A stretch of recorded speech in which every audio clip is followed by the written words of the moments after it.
Just like the street lights lit this town, like a fire in a blaze, gotta burn it down. Can't be afraid to leave this out.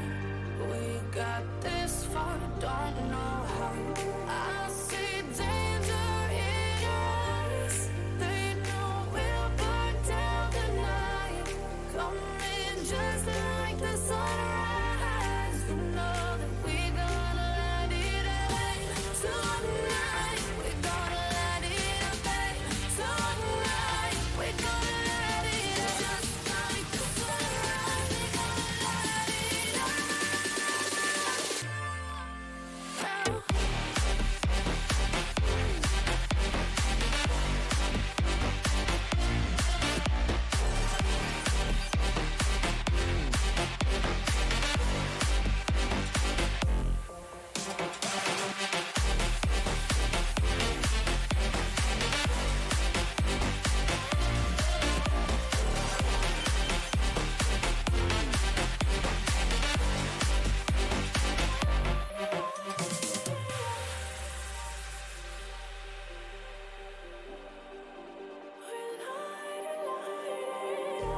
Just like a spark that's breaking out.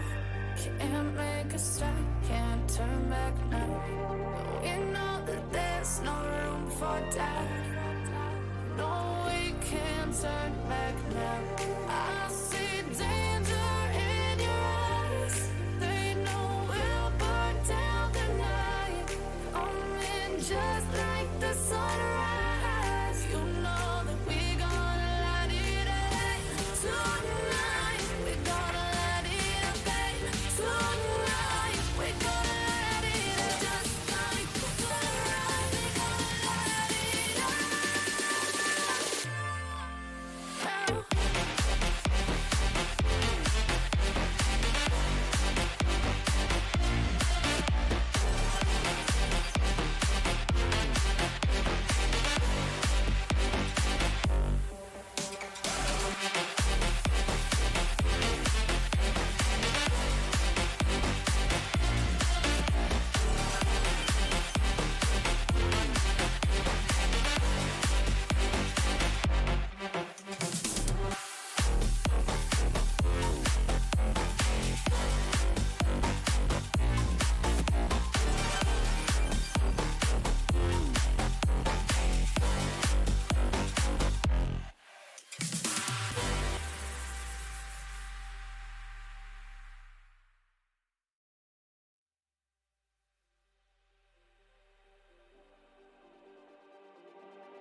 Just like the street lights lit this town, like a fire in a blaze, gotta burn it down. Can't be afraid to leave this out. We got this far, don't know how. I see danger in your eyes. They know we'll burn down the night. Coming just like the sunrise. You know that we gonna light it up tonight. We gonna light it up tonight. We gonna light it up just like the sunrise. We gonna light it up now.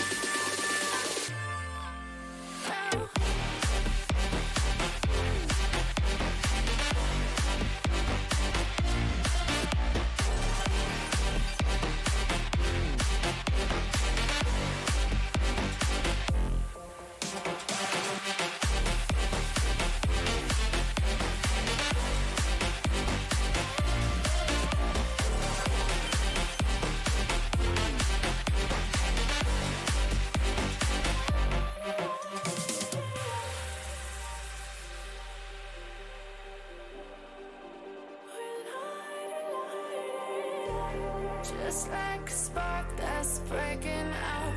Can't make a stop, can't turn back now.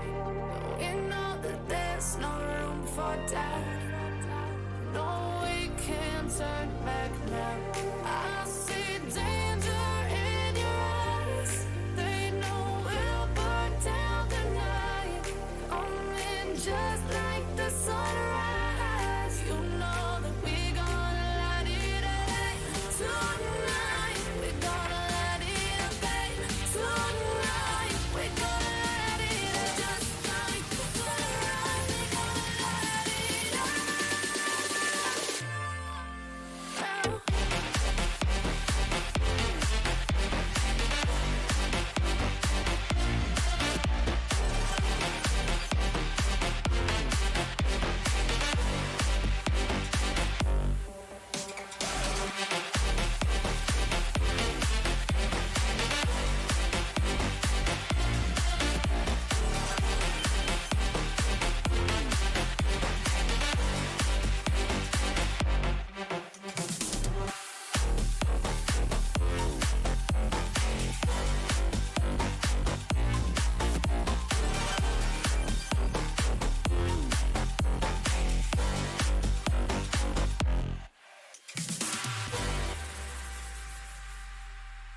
Just like the street lights lit this town, like a fire in a blaze, gotta burn it down. Can't be afraid to leave this out.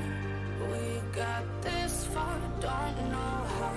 I see danger in your eyes. They know we'll burn down the night. Coming just like the sunrise. You know that we gonna light it up tonight. We gonna light it up tonight. We gonna light it up just like the sunrise. We gonna light it up.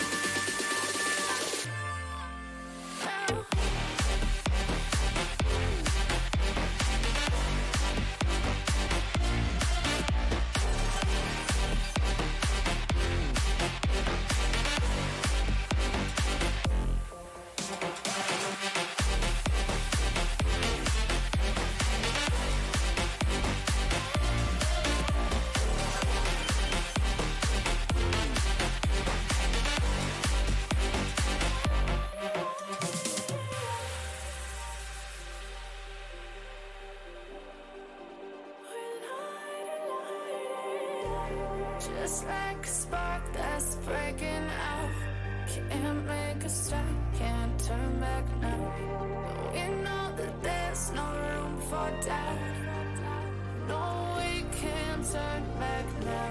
I see danger in your eyes. They know we'll burn down the night.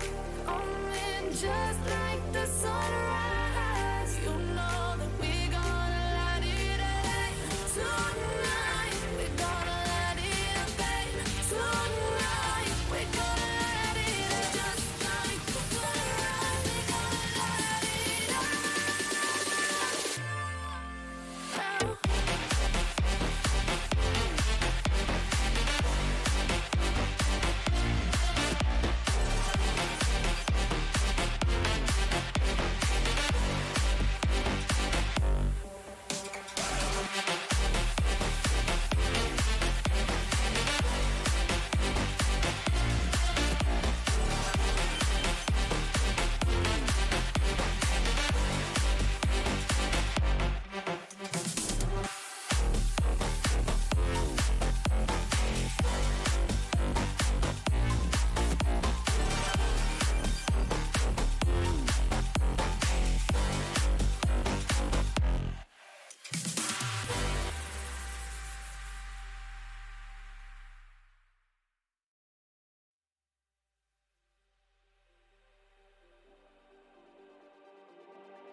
Just like the street lights lit this town, like a fire in a blaze, gotta burn it down. Can't be afraid to leave this out.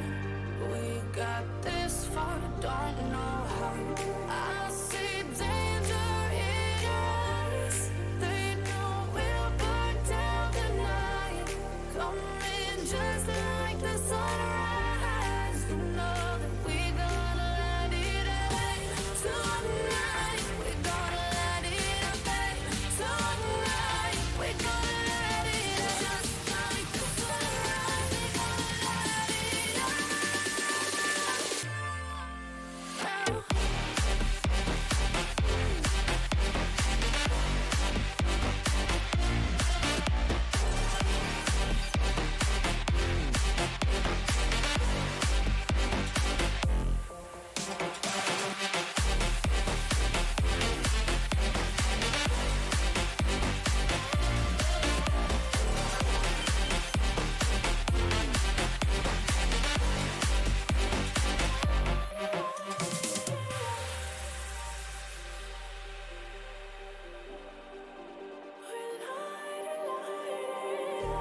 Just like a spark that's breaking out. Can't make a stop, can't turn back now. We know that there's no room for doubt. No, we can't turn back now. I see danger in your eyes. They know we'll burn down the night. Coming just like the sunrise. You know that we gonna light it up tonight. We gonna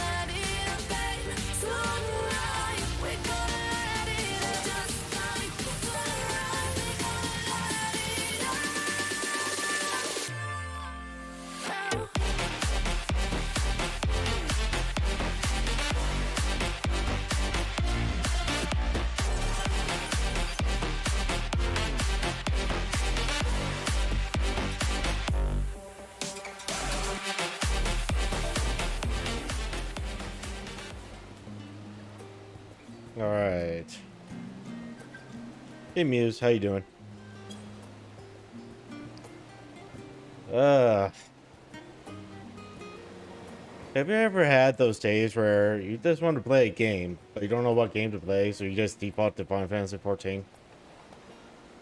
Or you default to some other game that you just play? Basically me, right now. No clue what game to play, so I just default to Final Fantasy 14. You wish you had that problem? I mean, have you seen my Steam library? I have like over 1,000 games in my Steam library alone. And all of them, well, not all of them, but a good number of them I still need to play. Um, is this supposed to happen? Oh, I guess it is. Okay.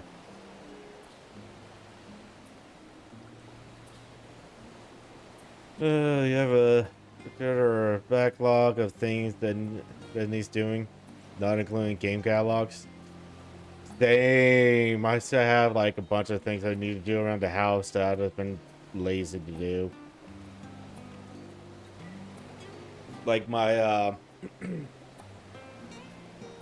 like the loft area where the TV is and everything. I still need to clean that up and make it presentable again. I still need to paint my bedroom. Still need to paint the loft.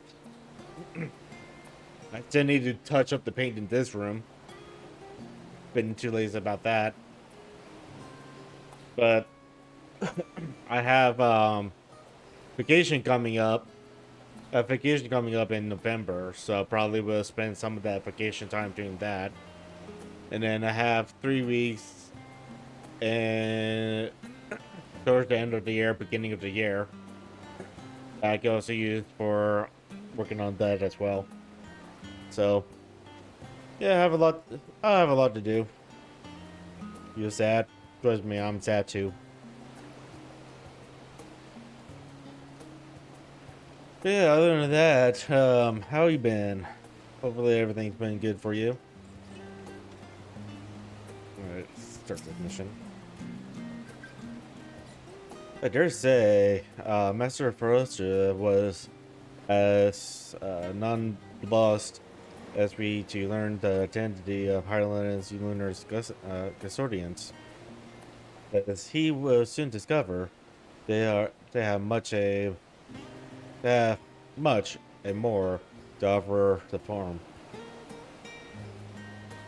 Me, so just doing dishes and laundry, taking a break.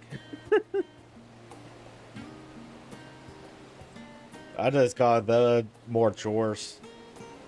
Which reminds me, I do need to start a wash, but it's just shirts that need washing. I have plenty of shirts to get me through next week as well, so not like I need, not so it's not like I need to get it done like right now.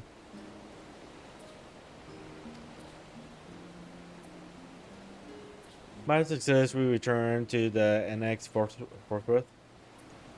We may yet have time to discuss recent adventures. Here we are summoned to the Rustra.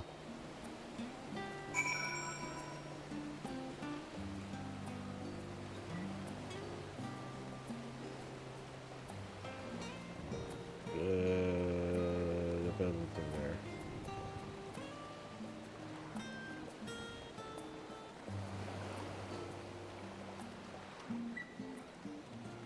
Oh, there's some new networking equipment. What kind of networking equipment do you order?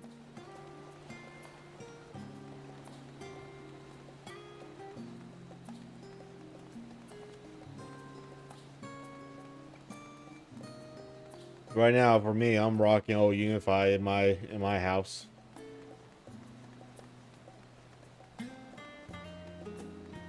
.5 gigabit switches and NICs. Nice.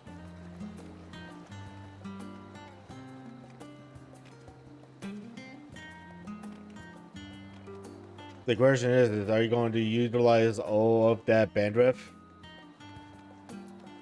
I think 1 gigabit for me internally in the house is more than enough for me. Yes. Wow. What are you going to be using it for?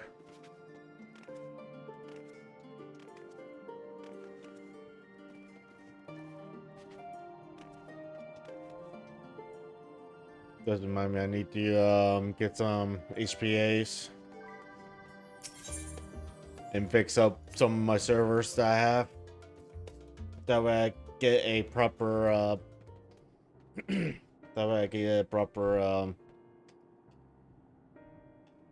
load balancing going for my servers. For my internal servers.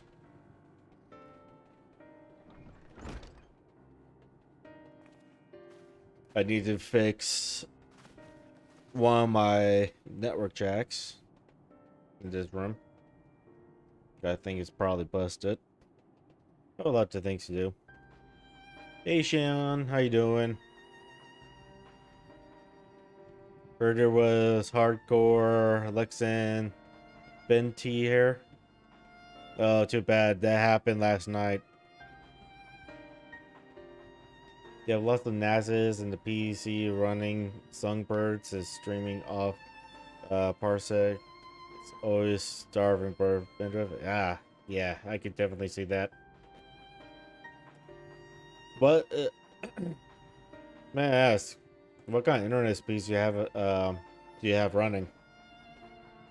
Like, do you have like gigabit internet as well? Two gigabit, 2 gigabits, 10 gigabits.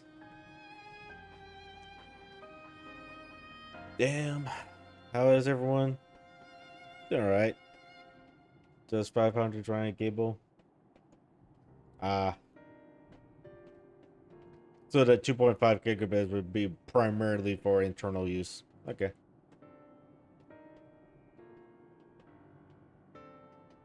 Yeah, that's for internal use. Hopefully you have the hopefully you're using SSDs in those NAS. Really fast SSDs. And to answer your question, Shion, been okay. Been kind of tired and dead lately. Also, my back has been hurting lately as well. That started happening a couple nights ago.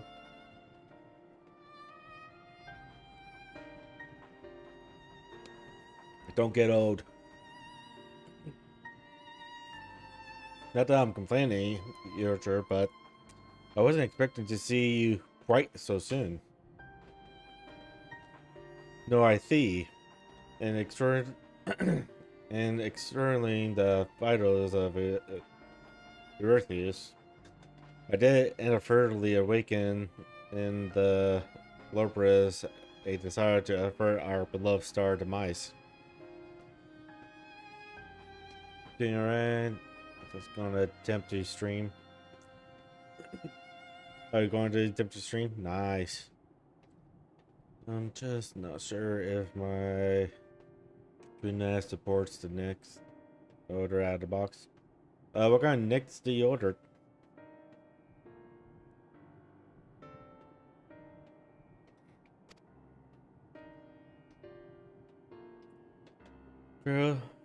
Krill tells us you have obtained new knowledge that may aid us in our ongoing efforts.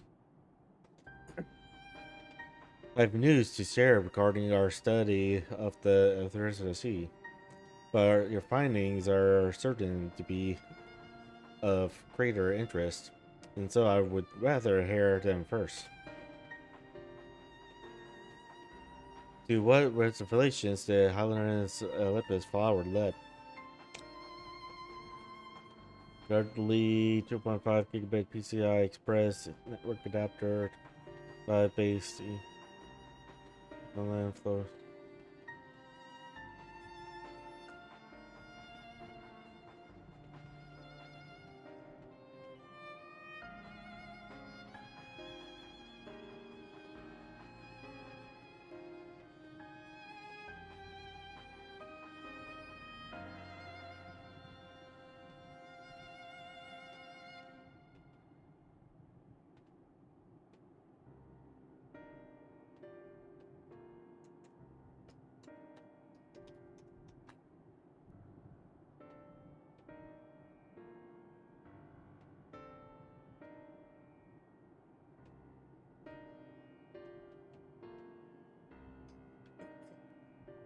It looks like it's based off of ah I'm dying. Looks like it's based off of Realtek, so you're probably going to have some problems with it detecting it. 'Cause I don't think TrueNAS comes with Realtek drivers.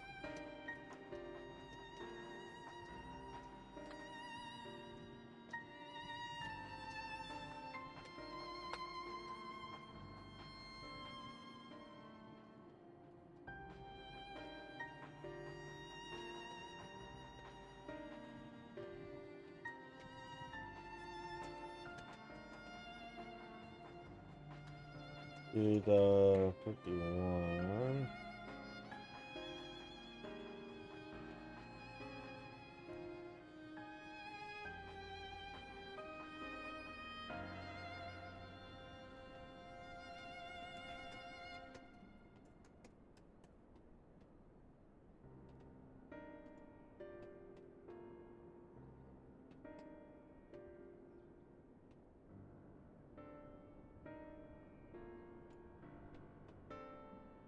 Oh, it finally loaded.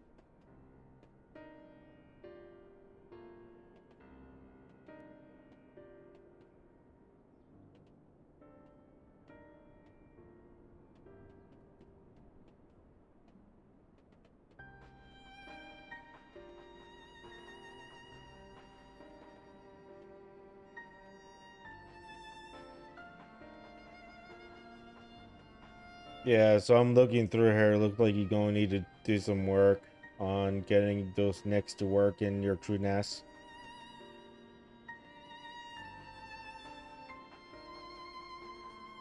Yeah. From the looks of it, it looks like that particular NIC uses Realtek drive uses Realtek. So, and usually when it comes to like server stuff, you're usually looking at either Broadcom or you're looking at Intel's. You're not usually looking at Realtek. Realtek is more. It's usually towards more for consumer use.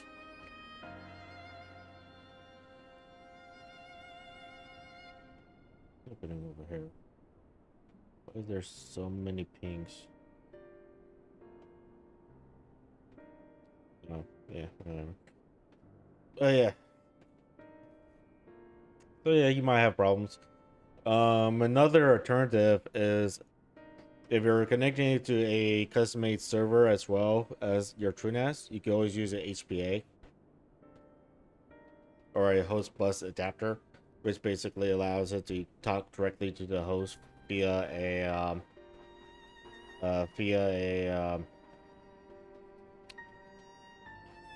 I forgot what it's called now. DAC cable. Quick attached cable. But yeah, you might have some problems using it. Or you might not. Who knows? Only one way to find out.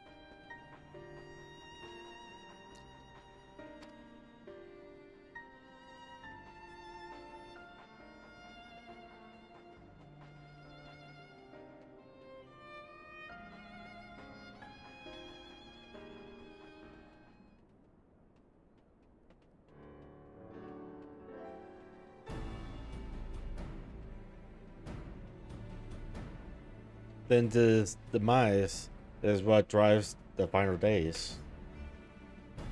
If it if it and Uxas are one of the same, this Opa proves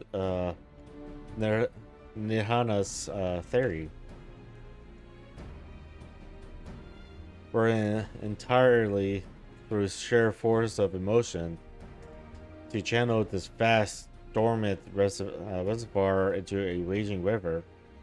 Its power might surpass even that of Aether.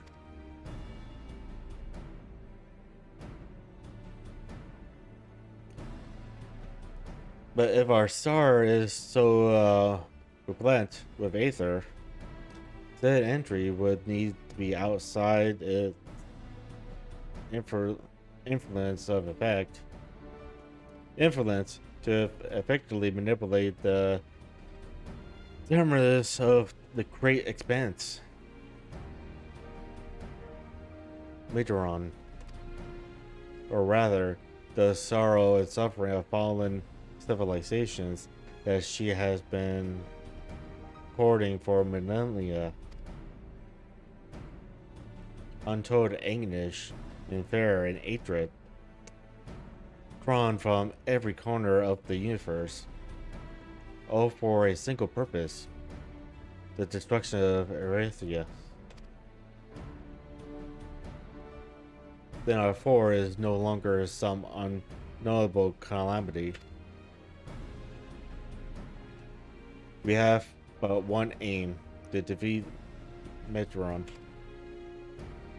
You make it sound so simple, but you're not wrong. Vanquish Midron and we deliver the world from the final days. But to even attempt it, there are two conditions. First, we must determine her location. Before Midron escaped, an attachment was placed upon her by Fernet, the woman who would become Hydrolin.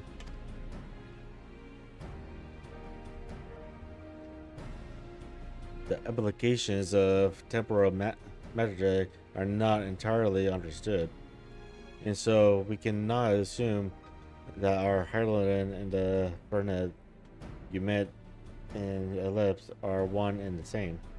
Nevertheless, due to their interest qualities as an all-powerful being, are wagered that Hydrolin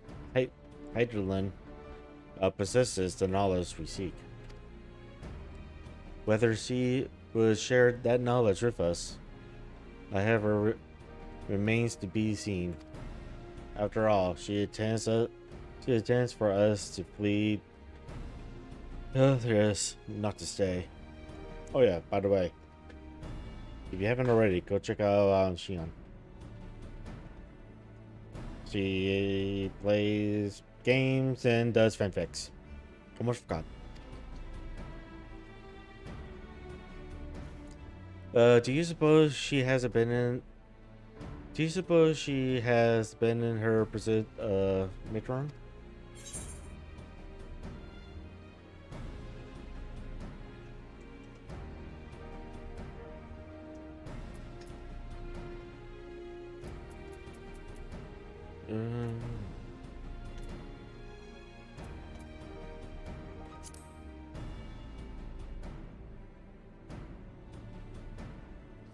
That's my person too. Otherwise, she wouldn't have used me as a conduit for her will, or provided clues such as the lips flower.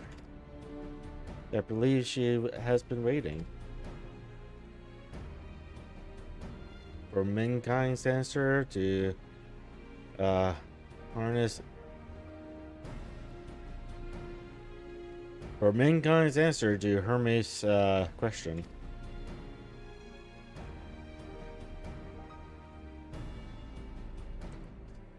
So, what's the second condition?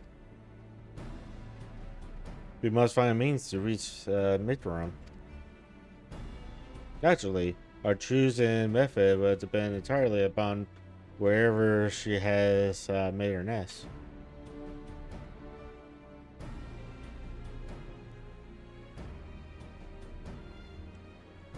Then communing with Hydrogen must be necessary come first. Do you and Master Majota have any luck in your investigation into the Ethereal Sea? Certainly not. So we enlisted the help of Everlat and other Eco-based allies.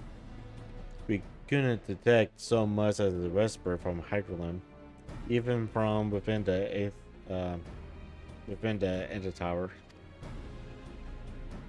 Master Mayota is on the opinion that in the years since abandoning it, the forum has found some other method of receiving instructions from Hydralin. If so, it would most likely be some form of apparatus for observing the F3SE, but closer to home.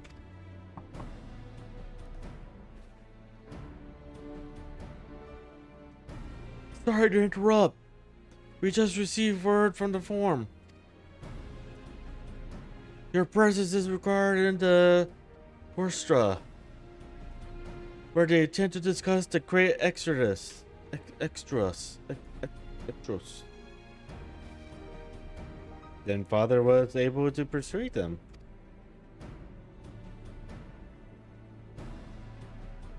They're finally taking us seriously.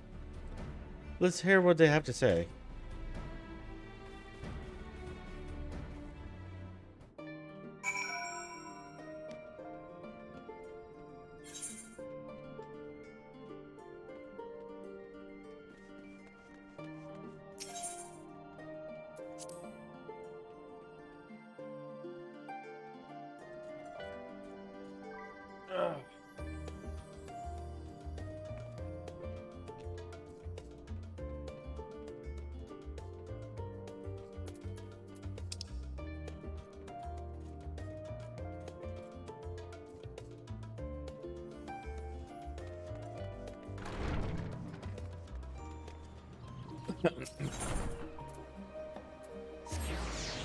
Going to lurk. Gonna be trying to find a place to put in the new furniture. Alright. We got new furniture. New bed. New couch. New chair.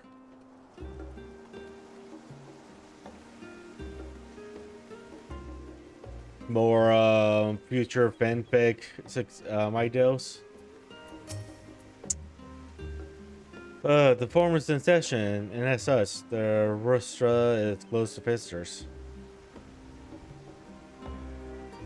You see another 7th on. Very well. You may wait in the corridor.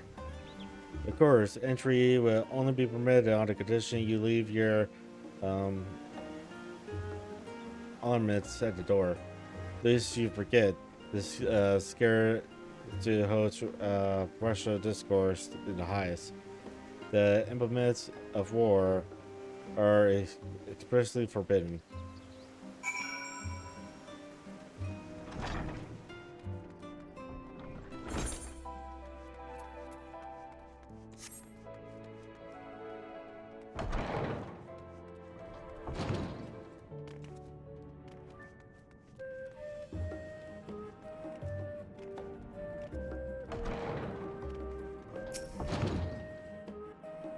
Don't mind me, I just ran right through the entire thing. There was no meeting happening. Lies. There's a meeting happening.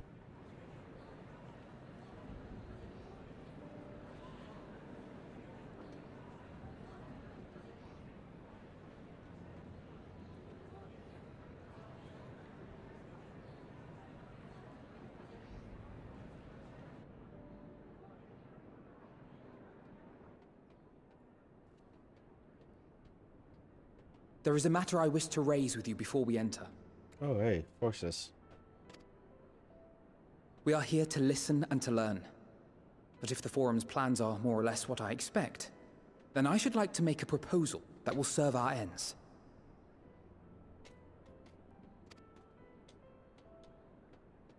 By your leave, of course.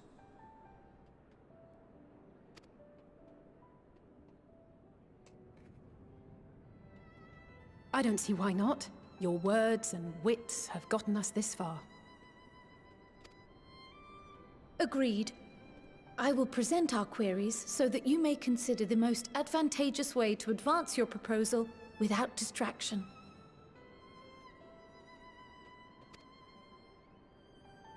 Thank you, everyone. Don't thank me. If I may have your attention, The ad hoc session will now commence. No, you cannot have my attention because you are a The purpose bastard. of today's Go assembly away. is to brief the Scions of the Seventh Dawn, at their request, on the Great Exodus.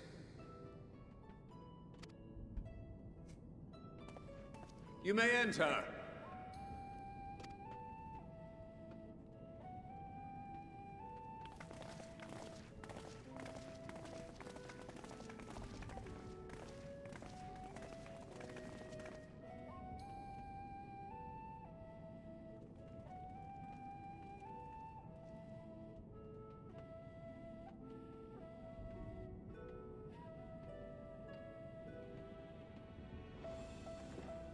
On behalf of the Forum, I commend your heroic actions on the Magna Glaciers. We shall not soon forget your service to us and the people of Radzat-Han. The Satrap, whom we have informed of the refugees' new arrangements, sings your praises as well. As an expression of our gratitude, we will endeavor to answer your questions as fully and openly as we are able. Then let us begin. First, it is the Forum's objective to ferry the life and knowledge of this star to the moon. Am I correct? No. You are. It is for this purpose that Sharlayan has labored these many long years. We have collected biological samples and scientific records from across the star. When the time comes, they will be moved from their places in Labyrinthos and Numenon and conveyed to safety. Once that critical task has been accomplished, we will begin transporting the Sharlayan citizenry, which has been categorized into groups. The earliest arrivals are to ensure hospitable environs for those who come after. Following our people, we will send those of other nations in turn, beginning with our allies. Radzat-Han was foremost among these, but since the final days have already come to Thavnair, we saw fit to include the refugees with earlier groupings. An ambitious plan. You have accounted for the safety of all nations and tribes, then? As many as we can. And how, pray tell, do you decide who to leave behind? To journey beyond the sky is an unprecedented and immeasurably difficult endeavor. Introducing sources of inevitable conflict would condemn all to certain death.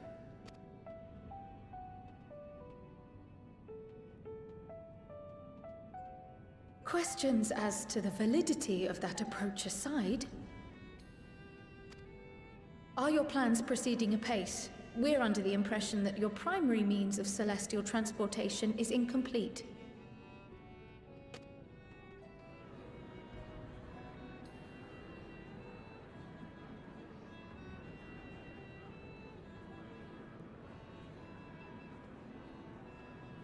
If only in that it does not meet our optimal parameters, that is correct.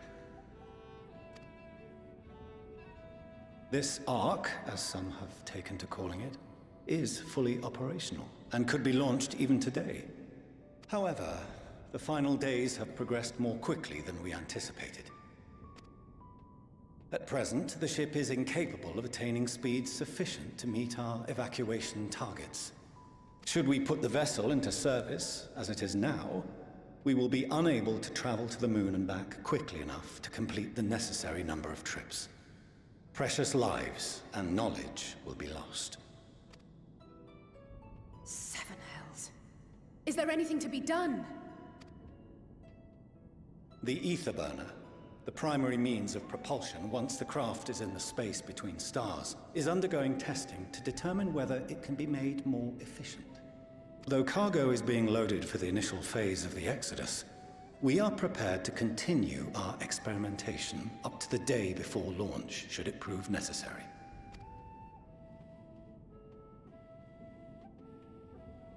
What if the Scions were to solve your problem?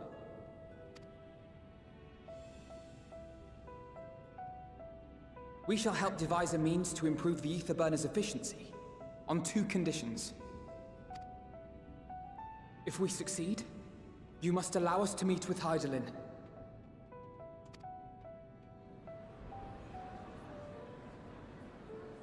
'Twas simple enough to deduce. You have a Concord, and so you would never have abandoned the anti-tower had you no other means of communication. One far more convenient, I suspect.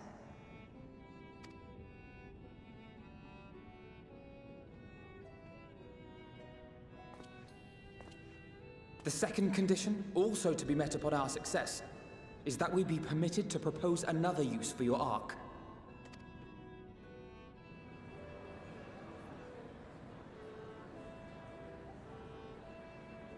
We would be at liberty to refuse this proposal. Of course. If we cannot prove its merit to the 99 here, who are we to stake on it the lives of all peoples of this star?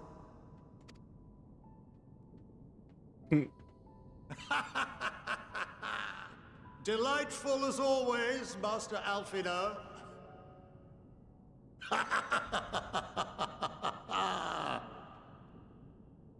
Oh, we couldn't have asked for a finer plan. Allow us to solve this complex engineering problem of which we were entirely unaware until moments ago. What could possibly go wrong? The satire writes itself.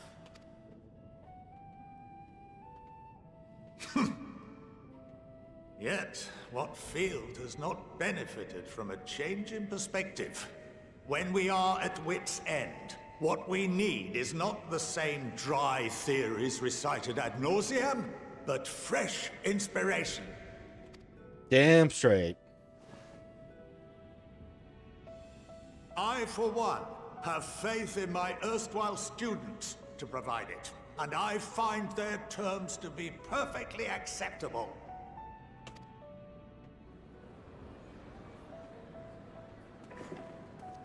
Order! Order! We have no time to waste on debate.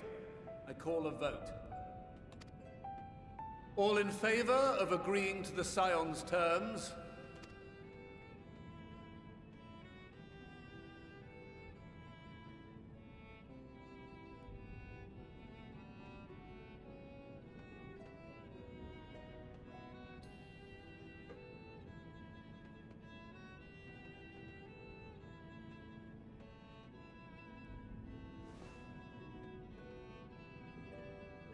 "71 in favor, 28 against.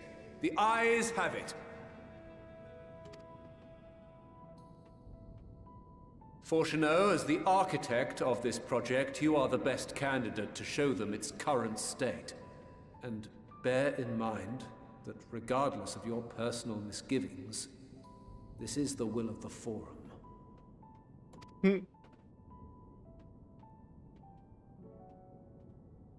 Very well. I call this session to a close. Return to your tasks with urgency.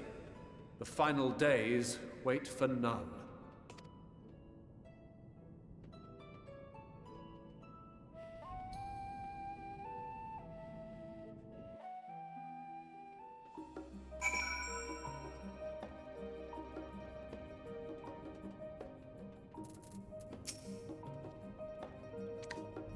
Sorry about not letting the rest of you in on my plan.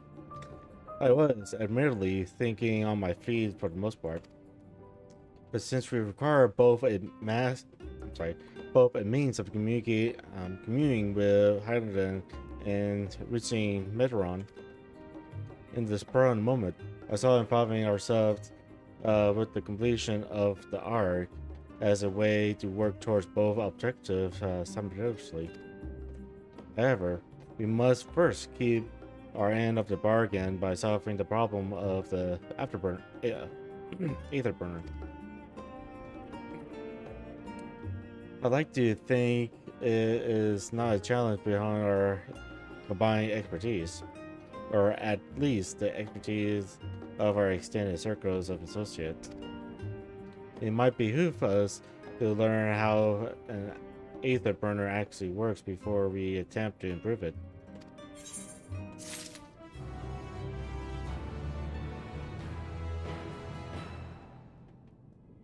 Alright. Let me take a quick break. Then I'll walk around for a moment. If it's the first time being here, I do run ads during my little breaks.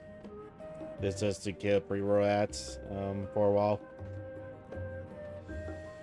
So let me go ahead and do that. I'll get up, walk around, stuff like that. And we'll be back here in 3 to 5 minutes.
All right.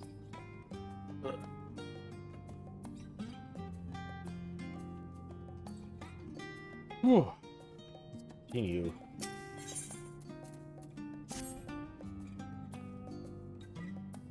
As instructed, I shall take you to see the Aether Burner. Meet me outside the restaurant. I trust you can make your own way there.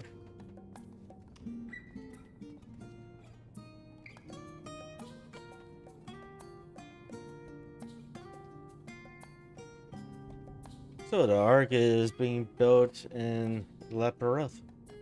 Hardly surprising. But that's good they could sell good they could sell such a massive undertaking.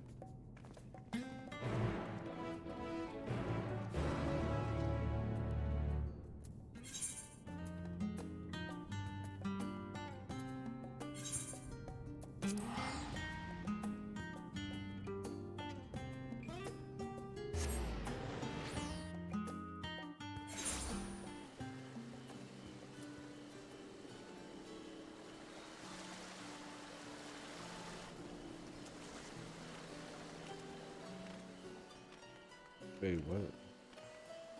Oh, yeah, it is in the water. Realize that.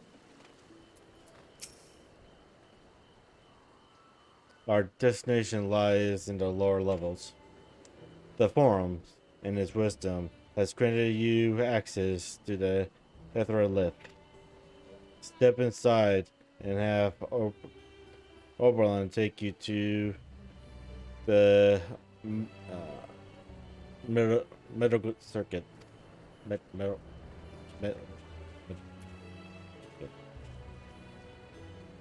Reading is so hard. Get this.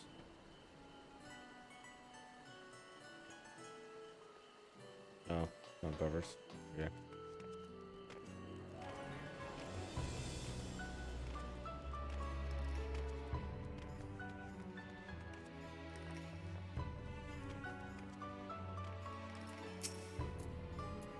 You wish to use the lift, yes? No, I don't want to use the lift. I just want to pretend to be using the lift. I have sent your associates ahead to Lexicon Alpha on the other side of the Merex. Actually, there is something I have been meaning to.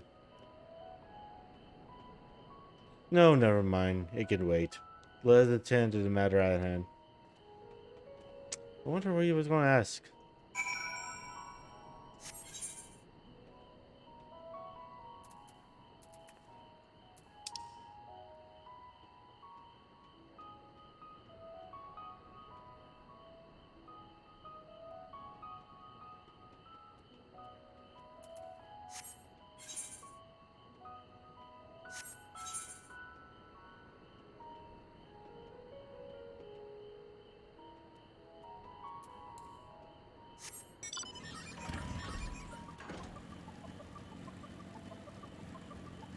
Speak with Alpha Node.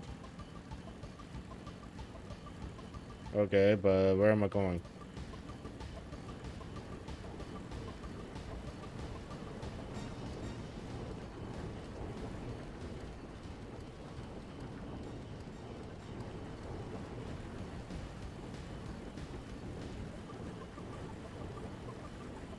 I think I'm going to be going down. Oh, there. That's okay. Why you didn't fucking show up when I clicked on you, you fucker?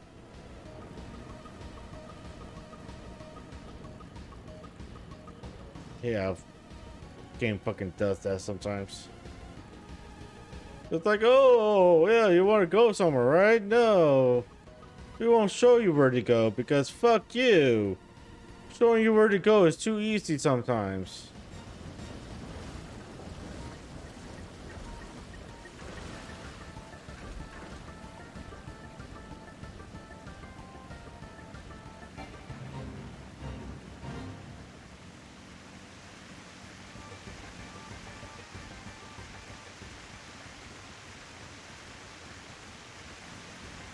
have to follow the path.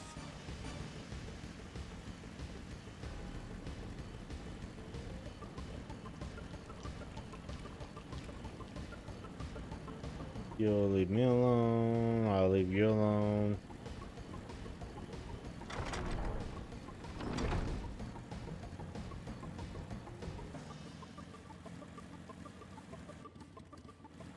There you are.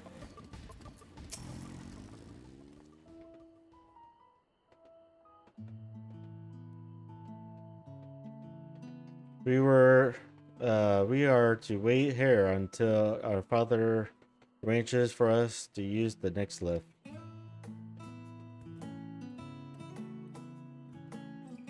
Here, being locked sus up atmospheric conditions of lepers are regulated. Water is run from underground and dispersed as vapor, simulating the formation of artificial clouds and rain. By manipulating the temperature and air circulation, they are able to create the ideal environment for the growth and preservation of the biological samples kept there.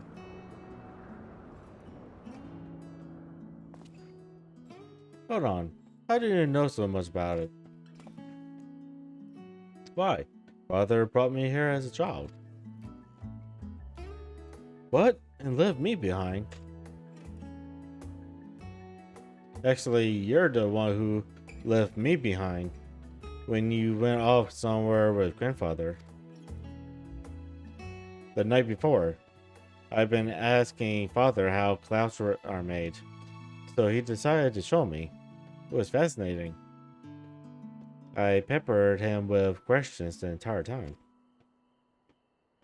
It's all too easy to take for granted the many interweaving aspects of the natural world, to grow inured to the wondrous. But having gained an understanding of the complex machinerism employed by the leopards in recreating a similar environment, I have come to view such process in a new light. The subterranean gardens of Leporthos, the lunar prison forged to contain the ancient zodiac, the habitations built for all mankind, Neth, the moon's service, each unique yet undeniably similar.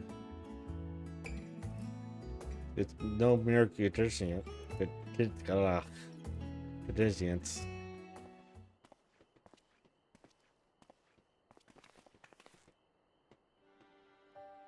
Ever since Heidelin unfolded to us the grim fate that awaits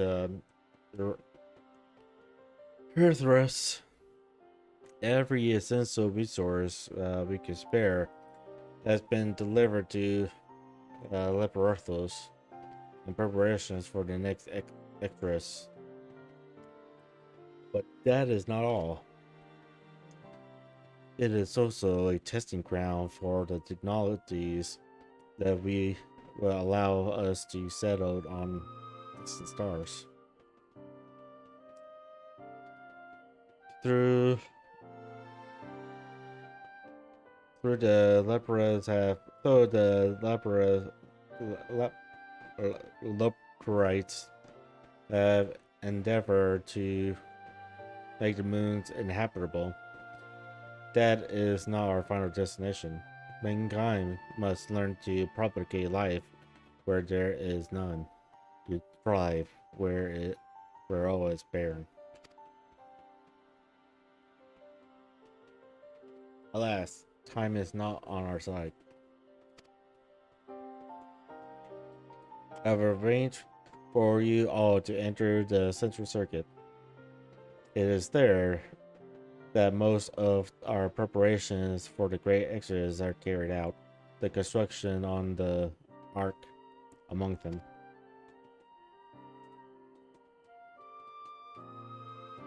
So our plans have been made public.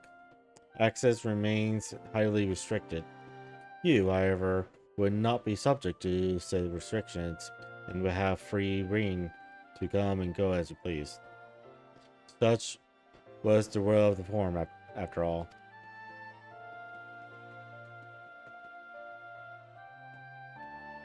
We will prove ourselves worthy of your trust. Your trust.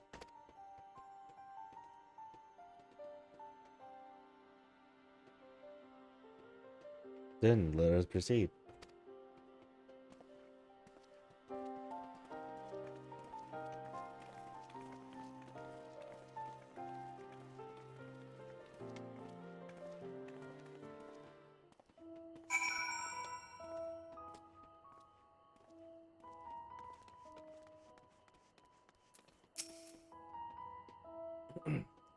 By decree of the Forum, the Scions of the Seven Tons are permitted to enter the Central Circuit.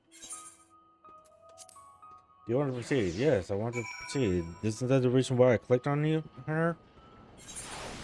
Just bring us down.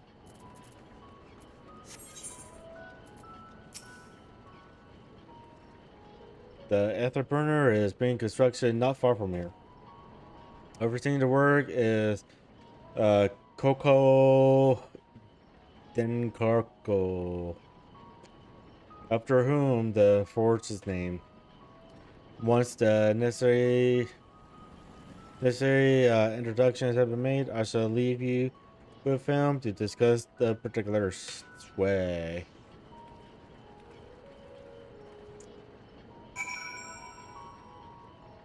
Ugh.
Of course. Swap 'em out. Oh, horses. No, been there, done that. Damn near lost me eyebrows. Think, Coco, think! We be well on our way to paradise. Visionaries patting themselves on the backs for their grand accomplishments if you'd only think! Yes, that does sound rather lovely. Yeah! I mean, Master Force, you know, what a pleasant surprise. We're not blasting off already, are we? The schedule remains unchanged, for better or worse. Which is why the Forum has elected to accept assistance in resolving the Etherburner conundrum.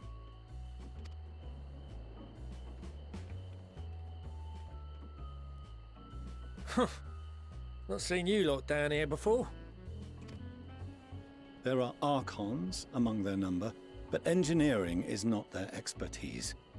Nevertheless, the Forum concedes the slim possibility that they may have insights to offer. If not, you are at liberty to return them to the surface, by whatever means you see fit. I assure you that won't be necessary. Now, about your troubles with the Etherburner.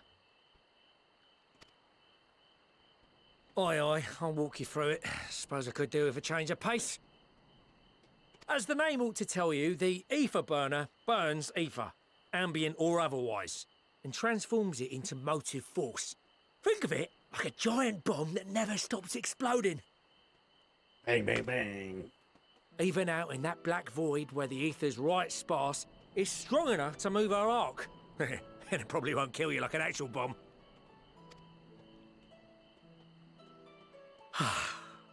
But it ain't perfect. According to my calculations, to travel to the moon and back fast enough for the forum's liking, the conversion rate needs to be 6% more efficient. A measly 6%, you say? But if I could have squeezed even another 0.6 out of it, don't you think I'd have built it that way in the first place? Hast thou consulted with the Loperites? Yes, they too are conducting their own research, for lack of a ready answer. The moon's propulsion systems are considerable, naturally, yet they are commensurately massive. It is no easy feat to convert their technology into an efficient means of propulsion for a teeny tiny toy boat, as they say, and as I most certainly do not. Yes, exactly! Damn it all, I asked for refined adamantite and they send me uppity rabbits with inscrutable, ancient, incompatible technology! You're trying to drive me mad! Yes. Do you speak of Allegan refined adamantite, perchance? You know of it? Only in the most general terms, I'm afraid. 'Twas an alloy of Allegan make, but the secrets of its production were closely guarded. As I recall, the record stated it was vital to Dalamud's construction and launch. Aye, that's the stuff. No material more conductive far as I know. Slotting some in's like blowing up a dam and watching the river of ether come rushing through. Ain't a living soul that knows how to make it, though. We were fortunate enough to salvage some for the ether burner, just a wee bit, mind, from a chunk of Dalamud that came hurtling into the Northern Empty during the calamity. With more, well, that extra 6% efficiency would be child's play. It's a crying shame that we've no other sources. Surely the many shards of Dalamud scattered throughout Eorzea would suffice. Why not get the refined adamantite from them? Oh, we tried, believe you me. But only a few specialised pieces would have had any in them to begin with. Drive calls from Ragnarok-class internment hulks. Those are the prize bits we really need. According to the Gleaners, getting to them means delving deep into the shards. And the defences are still very operational and very eager to blow them up.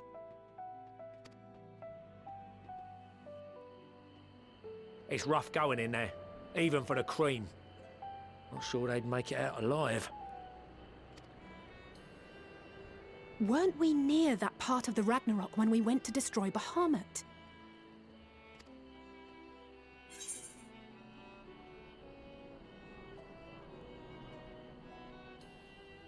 You want me to go and fetch the whatzup? This sounds like a job for someone else. Whatzup? That may be for the best, though you doubtless find the task too dull for your liking.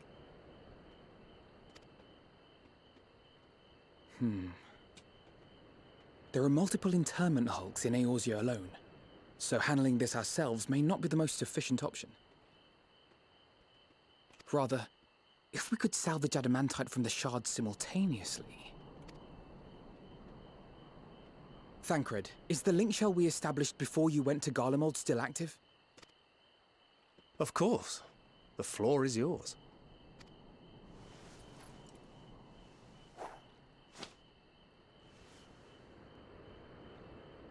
What's all this? Gathering firewood, so to speak. We alone can accomplish little, but joined by others, we may yet build a bonfire to carry us heavensward. This is Alphino. The Scions have need of you.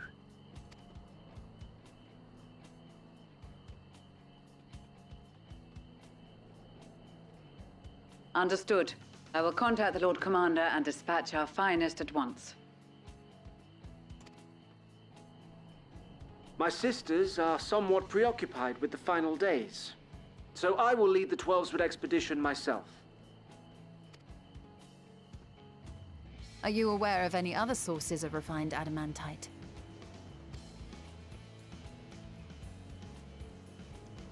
Logically, such an invaluable alloy would have been utilized solely where absolutely necessary, in components intended to conduct or collect surpassing amounts of ether. Any extant instrumentation or devices would have likely found their way into the hands of etherologists, or enthusiasts.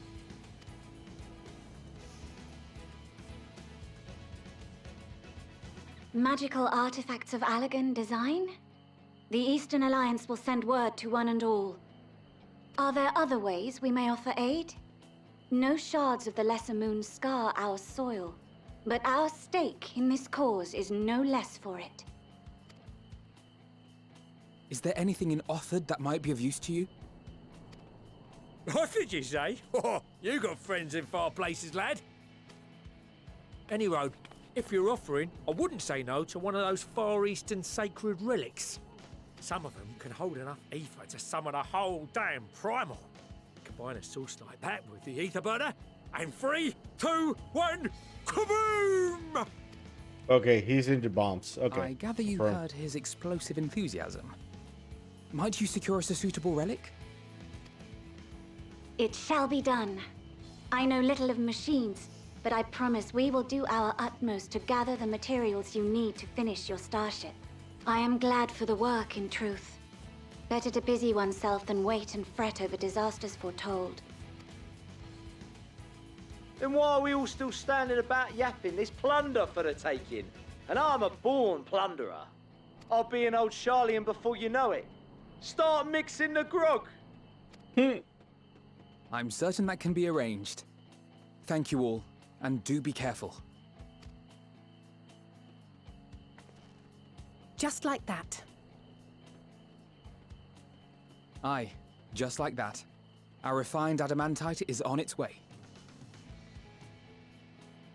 Now let us consider our next steps, shall we? There's yet much to be done.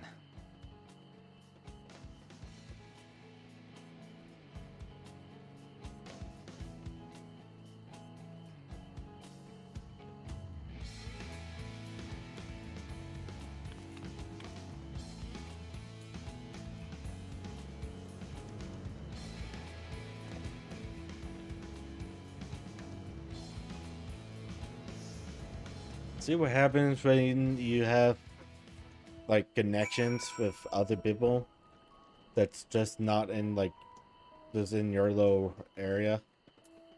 Be able to get a lot more done. Sounds like this we're reminded of how famous or infamous Node has become. Who'd have thought he could achieve so much with a single link world conversation? As we're expecting rather a lot of visitors in the near future, I best return to the surface and inform the relevant parties. I also have a contact of my own that might be worth a try. Oh, and who might that be? That's for me to know and you to find out. On that note, I leave matters here in your capable hands. Best of luck.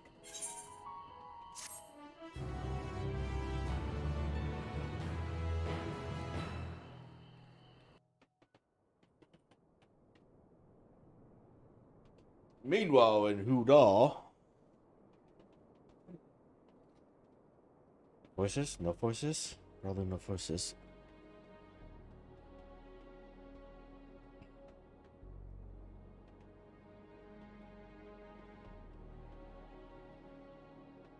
Our course of action horses. is clear. We must harvest refined adamantite from the shards of Dalamud and procure arcane relics of Allagan make. Summon the best and brightest of our immortal flames and form an expeditionary party at once. call upon the Sultan Sworn and brass blades for support as you must. Papashan, send word to the guilds. We will require the expertise of master artisans if we are to have any hope of identifying and recovering these elusive materials. Thiergeist, we have need of your stone torches. They are to assist the immortal flames in scouring the ruins and to help secure the surrounding areas. I trust I can count on your support. As commander of the Stone Torches, my son Zimberk will personally see it done. Pippin, I would have you lead the raiding party. Assemble your finest, and with Tizona's blade clear the way. Lord Lolorito, I pray you take charge of the search for Allagan relics. Surely you know of some being traded on open or clandestine markets, or sleeping in collectors' vaults. Of course, I ask not that you do this out of the kindness of your heart. By all means, profit on the transactions. I wish you the joy of it.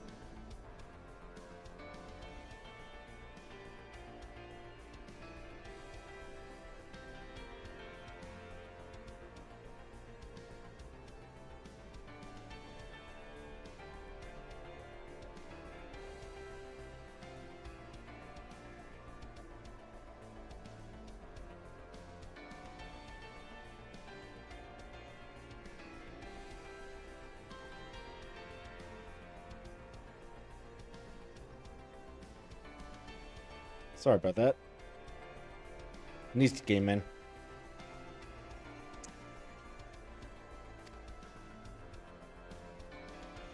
The final days descend upon our world. If circumstances are truly as dire as they say, Uldar's best efforts may be for naught. And yet, when we Eorzeans rose from the ashes to rebuild our broken realm, did we not learn one simple truth?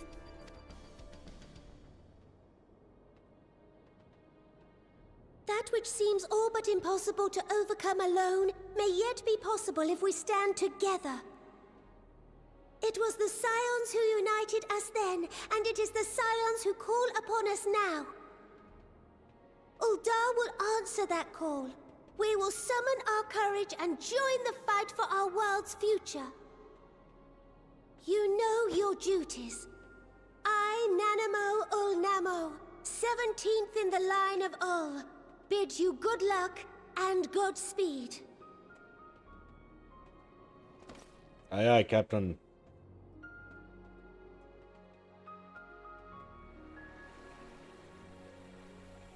Meanwhile, in the Black Shroud,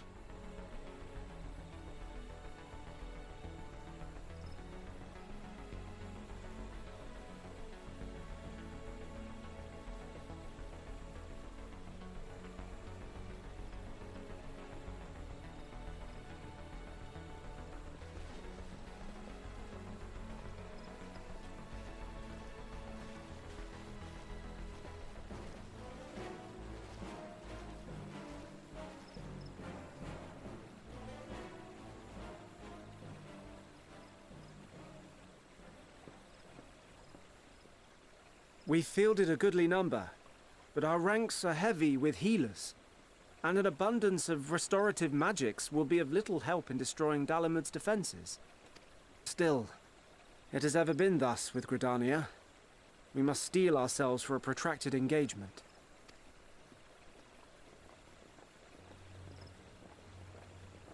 In that case, might I suggest taking us along? oh, hi there. Been a while. Commander Hext, what are you doing here? None of the shards in Girabania are big enough to hold an internment hulk. So we said to ourselves, why not lend our neighbors a hand? We thought you might be short on people with a talent for breaking things.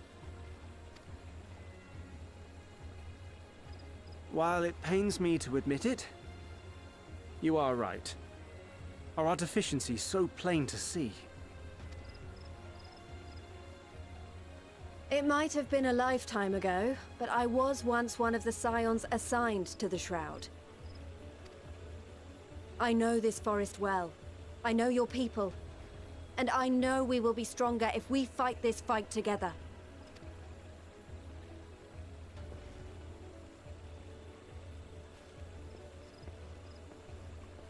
Then I will impose upon you with a clear conscience. Come, let us speak of how to integrate our forces.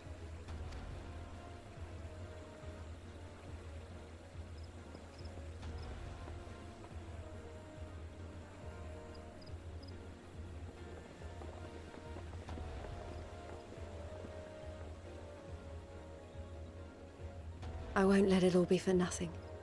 I promise you, Papalimo.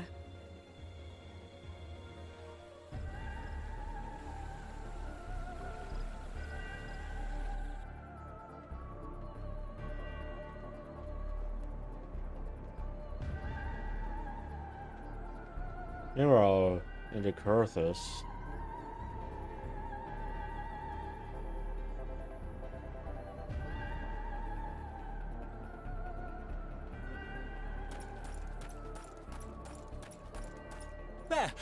There you are! We've no time to waste, brother. Everyone has already... Ah.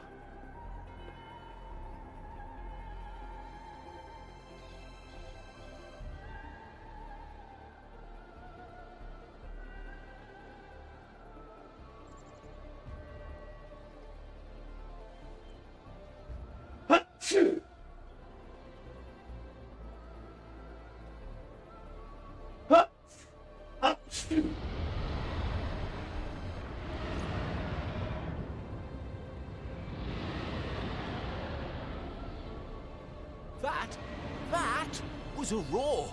A dragon's roar!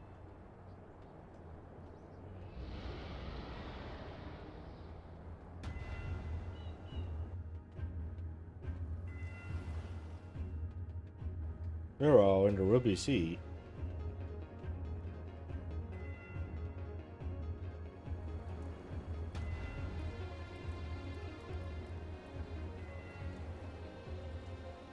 And so, in summation, the Eastern Alliance, as well as the Honorable Lord Lolorito himself, reached out to me for assistance in procuring these treasures of the divine, and I, in turn, do beseech the Confederacy for aid.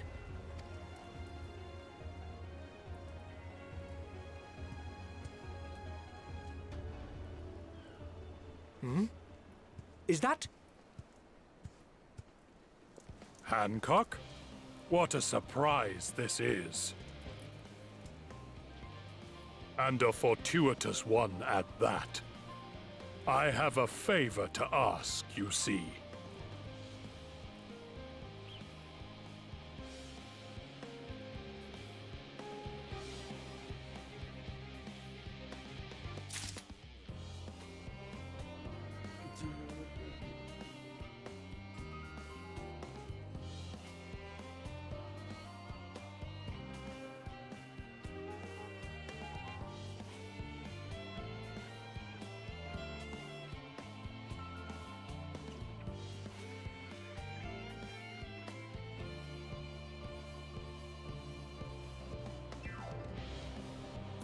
Sorry about that. I had to open up the door because my niece decided to fund the door closed. Anyways. So our friends are searching for refined ameritite and scare relics. We will only know if they meet your requirements once they have arrived. In the meantime, is there else we might do to be of service? Huh. You've already done more than enough. If I had to say though, I could use someone who knows a thing or two about elegant technology. You there, the lad with the red eyes and matching hair. You seem to know more than the average scholar.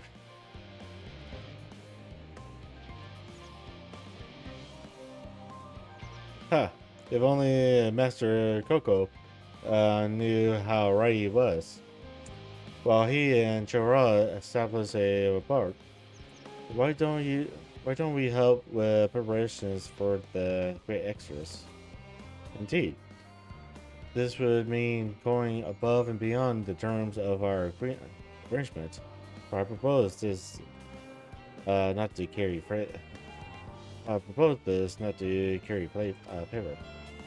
As confident I am that we will succeed, we must be ready for every eventuality.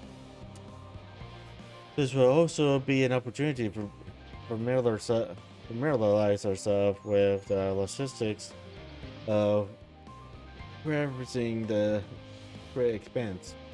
And if nothing else, it beats drilling our thumbs or wait for the Emeraldite.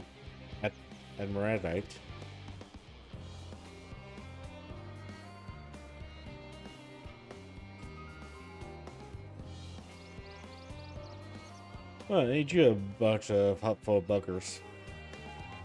If you have mind to lend a hand, I know where you have to go. Charlene Hamlet is lousy with researchers and scholar types, visiting themselves, preparing for the Exodus. Ha! That lot need all the help they can get. Well then, off we go.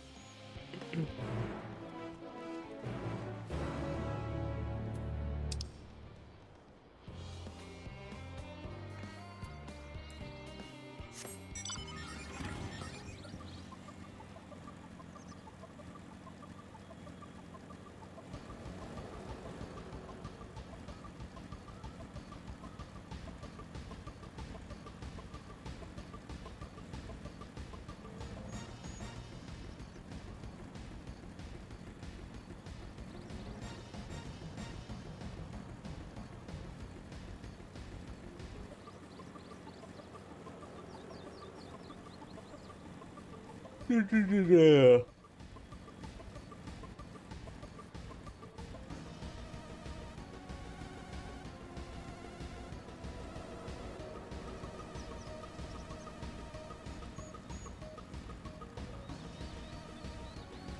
No, I'm not too far from.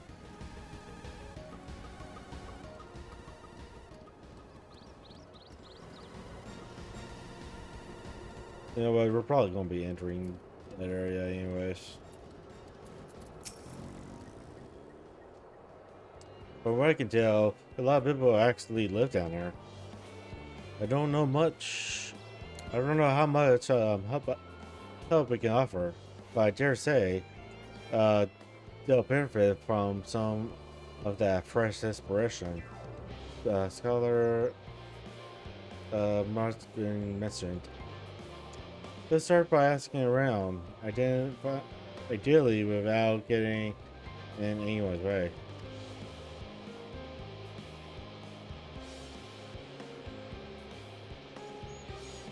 Alright, let's meet by the Lethrites once our work is done.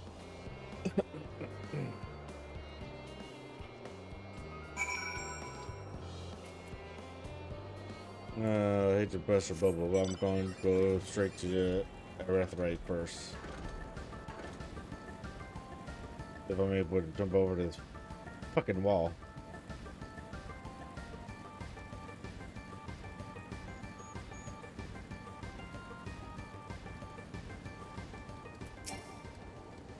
How am I too fucking far away?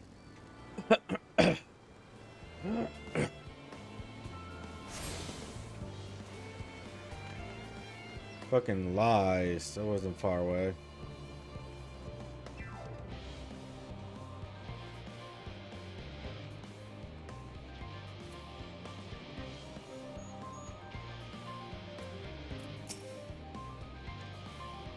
Help me with the arc. Even with all the power Master Cook has managed to squeeze out of the Aether Burners, it's still not enough, apparently. And now I hear the final days have arrived. Horrible creatures running rampant all above. All over. If only we begun the exodus sooner. People are dying, and there be no end to it if we don't fulfill our duties here. But we will. We spent years preparing for this moment. Believe in the pain, believe in the plan, and all would be well. But what if I don't believe in the plan? What if your plan is stupid?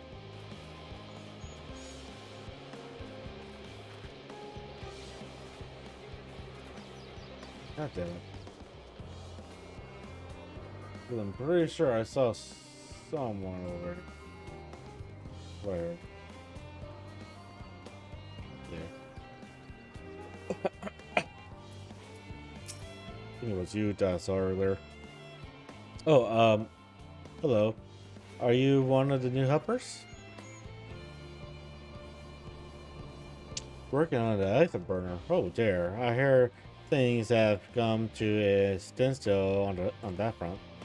Even though I choose that over my current duties.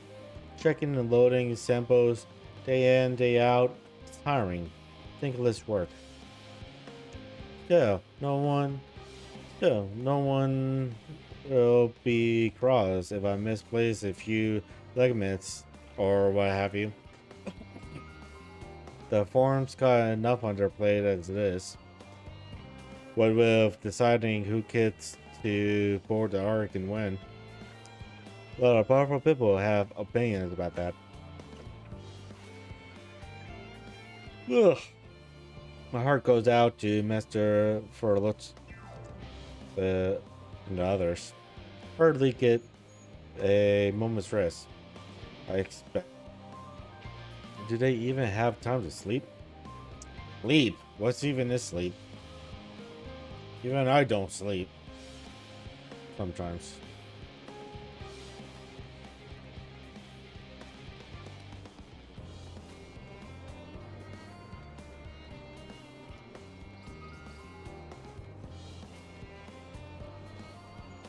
Of course, it'll be. Oh, it's right here.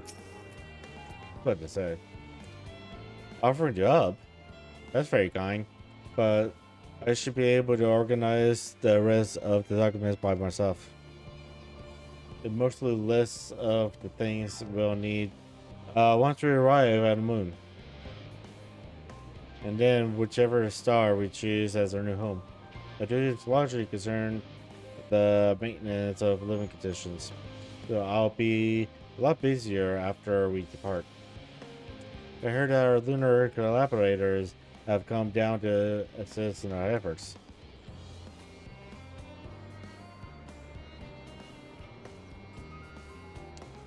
I'm looking forward to finally meeting them in person. After having communicated with them in such a limited capacity thus far. To be perfectly honest, I've not even the slightest idea what they look like. I do hope they're not enormous looming giants. Why, I would much prefer something small and fluffy, like a beheaded rabbit that ran by. That's exactly who they are.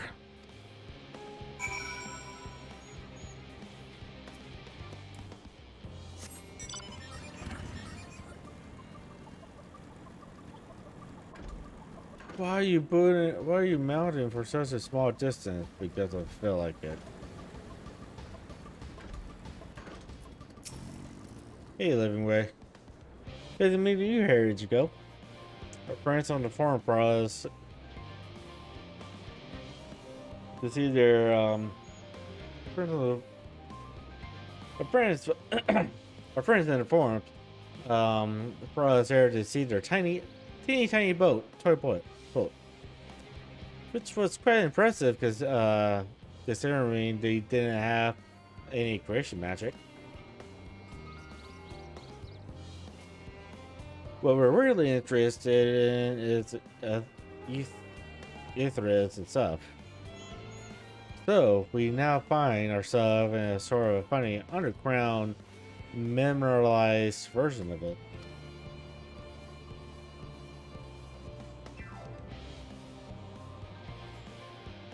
We were hoping the forum will give us a guided tour, but apparently they're rather preoccupied. Honestly, all that time to prepare, and they're still not ready.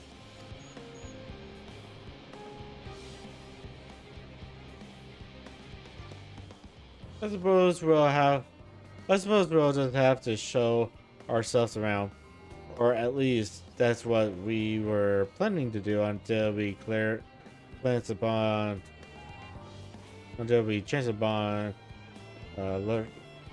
Lurcher and your good self. As you're both traveling about, engaging in idle chit chat, perhaps you could show us a few points of interest. Wouldn't that be fun?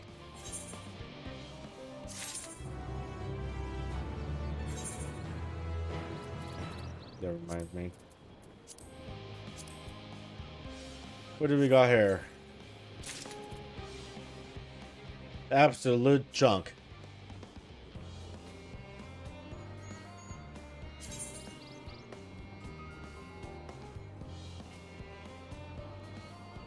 Absolute junk that I don't even think I even like.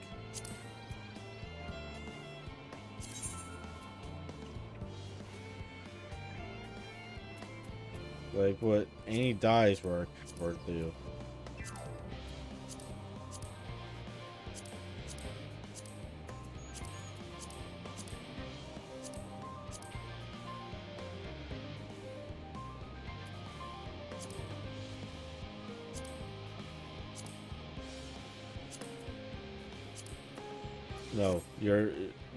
You're still junk. I'm sorry, but go the fuck away. I could barely sold it, but I really don't care. I need the backspace. What I should have done was switch over to another class and open it that way. But whatever, I don't care enough. Tour of Lepros, huh? An unexpected yet prudent suggestion. Given the similarities Betrex, his artificial environment, and Bestway's burrow, it'd be in our best interest to have the Liberates acquainted themselves with those additions deemed optimal by their Shardling collaborators. I fear, however, that continued reliance upon my limited knowledge would risk narrowing rather than broadening their perspective. Perhaps that heart better suited to lead this venture? What a marvelous idea. Might we begin with that great bait wart sitting over yonder?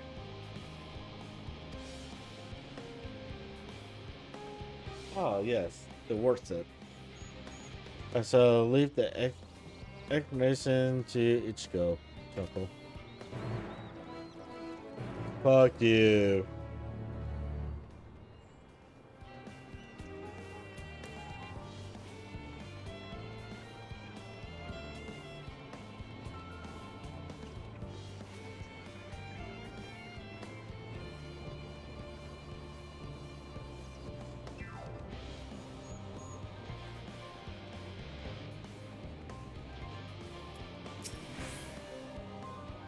Goodness me.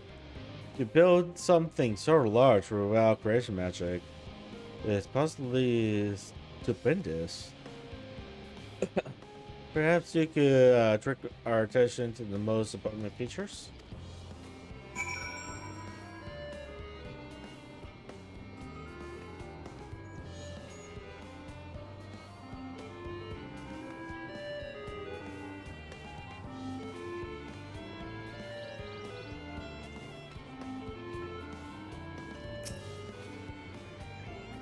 You may move the camera around, blah, blah, blah, blah, blah, blah.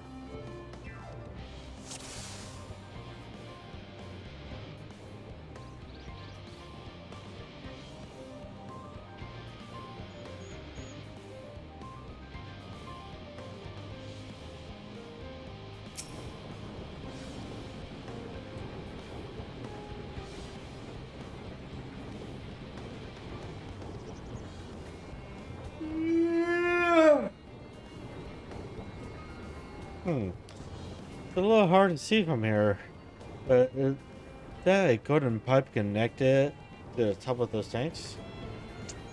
And I can see through the window another pipe at the bottom.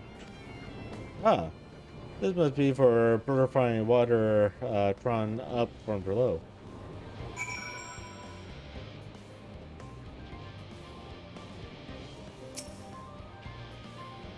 Ugh.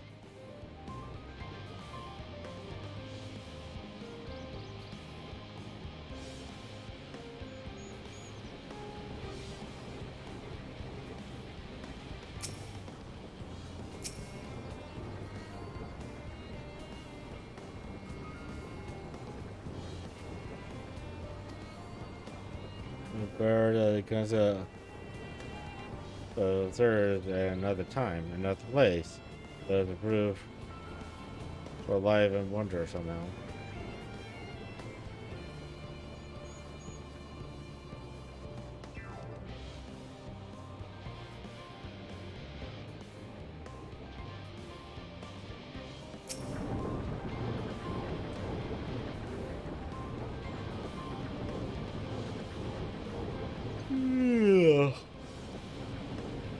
Is that water I hear from inside that great big tube?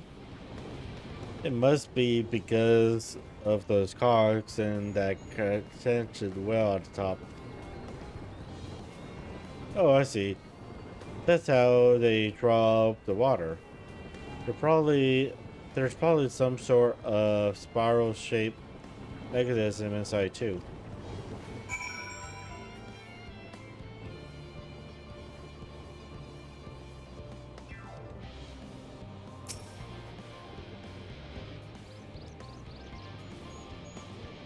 It looks like the trees and created an infill. Hold on. It's a bit of a strange shape. It's thin at the bottom, but big and round at the top. Quite tall for something so unbalanced. That makes sense. That's where they store the water.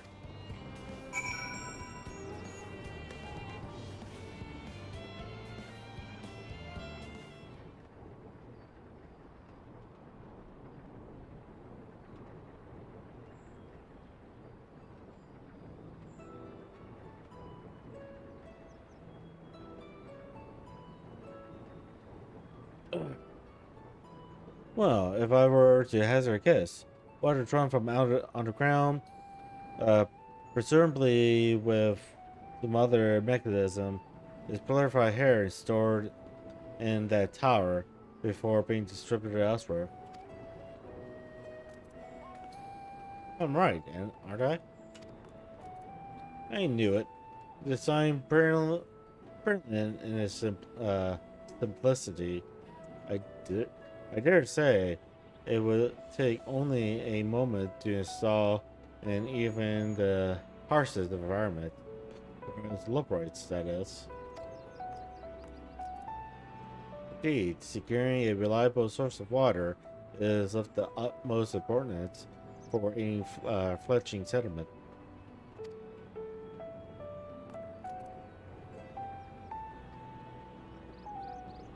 We have read, however, that people of Earthras sometimes make their homes in arid deserts and such. How are they able to survive? Many settlements and mountain oasis.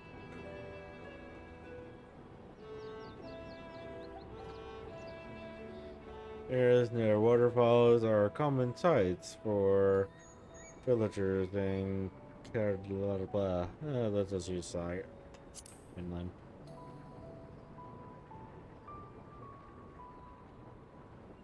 So wherever you choose to live, you're never far from water.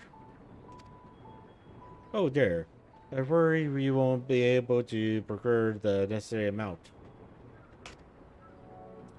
We can provide enough water to keep them from drying out completely, but it would appear they rely on it far more than we anticipated.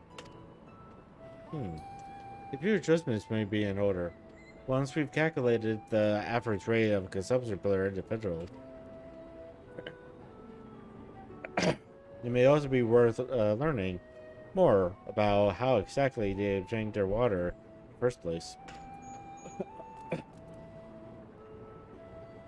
Master Alphino speak of the machinery responsible for that feat during our journey through Lusca Alpha, did he not? Mayhap the Leproids will share his appreciation for the engineering marvel. Oh yes, this sounds absolutely splendid. We must journey beyond the sanctuary of Sirenland Hamlet. I shall lead the way. You mean we'll have to be brave? You mean we'll have to brave the untamed wilderness? A valid concern indeed. We could not help but notice the many dangerous-looking creatures with big, nasty teeth lurking beyond the safe confines of this settlement. Were we not escorted here by blurry custodians, I dread to think that would have become of us. Regrettably, to many a hungry predator with the aforementioned big nasty teeth, leopards may appear to be a potential and rather appetizing source of substance. I impose upon thee to assist in securing safe passage to Lusca Alpha. For my part, I shall act as the escort to Living Way and Cooking Way. I trust Singing Way and Glowing Way to thy care.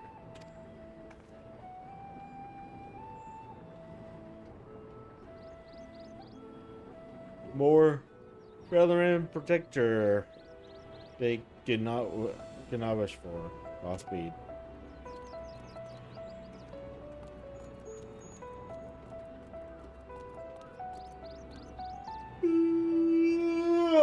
Fuck. Why am I so tired? I'm gonna be just tired.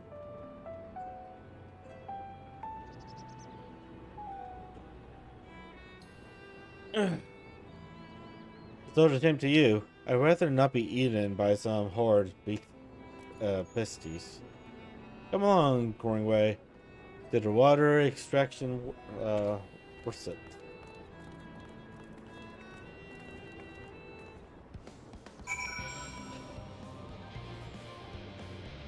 Alright. I am going to take a break. Get up, walk around for a moment. And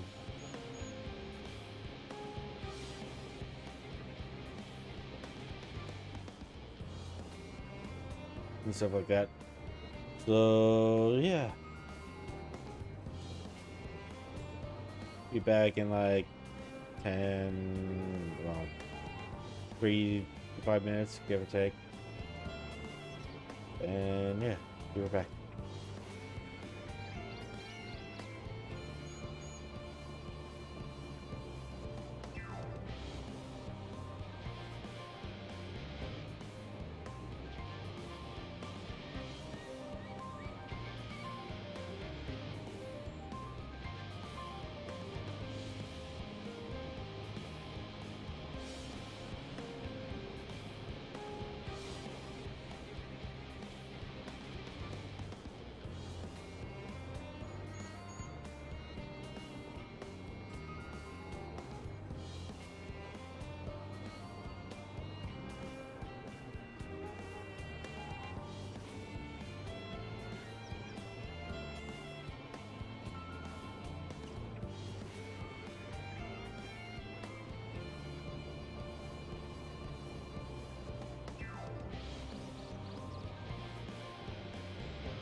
Alright.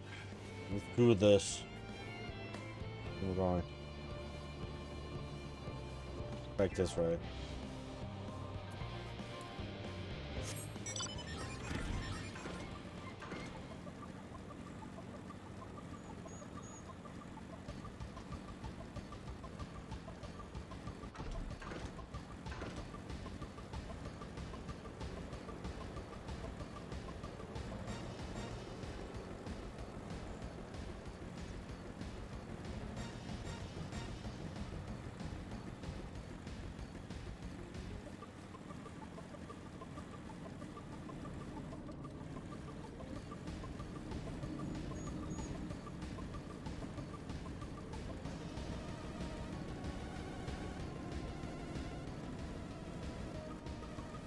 Fuck. Oh.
Thank you so much.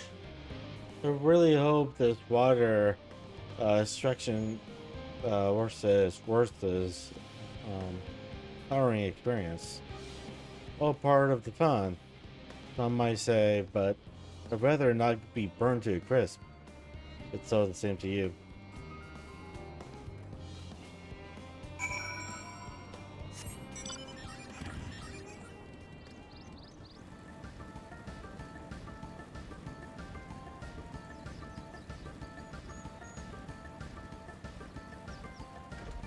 There's the opening over here.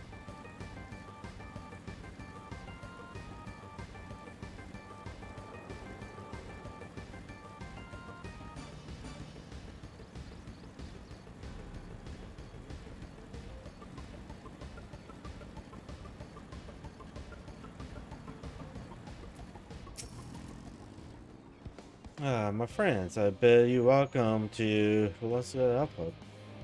Our destination does lie at the left top. Pray follow me.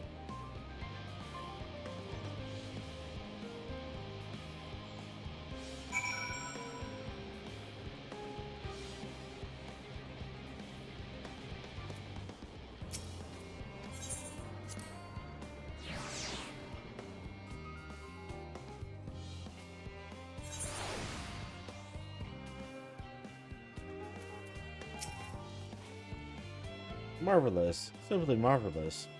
So, this is where the magic, or science rather, takes place. The perfect environment is obtain life, artificial creation. The knowledge we'll gain here would be essential when we start looking for new stars for your kind to inhabit it. Apparently, most of them don't even have air for you to breathe.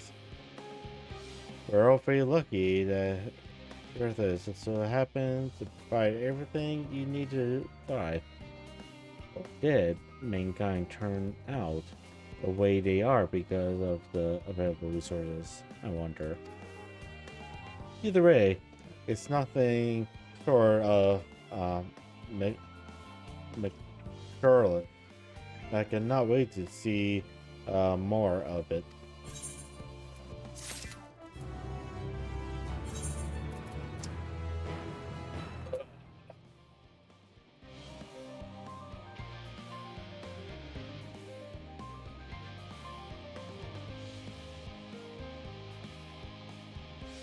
I'll be open.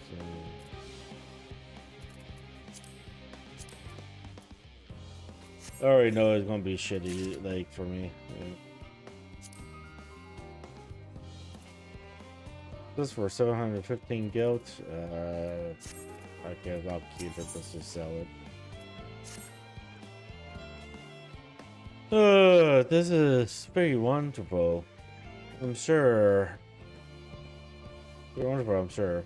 But I was rather hoping to learn more about your nurse's provision facilities. In other words, where is the food? I believe both the knowledge and consumables you see may be found at Federal Maliks. Imagine staying away into others. Intend to study every visible facet of the apparatus. Will the South be so kind to escort our visiting culinarian? Yes, that's much more interesting. Hopefully I'll be able to see firsthand some of the delicacies he was telling me about. Even his inconceivable vivid, if a bit too verbose, descriptions cannot compare to something than myself. Not to mention, there shouldn't be no more. So I must learn all I can while there is still time. Thus, brook no further delay.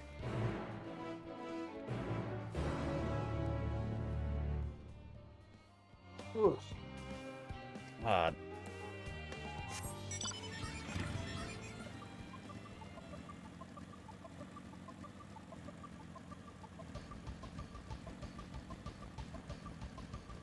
Wait, where am I going?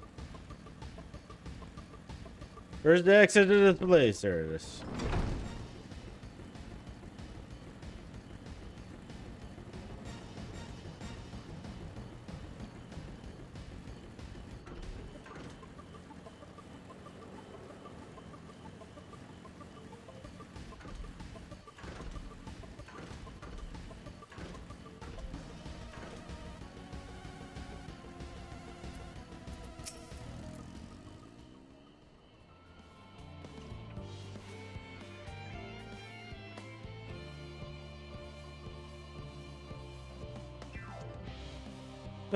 This is the place, yes? Heavenly aroma was enough to guide me here. And I spotted several of the fruit festival featured in our compendium.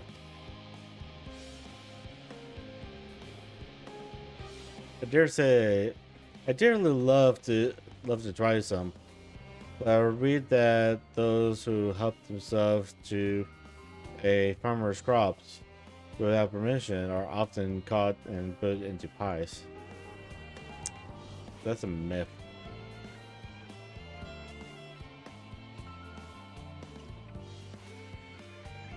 Perhaps you could ask whoever's in charge if they'd be willing to part with a few samples. If not coming to you, blah blah blah blah blah blah blah blah blah blah blah blah blah.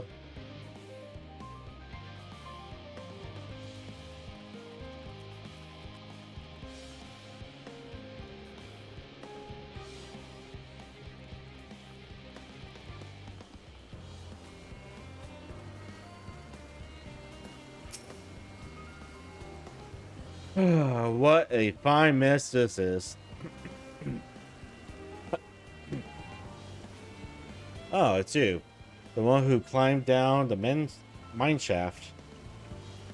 I'd show you around if I could, but I'm rush off my feet preparing for the extras. And I'm not the only one. We folk got to find ways to do what we do down here up there. First on the moon, then on whichever star the form decides to become our new home. It's oh so sudden, so unreal. Don't you want to go to the moon? Well, it's better than waiting for the final days to clean much. No matter how carefully it's all planned, we'll never be able to take every variety of floral and piranha with us. So the ones we can take may not survive in their new environment. So many species doomed to extinction. Sorry, that's not what you came to talk about, is it? Not quite so dire. Not quite so dire, I assure you. You merely wish to sample a little of your produce, if you may. By all means, help yourself. Much appreciated, my good fellow. So, where to begin?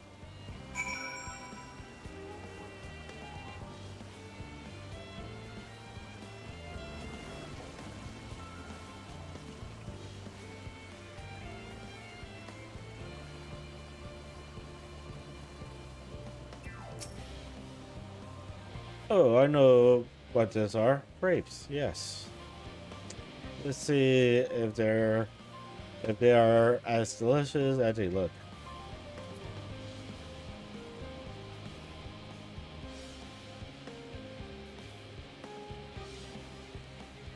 So sweet, so sour. The taste is much like a ripe velociferous carrot, and yet the texture is entirely different. The contrast between the outer skin and the fruit within is most particular. So far from unpleasant. Yes. Think I'll try another.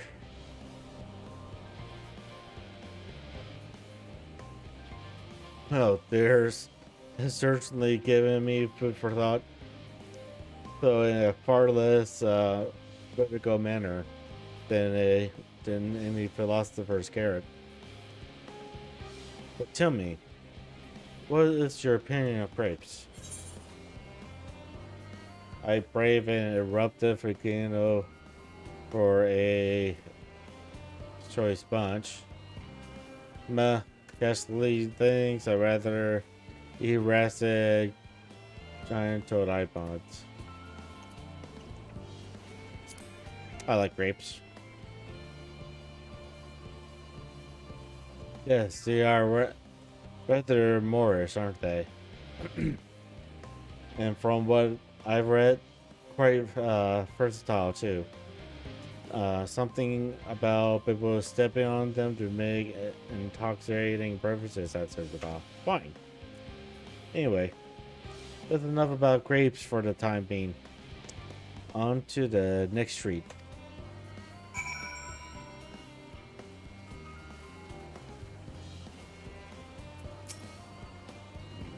Orange by name, orange by nature.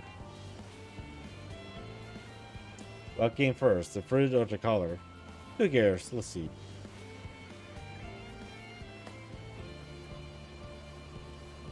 Yes, that's, Equal parts sweet and sour, as with the grapes. Yet nothing alike. I may have to consult Yurcha about expanding my vocabulary. I simply cannot find the words to describe it. Perhaps what I'm looking for is better. This is very complicated. It's very complicated, you know. So many flavors, so many choices, and each individual with their own personal preference. Now I see why you turn your noses up to the idea of eating nothing but carrots. Marvelous. Marvelous though they still are, in my estimations. Let no one say I say otherwise. But speaking of carrots, I have yet to sample any of the vegetables. Let's see what's in that field over there.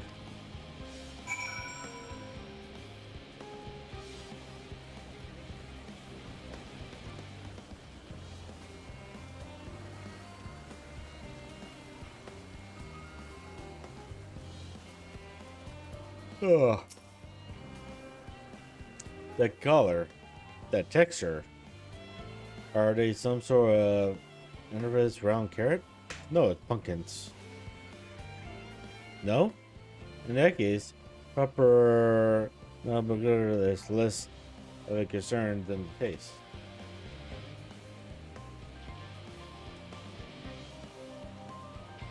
Blah. So hard and flavorless.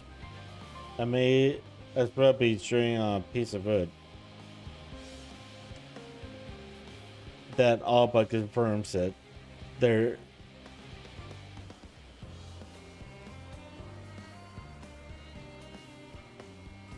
Wait, is this pumpkin?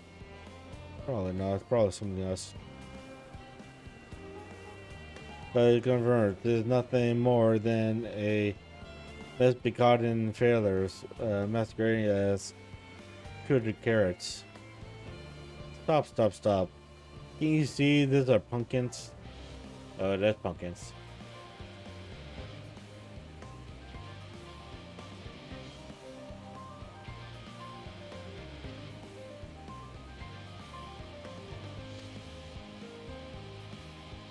And no one would have any sense would try to eat them raw. You're supposed to cook them first. Do you not find it an awful bother? Far from it. Cooking is a joy unto itself. And what's more, it broadens a range of ingredients that we may safely eat. But above all else, cooking allows us to draw out the full potential of our produce. Pumpkin stew has been one of my favorite dishes for a long time I can remember. And perhaps even this hard blocks of plants, no matter, it can become as delicious as the orange has simple. I wonder though, if there is anything even more delicious. How about that yellow fruit for yonder?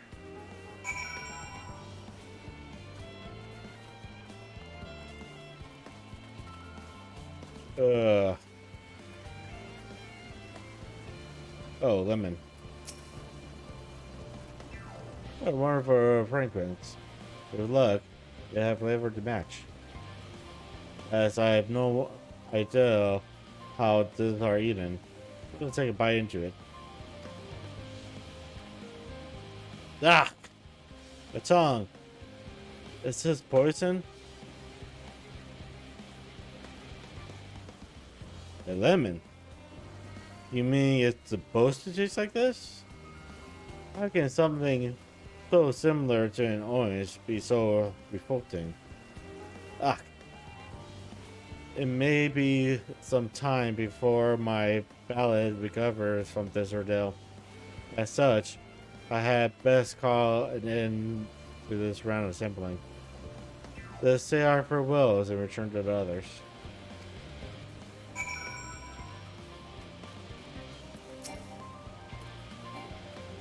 Really? Finished, have you? I trust you found something to your liking? I'm rather enamored with the crates and oranges. Less so the pumpkin, though. I learned the hard way they're not to be eaten raw. Then there was the lemon, the deceiver. I still feel so violated. Haha, first time, was it? I hate for you to leave with a bad taste in your mouth, in more ways than one. So I'll give you this lemon muffin I baked. If this doesn't change your opinion, nothing will. More lemon? Have I not suffered enough? Nevertheless, it would be remiss of me to spurn the opportunity to bit of sick game up there. Learn more of your indestructible ways. Very well, lemon muffin, do your worst.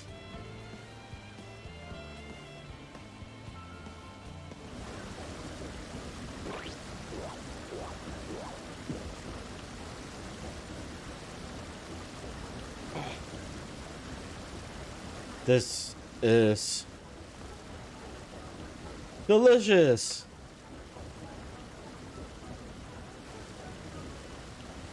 Although I can still detect a hint of lemon, it complements the sweetness of the dough to create a perfect harmony. I never would have guessed its foul bitterness to be utilized so elegantly. My good champ, this is simply breathtaking. See, we rarely use lemon in its natural state, but it has a starring role in all sorts of recipes. And the same is true for many other ingredients.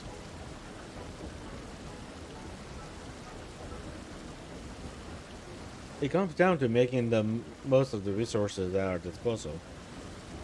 And sometimes that can even be the difference between life and death.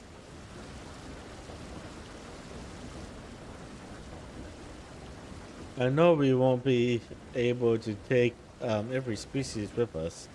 No doubt the forum agonized over what was worth preserving and what would be considered to history.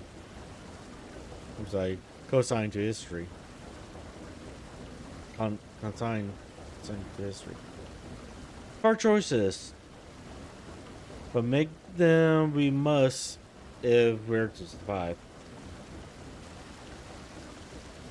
Such strengths of will. Now I know why Ireland sees in your kind.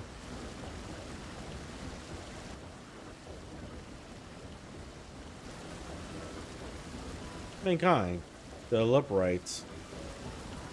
We were both born from the Agamemnon knowledge of the ancients. They learn all there is to learn about the nature of setting alive in the face of the stars themselves.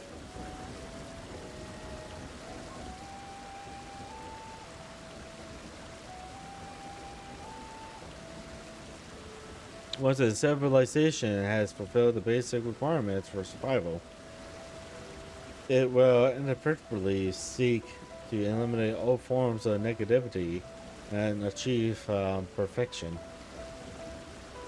And there lies its folly in its downfall. For perfection is an unattainable ideal. This the paradox of the incomplete carrot. Yet civilization since time immemorial have deemed the pursuit of perfection as progress. They pay no heed to the costs incurred in their futile quest, and all too often become the architects of their own demise.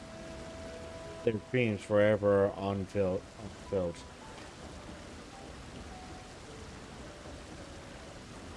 What then is the alternative? The answer lies in knowing that our existence can never be perfect. To be content with what we have and make the most of it.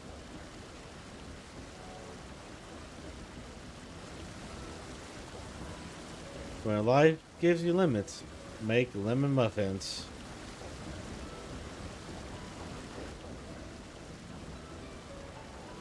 Pardon my assertion, but what in the seven hells are you on about? And who are you anyway? Cooking away at your service. I'm here to help prepare for the trip to the moon.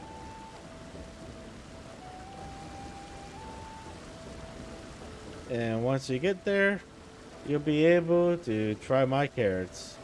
Been growing all different kinds. But don't worry, there'll be room for your crops too. We'll work together to preserve as many of if there are species that's possible. If you're up to the challenge. Yes, of course. I'm looking forward to it. Well, this has all been highly productive. Probably let's go and see if George and the others have run out of machinery to expect. Shall we?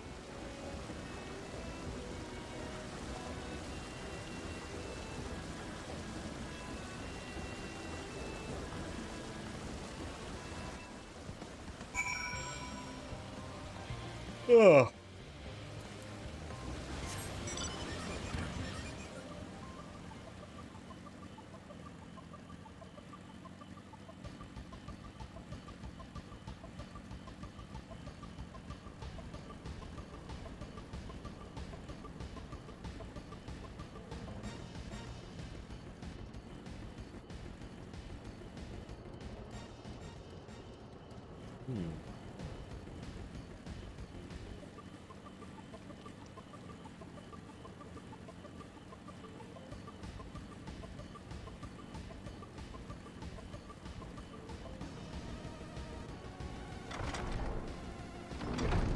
Not ERPing, what the fuck? Never ERPing. How you doing, Miwa? I mean, I could ERP if you want me to, now that you're here. By the way, everyone, go check out Miwa. Pretty amazing artist. Big cutie rabbit. Go check her out.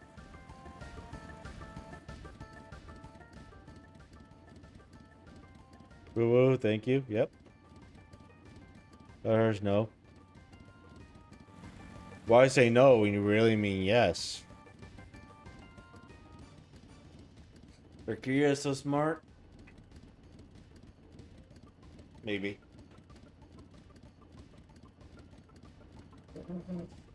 Ugh. I really should change up my commands a little bit.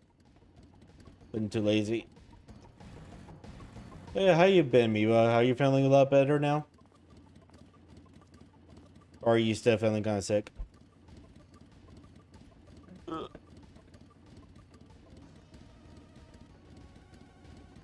on some light so I can actually see something.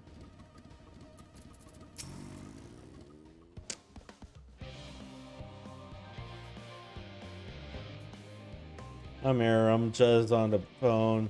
Sir Lurky for now. But we'll talk as soon as possible. Alright, cool. At least you are feeling a little bit better.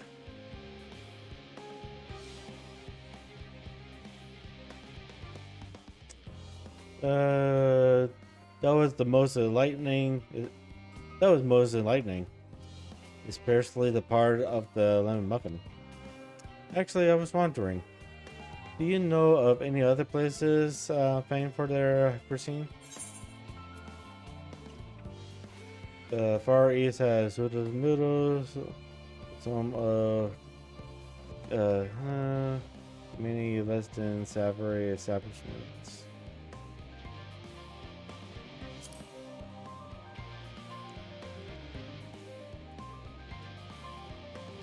With that, I had the time to visit.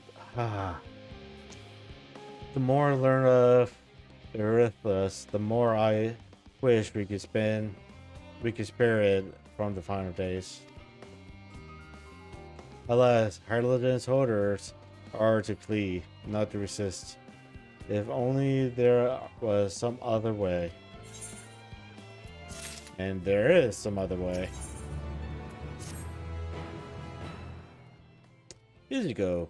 A trust-side time at Mara Akmrusted Bareflute. Our own efforts too were rewarded. We now possess an embarrassment of educational riches. No doubt our guests' relentless pursuit of knowledge could occupy them and us for a fortnight, unless time is of existence.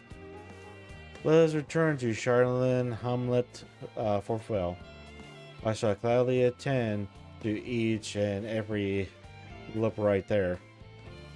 Should further questions within my power to answer arise.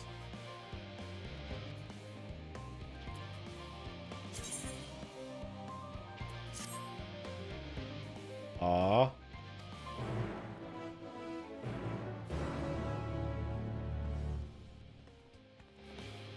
Alright. Going back over here, so I'm just going to teleport because I'm lazy.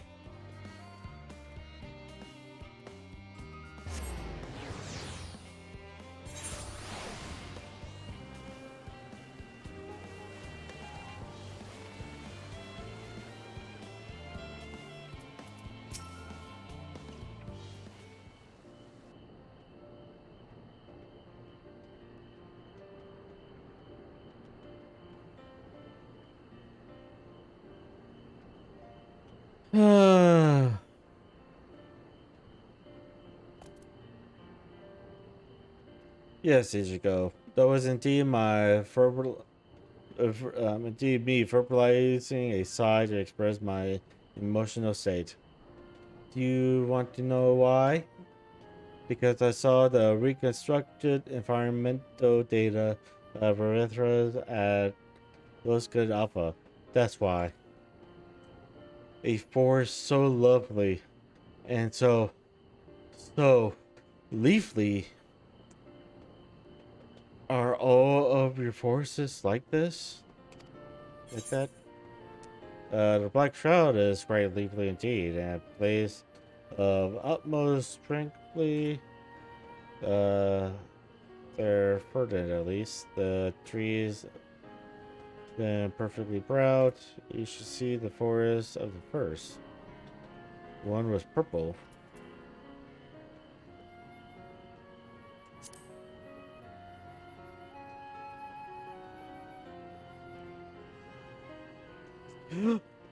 Cast, I say. With a star so wonderful, it comes as no surprise that you're reluctant to leave it behind. I was a fool to think otherwise, and assume that the moon was something worth being proud of. How ridiculous we must seem to be. How ridiculous we must seem to you. Trying so hard, yet achieving so little.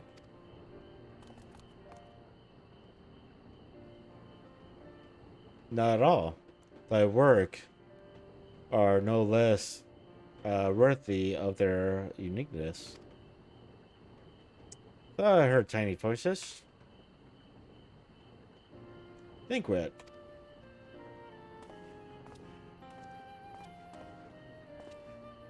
How does thou fare? Oh, I was able to clean a fair bit from the researchers while helping to move their cargo. Preparations have proceeded without interruption here, despite news of the coming in. We have the forum's leadership to thank for that.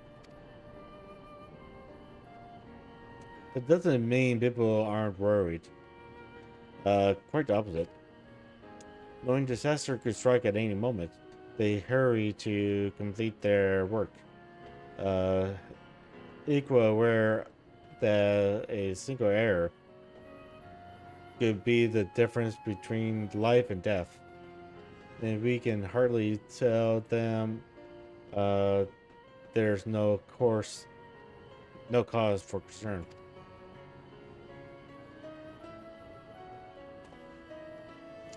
Perhaps not. Though aided by our goodly growing way, we may yet find other ways to lighten their burden. Me? Be of use to people? I'm honored that you would think me so capable. But I'm not sure that I'm up for the challenge. Nevertheless, I believe in thee. If you say so, I suppose I can't hurt to try. I passed someone moping in the western plaza that looked to be in need of a helping paw. Perhaps you might start with him.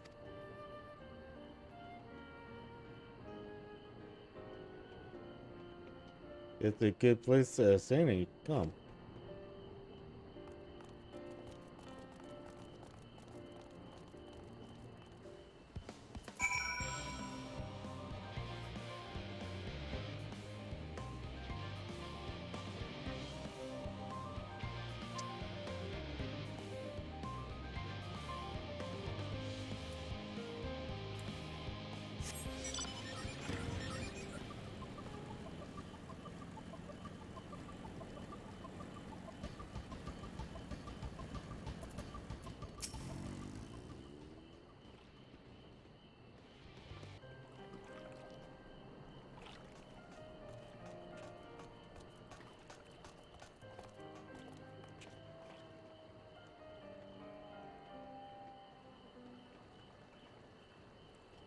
Oh, can I help you?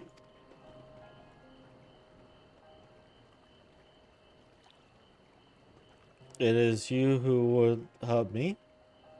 Is my anxiety truly so obvious? A burden shared is a burden eased. Pray tell us of thy troubles. Those little fellows do look like good listeners.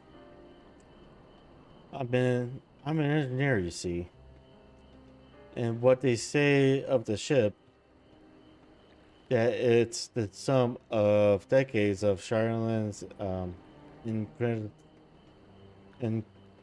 incredulity. English is hard. That it's built with peerless Alicon technology. It's all true, but I know that none of that is guaranteed. We've never before launched a starfaring vessel, let alone thrown it in the way, let alone flown it in the great expanse. All the tests we've run has been on ground. Only operational personnel and cargo would be aboard for the first voyage. But even so, if it fails us then, what can we do? And if it doesn't, it could fall apart on the next flight, or the one after that.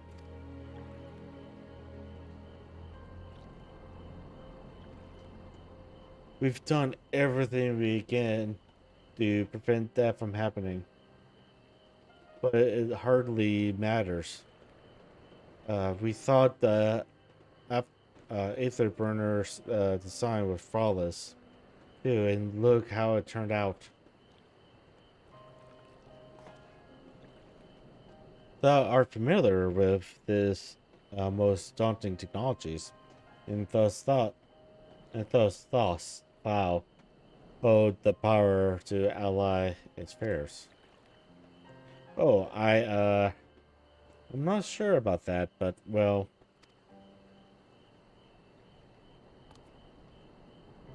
maybe you could tell me if there are any aspects of the ship's design that you're especially worried about.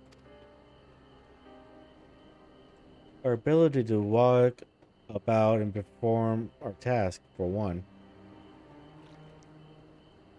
I devise a means by which to employ gravity. But to spell to regulate the environment. But what if it's not strong enough? What if everyone floats away and begin crashing into things as soon as we left the star? Ah, gravitation. Maybe I can help after all. Up there is not so different from down here. You see, the same rules applies. And if you consider them as part of the great big cosmos rather than separate places.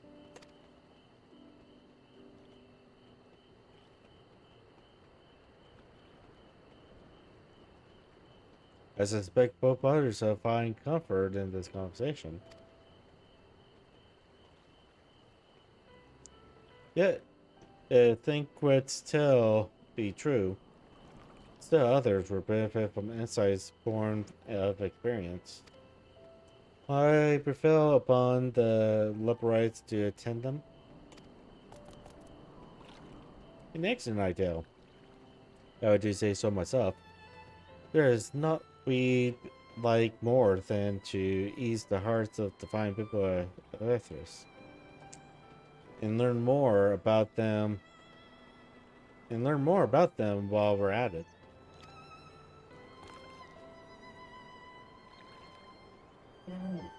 We're glad to hear it. Gather thy companions and bring them hither. Let's go. Thou hast gifts for finding souls in need of succor. Pray seek thee out the distressed and apparative, and inform them the hub is at end.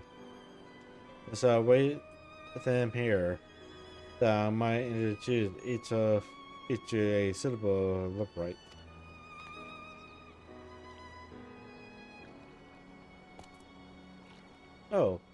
I do so look out.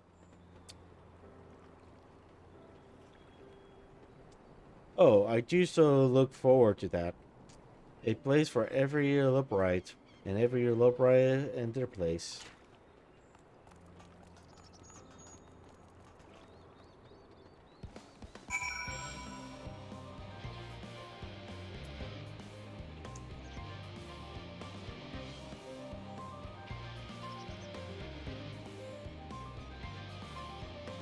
I hate this finding missions. This finding missions needs to go the fuck away.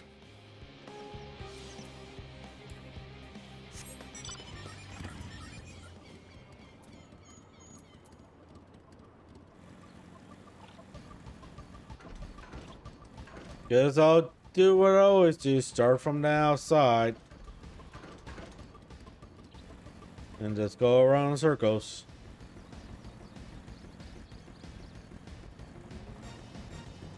Someone over there. See them.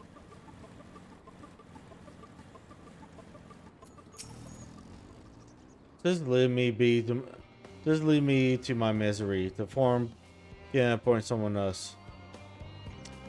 I apologize. I simply don't know what to do.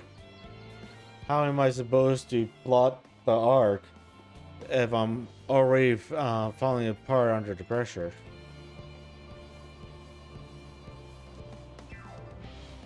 You know a starship pilot that I might speak with? Really?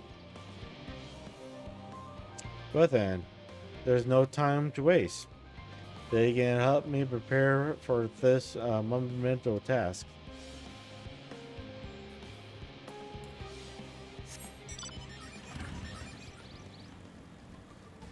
Really? You can't just let me have it?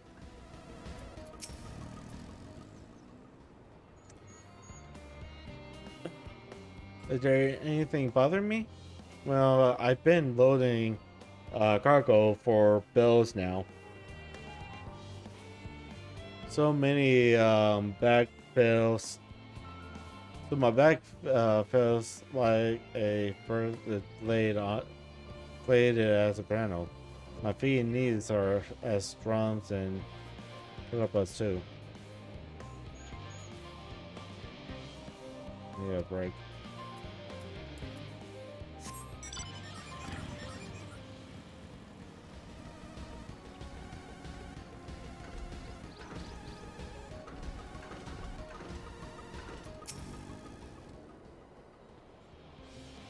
Worries? Worries. No, I believe I'm fine. Thank you. I've been confiding in my colleagues. It's helped a lot. Can't recommend it enough.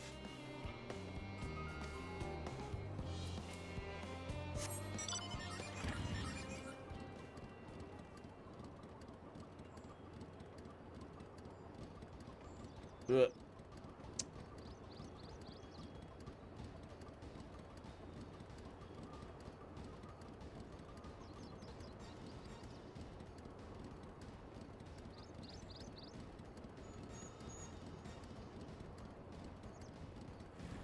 Sorry, I was checking something. I doubt it'd be anything out of this circle. But you never know.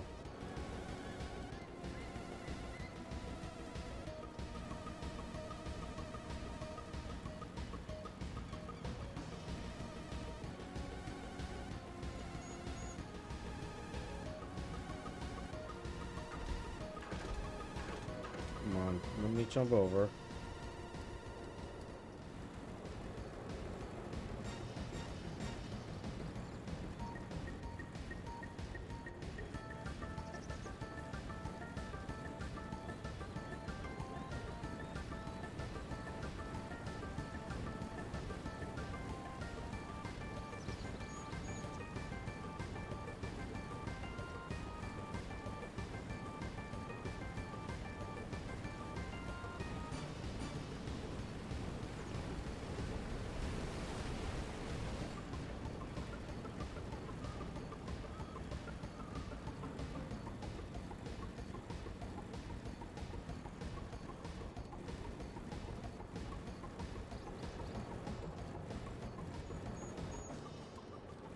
Yeah, everything will be out there.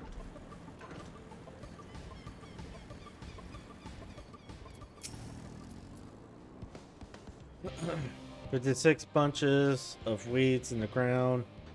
56 bunches of weeds. Whip one out. Add to the mound. 55 bunches of weeds in the..." Yep. I'm not neglecting my duties, I swear. I was in need of a little break, you see. But then I found myself unable to relax at all.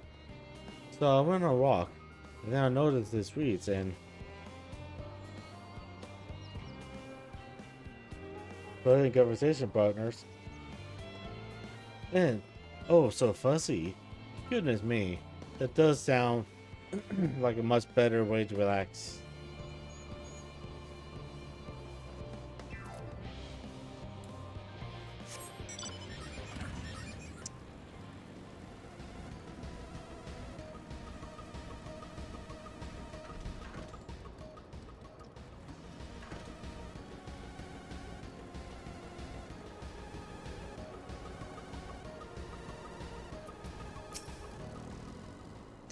Apologies, but I'm awaiting a delivery. Whatever it is, we'll have to wait.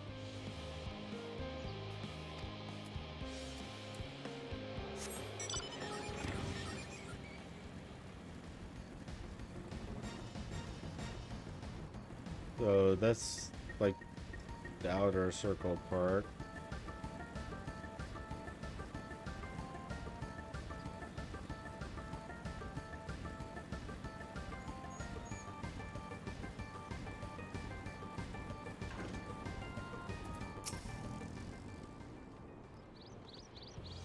What am I thinking about? The medical facilities of the ship, of course. But assigned them with the assistance of our sages and battlegrounds. But to imagine every illness or injury on my face in the great expansion is beyond any of us. To say nothing of the effect that living out there indifferently might have on the body. The groove of the moon. Why did I not think of that?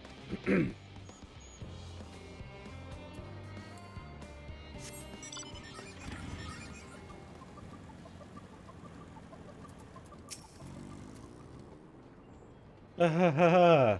The end of the road is nigh. Yet the work goes on no faster. Schedule, schedules are such temperamental things. Here's the bow one moment, other bullocks in the next. And yet, I've never felt so alive. This always look at it now. Never change, game. Never change.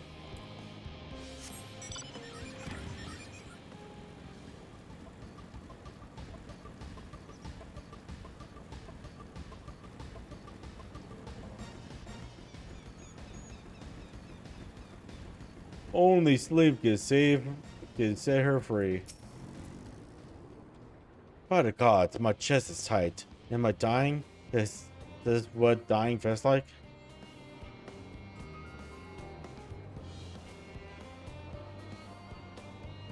Oh, do pardon me. I didn't see you there. There is no cause for concern, I assure you. No cause for concern. Even though we may need to depart at any moment. In the hall at the time, buckles under the strain. The entire vessel may explode on launch, claiming countless lives and dooming all mankind. But that is highly unlikely. Yes, yes. Highly unlikely. Highly.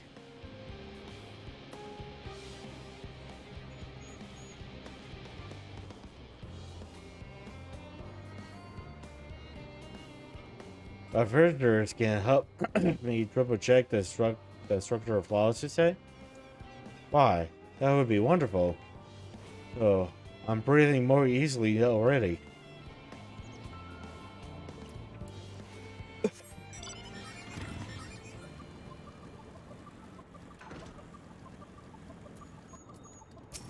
Now I'm finding everyone. You. Yes, you. You idiot. Have you seen any envelope lying about? The envelope refuses to give me the accomate order without that bloody slip of parchment.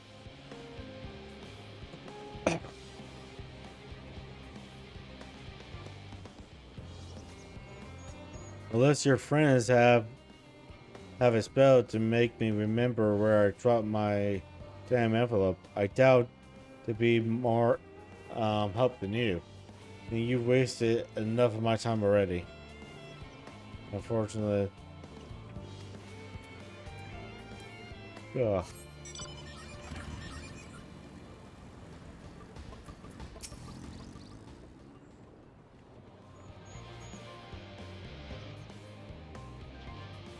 My face? What's wrong with my... Ow. Perhaps I am a bit tense. But it's that's with ensuring that the proper fauna, and only the proper fauna, are brought with us from them. However, the suitability of a few species is still under debate. And I can hardly make the decision myself when I know so little about the environment up there.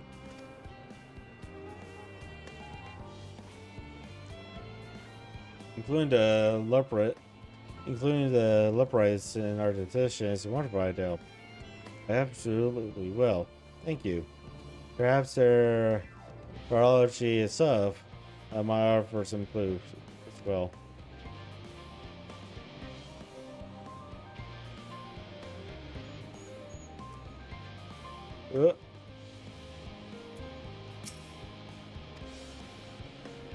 Huh? Because our collaborators, I suppose that would be more efficient than sitting in here rotting. I'm attempting to calculate how much cargo we can consolidate into fewer trips. Should the afterburner make our original estimates unfeasible? But there are simply too many variables. I feel as if my brow would turn inside out. But perhaps our lunar associates will have more insight into how much weight, because it's too much weight for our purpose. Thank you for letting me know. Alright, where is this last two fuckers?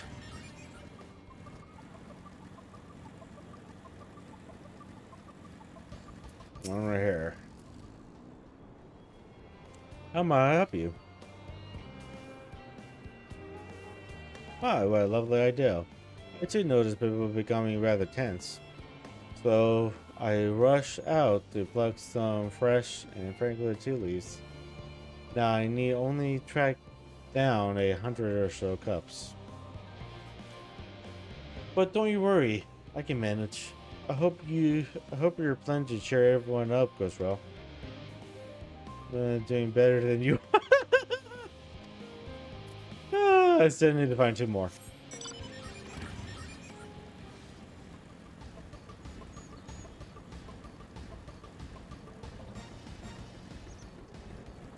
Where are the last 2 fuckheads?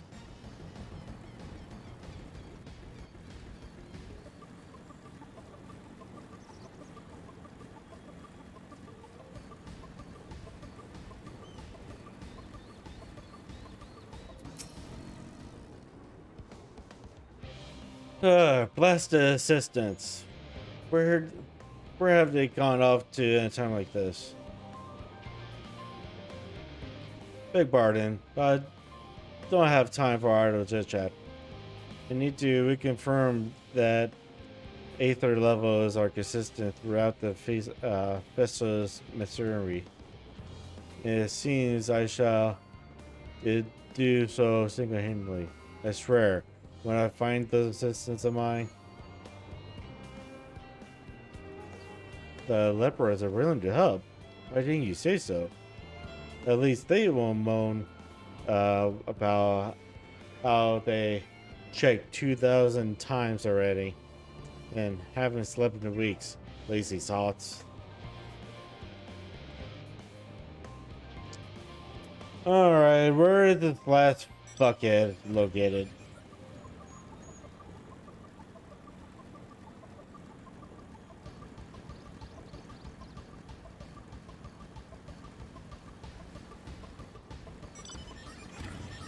Oh, hi there.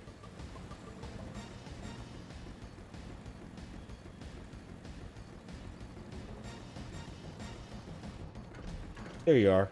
You weren't there when I passed by earlier, you fucker. Have you heard anything of what's on the moon? I have no doubt that we can make it up there, but the searching for a new star part of the plan sounds awfully vague to me. I asked the forum, but they will only tell us that our collaborators have everything under control. Forgive me. I don't feel particularly safe wandering through the sea of stars on God knows what made by God know who.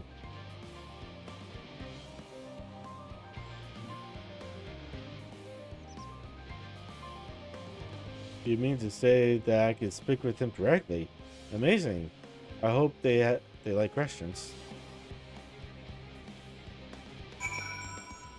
Finally! Jesus fuck, I hate this kind of mission. This kind of mission needs to go the fuck away.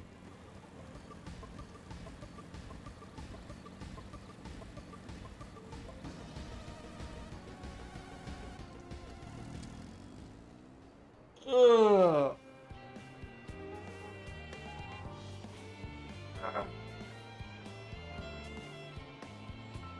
Alright. So before we proceed, we're going to go and take a quick break, go get some more water and whatnot. If this is the first time being here, as I said before, I do run ads. I do run 3-minute ads to just kill pre-roll ads and whatnot. I normally do try to take play those ads when I'm taking a break. So I'm gonna go ahead and run this ads, and I'll be back in about 3 to 5 minutes. Maybe a little bit longer, maybe a little shorter. And then we'll continue on. Cool? Cool? Alright, I'll be back.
Alright.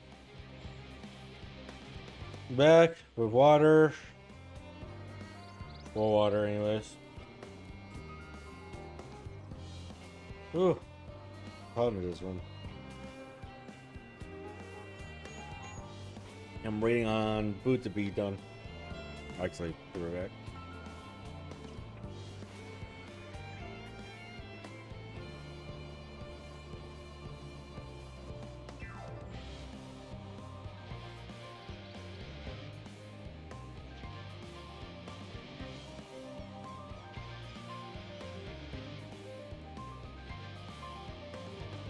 Ugh. Went to open up a closet door where I have a portable AC unit in there so that I could get the air out of there as well to help cool things down. Alright. Ugh. This.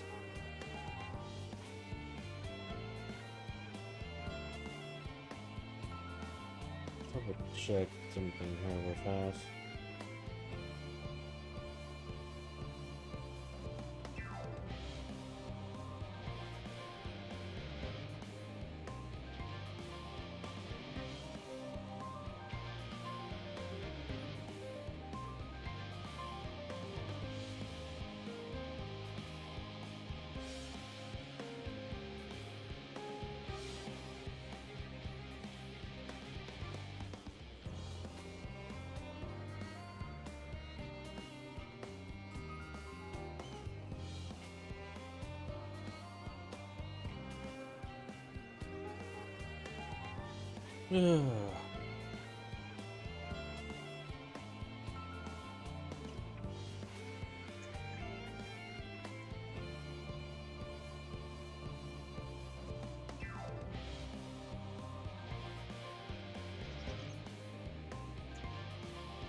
Sorry, I'm looking at something. I'm getting distracted. I need to stop getting distracted. Yeah, alright. Time for me to stop getting distracted and just play the game. Behold, Ichigo. Those dying efforts. Word hath spread throughout the Leperothos. Fairly. To a fair greater number than we had anticipated. Stingray does gather more lepers as we speak. I saw assign each in accordance with their skills. That new bonds of friendship might be forged. To be greater matters required not thine attentions. Watch over them. I break this.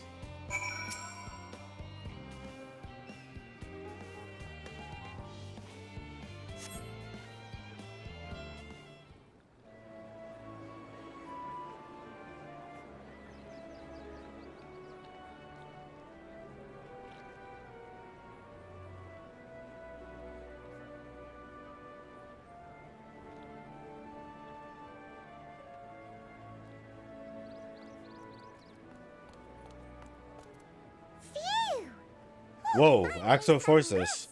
Why, I haven't spoken so much in, well, in forever. Lively, isn't it? The town is abuzz. Everyone eager to meet with our friends from the moon.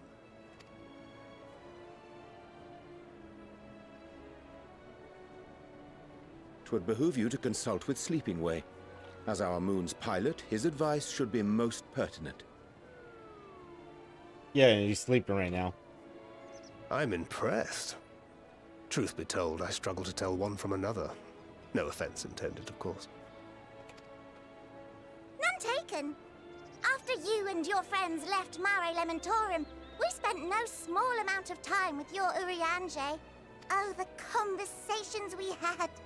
He told us all about Atheris, answered our every question, no matter how trifling or trivial. page filled to the margins with knowledge. When I first arrived, I was struck by how little I knew. It was daunting.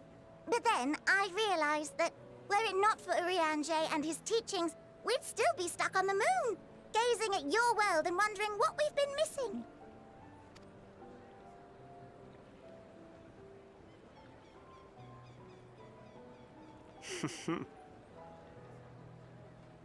What would they think if they could see Urianger now? I dare say they'd be more than a bit surprised. And impressed, no doubt. Master Louisoix, Minfilia, Papalimo, and not to forget...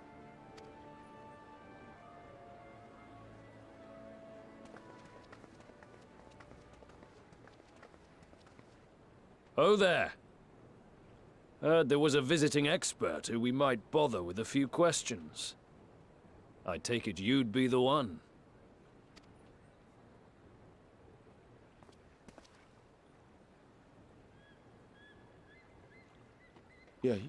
Yes, I am.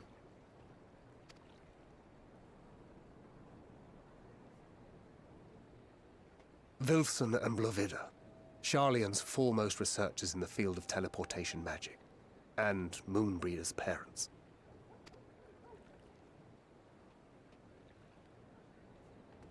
It hath been some time.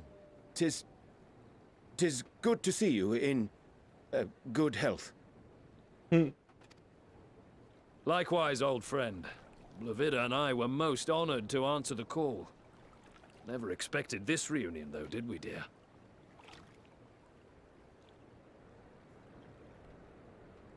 Arthur, the nerve. Sending that letter, then running off to the gods know where.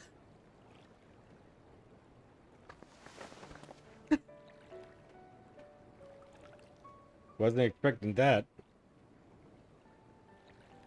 Do you have any idea how worried we were? Wrap her arms around her already. Jesus fuck. Sorry. 'Twas remiss of me not to deliver the news in person. No, more than that. 'Twas I who... Our daughter was disillusioned after Master Louisoix left her behind. The day the Scions called upon her was the happiest I'd seen her in years. She made her every choice of her own free will. No one could have ever forced her to do otherwise. Don't blame yourself for her death. Celebrate her life. You know that's what she'd want. If there is one thing we resent you for, it was that we could not be there to mourn her with you. Reading the words you penned in that shaky hand, we must have cried as much for you as we did for her.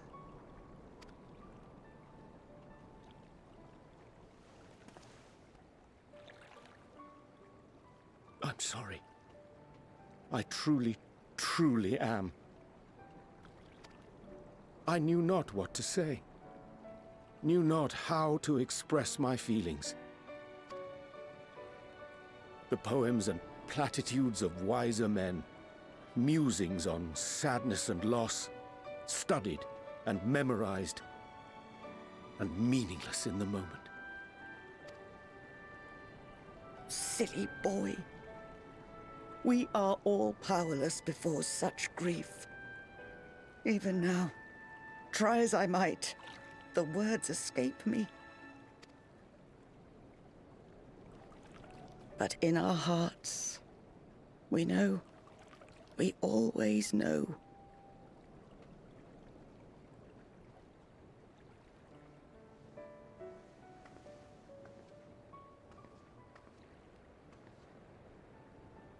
I remember when you were young, how the lads teased you for choosing the company of books over others. Our moon didn't take kindly to that. Be nice to Urianger, she'd shout, and give them a walloping. No matter how many times we scolded her. So we offered a suggestion. Rather than starting fights, why don't you be the bridge between Urianger and the others? She had to mull it over for a while, arms crossed, brow furrowed in intense thought. But from that day on, she never let you be alone. She'd drag you outside to play, pepper you with endless questions, read the same books you read, all to try and understand you that much better. I'm sure it was annoying and exhausting at the time, but she only ever had the best of intentions. And look at you now, at the center of the crowd. The reason there even is a crowd, having brought these people together.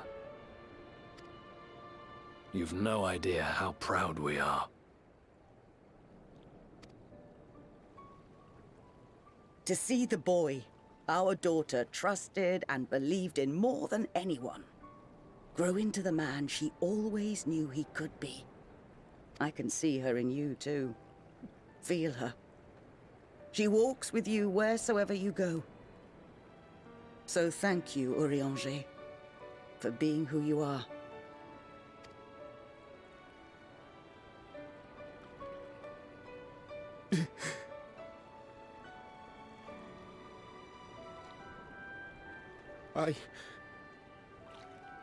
I think I can feel her too.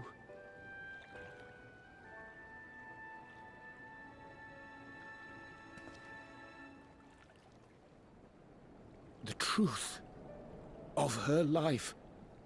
Not sorrow, but hope and love.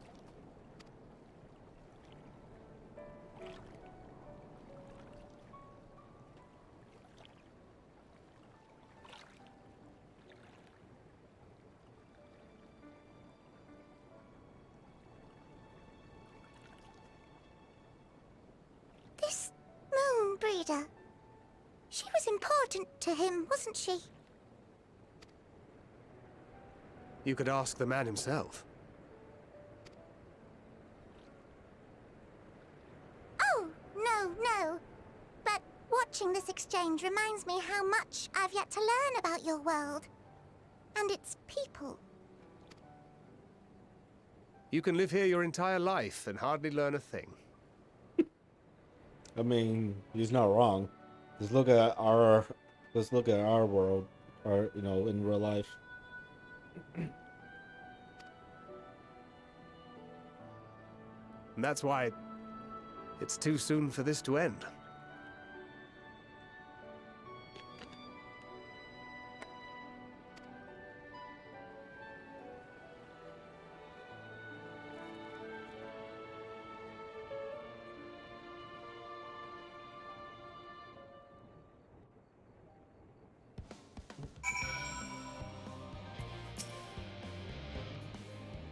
Oh, Ichigo, be assured that I am fine. I am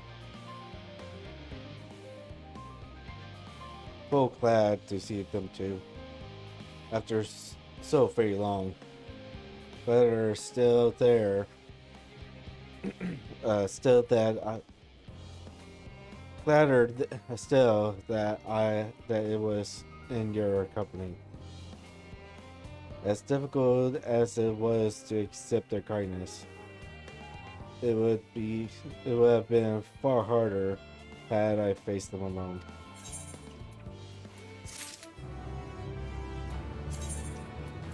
Alright, what more useless coffer do I have? Sell those.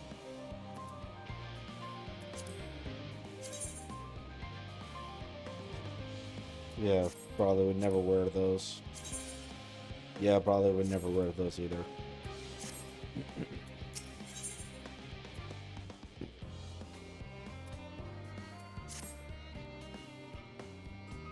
So that's my gratitude for lending courage to the liberates. Not to boast to rest under laurels. Several of our guests have elected to accompany my countrymen to their stations.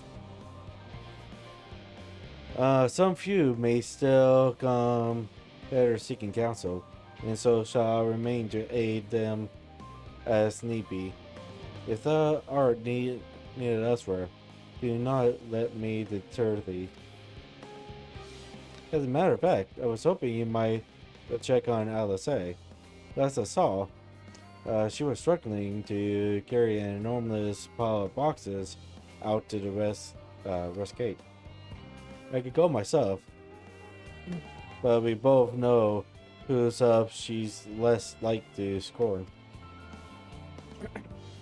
Not to mention that, much to my misfortune, I can think of several other things I ought to be doing until it. Ought to be doing. Until later. Fuck you guys.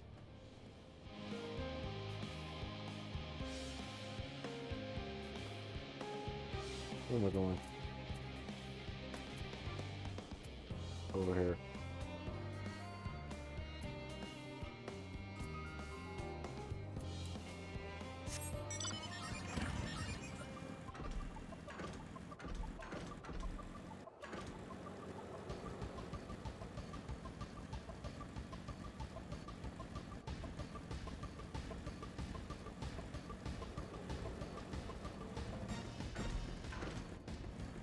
Nope, let me buy.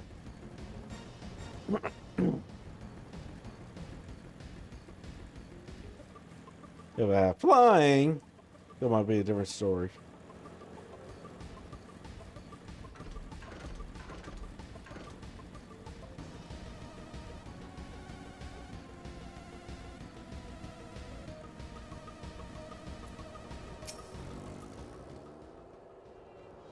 Years ago, what are you doing here?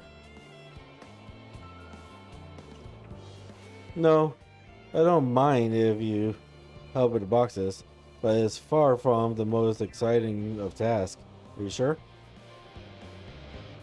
Well, I appreciate the assistance. We need to get this to Opera. Time is short, of course. But they're full of organic specimen samples, so try not to be too rough with them. Avanos should be waiting for us when we arrive. I'll see you there. If any magic was test, she fails.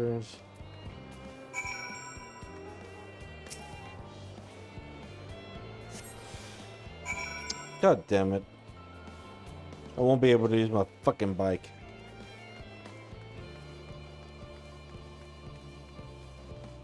No run.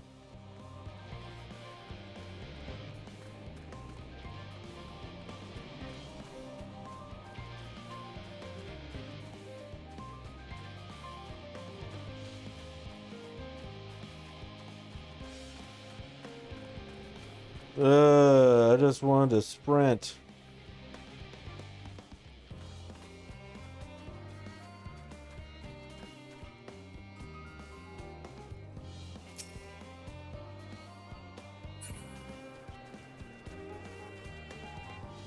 Yeah, stuff on that boat. I mean, not stuff, but whatever that thing is.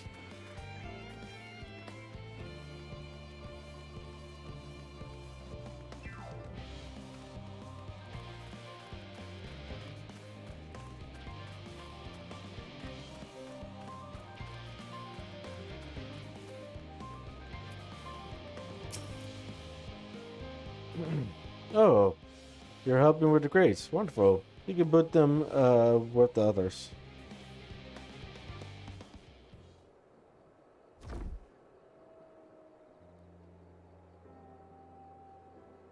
You have my gratitude. But how did you come to be involved with this? Huh. Then I suppose I have thankworthy to thanks as well.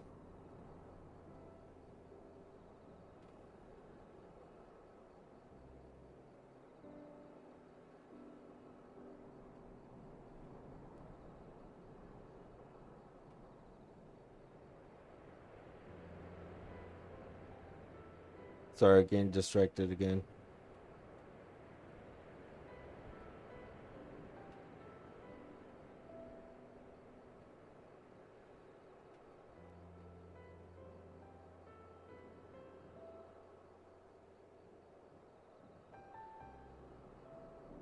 should probably stop getting distracted.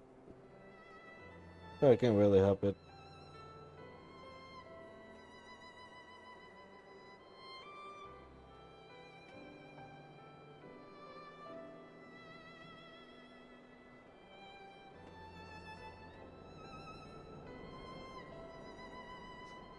Alright.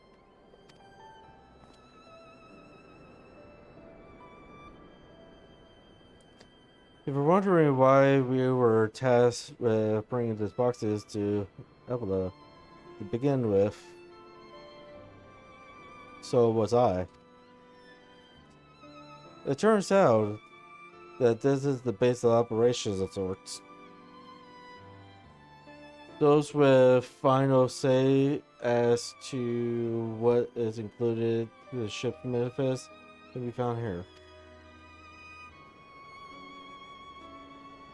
Father included, I suspect.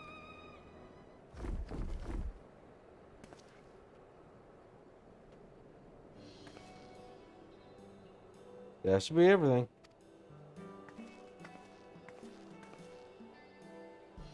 You carry all that at once? Are you trying to injure yourself? Oh, harsh. They're lighter than they look. And not everyone has their delicate arms. I suppose we should let someone know that we finish. Everyone is in the courtyard. We can report to him. Why don't you come along? You should get credit for your assistance. Considering where we are, we might even learn something interesting.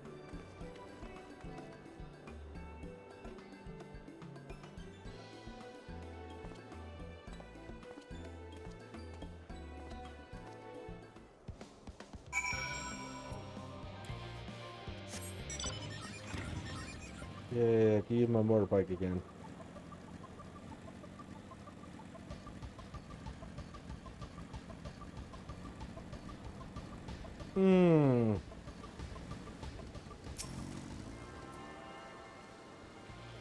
The Parker's great.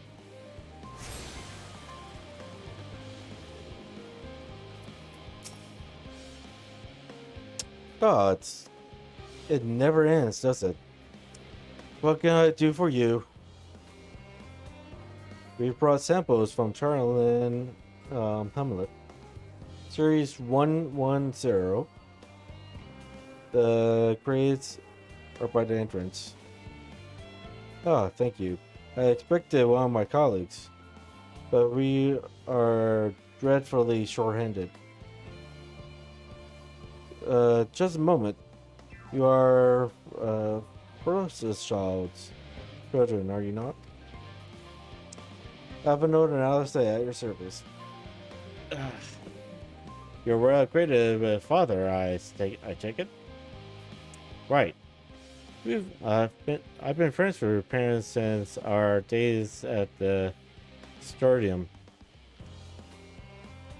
I remember when you were yay high, waddling hither and thinner. Surely, it has been quite some time since we met. It's good to see you again, wielding your father's Norris, no less. You knew our parents when they were young. You knew our parents when they were young? What were they like? Pray spare no detail. I should like nothing more than to regale you. Alas, I am meant to be in charge here. The realms of paperwork, first mission. We can help with that. In exchange for some sort of stories. For the sort of stories our parents would never really develop, of course.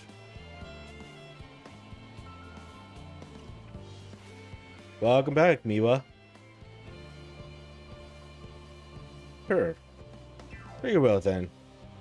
There happen to be 3 sets of documents in need of delivery. How about How about you each take one? Good minion.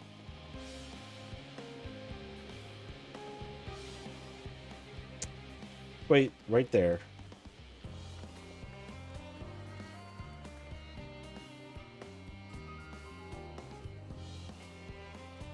You will find a foreign representative written to collect this near the southernmost structure. I hope I haven't kept her waiting too long. Never mind, I haven't known Alice. I'm certain they'll be back soon enough. Yeah, you like my little squirrel? My little squirrel companion? The squirrel empire? Emperor?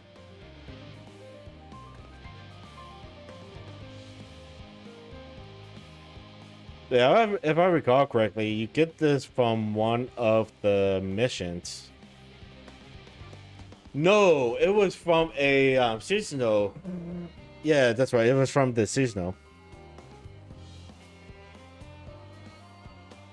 Nut King. Yeah, it was from a seasonal event, from a Christmas event. I think it was last year's Christmas event where you were able to pick him up. I also have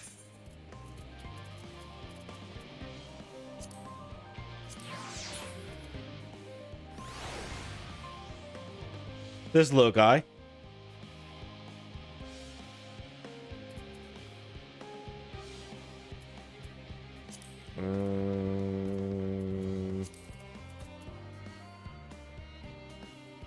I think you got him from one of the actual missions.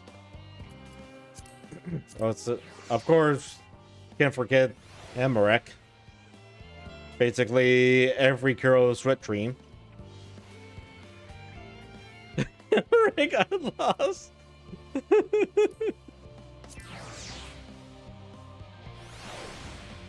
Why not Fran? His voice is Blur Honey. I keep hearing that. But I didn't have the squirrel or this dust bunny here.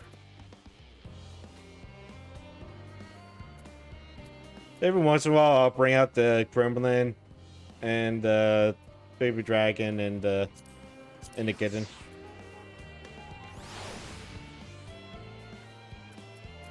But right now I feel like the squirrel.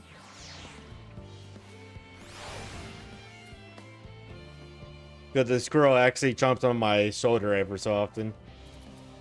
Well, the dragon lands on my shoulder sometimes. On my shoulder too, so. But yeah, I just feel like the squirrel for the last few months. But I do change it up every so often. Alright, so where is this person I need to drop the papers off to? People's minion says a lot about them. What does my minion say about me then?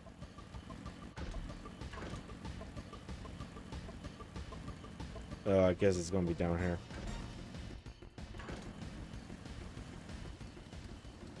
The umbrellas are cute.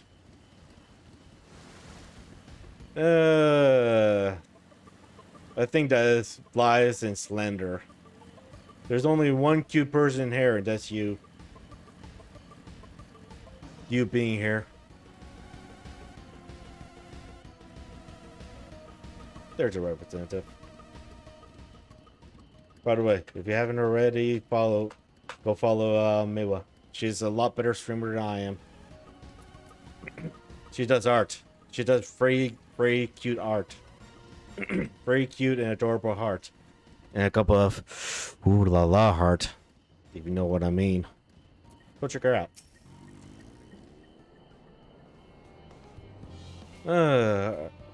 Are you not one of the Seons of the Seventh Dawn?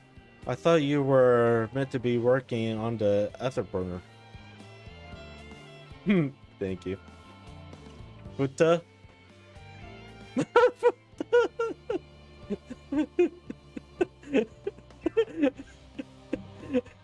Welcome back, Xion. Aren't you streaming right now? Aren't you supposed to be streaming? But wait, let's go check out Xion. She does for RT stream. She does for RT streaming. Looks like she's currently playing Rainbow Six. And she also does fanfic. Not wrong, am I? You are wrong. She doesn't do foot at all. She does other lovely art, but not foot.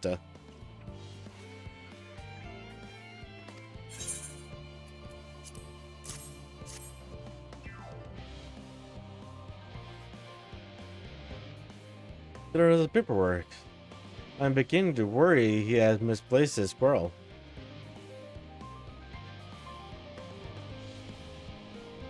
Four.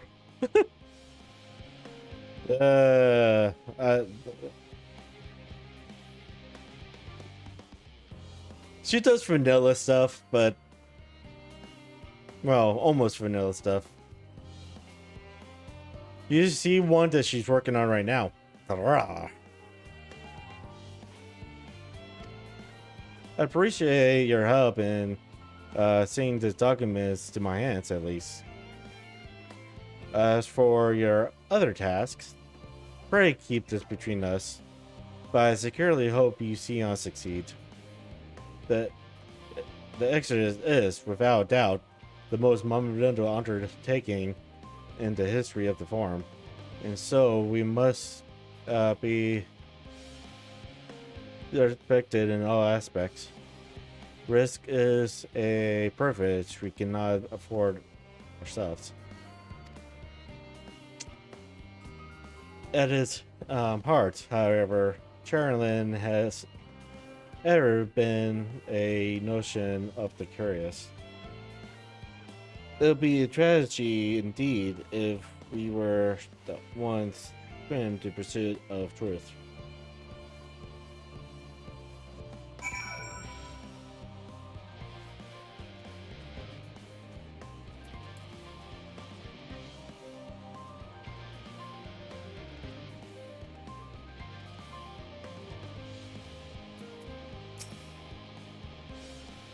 Very efficient.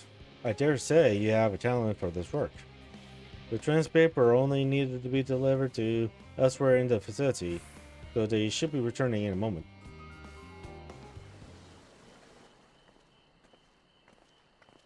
Probably no voices, right? That's more luck. Yep, no voices. We return. We have not a scrap of paperwork remaining in our persons. You will note. You both have my thanks, and my apologies for sending you on an errand far below your aspirations.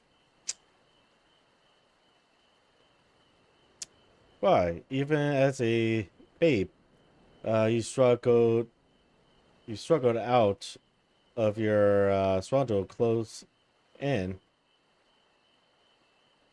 That was quite enough of that. Thank you.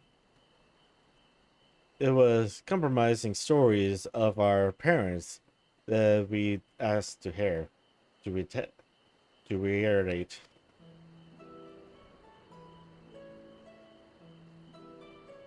Reading's hard.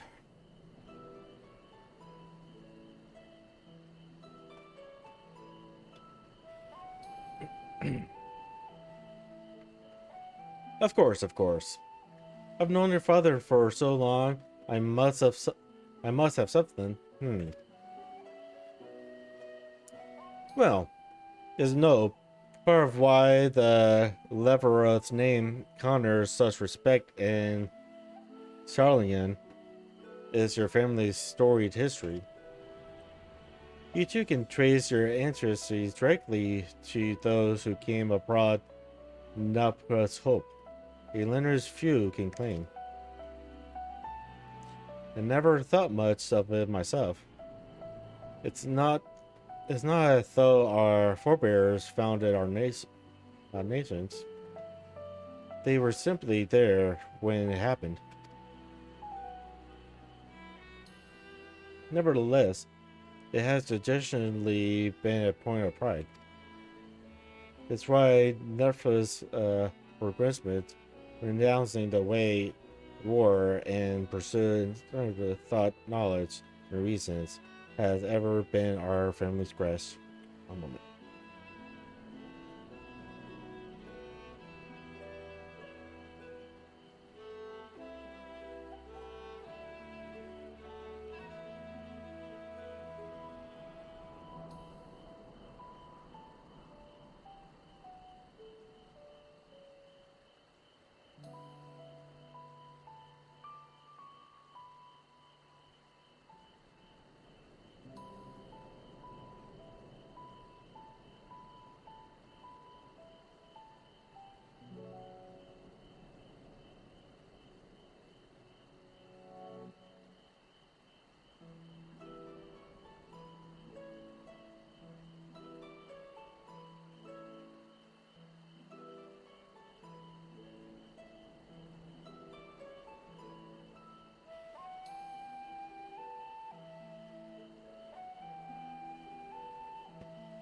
Sorry about that.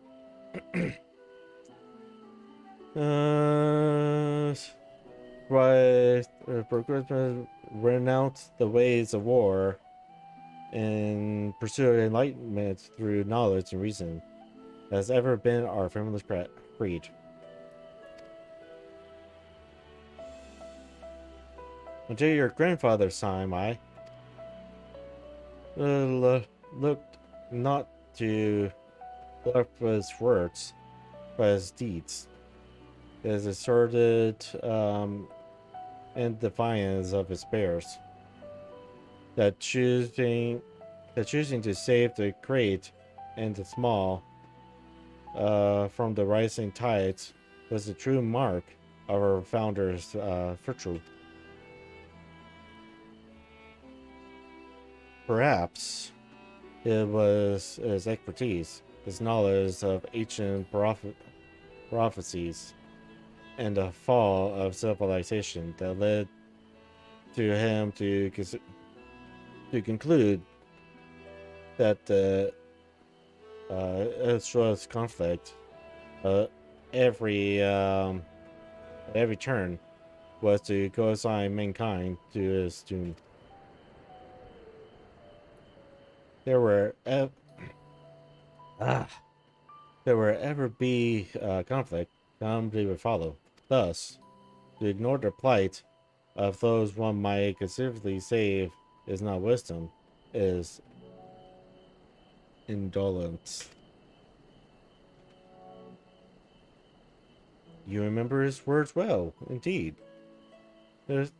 Attila Klosik lived by his personal creed, and used every means at his disposal to bring succor to those to bring succor to those in need, Charlatan or no. No one loved and admired your grandfather more than his son. Yet first they could not reconcile the Losex's deeds with the philosophy of their forebears and his peers, a philosophy in which he believed so fertily, yet made a brother of his father.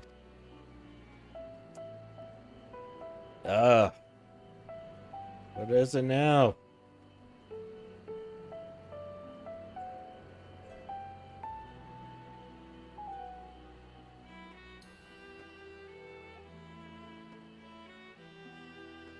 You doing you. You doing you. I really should mute my stream again, my Discord again. Okay.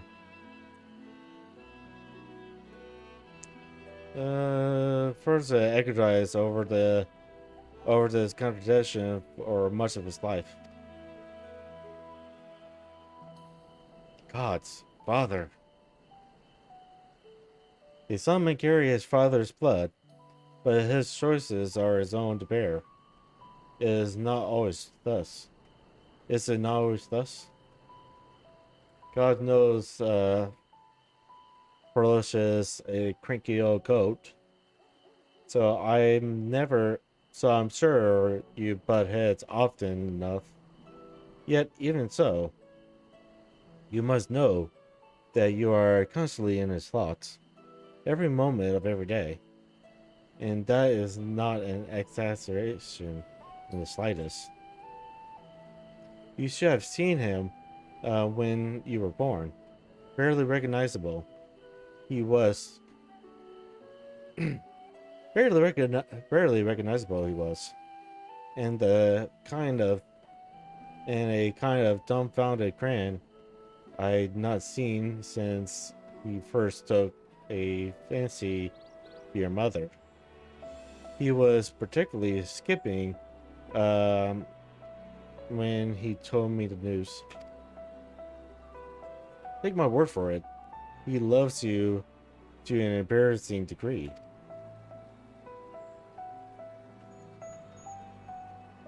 But he is also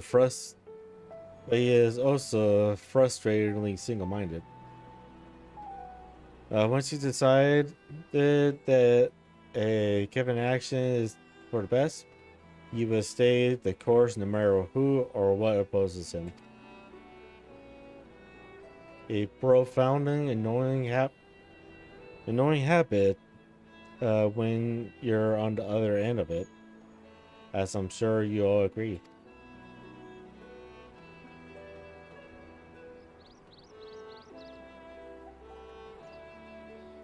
I'll say. Thank you for your insight. When next we meet our parents, I shall mention that we spoke. Try not to get me into too much trouble now. I need the form on my side.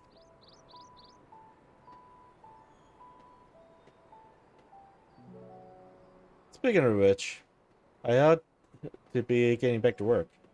I have to make sure those specimens you brought make it to the proper places, or the cranky old goat will have my hide. We can speak again later.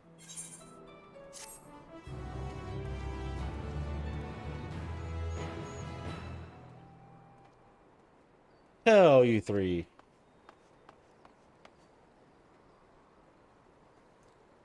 Kura, surely Koha hasn't driven you out of the forest already? For better or for worse, no. I haven't. He has set me a task that requires more than a single pair of hands. And here you are. I could use at least one of you, but I won't obstruct more. Unfortunately, Alizai and I have prior commitments, and we have delayed too long as it is. What about you, Ichigo? Can you spare the time?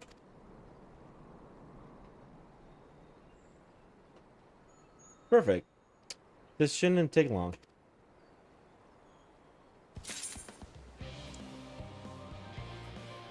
By the way, Miwa, have you seen my catcher? Here's my catcher.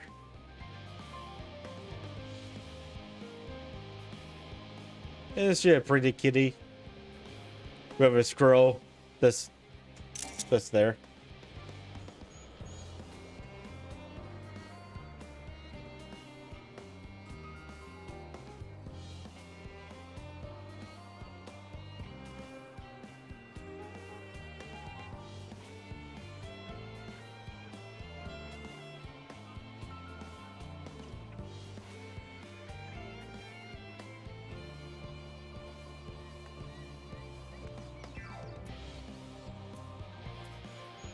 Anyways, what do you want?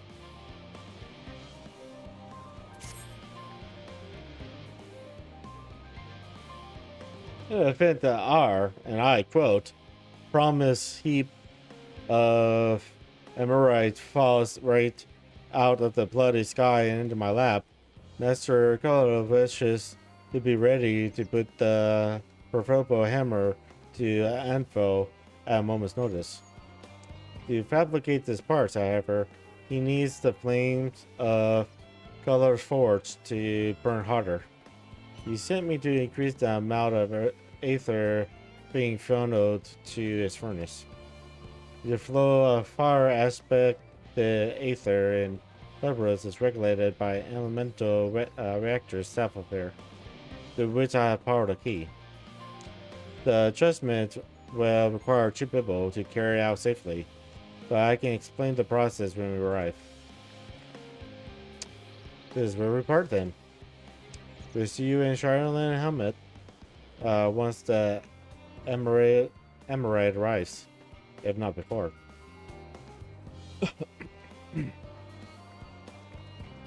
This way then.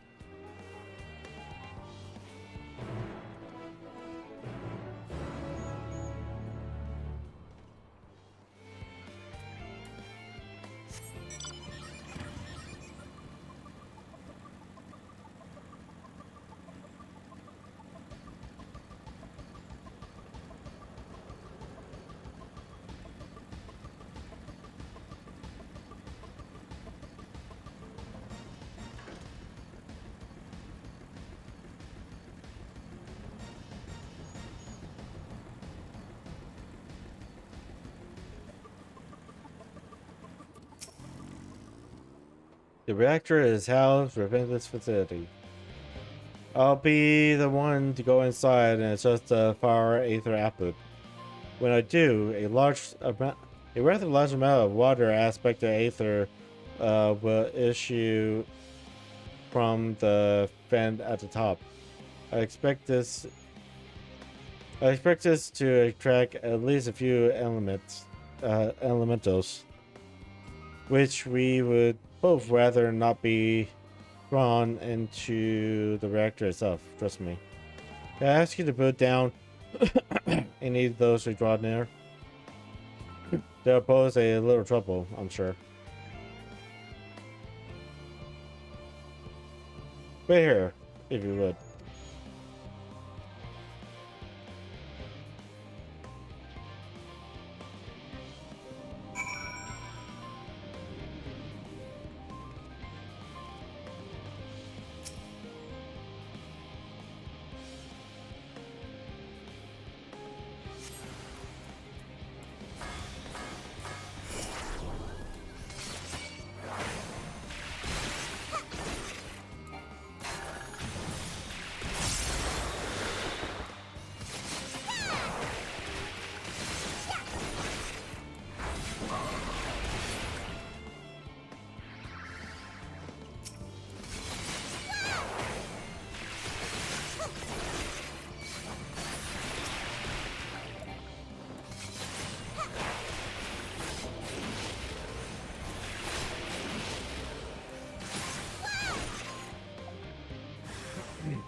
Did everything go smoothly out here? I thought as much. No major complications to speak of inside either. And the water aether appears to be venting properly. I expect Coco will have seen a difference in his forged flames by the time I return.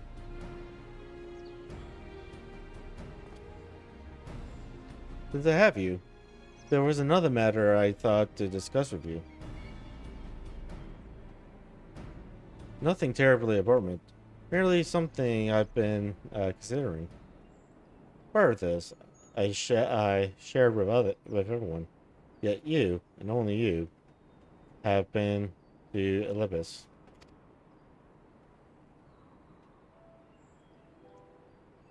As we have established, refined Ameritite is a product of Aka, of the Empire's twilight years, in fact. It was a material which saw much use as part of the Alakant's efforts to extend beyond the bounds of this world. Garlemald, of course, being the most prominent. Of those who would push further, expanding Atlas' empire to encompass the heavens and the stars above. Perhaps the greatest was its infamous technologist, Amat.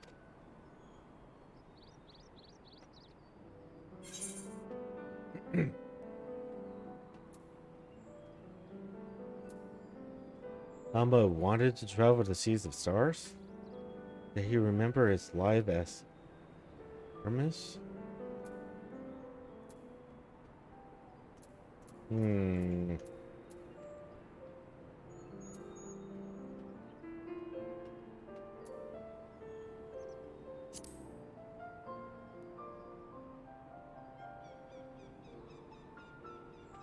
I believe he had his own reasons.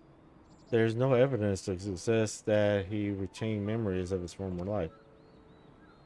He only joined the Asians once the Empire was all but dust, as you know. If not his memories, though, what drove him to pursue the idea with such fervor? This may seem far-fetched, but what if souls like minds have a personality, so to speak, a natural disposition towards which they are inclined?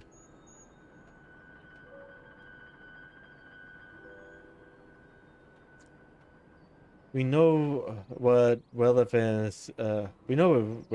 certainty that it was the close descendants and inexorable decline of Alka that moved Ammon to resurrect the Empire, Synod. Ugh. The Empire's people spoke lightly of death and destruction, experimenting on those who they deemed beneath them to fulfill the emptiness in their hearts.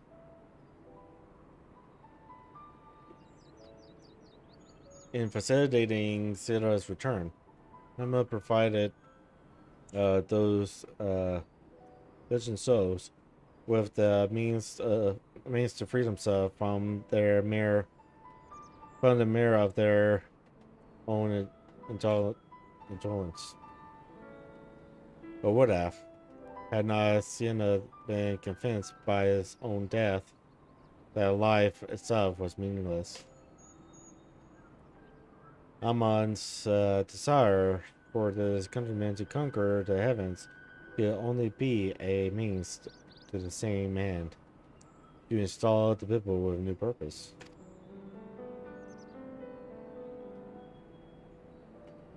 Like Hermes before him, Amma was appalled by how those around him lived, but could never bring himself to believe that those lives were devoid of meaning. And both of them sought the meaning. And both of them sought that meaning, that hope, in the distant stars. So this is my theory, anyway. Ultimately, it is the consequences of their actions which matters. Their motives are of no moment, and yet, to reach those stars on wings of Amorite, to travel to the ends of creations and beyond, The promise of hope everlasting. That much I do understand.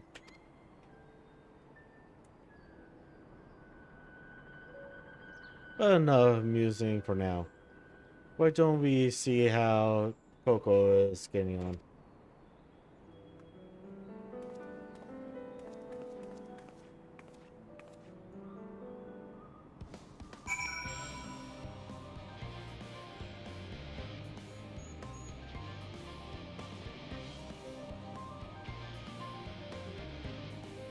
Alright. Alrighty then.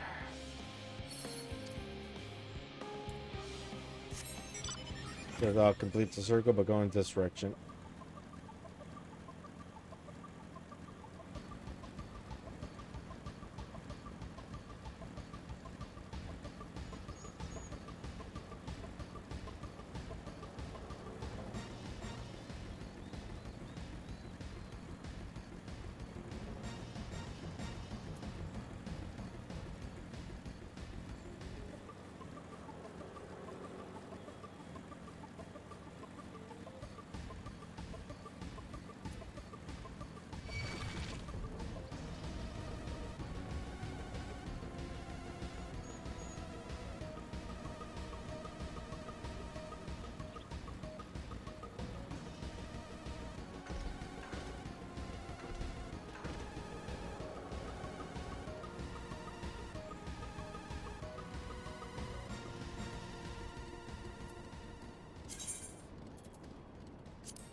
Oh my god, I never opened it up.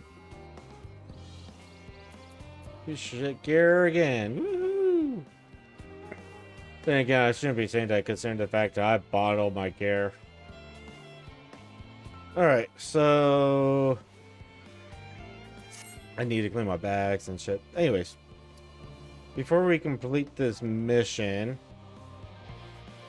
and before we continue, I am going to take another break. Because that's been about an hour. Been probably more than an hour. Or less than an hour or something like that. Yeah. So I'm gonna go take the break and be right back.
Alright, I am back.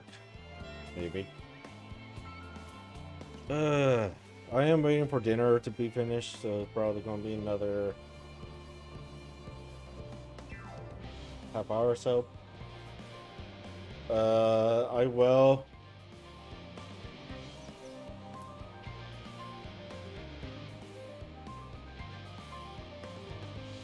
Okay.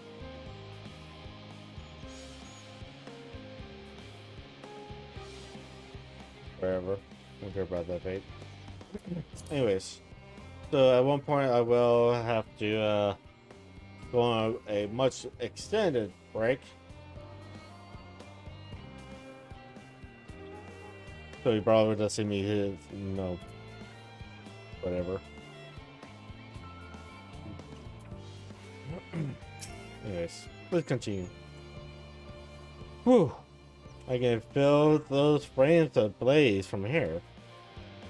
So you found someone capable, Gerard. But there's not much left for you lot to do. Unless you can conjure up the refined emerald any faster.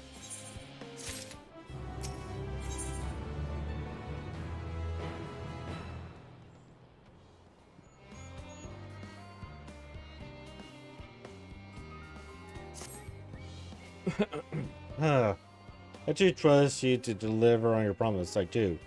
Only, I hate waiting. I want that emerald, and I want it now. We, share your impatience, I assure you.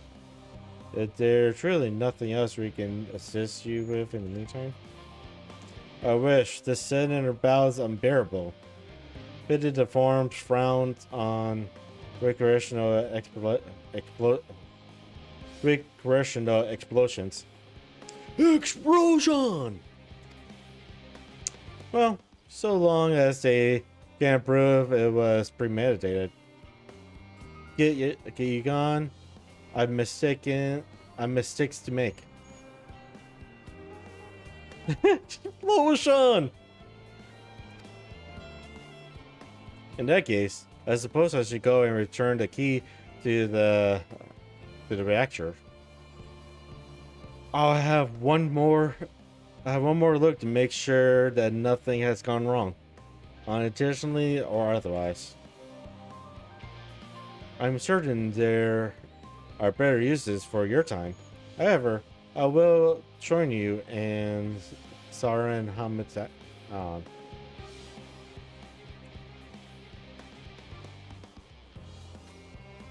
Yeah, Miwa.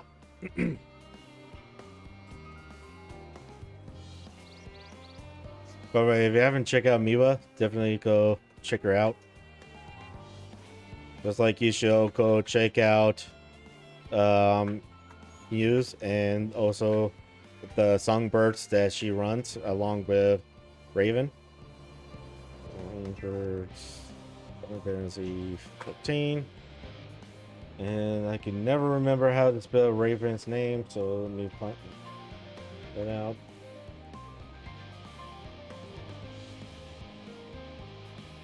And that's the Raven. Although he is there right now. Right, be right back.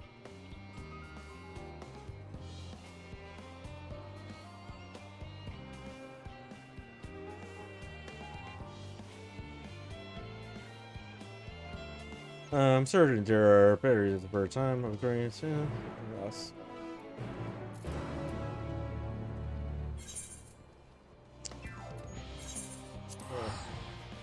Okay, let's drive over there, but yeah, just teleport. Alright. So, I just got word that dinner is ready.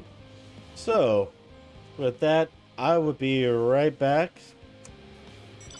There's gonna be more ads that's gonna be running and whatnot. So yeah, feel free to chat among yourself, and I'll be right back. Okay.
Alright, I am back.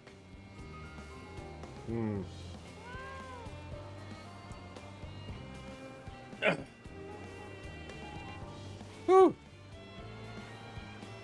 It was a good dinner. Too bad my dad is too far gone right now. Alright. We are heading to the next destination over here. Over here.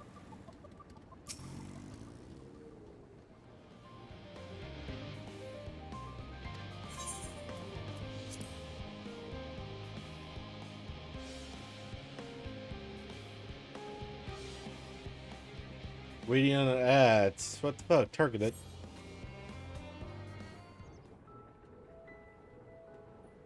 Yeah, I think it's trying to tell you something. All set, I take it?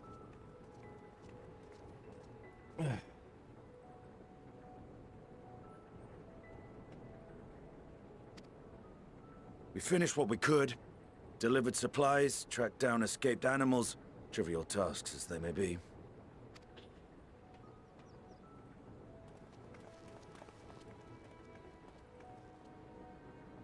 That's enough, don't you think? If there was anything more important still undone, that would be a problem in itself. The vessel is essentially ready for departure. All that remains is to load the final batch of supplies and see everyone on board. Once we've readied the ether burner, that is.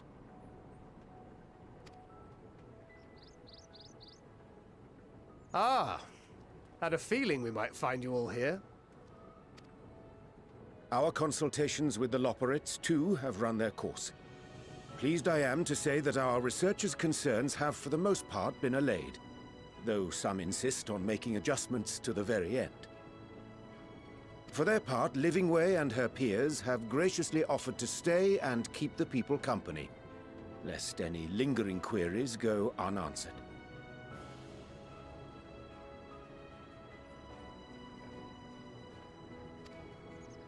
All that remains is to wait for the refined adamantite.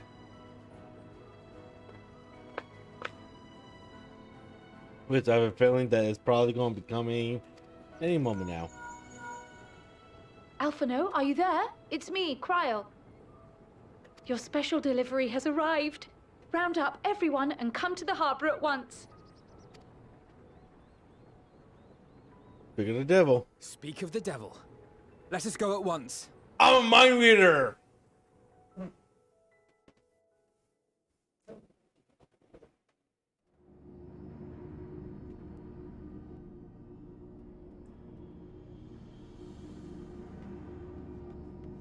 Forgive the intrusion, Master Fortuner. I bring urgent news. A great commotion has broken out in Scholar's Harbor. Your presence is requested, with all speed.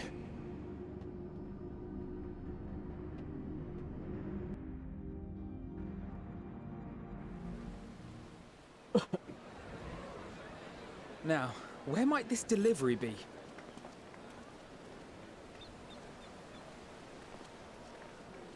Oh.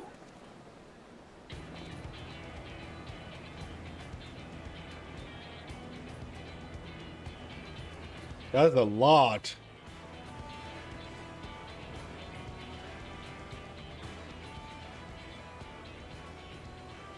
I'm sure it's very important, but we cannot accept these without the proper permits. By the 12! Surely, these can't all be.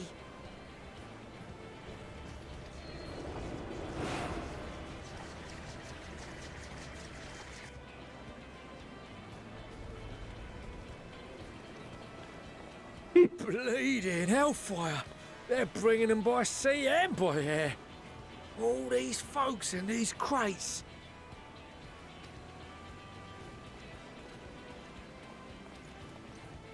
And more on the way. Got your adamantite right here. A bigger haul than any of these sorry bastards brought, and that's no lie. Yes, because you were charged with seeing the shipments from Gridania and Uldar here, along with your own. Give credit where credit is due. Sounds like the sorry whinging of a sore loser. An hypocrite to boot. Ain't no way a scrawny whelp like you took a dozen steps inside a Dalamud shard. I'll have you know I went all the way to the entrance. I played a vital role in keeping a lookout whilst our expeditionary forces secured the adamantite. Left you outside so you wouldn't get anyone killed, did they? Well then, credit where credit's due, you did a right fine job sitting on your ass. Take that back. Make me. I will not stoop to your level.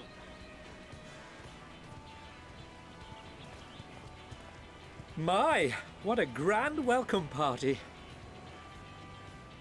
Hancock and Saraban. We come bearing relics both sacred and Allagan, as well as a few other gifts that may be of help, to be presented with best wishes from the Eastern Alliance.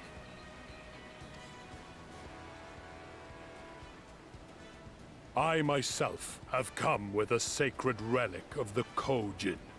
Upon learning of your need, Bunchin bade me deliver it on behalf of the Blue with all haste. Fearing I could not swim here with the necessary speed, however, I thought to beg our Confederate allies for aid. To my delight, Hancock was already preparing for departure at the self-same port, and had space for additional cargo. We did, of course, need quite the impressive vessel to get it all here in time.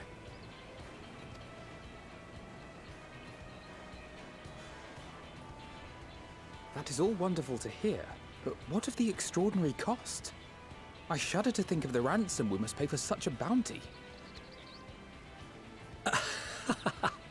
Fret not for your coin purse, young Alphino. Lord Lolorito looks ever towards the profits of the future, and thus the East Aldenard Trading Company went to some lengths to reduce the financial liability. And since the Scions funded the entire venture, not a gill need be rendered up in compensation. Everything is already yours. We funded the venture? When? Don't let the name fool you. This coin keeper knows a thing or two about spending.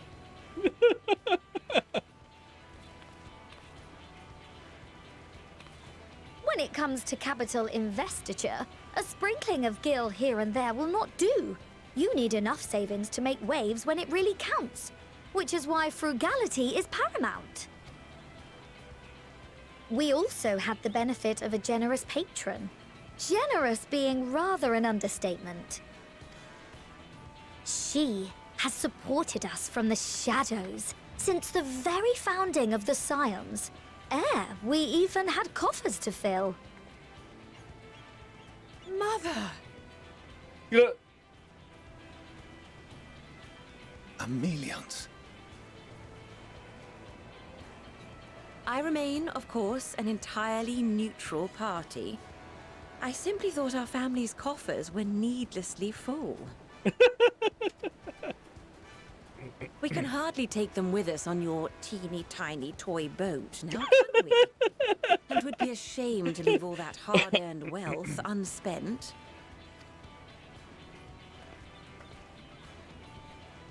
Waste not. I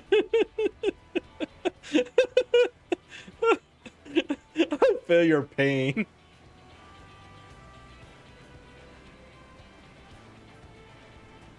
However did you manage so much in so short a time, though? We expected word to reach only a fraction of our allies. Did I not tell you I have my ways? Erenville, you were involved too.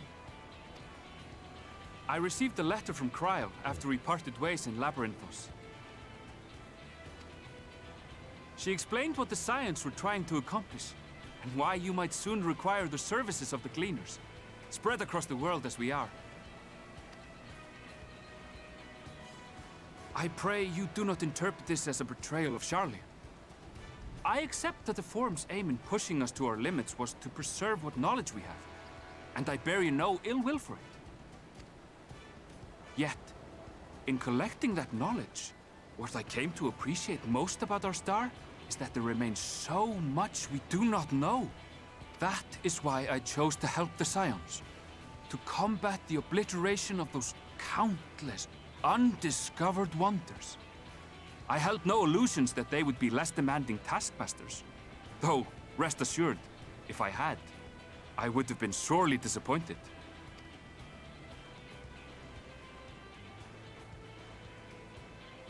To make a long story short, the whole of the guild ship cooperated to ensure your call was heard far and wide.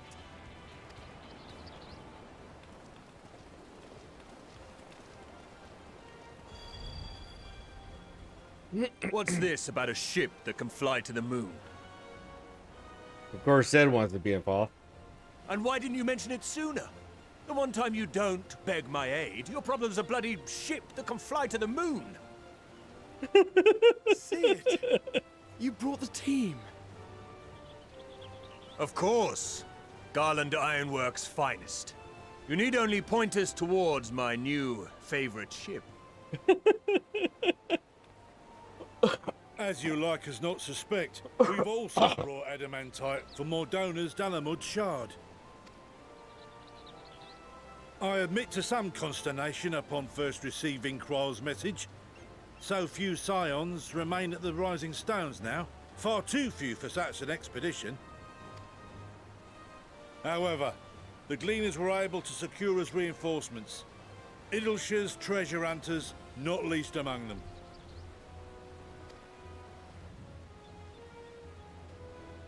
Fascinating as all this is, I fail to see how it explains your presence here. Does Razat Han not have more pressing concerns?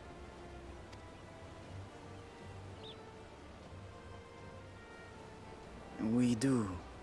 Yet averting the final days would be the most expedient solution. That, and I am indebted to you.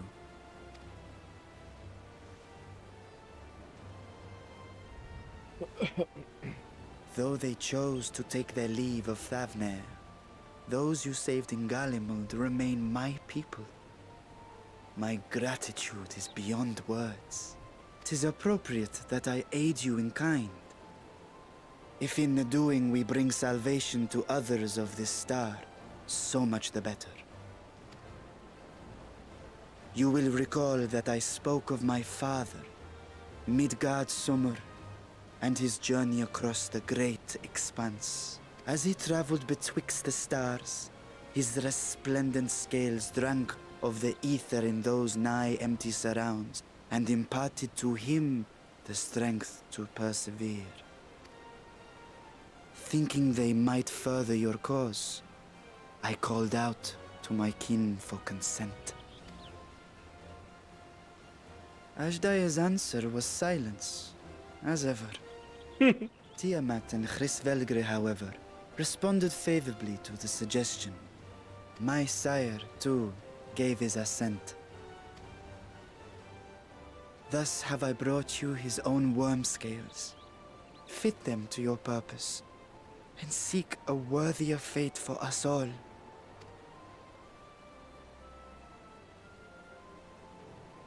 You'd be hard-pressed to find someone else so familiar with the unique properties of dragon scales. So I invited myself along.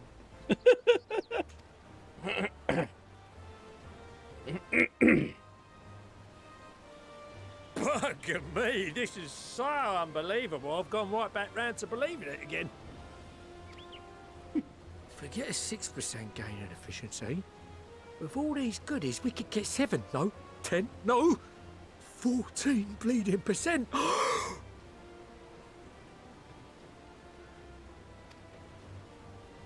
Think of how far we could go.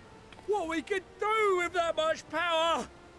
What we could blow up. Explosion!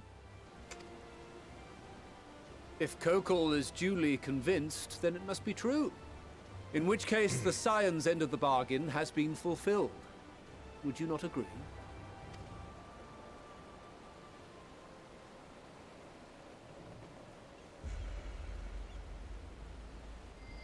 He's mud.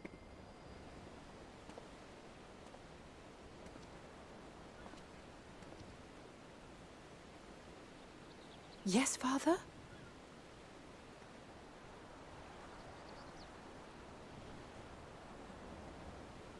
I know not what you seek of Hydaelyn, nor for what purpose you would take command of our ship. Yet this much is certain. To do so will be to dictate the fate of this star and the lives upon it.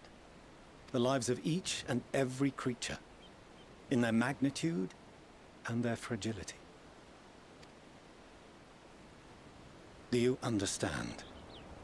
And are you prepared? We have seen and we have felt how much each life shapes this world. And so we are determined to abandon none. We understand what is at stake, and we are prepared to bear this burden.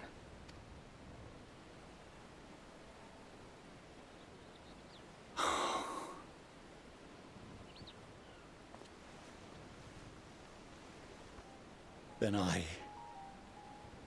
I will bear it with you. I beg you, share your struggles with me.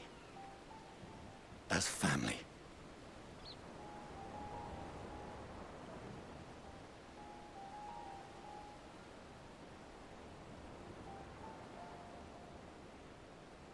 A hug.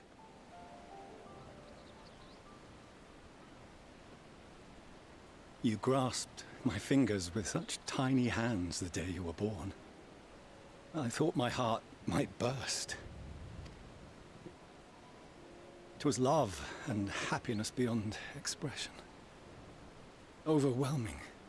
And a conviction so powerful that I trembled with something close to rage. I had heard the final days foretold. I swore to myself then and there that I would not let them steal your futures.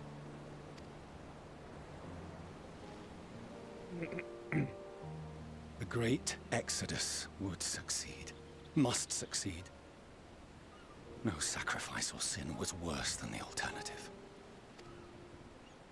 If anything gave me pause, 'twas mine own father.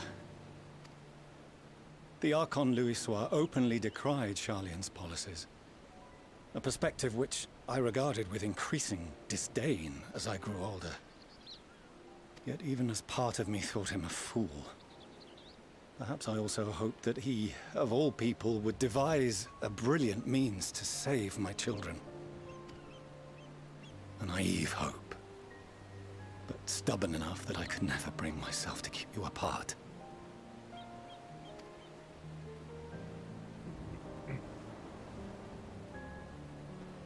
No, that was his doing, when he perished at Cartano.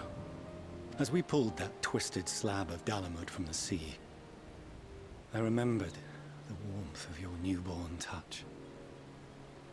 Chastened, I vowed never again to suffer any interference in my mission to protect you. No matter that you yourselves wished otherwise. Detest me, fight me tooth and nail, I would suffer it, and more, and be satisfied so long as I could force you onto the ship.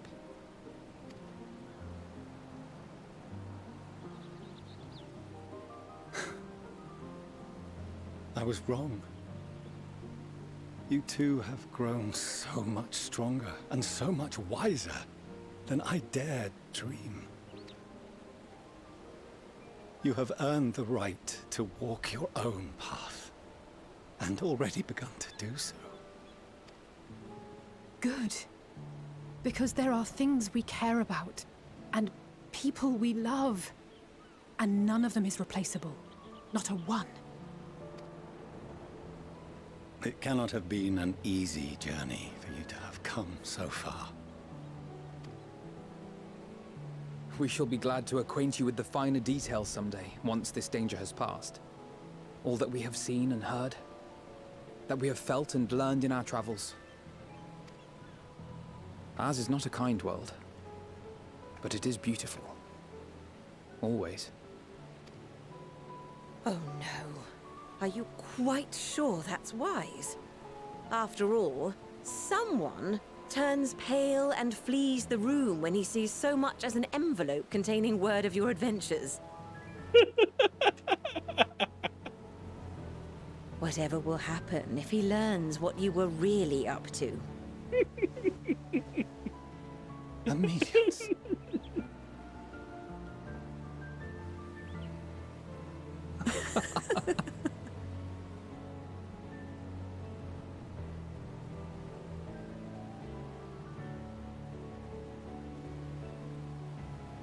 Though I have wronged my children most gravely, I owe you an apology as well.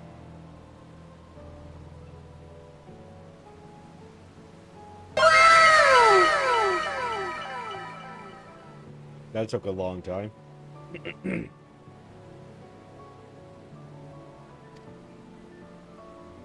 I assumed that it was the Scion's influence that made them so keen to charge headlong into danger. You were sitting patiently.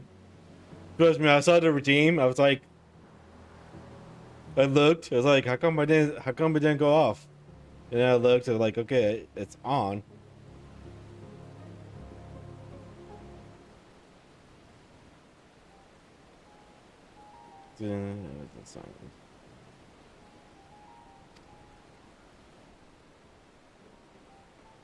Yours, in particular. I see now that said influence instead brought them together with the many fine people gathered here today. In which case, I hope you continue to guide them.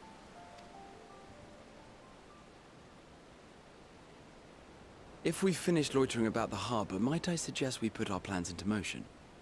People are beginning to look confused. Perhaps you can spare a few words ere they resume the tedious lugging of cargo. You have no small number of friends and admirers here after all.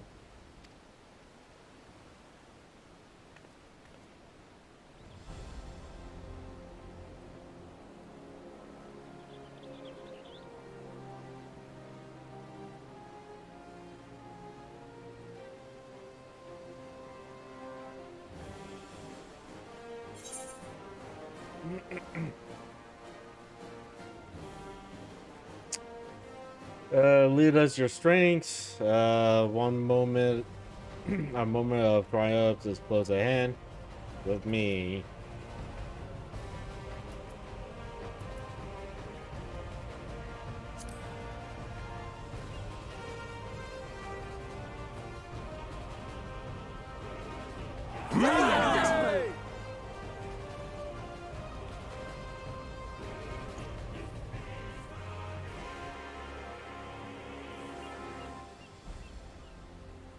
Your assistance is appreciated. Now, in an orderly fashion, if you please. No. We don't know what this ordinary fashion means.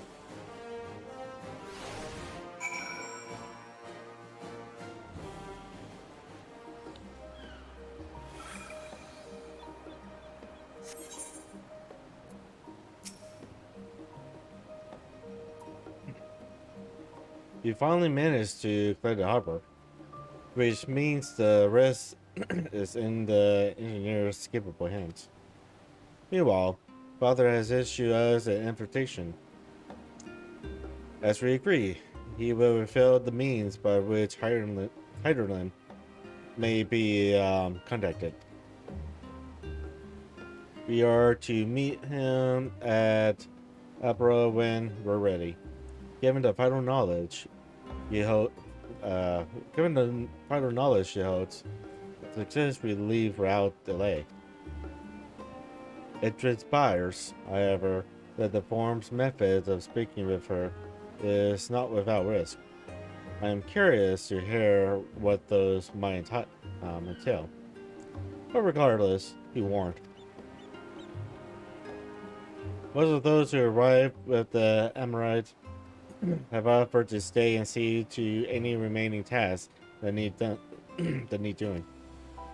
The form has already asked for my assistance in overseeing the process, so you needn't worry about a thing. Thank you, Tezaru. We're off to Aperoth then.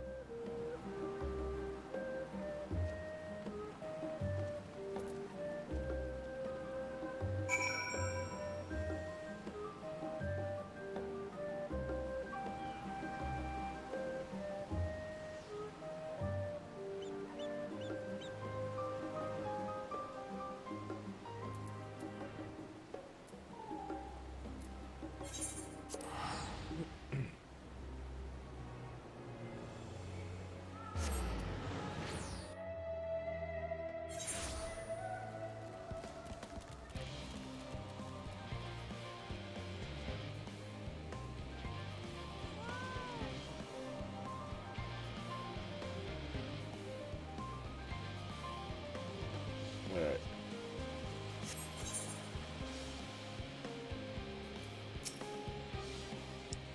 Pico, I have already shown the others inside. You will want to speak with Carolyn. She has the key to the lift and can send you down after me.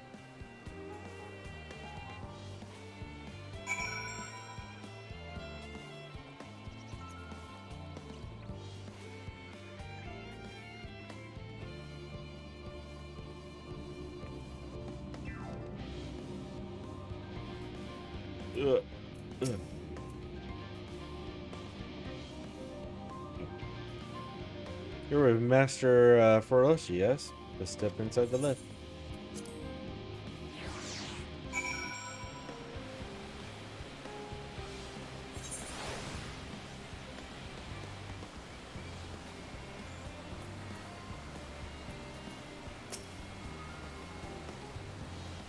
From here, we proceed to the heart of Labyrinth. And it's most closely guarded secret. It marks the beginning and end of our efforts. Whence we felt to seek audience with the stars, and whence we will embark on our journey to the heavens. This way, if you please.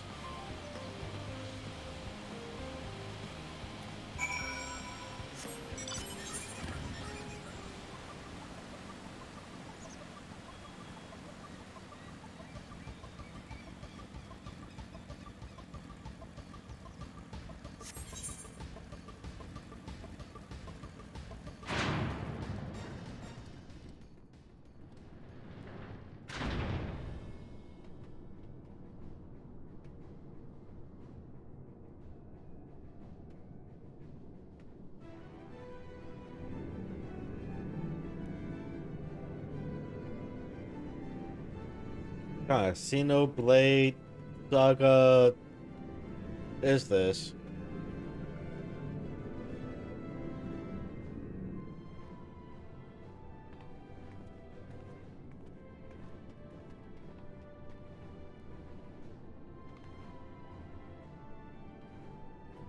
Be welcome to Subsun. Direct your attention towards its center to behold the arc over which we have long labored.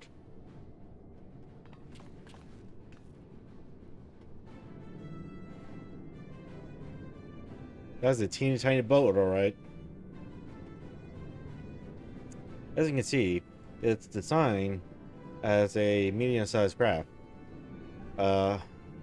The better to reduce fuel consumption. Mirrorizing magic have been applied to its interior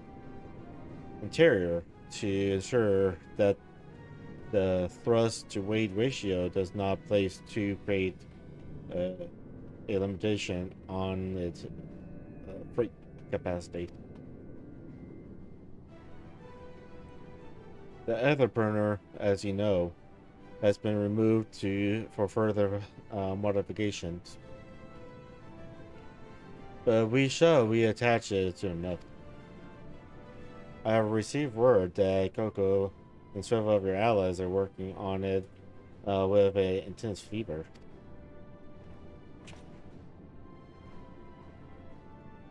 You are sure to see it done. It's by their expertise that many a prior disaster was averted. If anything, I fear they will not afford us much time for speaking with Harlan where they finish.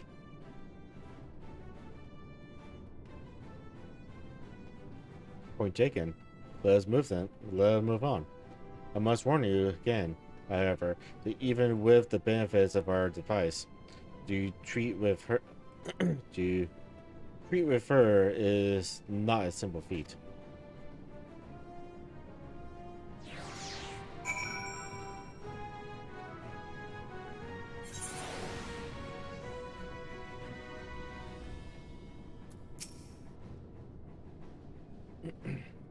I've done what I can to impress upon you the gravity of what lies ahead. Are you prepared? Am I prepared? Am I prepared? I'm never prepared. What are you talking about?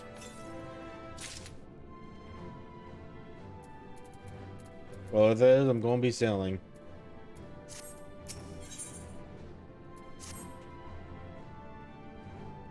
We make for the left at the center of the chamber. Come.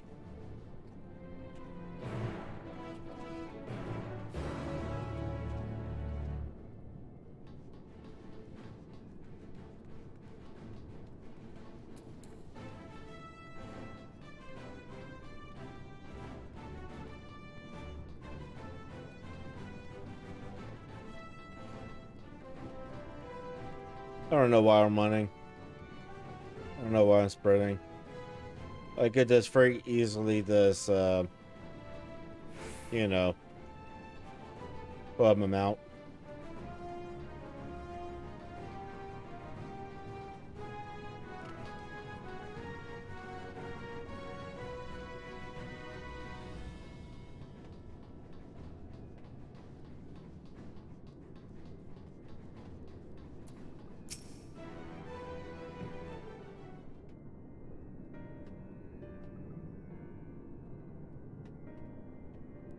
As you all know, alongside our physical world exists an ethereal plane, what we refer to as the ethereal sea.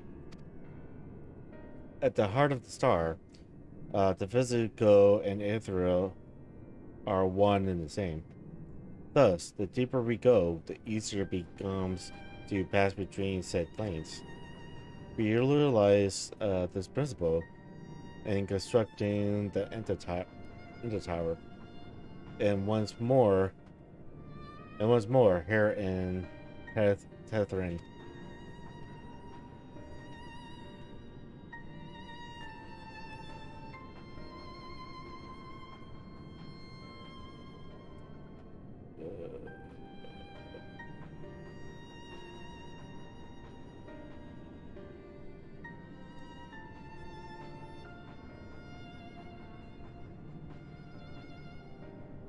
No further did the Forum decide to withdraw from Erosia than we began work on this facility.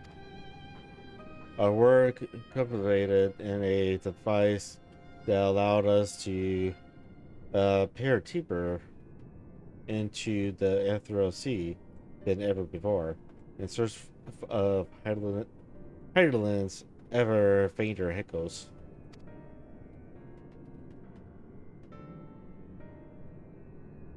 The endoscope. And you communicated with her through this device? For a time, yes. But since the Seven's Umbra calamity, it has been rare to hear even a whisper. If you wish to reach her, you must journey closer to the center of the star than we have ever dared, beyond the endoscope.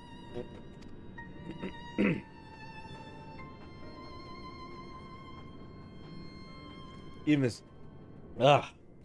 so, I make no guarantee that you will find her, nor of your safety, not so deep in the ethereal sea.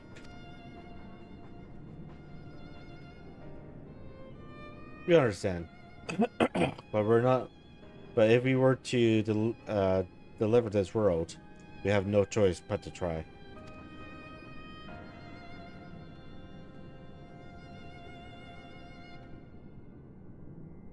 I know. I only wish we could do more than observe your progress from afar.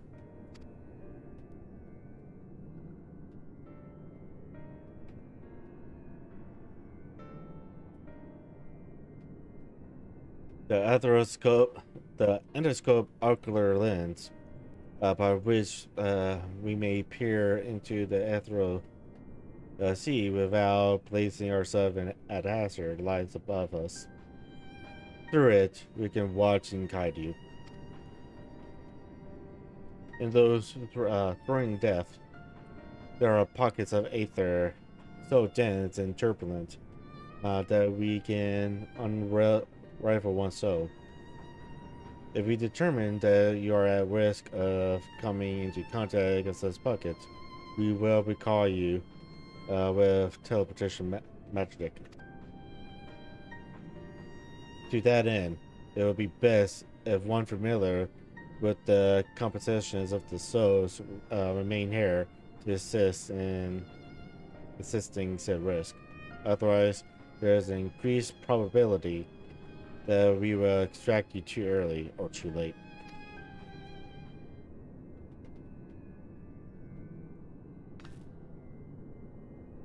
Please allow me.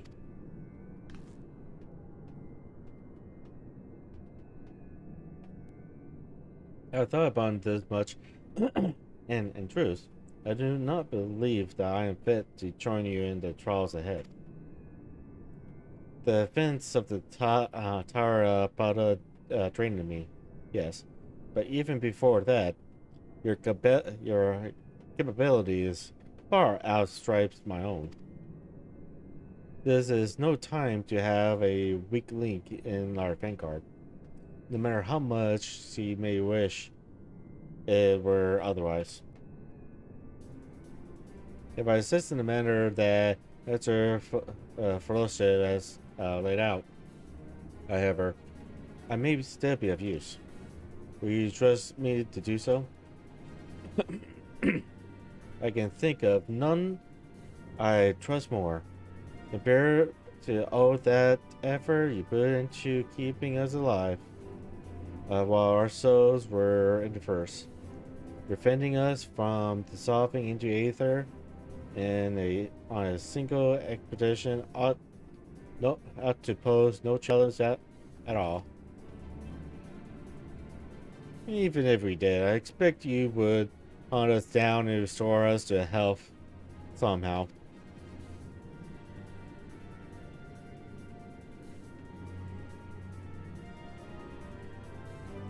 Hey Chris, how you doing? By the way, if you haven't already, go check him out. Real cool dude. While you're at it, go check out Musico. Go check out Songbirds, Final Fantasy 14, and also check out Miwa. Miwa is a cutie artist. Go check her out. You're well. How's it going with me? I told myself I'm not ending stream until I complete the base game of Endwalker.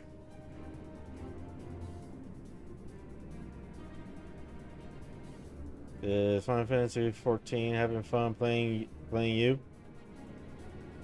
Final Fantasy 14 has already played me up, down, left, right, inside, out. You flatter me, but rest assured that I will be keeping a close eye on all of you. Oh, wait. You weren't expecting me to turn it on you, huh? There is one more thing. Those in ages past refer to the ethereal sea as the underworld, our final resting place.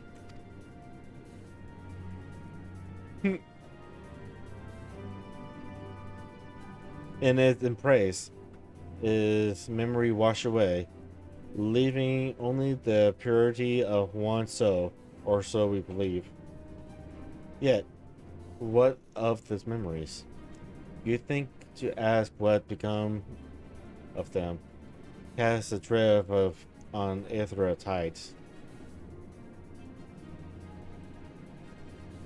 That's cool. Your overlay matches the game lighting design. I guess. It's just one of a couple overlays that I use. I only have 2 overlays. This one and one other one. I like it.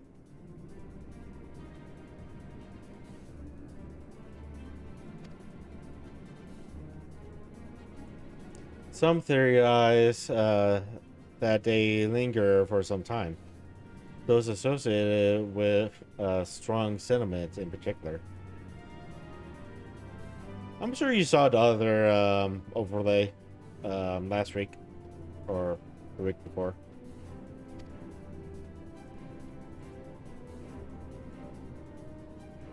In those deaths, memories of the departed may even go sold around you, for hatred, or for love. Thus too I caution you to be wary, and also to have faith. Remember those who did gladly extend a hand to you, that they may lift you up once more.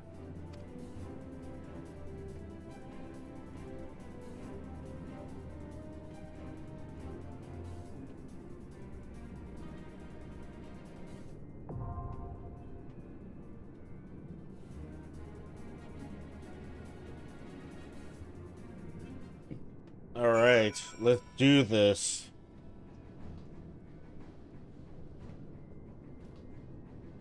Who to bring along?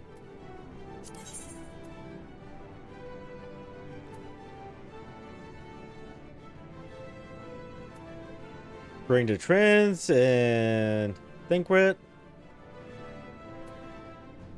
Please Thinkrit with no, I think I'm going to keep Thinkrit.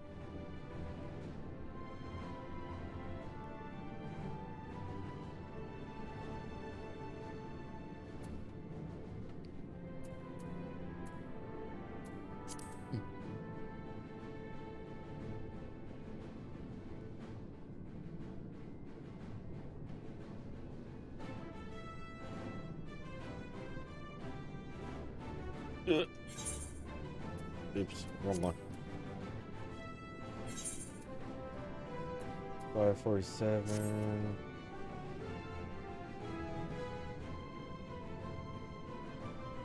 I don't think so. 530. The lowest or the highest, let's say. Sure.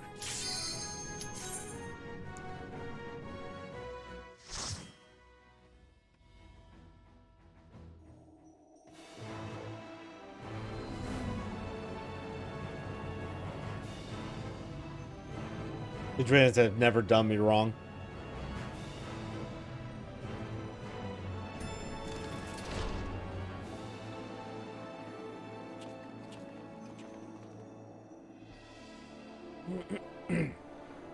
No, they're empty, the Interscope.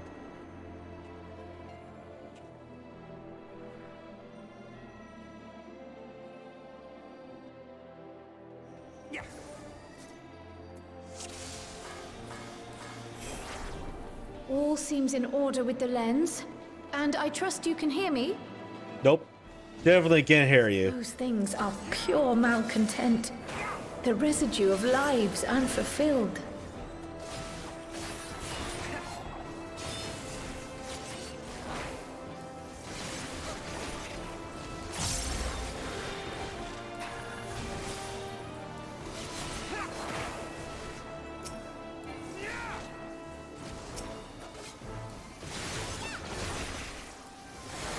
Probably actually be doing something else.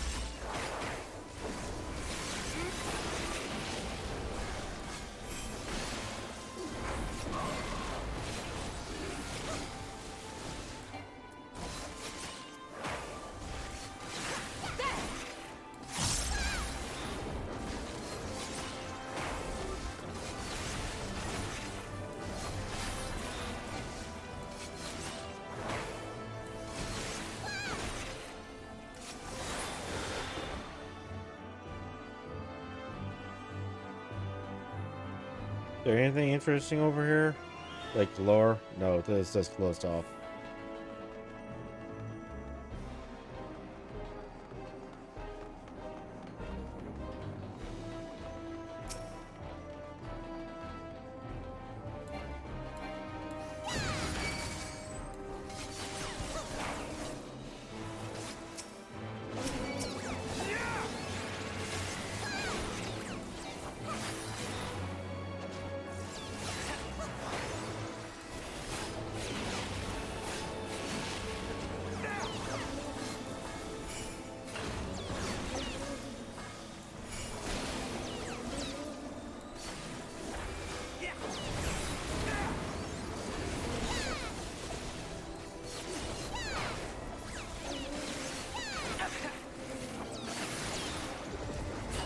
You're mine!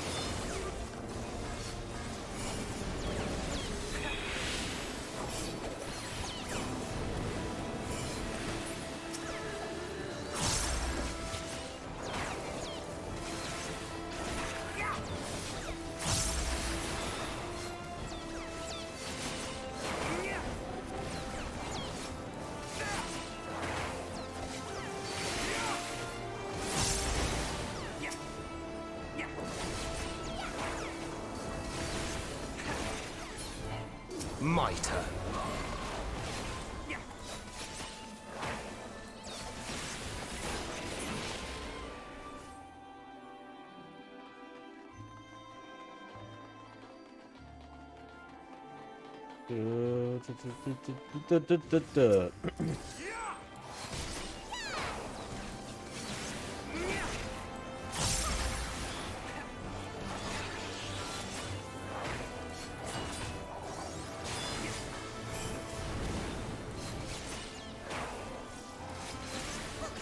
The day going so far?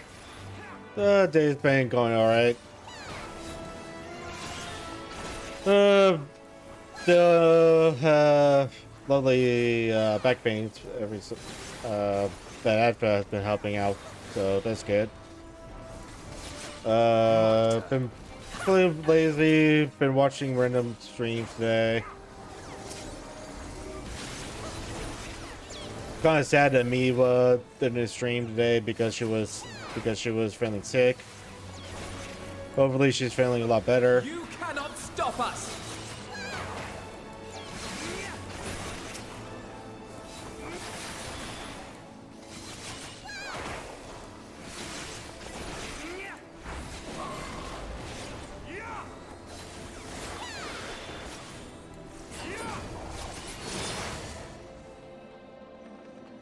Back pain sucks, yep. Did you eat dinner yet? Yeah, I already ate dinner. I ate dinner like about... what's it? Almost about an hour ago.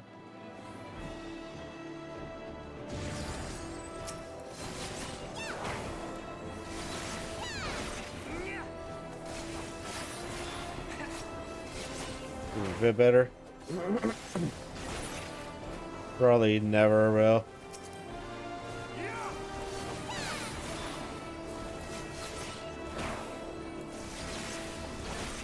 Am I supposed to do something here?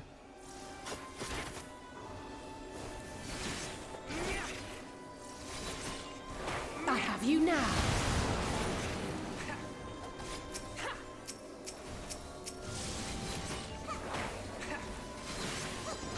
There!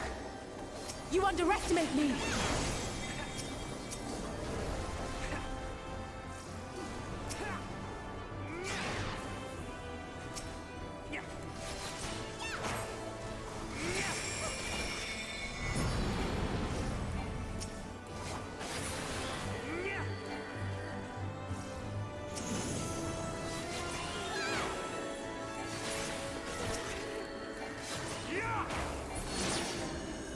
Yes, we just had to wait. Nice to see. I have a little bit of food coma. What you ate? What did you have for dinner? I probably won't be able to keep it for very long. Me, I had pork chop and baked potato for dinner.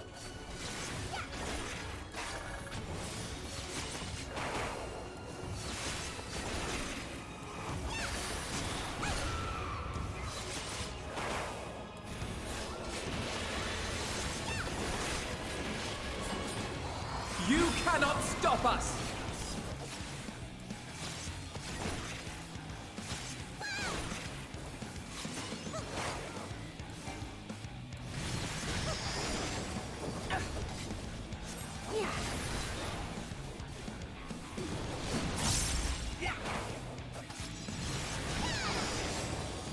You're mine!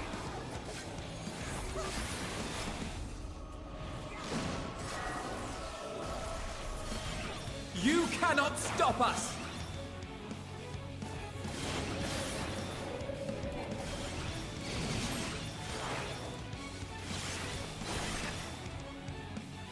They're supposed to do something with those? Doesn't look like it.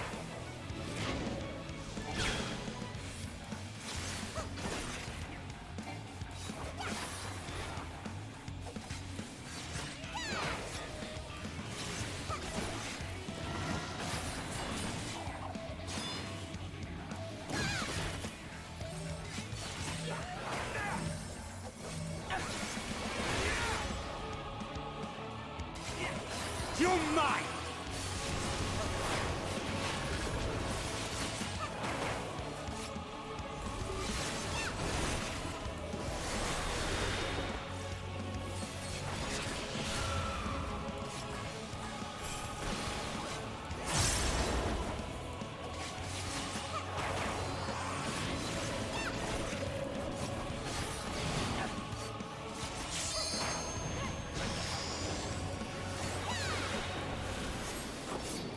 Oops. Might as well use it. I just so happened to be lucky there.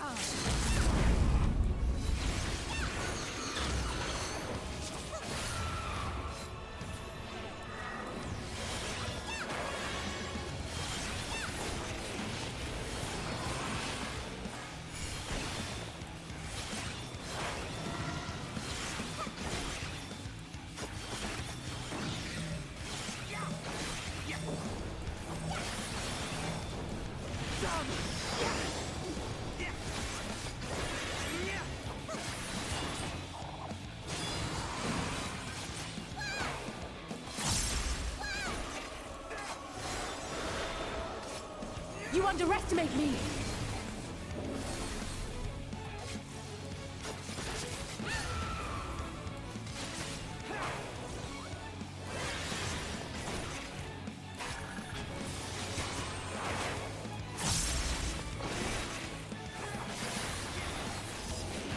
I have you now!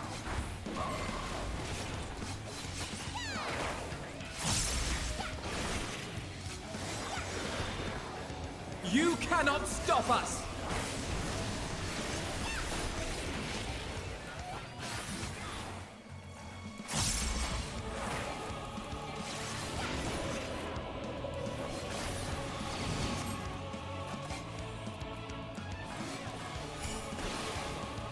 There!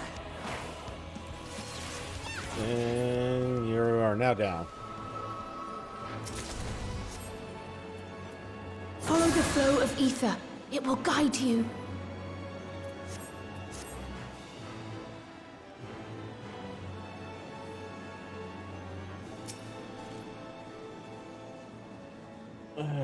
Nice to see a little bit of food come up. ether is too dense. Bread, fresh boat. I'm There, losing fresh you. bread. I think it was the bread that really filled me up. Ah. Yeah, bread could do that sometimes. You know, even though we have a there's actually a Panera Bread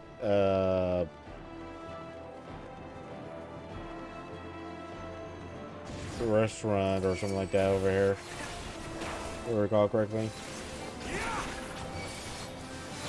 Oops. Hit the wrong button.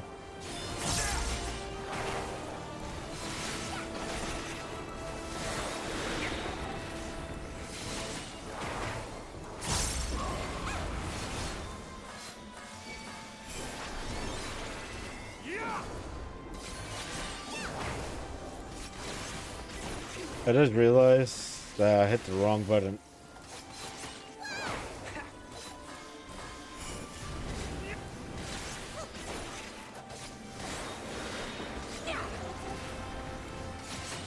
Hey Ian, how you doing?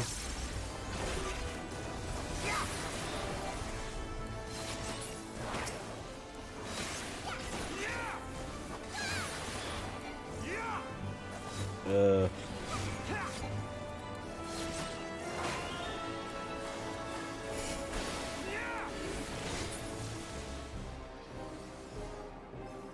By the way, go check out Ian. Go check out Chris. Go check out Miwa. Go check out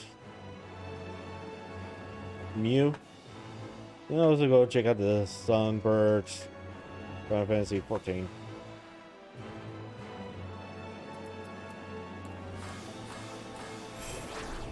Keep this going. Because bad things happen if I don't keep this going.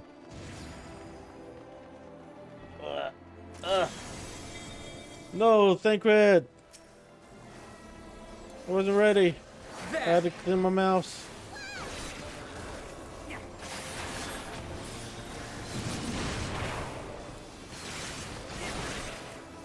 Woo! Back away.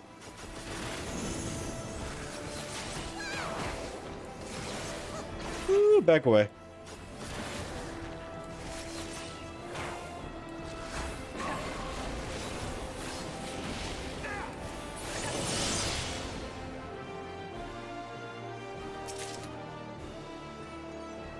Oh yeah, how you doing, Ian?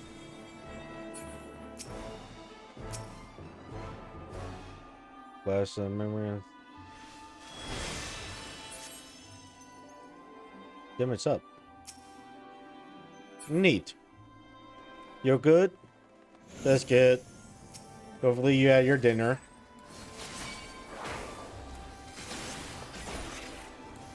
Maybe refresh that.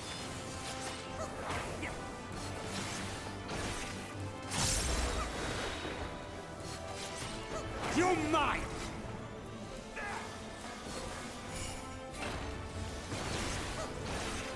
Need to refresh here again.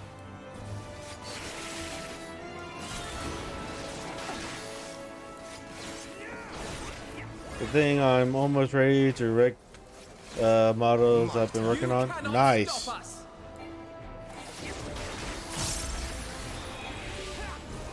Have I been? Have had back pains for a couple of days now. Thankfully, Adra has been killing the pain for the most part. Hopefully, it'll go away after another few days or so. Other than that, I'm doing alright. Spent most of my day watching random streams and hanging out. You're mine!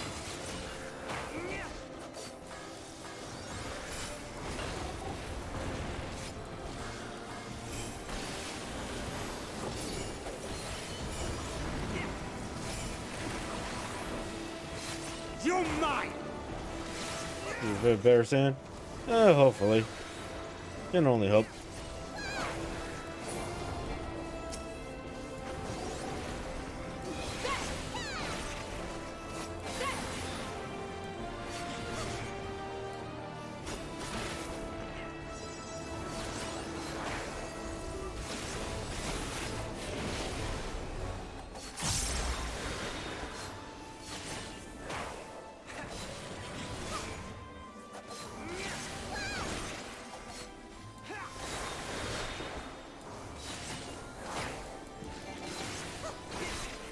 So what's on your agenda for today?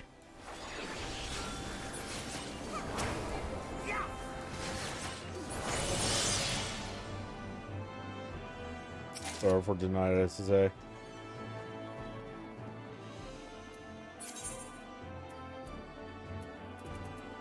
Oh my god, my bags are getting too full.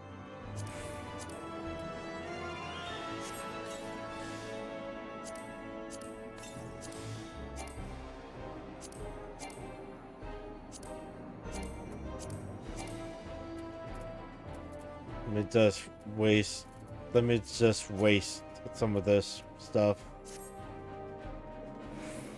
We're going to commission the stream. Wait, you're streaming right now? I don't remember seeing a notification. You better not be streaming and watching me right now.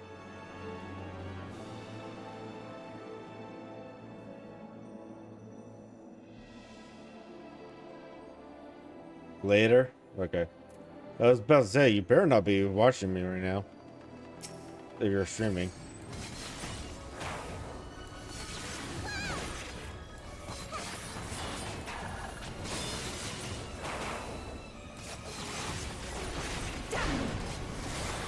Are you streaming and watching? Alright.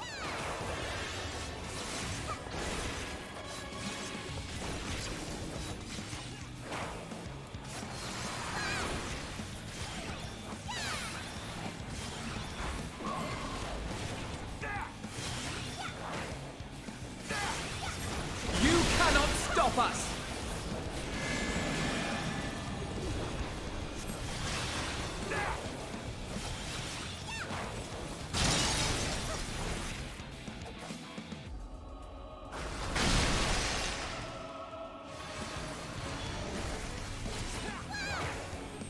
You're mine!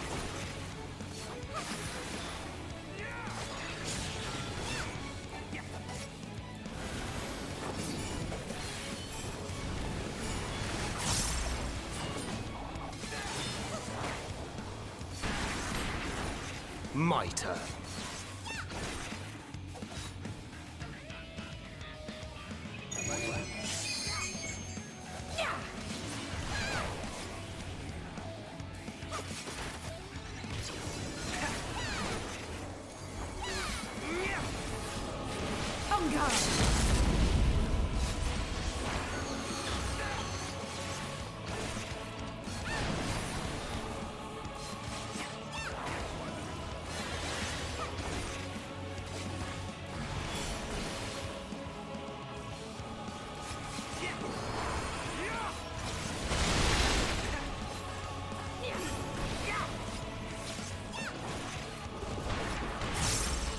You underestimate me!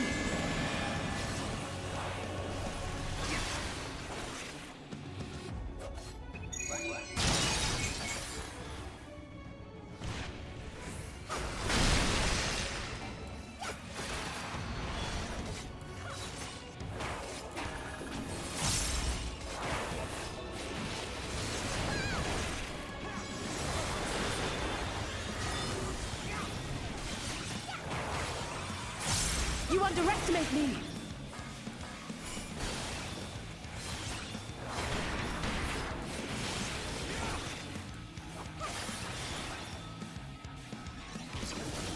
There!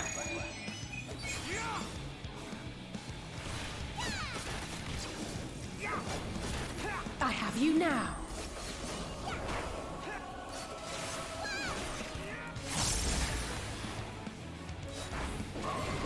You're mine!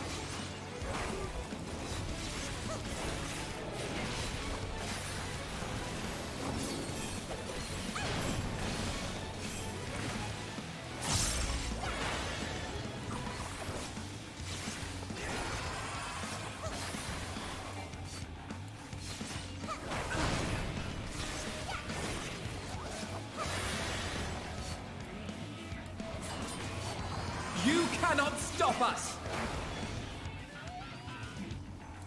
I have you now!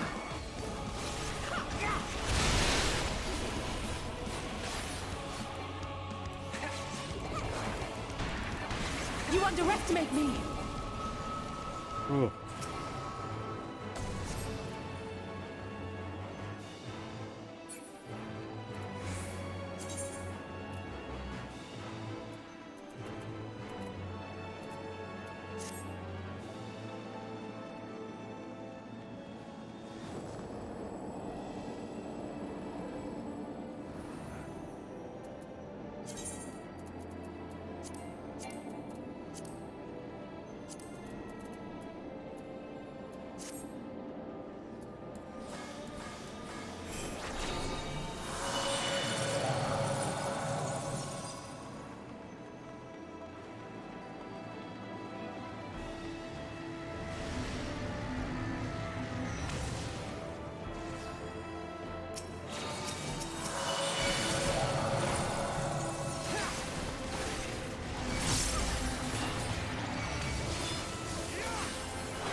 you now.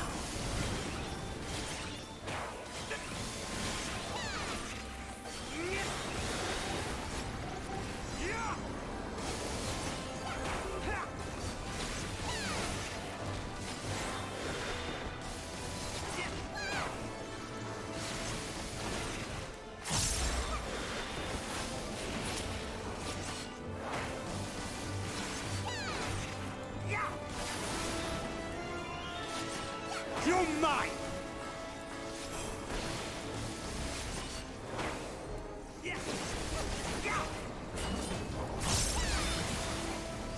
Mitre.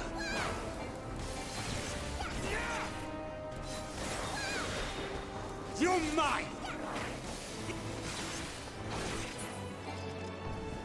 By the way, if you're wondering why I'm not talking, it's because I'm not concentrating.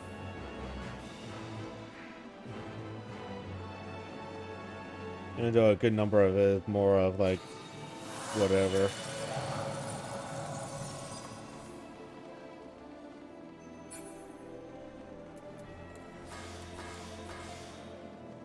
Come on. Activate.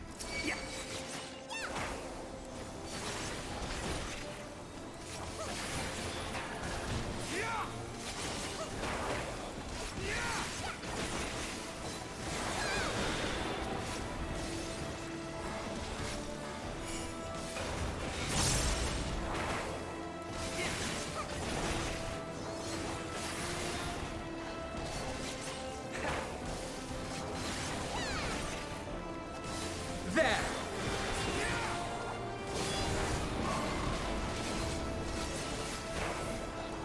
Mitre.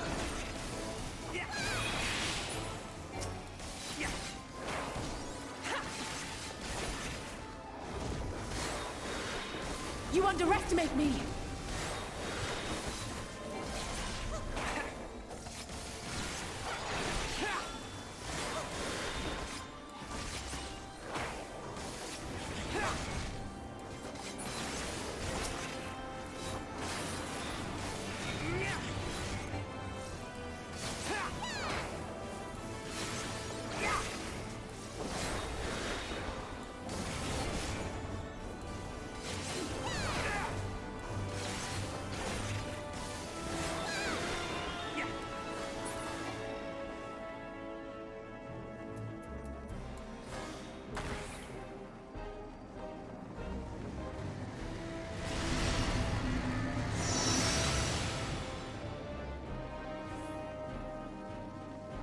Minfilia Spirit.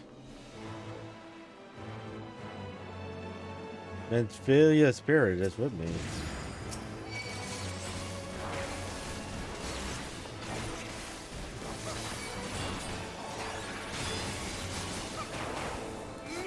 You're mine!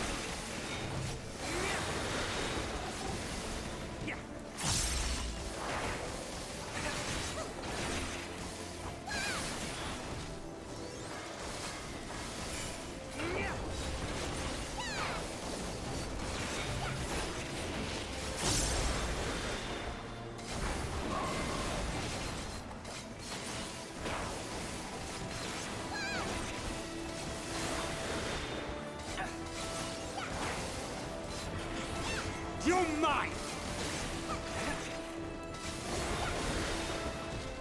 You underestimate me.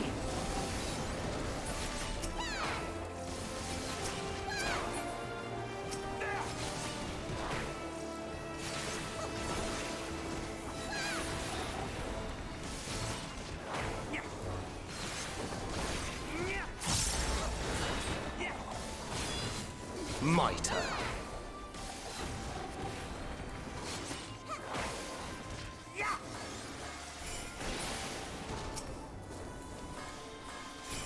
You cannot stop us!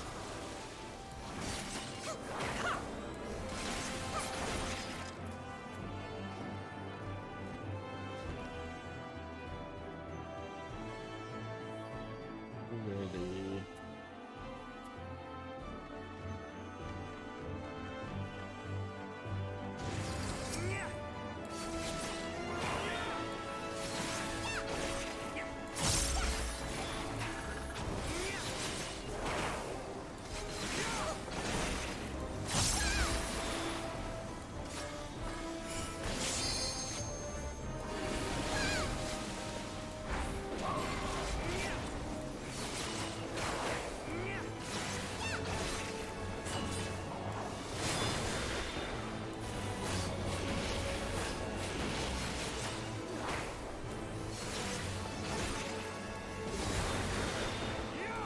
You underestimate me!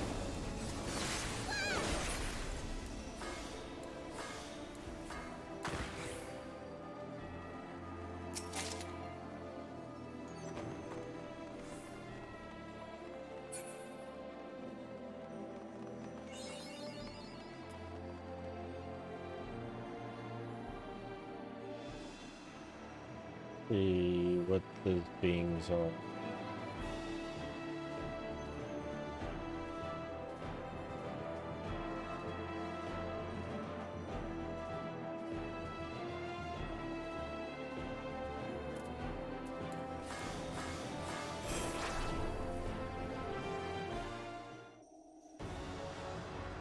So bold, so headstrong, stubborn to the last.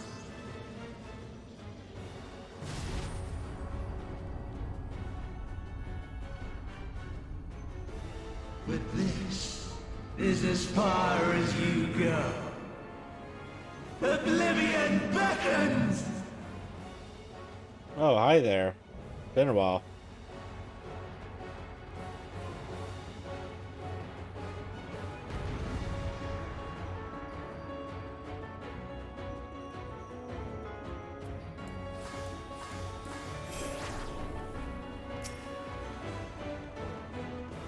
Many faces have I worn, but this is my favorite by far! You're mine!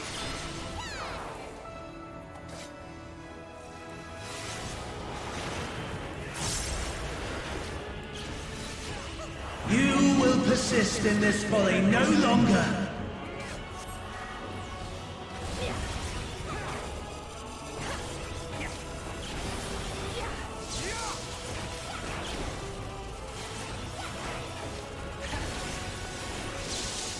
The stage is set!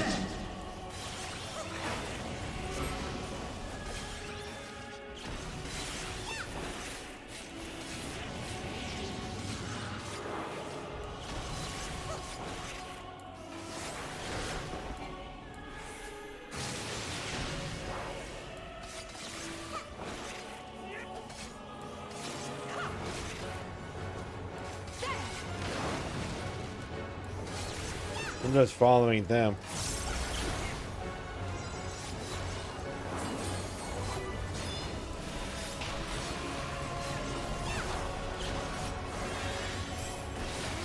You're mine! Let the curtains rise for the main attraction!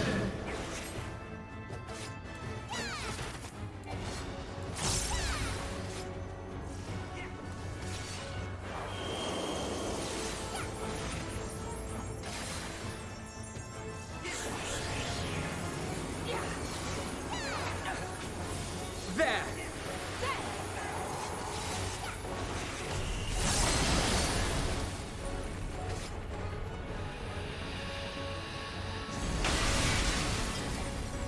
My, what a boorish audience you are!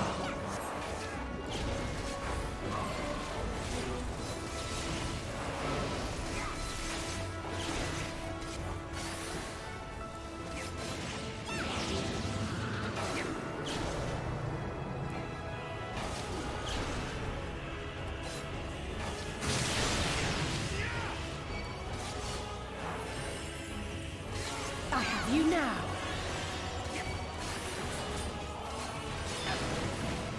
Oops.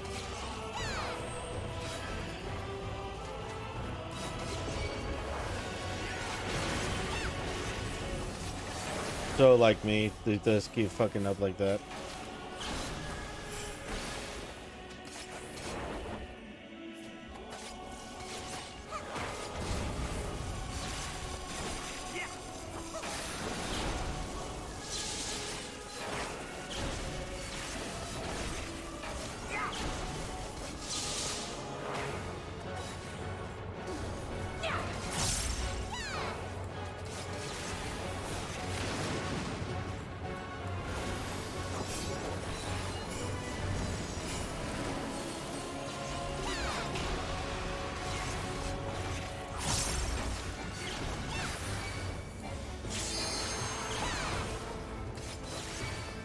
With heart and steel!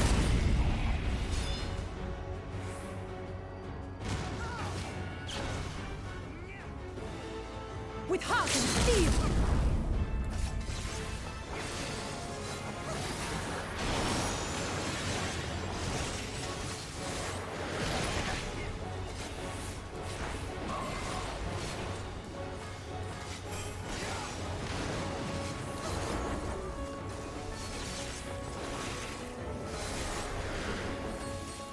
You're mine!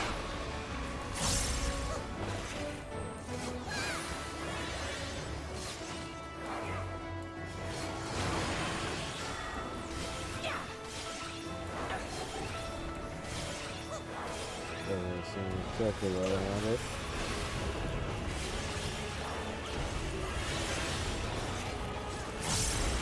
There!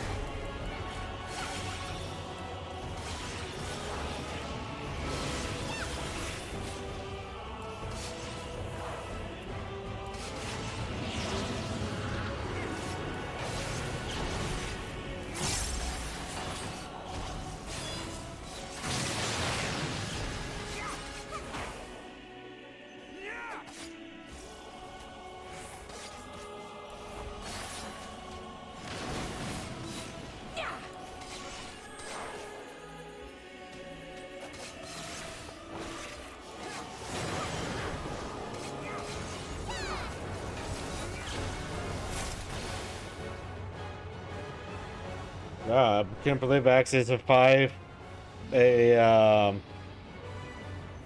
dungeon without dying once. Because the previous couple of dungeons I actually died at least one time. Hopes, your futures, delusions and lies!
Might as well use it.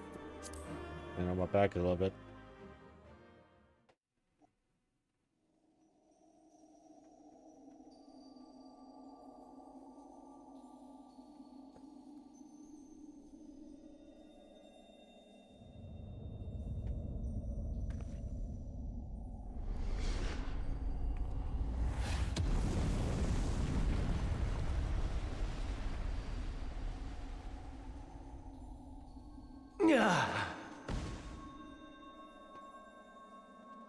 My very essence begins to wane. Sweet, sweet agony.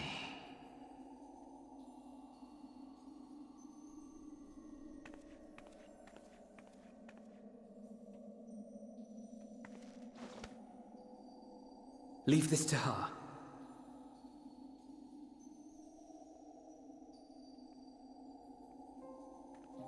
Come to deal the coup de grace. Good. Watching you struggle against the inevitable is bad comedy. Erase me from existence, soul and all.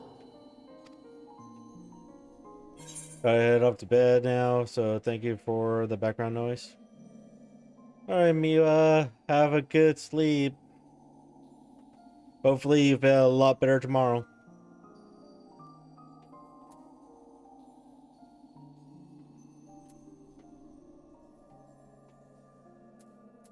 Have you any memories of Midron?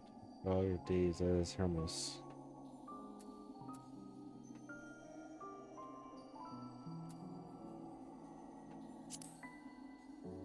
Here, let's ask Midros. How would you know that name?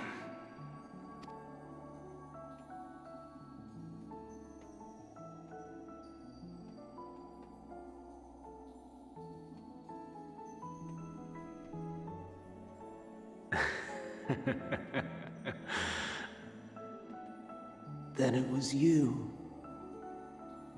In Elpis. With Emmett Selk. The final pieces fall into place. In my halcyon days, as the mortal Ammon, I was haunted by a dream. Night after night, the faceless multitude, the voiceless cries, shards of shattered memories. But slowly, the fog began to clear. This was Elpis. And I was Hermes. Recurring though it was, I paid this dream little heed. It was only when I was granted the seat and memories of Fandaniel that I knew these visions to be true. They were the memories of Hermes that he himself erased using the power of Kairos. Or so he thought. In his attempt to burn away the events of that fateful day, he succeeded only in searing them more deeply into his soul. My soul. Death failed to expunge them. No matter how many times it came. Rebirth after rebirth, from one Fandaniel to the next. I wonder, is Emmett Selk adrift somewhere in this ethereal sea? In defeat, finally remembering your time together in Elpis? How it must gall him to be entrusted with knowledge of the final days, only to be rendered powerless to act upon it. So many lifetimes dedicated to restoring his beloved Amarok in blissful ignorance. Oh, folly. But make no mistake, my life as Hermes is not the reason I invited the world's end. I have lived. I have struggled. I have dredged the very depths of despair. And in the detritus of existence, I found the truth. I served a great ruler, powerful beyond measure. The world, his dominion. Yet even he and his vast empire were destined to fall, to become one with oblivion. At the end of life's journey lies only death. So I ask you, why live at all? We betray, we torment, we murder. We are wicked, spiteful creatures, without exception. If life is so sacred, so precious, why fill it with such misery? Man wallows in a hell of his own making without purpose or meaning. To live is to suffer, and I would end that suffering by my own hand. It matters not if it flies in the face of all believed right and just. Death is the only solution!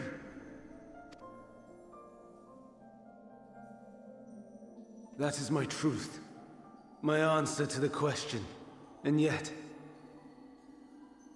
even as the words pass my lips, I am filled with doubt. Has my search reached its end?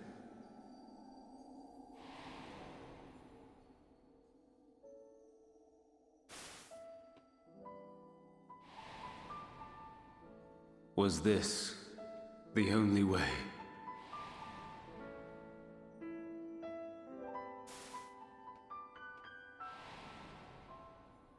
After all these years,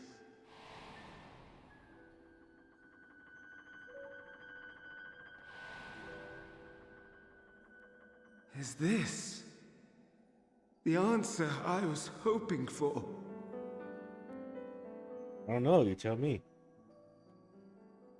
The lamentations of the damned. How it vexes me to see your conviction falter at the last. Van Daniel, still clinging to existence, I see. You, who champion death so fervently, unwilling to accept your own, refusing to be purified and swept into the sea of souls. As do I. We prisoners to memory, watching as the world turns.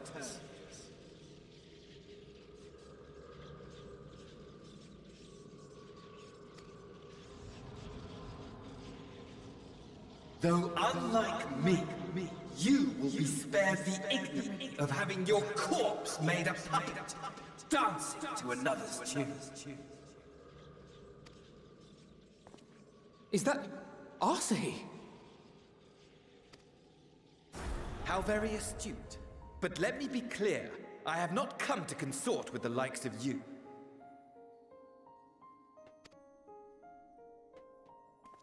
Nor have I come to bemoan the state of the world following my untimely demise.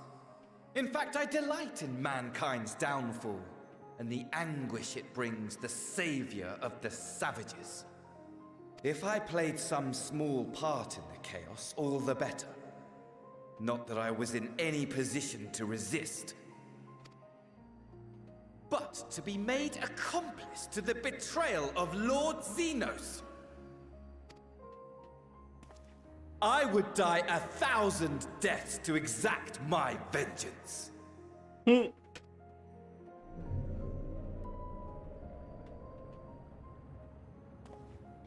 Now you are at my mercy. I shall drag us both into oblivion, and you will never see the fulfillment of your magnum opus. Even should you be reborn, your desperate search for answers must start again.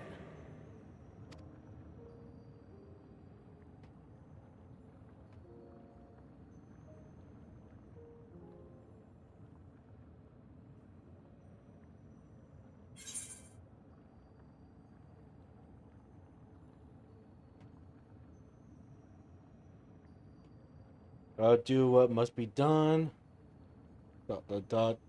Next time, we will find the answer together.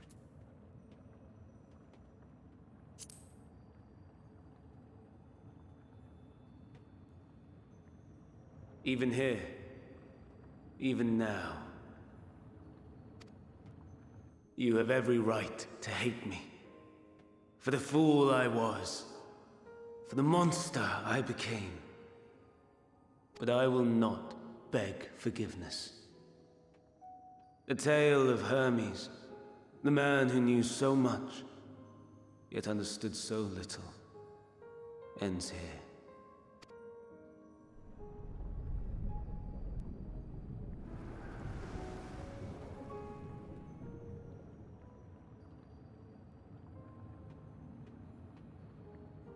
Don't try to follow me.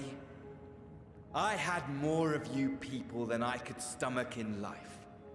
Never mind in death. Likewise. I pray we do not meet again. You had better hope not.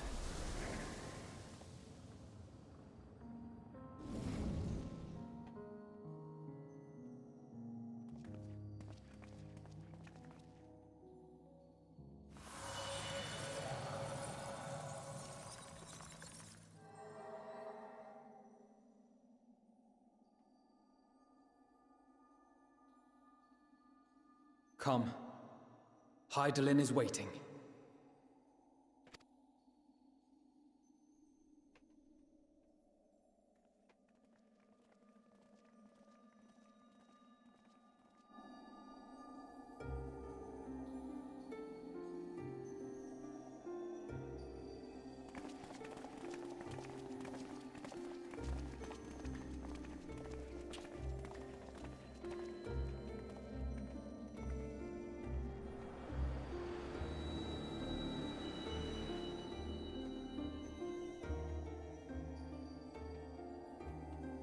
Brave travelers, I welcome you.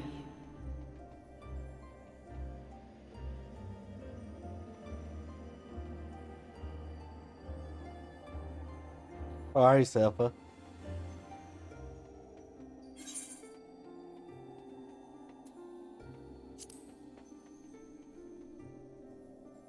Me again.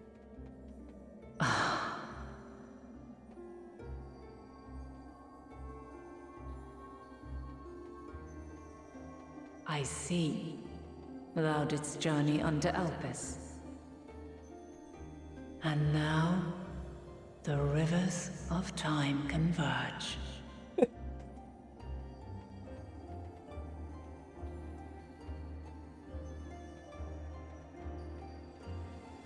I know why you have come.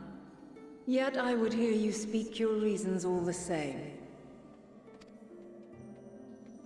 You created the moon to deliver mankind from the final days.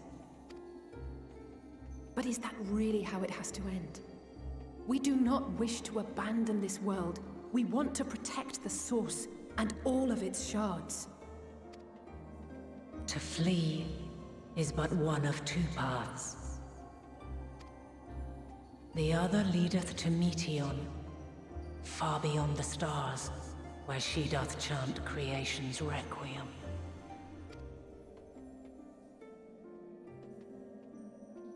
Her So the domain other one is formed through of the Meteor. diamonds, pure, absolute. Where emotion and memory govern all, ether will avail you naught.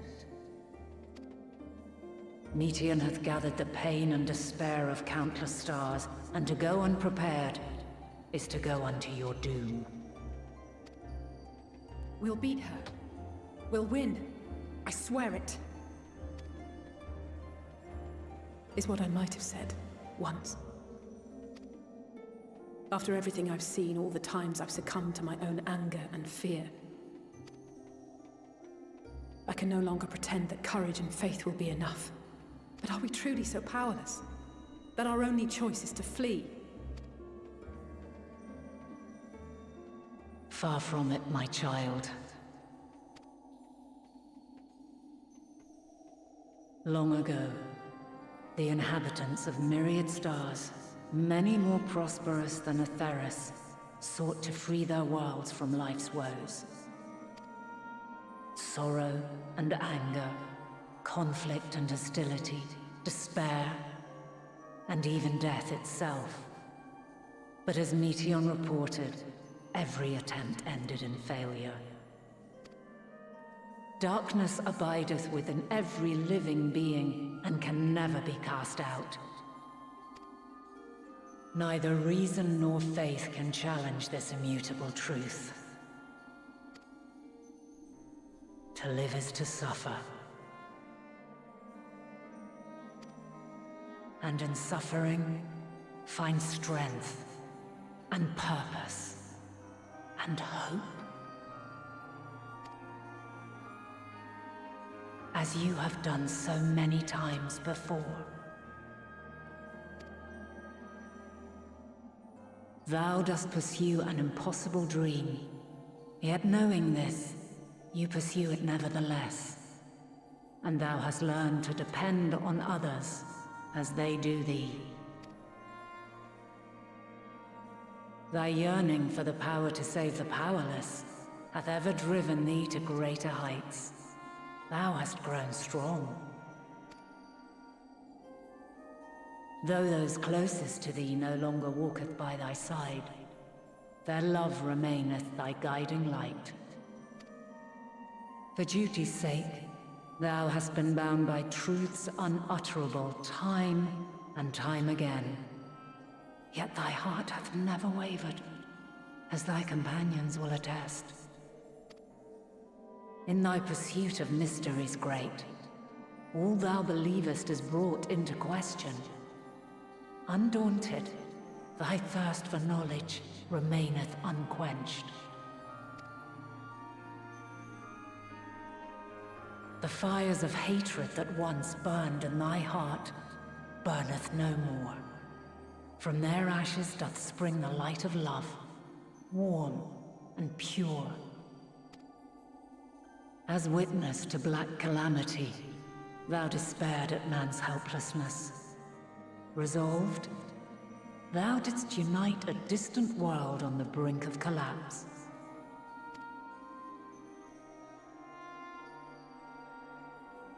And thou, my champion, when all did seem lost, thou never abandoned hope. For every trial and every foe that did bar thy way, thou hast proven equal to the challenge, drawing courage from the many bonds forged on thy journey. You have all known despair, and though the end approacheth, you walk on, heads held high. Therein lieth your power, the strength to silence the song of oblivion.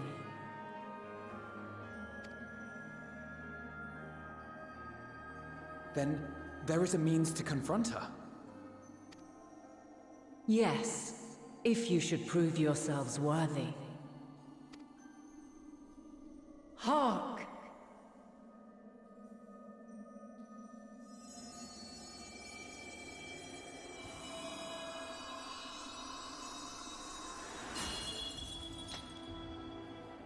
Nigh impossible is it to send mortals to the edge of the universe. Should you fail, there will be no second chance. As the will of the star, I ask of you this. Do you possess the fortitude to stand firm when all around you doth crumble? Do you possess the faith to vanquish despair itself? Should you lack the strength to best a supreme deity, I cannot allow you to make the journey. You must leave this star and never return.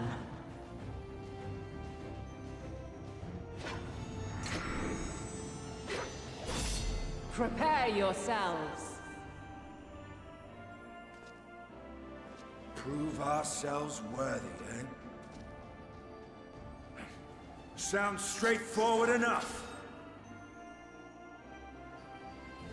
Aye. No room for confusion there. In any case, we've come too far to back down now. I am of the same mind. What power I have, I shall bring to bear. The three of you seem to be forgetting who we're up against. It's not every day we battle a divine being of untold power. Well, not quite every day. Do try not to get underfoot. Needless to say, there'll be no margin for error. Let us hold nothing back. For the people of this world and those beyond the rift.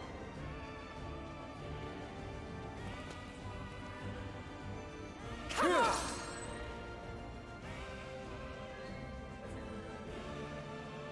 Alas, the question I posed to thee in Elpis hath remained unanswered these long years. I would hear thy response, warrior of light. Shouldst thou emerge victorious?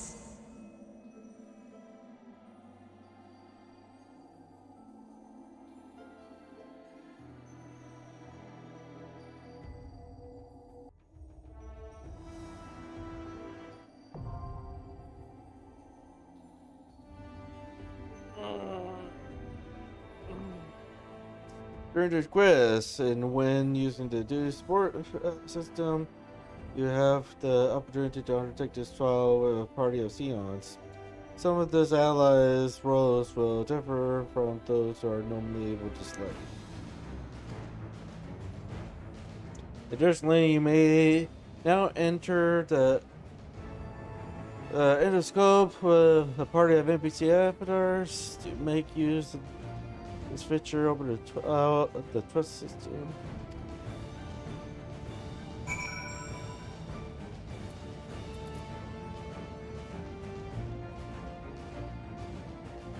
All right.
Don't mind me, I'm just wasting food. Try to free up some space.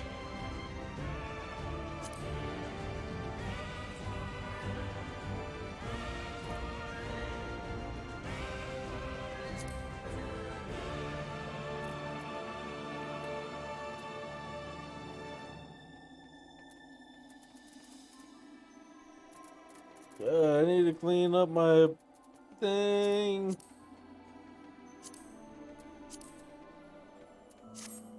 Anyways, it's been a couple hours, I think. Yeah, it's been a couple hours. I usually take a break about once an hour, but there was just too many things that was happening going on at once. So with that, I'm gonna go ahead and take my next break here. So let's run those ads. And I'll be back in 3-5 minutes, give or take.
Alright.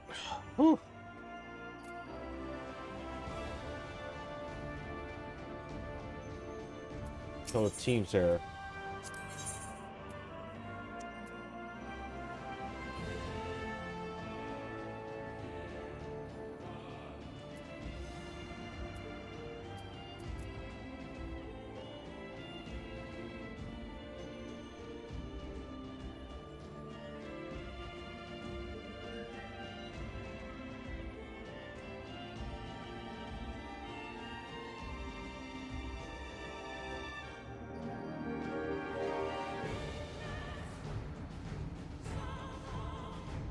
Yeah.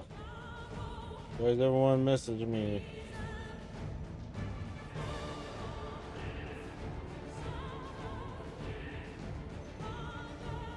The conversation for 8 hours.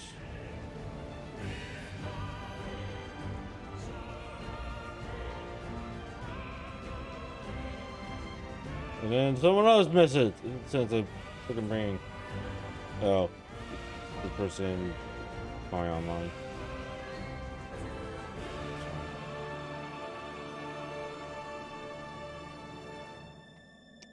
Alright, so let's look at this. So it looks like it's going to be including everyone anyways. So I don't choose just one person. Which is fine. That means that we could go right in.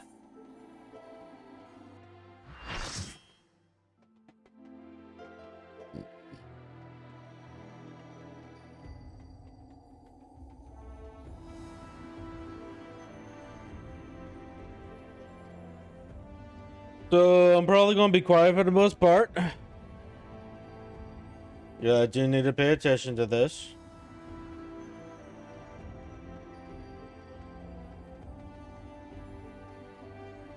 I, the last of my kind, shall test thee. Come, prove thy worth.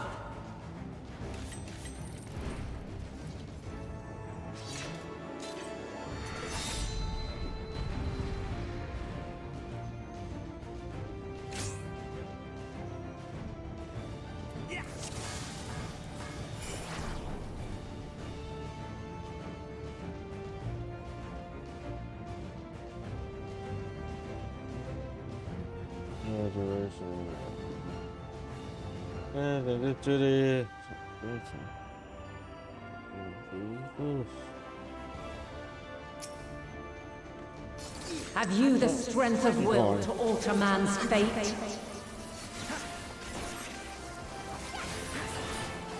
The gloves are off.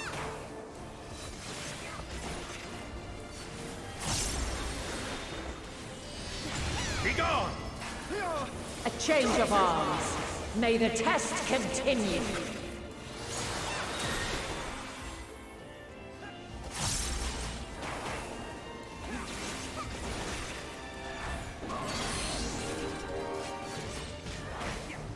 We're near or far.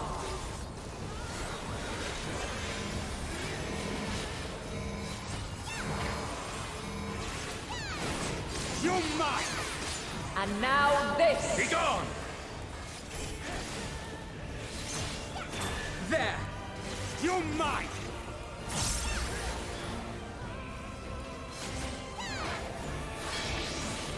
Allow me.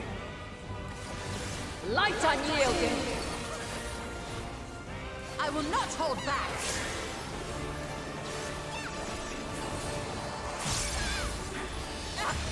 This will hurt.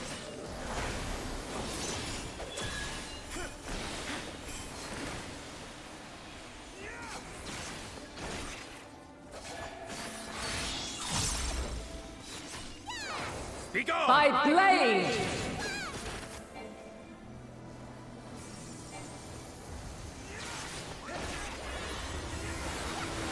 You underestimate me! Together we shall overcome this. Be gone! You're mine!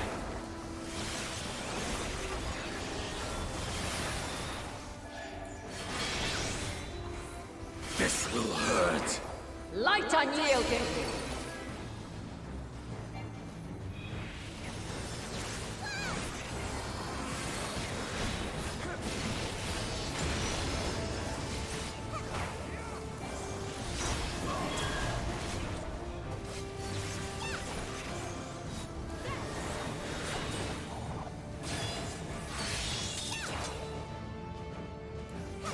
By blade!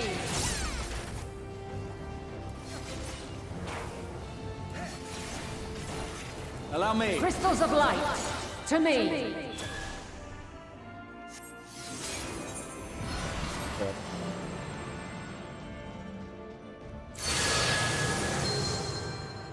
There. Here.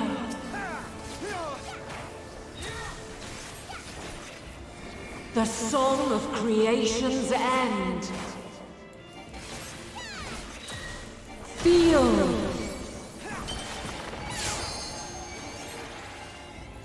The sorrow at hope's demise. Gloves are off. Think.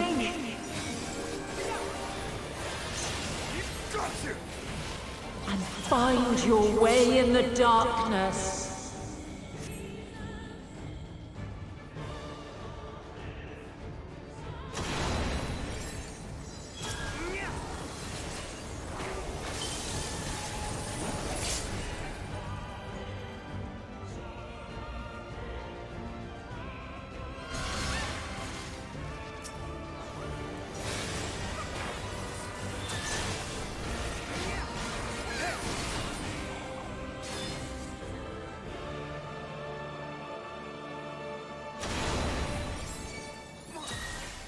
The gloves are off.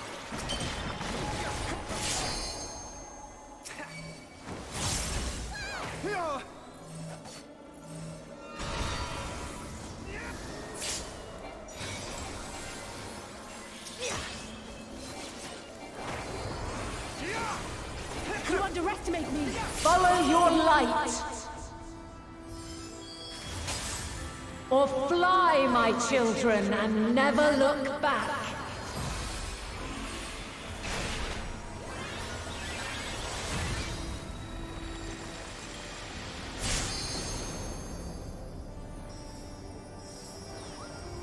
Then you are resolved. But this test is far from over. By crystal's light.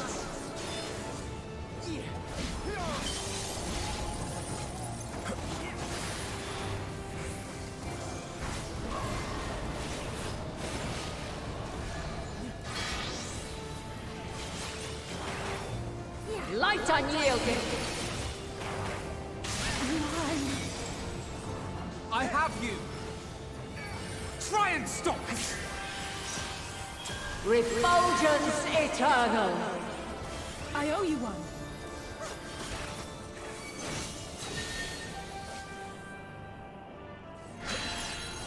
Be gone.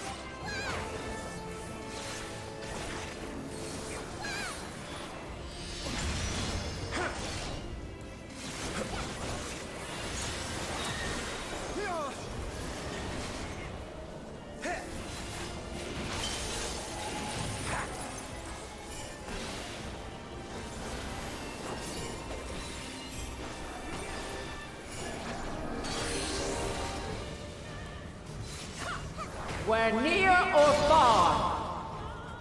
This will hurt. Hold still.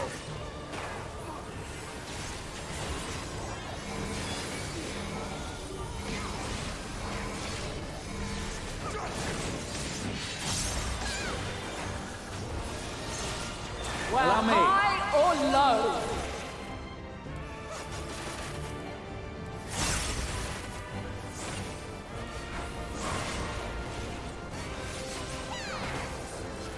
My turn. Together we shall overcome this.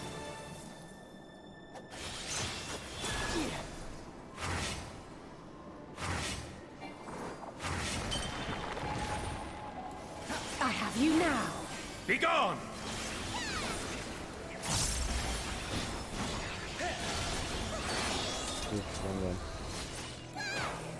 By blade. Oops.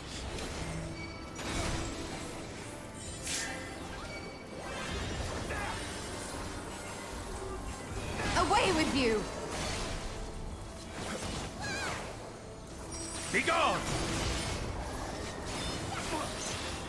Succumb not to fear.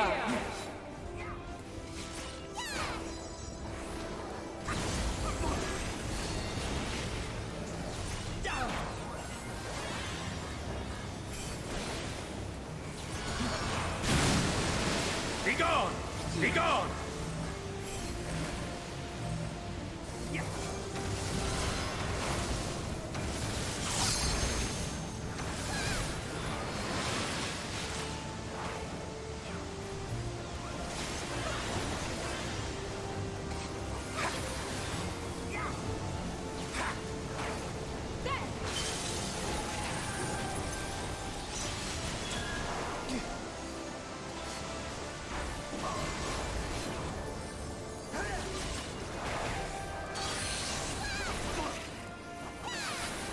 Where near or far. Gotcha!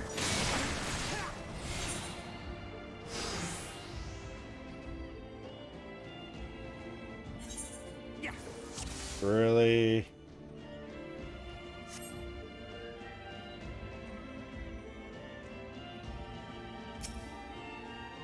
There.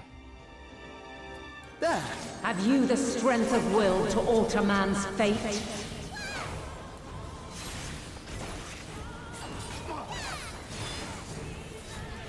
There! Hold still. A change of arms. May the test continue.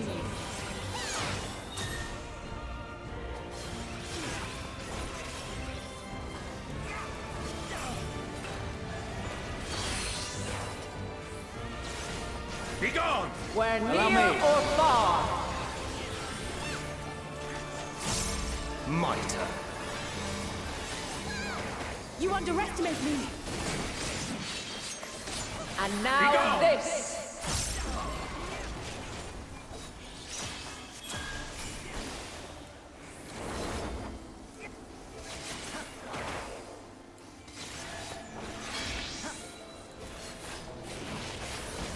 Light unyielding.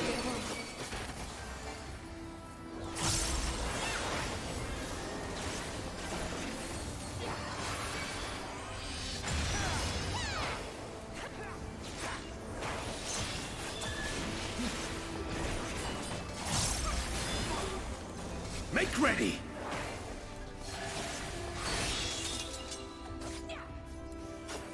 By blade.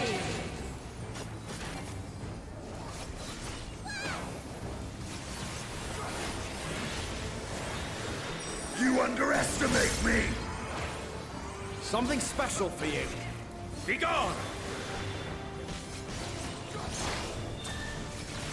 You're mine! I have you now.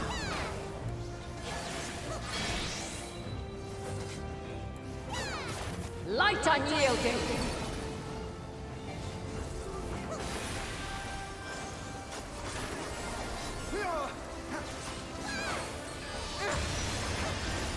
Be gone! Allow me.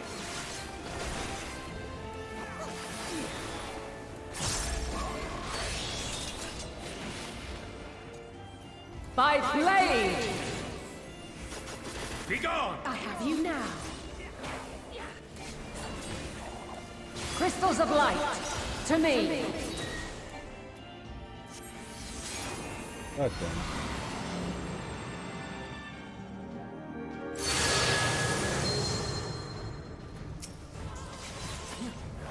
Here.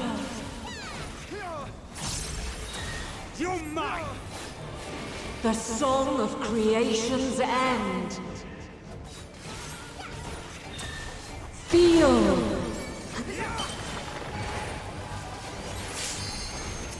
The sorrow at hope's demise. I have you now. Think. I have you. And find your way in the darkness.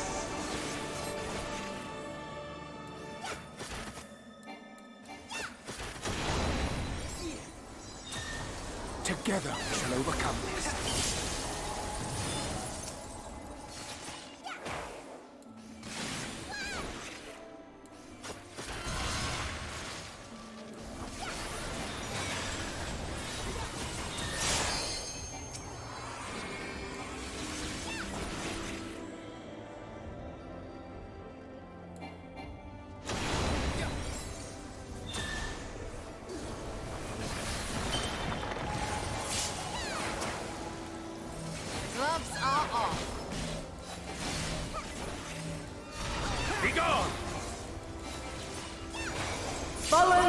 light!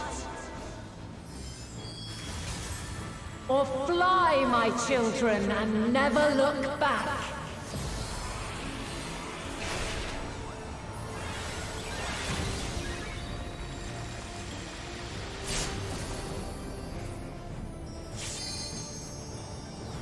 Then you are resolved. Something special. Together we shall overcome. This test is far from over. By crystal's light. You cannot stop us! Be gone!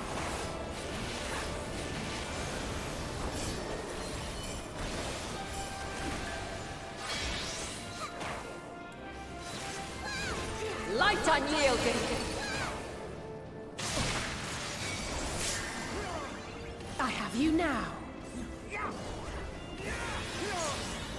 Refulgence eternal.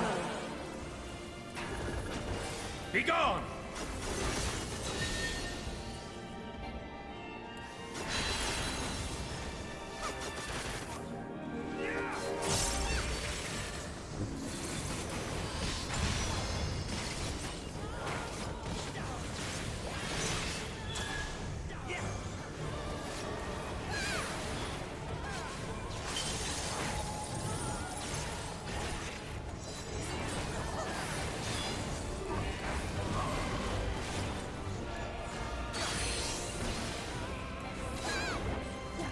We're near or far.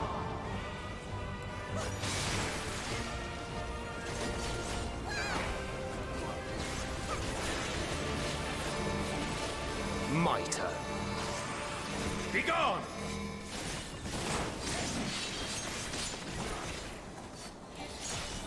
We're high or low.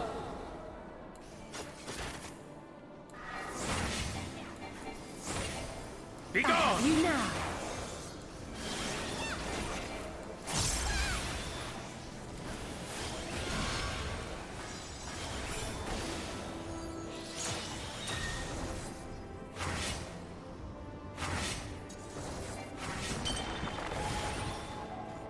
There. So this is where I died at before.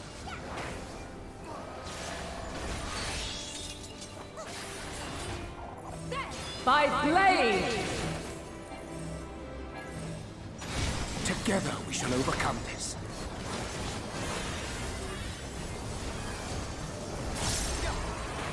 Be gone!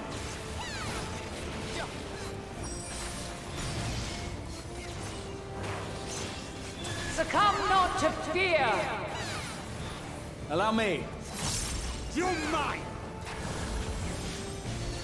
I have you now. I have you.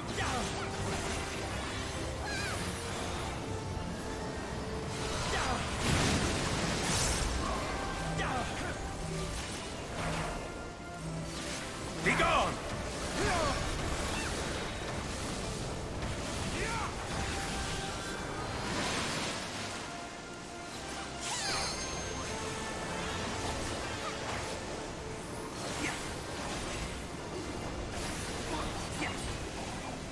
Be gone!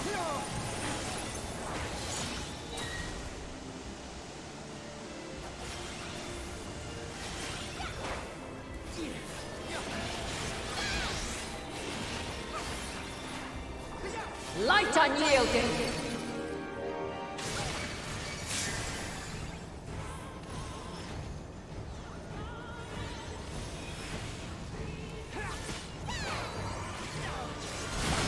You're mine! Be gone! You underestimate me!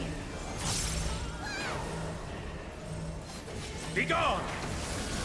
Allow me.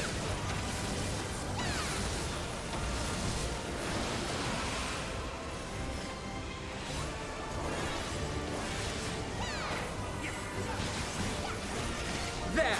Be gone! Be gone!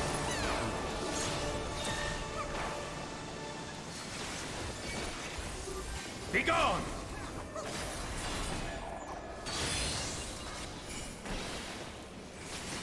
We're near or far. I will not hold back.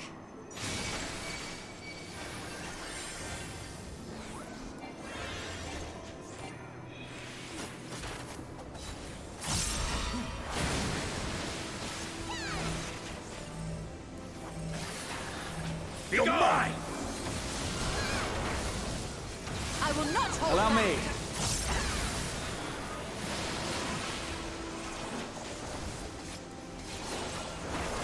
There! I will not hold back.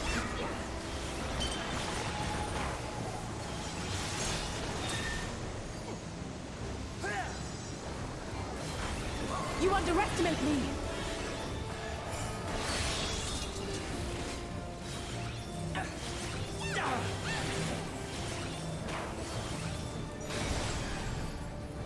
Oh, fuck! I fucking popped my second win.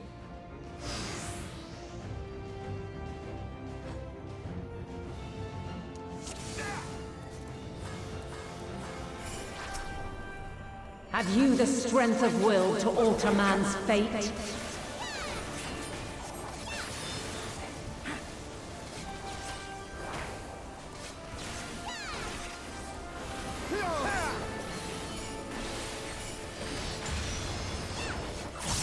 A change of arms. May the test continue.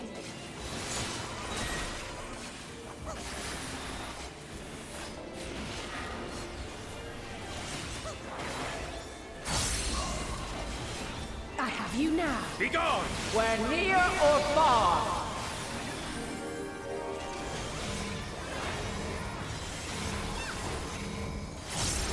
You cannot stop us! And now this. Be gone! There!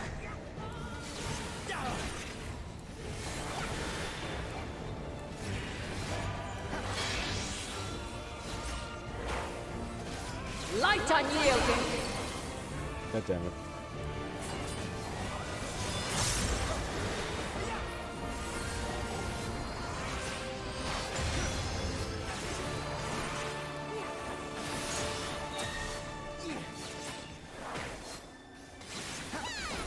I will not hold back. Be gone!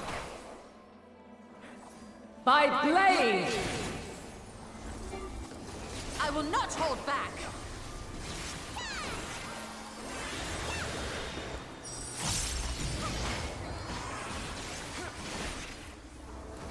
Be gone! Hold still. You're mine! I will not hold back.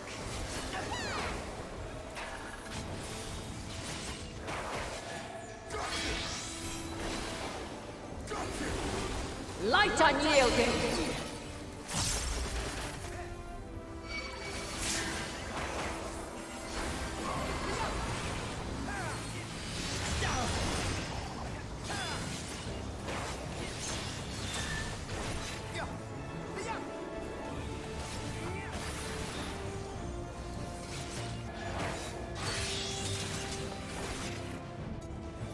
By blade. I have you now. I will not hold back. Crystals of light. To me.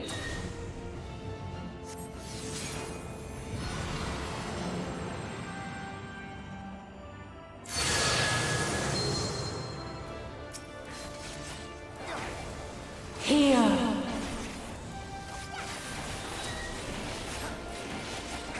The song of creation's end. Feel. I have you now. This will hurt. The sorrow at hope's demise. Allow me.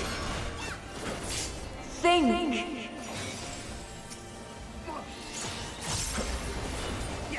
And find your way in the darkness.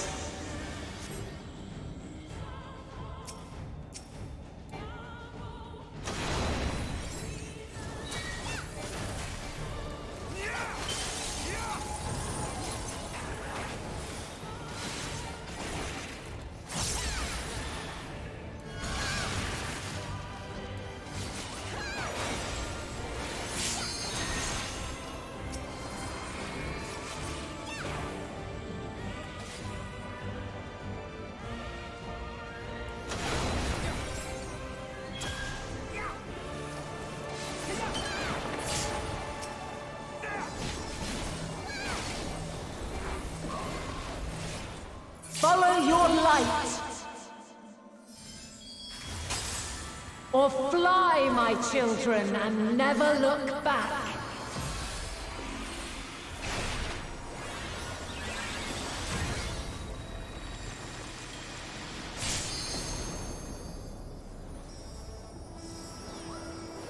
Then you are resolved. With heart and steel! But this test is far from over. By Crystal's light. Let's give them a show! I will not hold back. Be gone!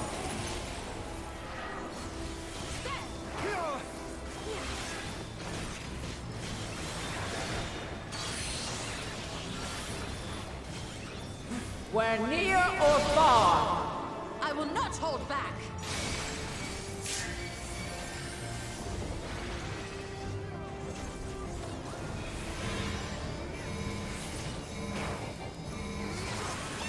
Be gone! Be gone! Where high or low. Be gone! Okay.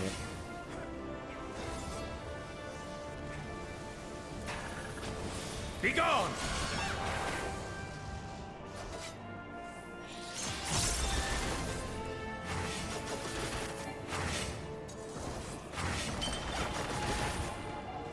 I have you now. Together we shall overcome this.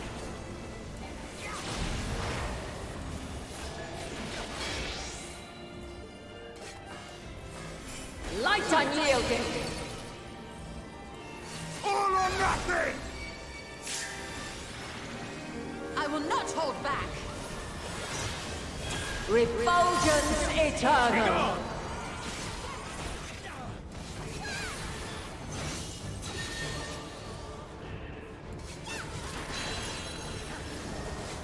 Be gone! You underestimate me! Mine! I have you now.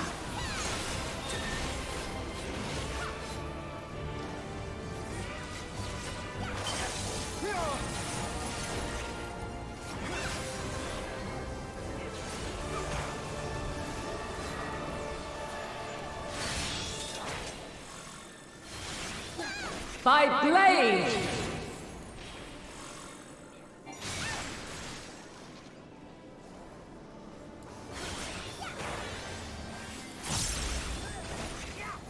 I have you now. Allow me.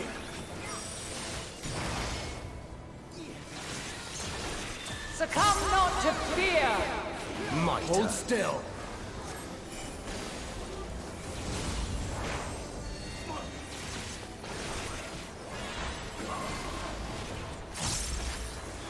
Be gone!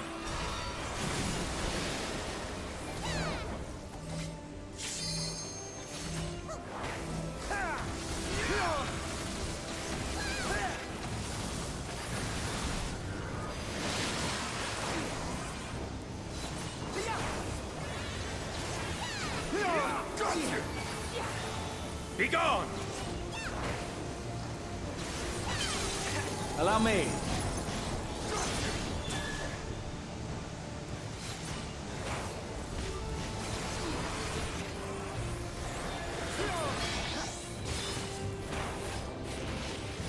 Light unyielding.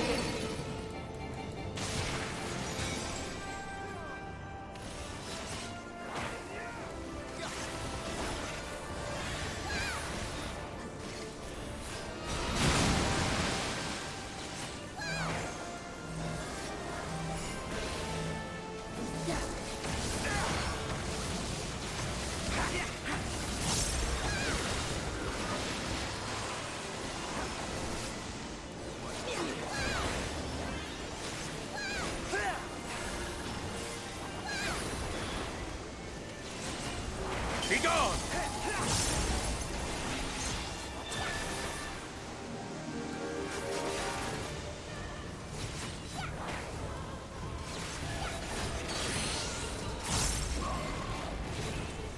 Where near or far. I will not hold back.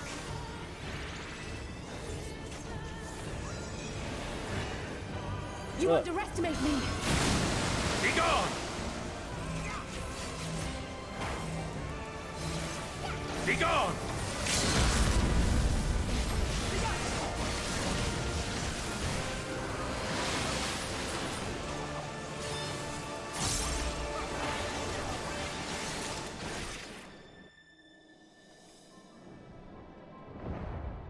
There we go.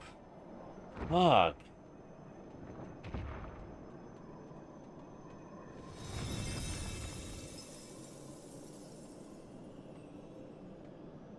At last, man has the strength to.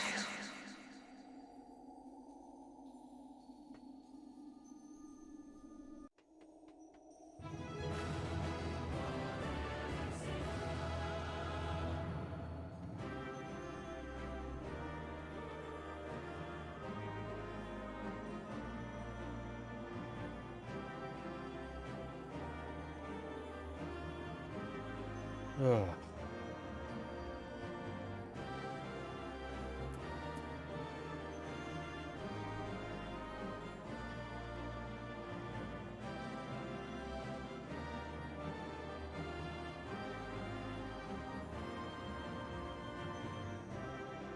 Ugh.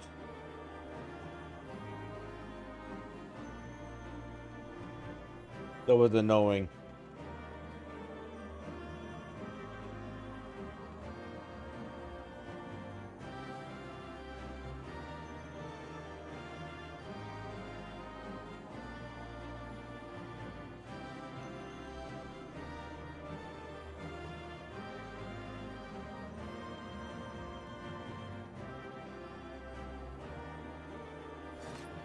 Remind me to never play with NPCs again.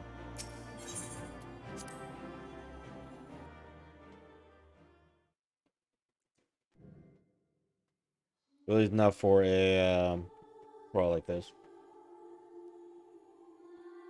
I'll probably still play with NPCs. No! This can't be happening!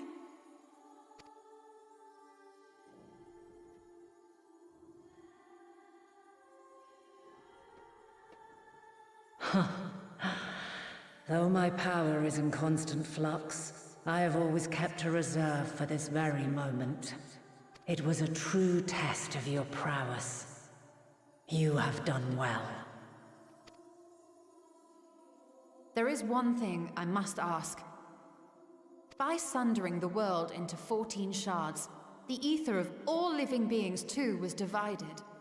This reduction would in theory allow us to more easily interact with Dynamis. Having seen mankind brought to the very precipice of extinction, you wished for us to develop a means to overcome despair. You believed we had the potential, and sundered all creation to see it fulfilled, to deliver us to that swirling maelstrom of Dynamis in which our foe hides, and grant us the power to defeat her once and for all. Is this not true? It is as thou sayest. 'Twas the trial to which I subjected mankind, and it hath led to untold bloodshed and suffering. There was no kindness, nor justice in the tragedy I wrought. When confronted with the almighty Zodiac, my only recourse was rend him and the world asunder, that his power be diminished for a time.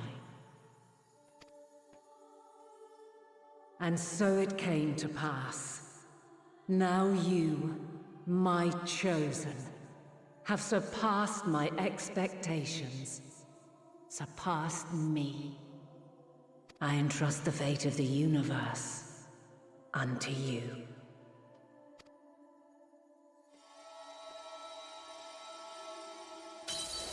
This crystal contains the memory of Meteion's passage through the stars. Deliver it unto the Loporrits. They will guide you to her.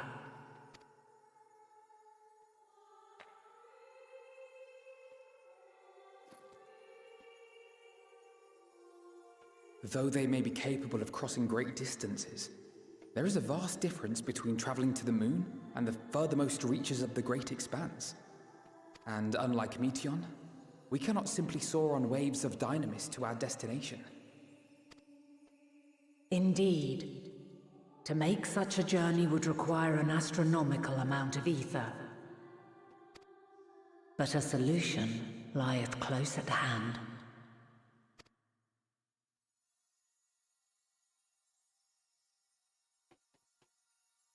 Of course.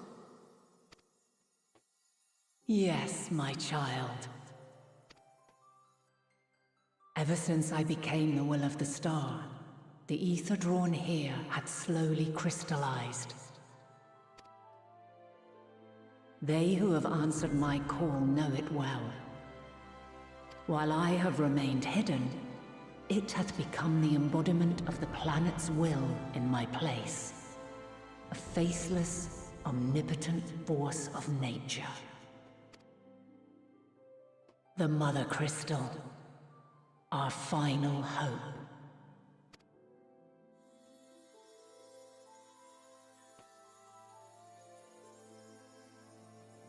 Alas, I can do no more. The fulfillment of this task doth fall to you, my chosen. Now, heed these words. Darkness and light, despair and hope, as goeth one, so goeth the other. Become light, become hope.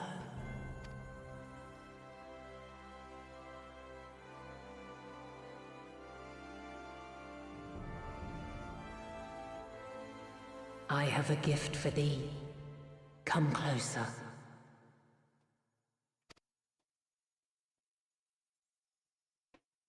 Watch out, he's gonna bite.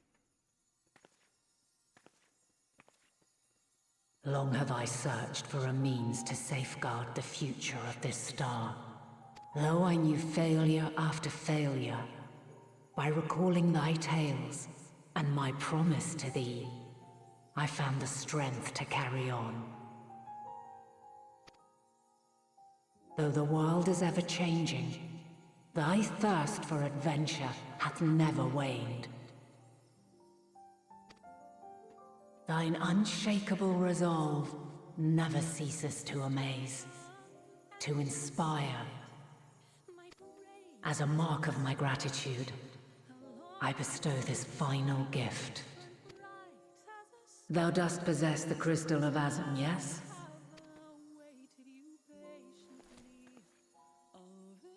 As Hydaelyn, I reside over the forces of stasis, tranquility, peace. The laws which impart stability to existence itself. I will weave this as... God damn it.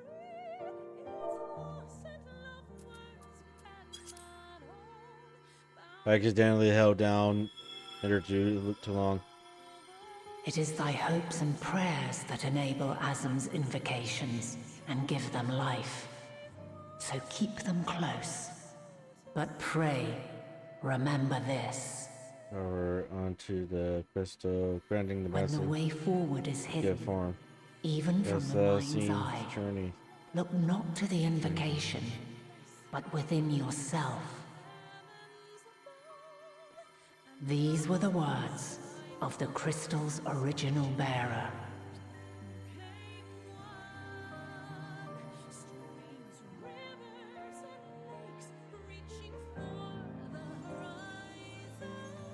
With that, my work is finished. Fulfill our promise. Right the wrongs committed when the world was yet whole. Silence the song of oblivion. Teach her a brighter melody. Show her our journey is far from over.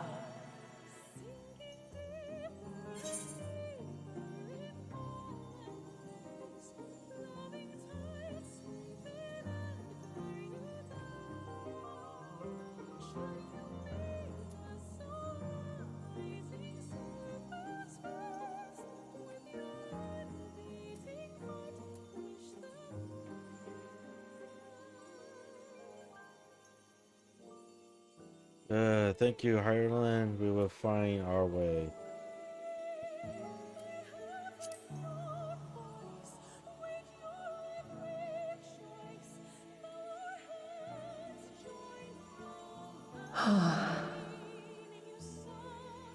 Of this, I have no doubt. For yours is a light brilliant beyond measure. Long after I have gone, though not even my soul remaineth, my love will be with you forever, my dearest children.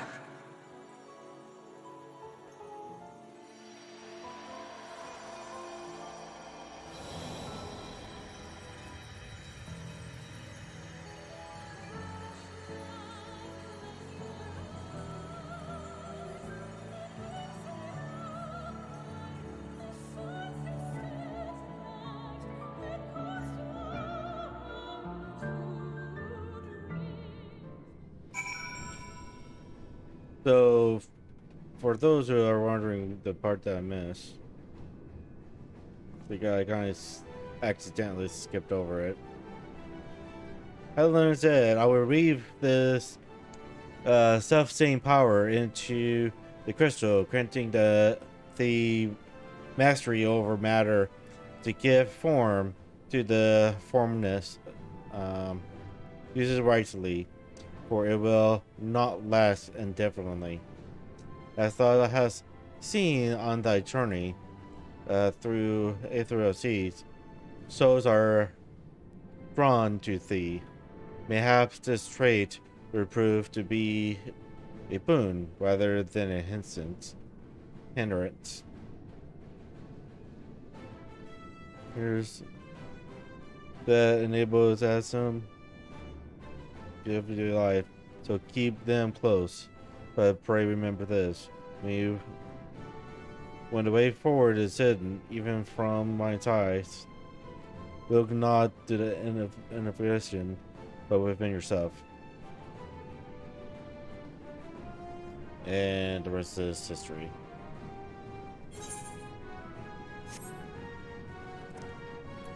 Anyways.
I'm glad to see you well. So we could roughly place your souls. Deep as you went. We could neither see nor hear you. The fluctuation of your aether near the end gave me quite a fright. What in the world happened?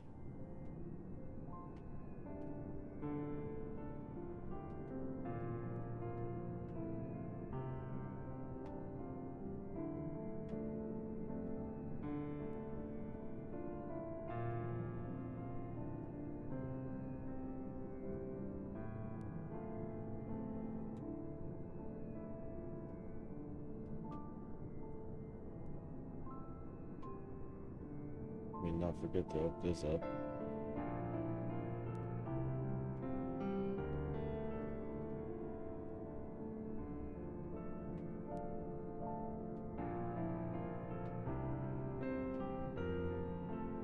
You mean to say higher than this? No, there's no time to feel our feelings. We must carry out Hydaelyn's will without delay. We'll find Meteoron if it's the last thing we do. If you wouldn't mind handing over the crystal, that is. The fancy navigatorly one.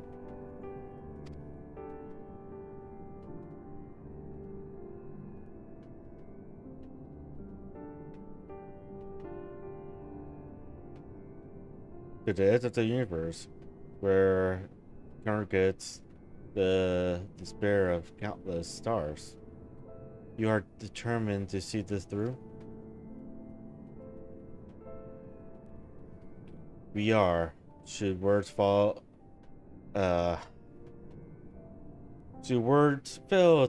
us, we will fight the bitter end.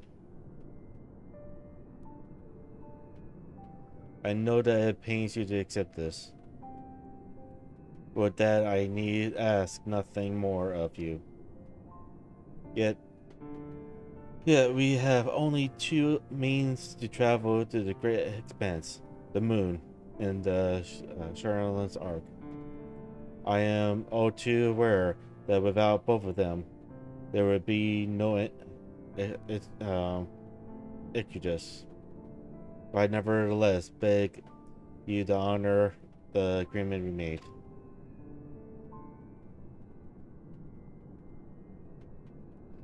The form's decision would be honored. You have earned the right to use the ship as you see fit, and I cannot rescind it. And I could not rescind it even if I wanted to.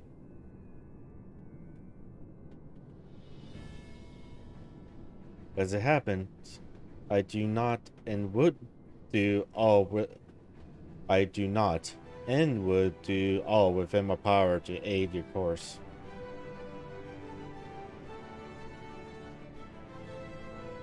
With that settled, my success, you rest a while. Proving ourselves to a Highlander is never easy, and despite our unparalleled genius, we'll need a day to make the necessary calculations. You may as well take advantage of it.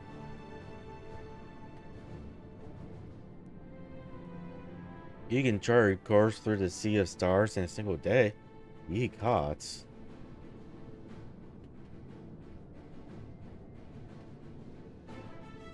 So we head above ground for some fresh air? And perhaps a nap?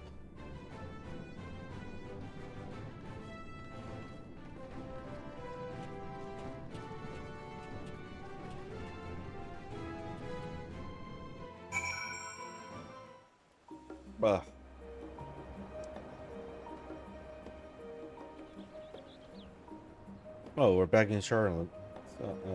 Charlotte.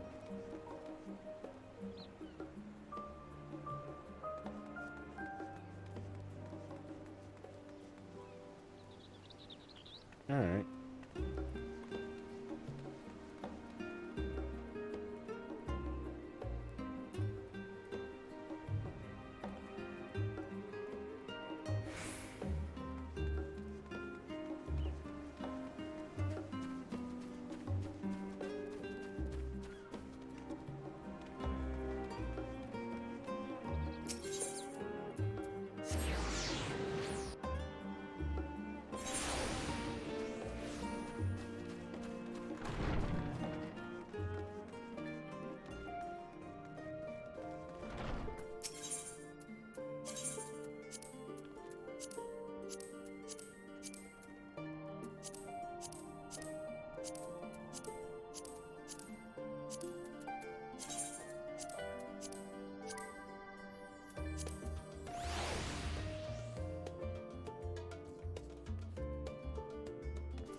Aha, I've been expecting you.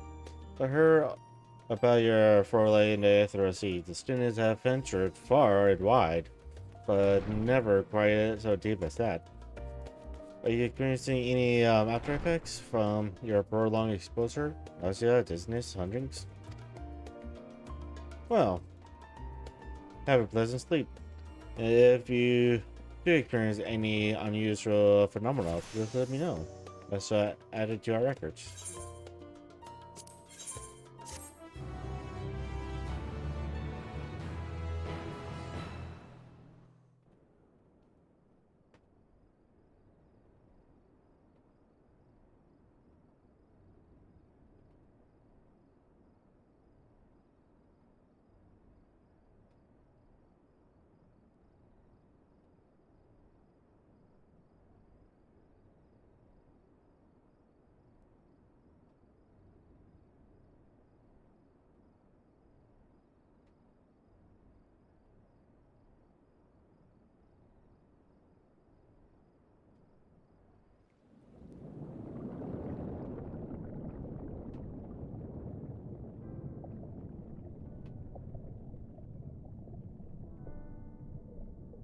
There you are.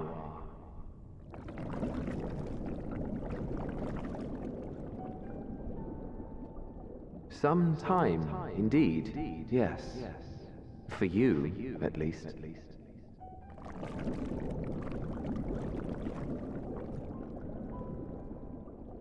Believe me, I'd meant to get some proper sleep. But here we are, drifting along instead. Well, well, you too. And so we remain, to watch and wonder.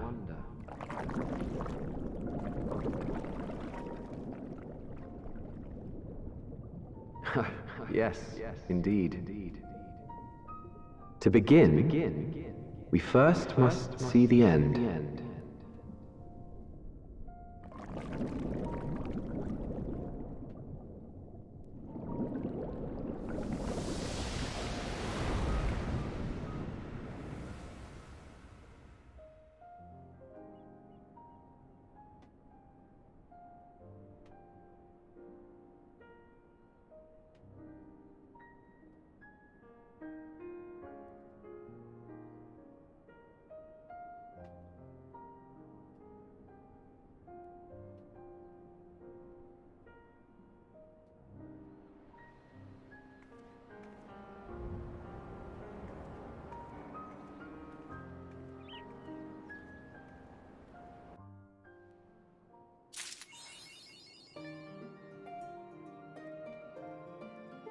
Guys, for your arms.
Blood fella.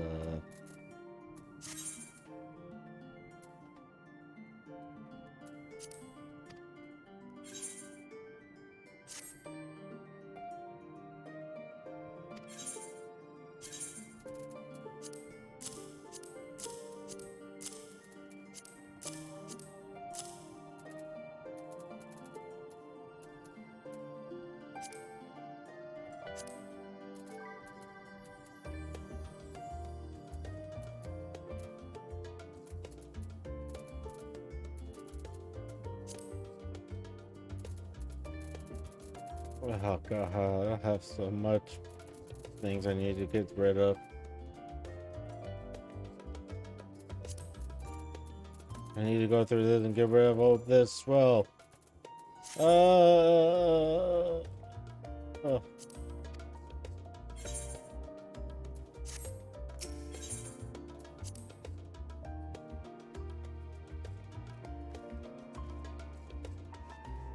There's where I'm going.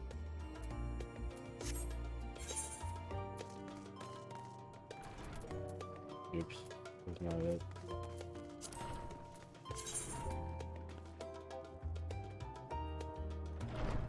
Oh, yeah, I have to go there.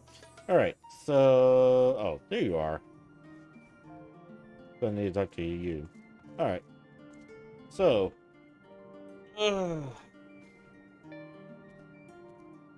Gonna go ahead and take a break. Get up, stretch my legs, stuff like that. And, yeah, be right back.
Alright, I'm back.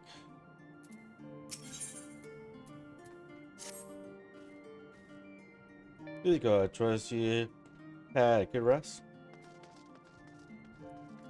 The envoy, Master Roche arrived not long ago. The message. The Loprides have determined Meteor's location. We've been asked to gather at the first. I'll meet you there along with the others.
Everyone appears to be present and accounted for.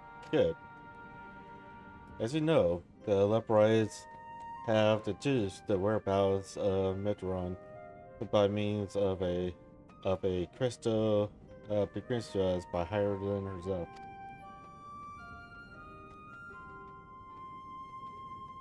Your quarry's location is in place far beyond the moon, in the farthest reaches of the Sea of Stars, at the edge of creation.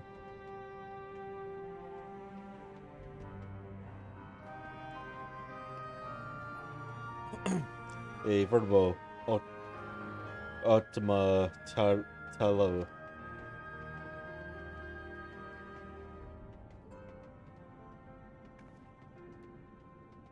Indeed.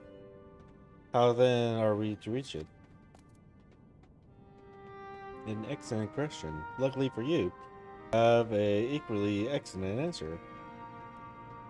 In theory, with its advanced propulsion system, the moon is capable of delivering you to Ultima Thule, but the myriad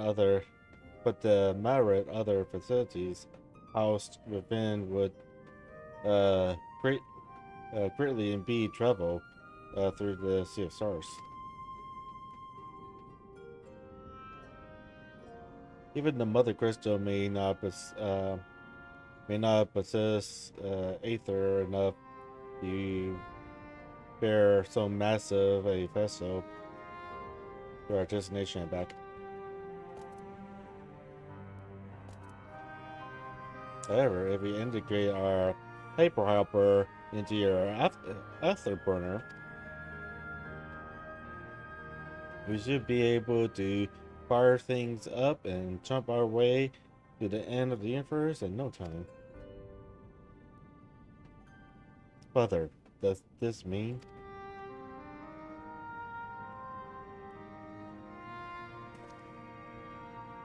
Bear in mind, this decision was not made solely at my discretion, but with the consent of the Forum. Hearing the Lepride's proposal, the Forum was faced with a grave decision. To commit the Ark to this endeavor would mean abandoning both our plans to evacuate to the moon and to resettle on another star. Nevertheless, needless to say, the population invited fierce debate.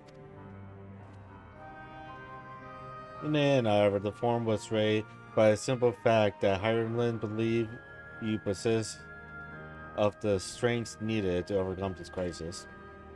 The Great Exodus was, after all, a plan of Heidelberg's own making.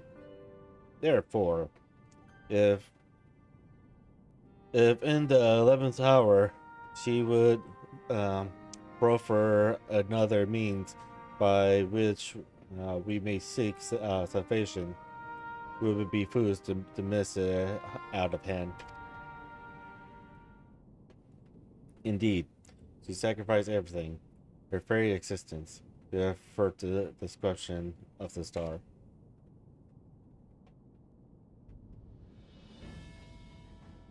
That is why we have chosen a place. This is why we have chosen to place our faith in Highland and you. The Ark will be made ready for your foreigners to Optima Terra. But of all the people that have labored so tirelessly to prepare for the evacuation, they must be furious. I would not be so, sir. They have not forgotten your deeds on the Magna Glacius, nor dare your instrumental role in orchestrating the delivery of an admiralty go unnoticed. No, the people do not protest. Quite the contrary. They have expressed unwavering support for you in your mission.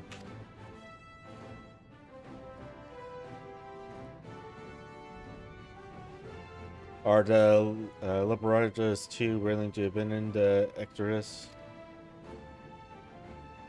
Were you not listening when we said we were both of Heidelin, that we were born of Heidelin's love for Eurystheus and his people? If it means your survival, we would do anything to help. And you'll most certainly have need of our expertise where you're going. There's no guarantee Optima Terra is the place that supports life. In other words, fixing problems and otherwise fixing problem our know-how can we remedy. Besides, Ireland choose us to lead the way to Mitteron. But else will she give you the crystal only we can decipher? But more importantly, we were perfectly content to evacuate this until you brought us there. Your tree. And now we're enamored with the place. So, what choice do we have but to save it?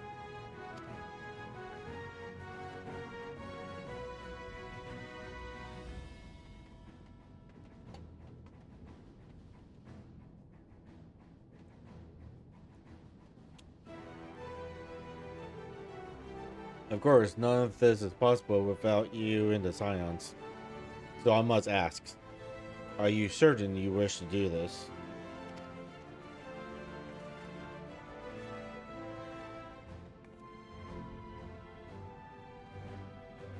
No, but I'll do it anyways.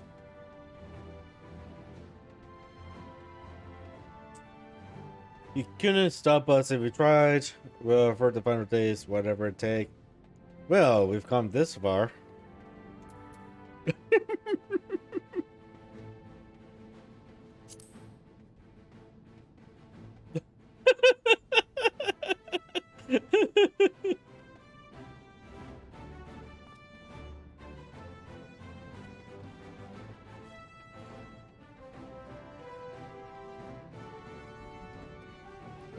Very well. We shall inform the form of your decision and begin preparations to buster the Ark with the Hyper Hopper.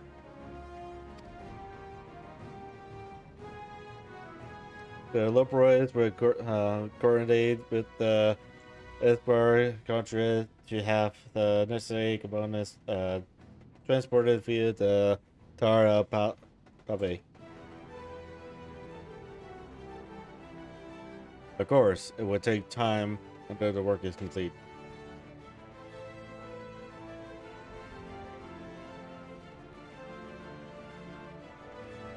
For now, pray take your ease.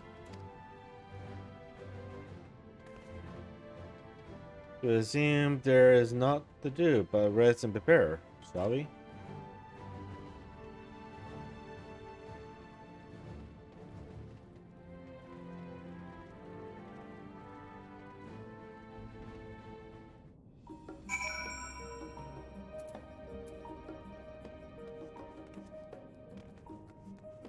Oh, I just realized that there's a spot here.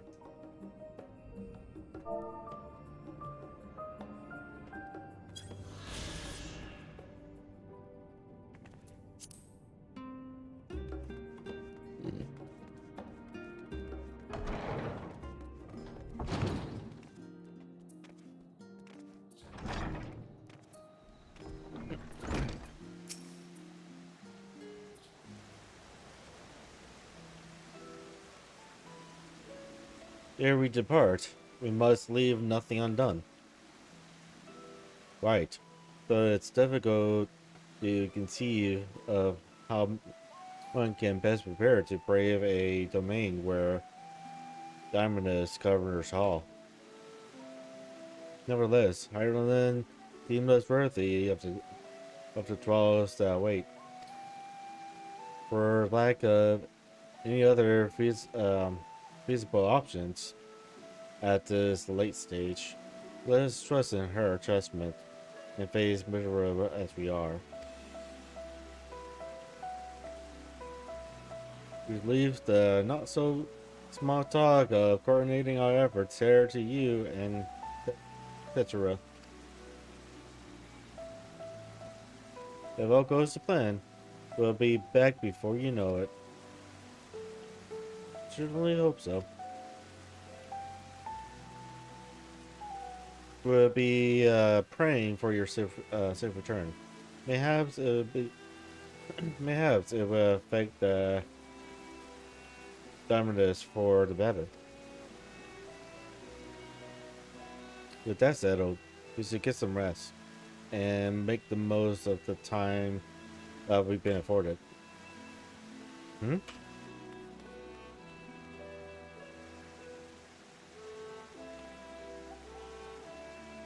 The meeting's over, is it?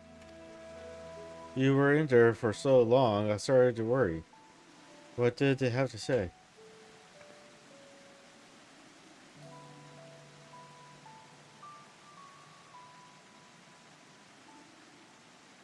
It's inspiration. Let's see.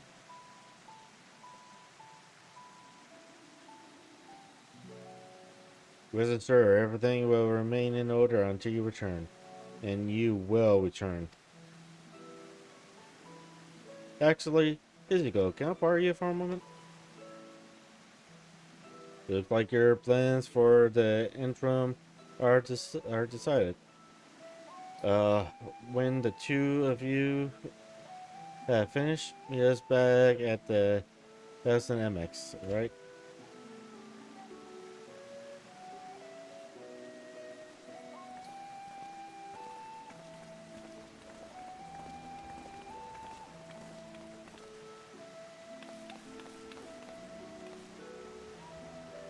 Join me to the Akira. I have something to show you.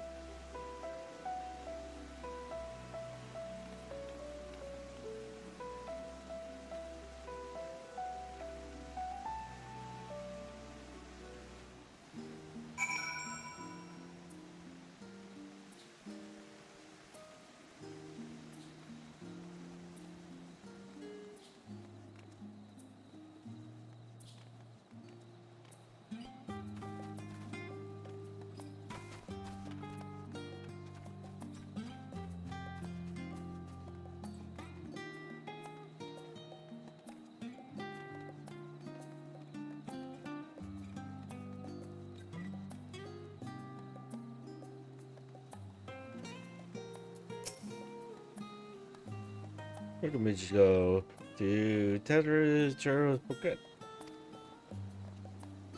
I've always done my best to provide the Sions with fashionable attire, but in your case specifically, I'm making an extra effort to strive for the most functional yet stylish clothing one could ask for.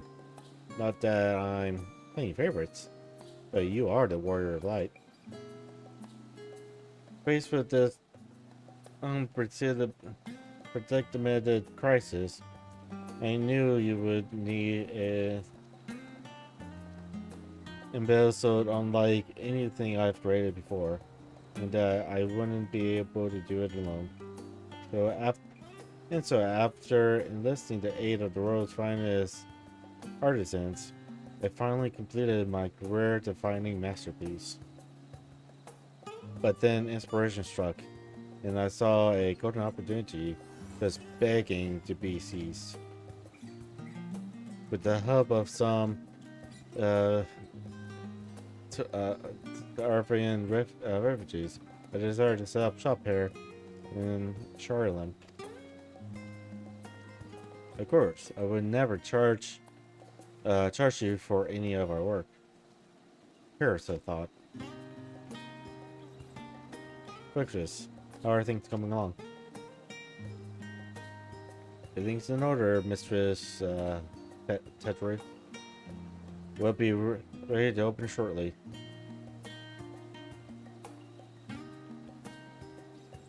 This is why I brought you here. To be our very first Patreon. Do you mind waiting here for a moment?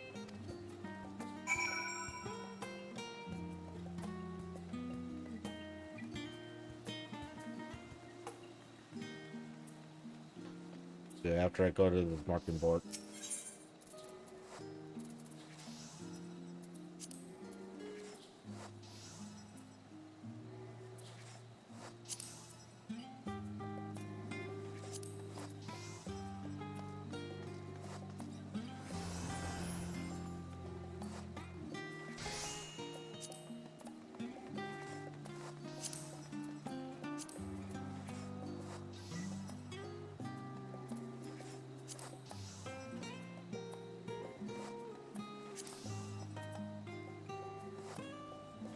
Jesus fucking Christ. Sure. That Gil just lying around doing nothing.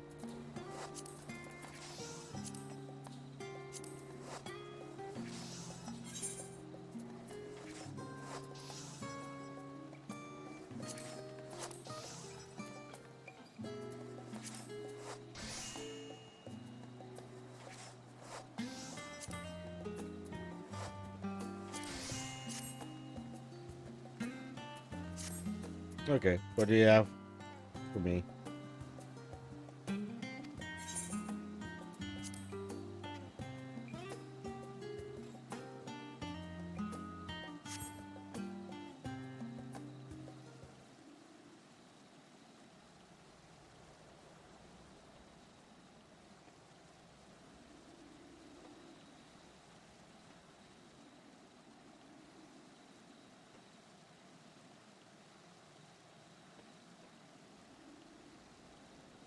Oh, I did not expect to find you here.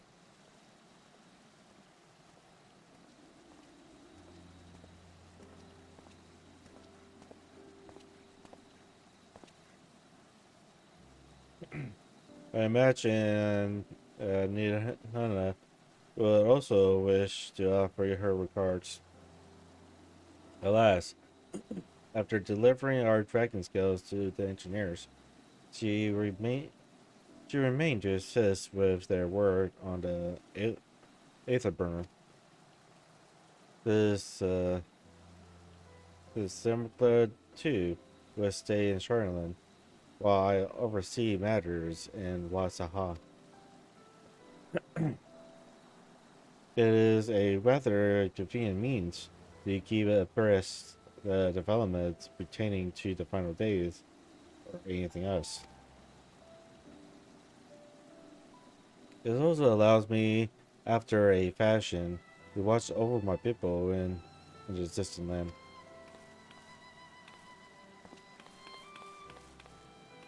purchase and I was hoping you'd stop by. Again, thank you enough for allowing your artisans to work with me here at the Bequeath. Please, it is I who should be thanking you. The establishment has restored a sense of normalcy to your lives. You have blessed them with newfound purpose and means by which to support themselves in these troubled times. What's more, when they at last return home at Wasahan, the experience and knowledge they have gained in your employ will no doubt prove a boon to the artsies and comrades of our land. In fact, I came here to see how your newfound employees are setting in, and to express my gratitude for granting them this opportunity. It's an opportunity for me as well. Believe you me. Your artisans have taught me so much about Taverner's craftsmanship.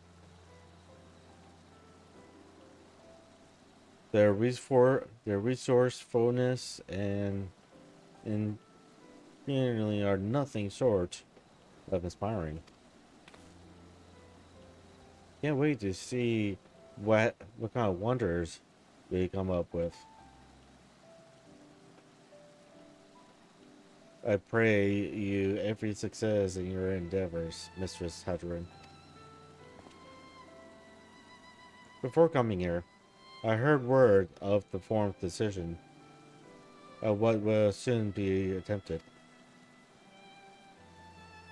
It was only then that I finally understood why my father called this star the last bastion of hope. Indeed, it was the last bastion, for the flame of every other star he encountered had likely been extinguished. And the boundless dark, the light of brimming life, must have been blinding in its splendor.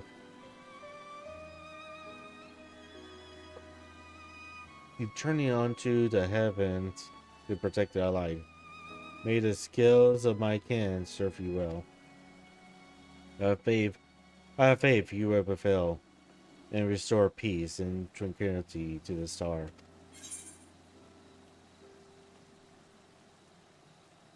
With that, we're alive to see it. If it's a...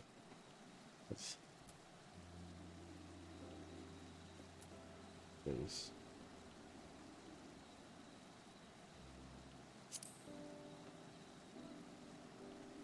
And we should be honored to receive you.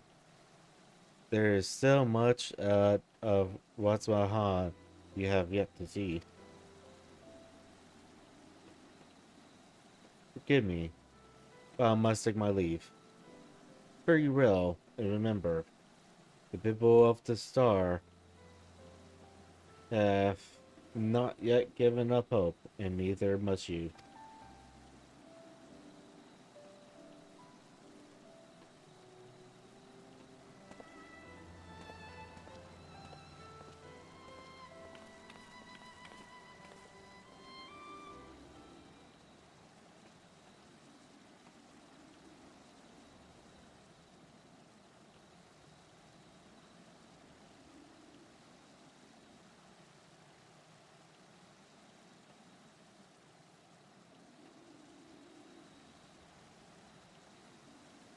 Ugh.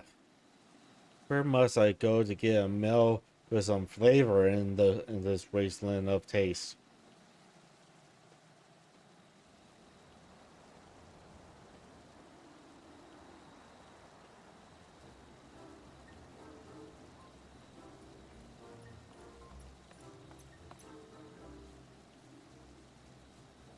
Let's go, girl. My, whatever are you doing here? New but good, you say? I have been meaning to expand my wardrobe. Yes, something with a little more flair. Perhaps befitting a man of my station.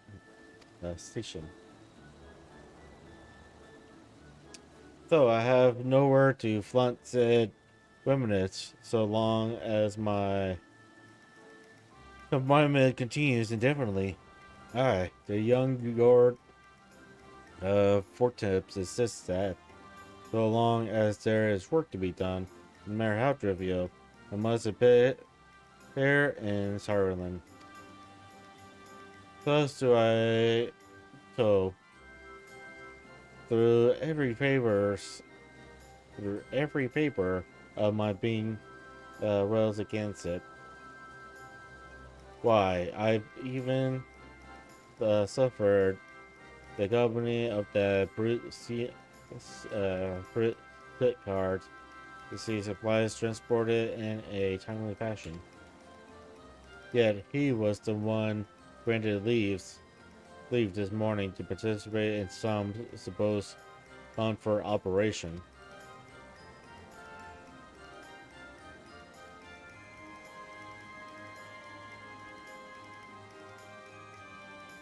So I suffer instead for his otherwise welcome absence. Now burdened with extra busy work, and without Honorate here, there is no one to prepare my meals. I came here in the hopes of finding a nice cafe. Perhaps. Alas, the Charlatan delicacies I've sampled were lacking in every respect.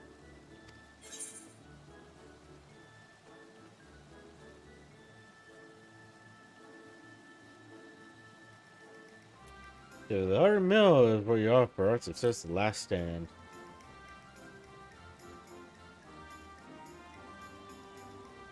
The cafe over the pier?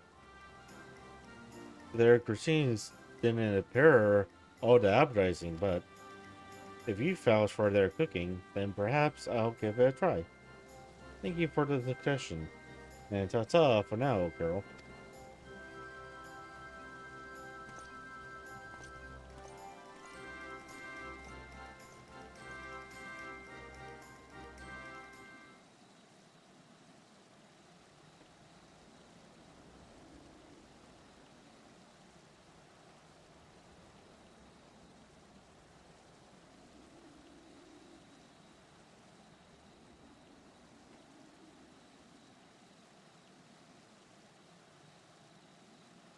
Well, well.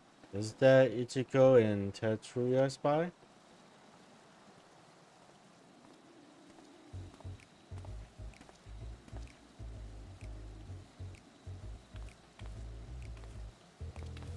Hancock, what are you still doing here? You said you were returning immediately after dropping off your cargo. Yes, that was my original plan. After all, any expertise required aside from the delivery of goods is right behind my purview. But what manner of entrepreneur was granted an opportunity to study the markets of the northern seas? Worry not. I will return straightways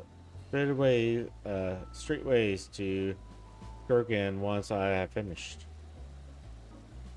Of course, you will find a way to turn this crisis to your advantage. She wounds me. The interested woman running a new banquet.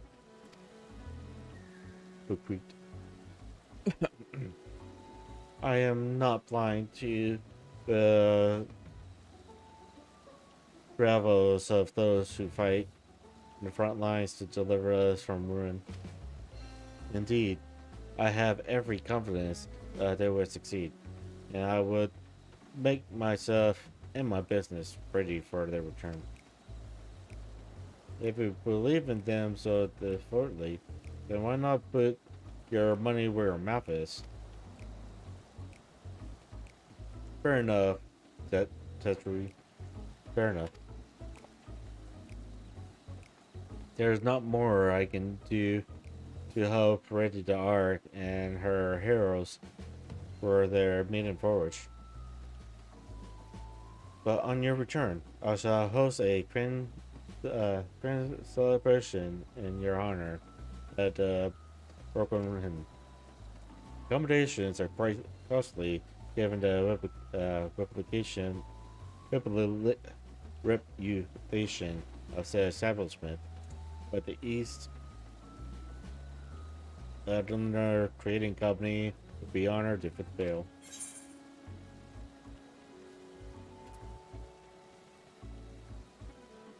I appreciate the gesture, but no thanks. Would there be lemon cakes?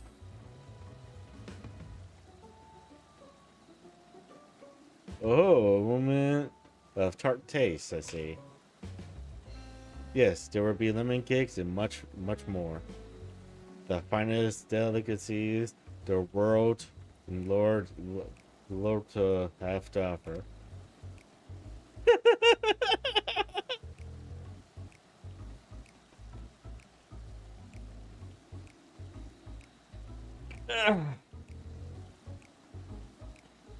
But let us speak more of this upon your return.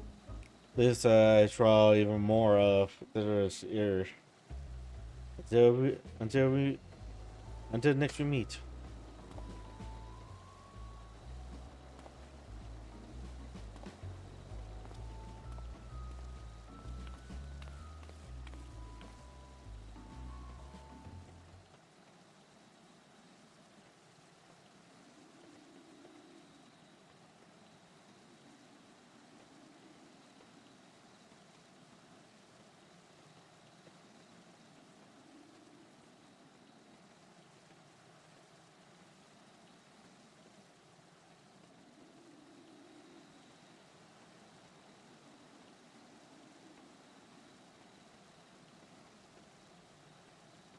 Oh, as you go. Decided to spend your time in the markets, did you?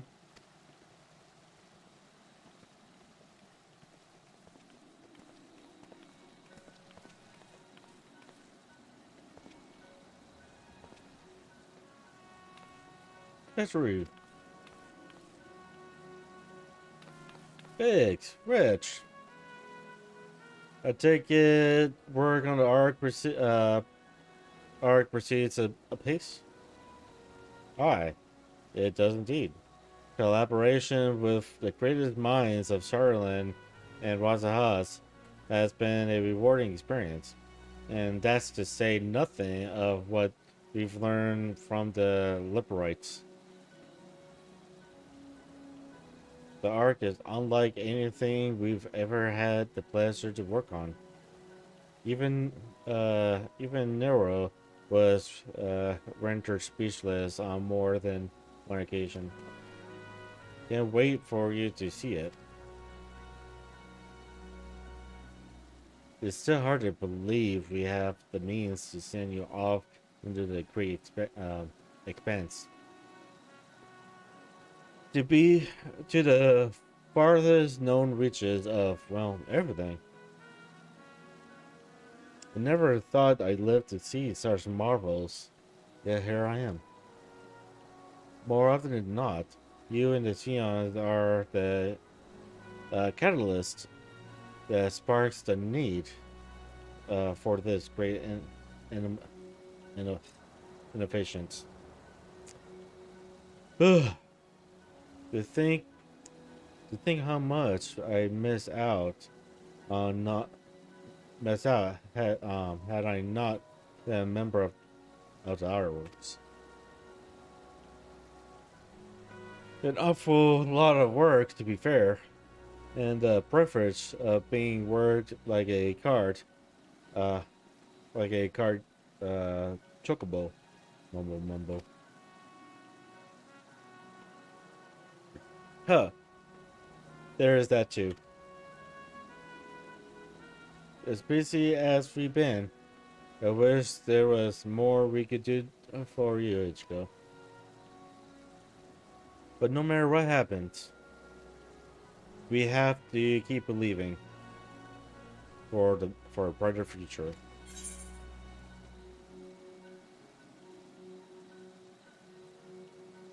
They would do, my friend. They would do.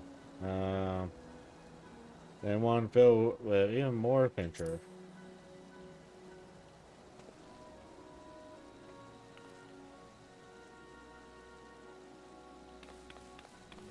We head back. Will you tell the engineers I'll be along shortly with refreshments?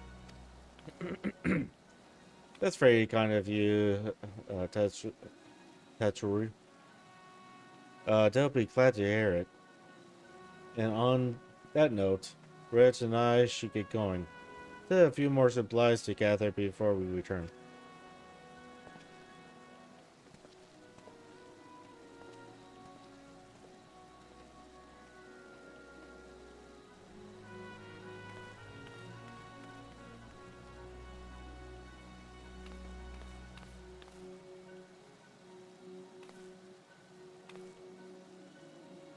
Terribly sorry for the wait. Righteous slave, please.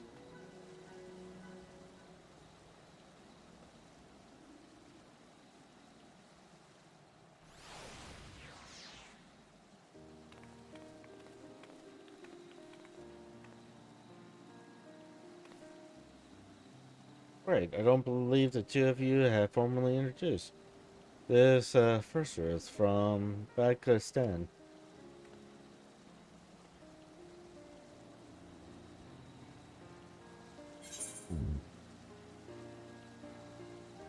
Nice to meet you. Haven't we met before?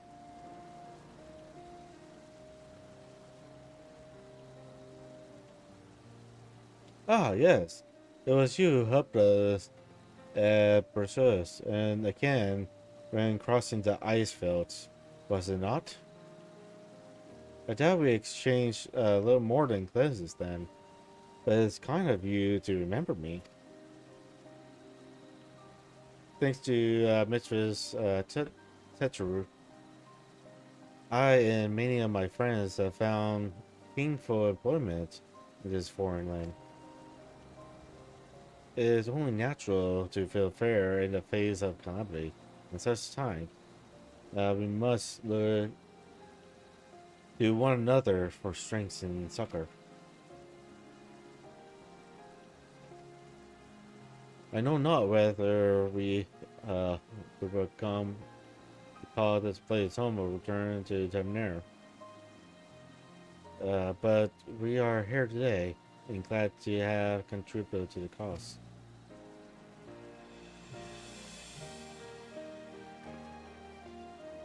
And contributed they did by helping to make your new garments as durable as possible. We put our hearts and souls into them, and I have every confidence they'll keep you safe in the battle to come.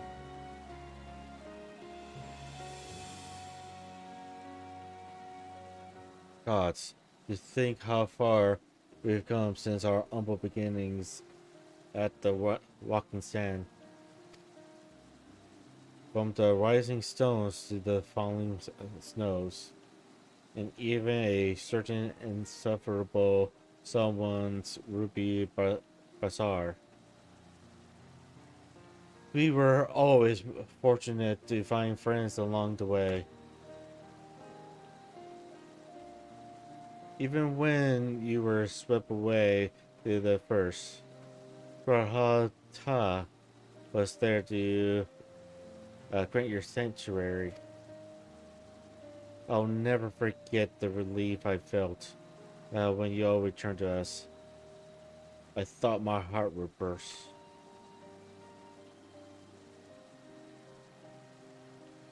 Yours has been a long, long journey, and I've been privileged to watch, often with bated breath, as you persevered time and again. For all the joy we've shared, there's been much sorrow as well, but I've long since learned You can't have one without the other.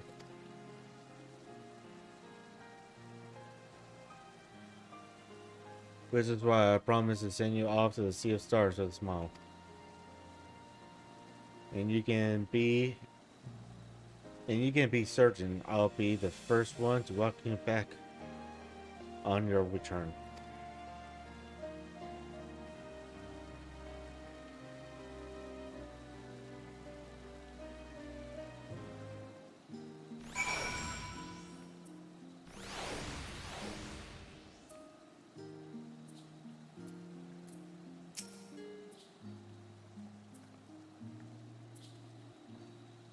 In addition to your new symbol, we have remnants and weaponry for every need. So please, feel free to browse our stock.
Oh, interesting.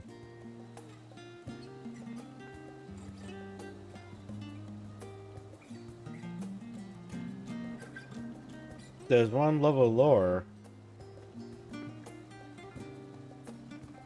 but provides a lot more defense.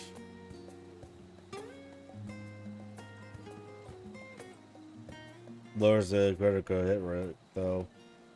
Drink a hit.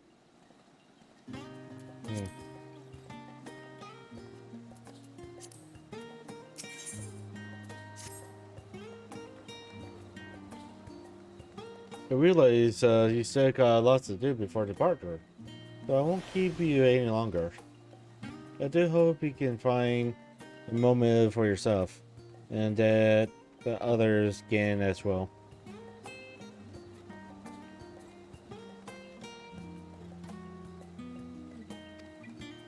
If you decide to go looking for them, I suggest speaking with first. I'm sure others of the plans. I expect to be looking at this. I'm actually curious.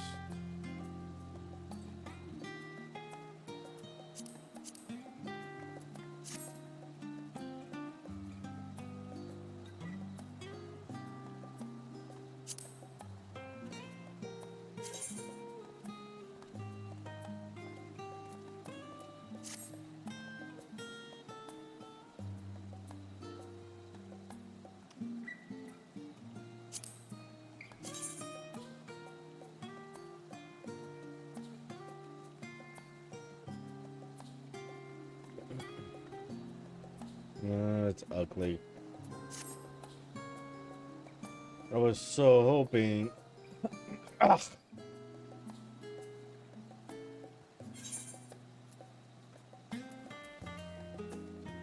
I was so hoping that I would find something that acted cute, but nope. Do you have any earrings?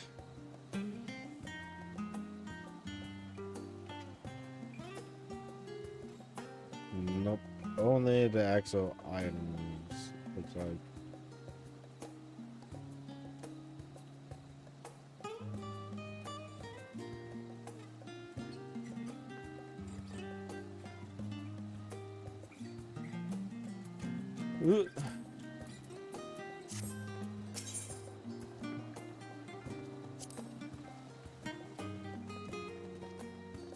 Anyways.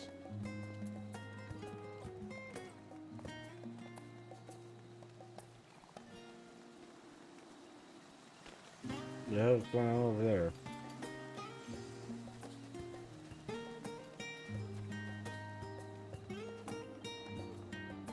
Locked box.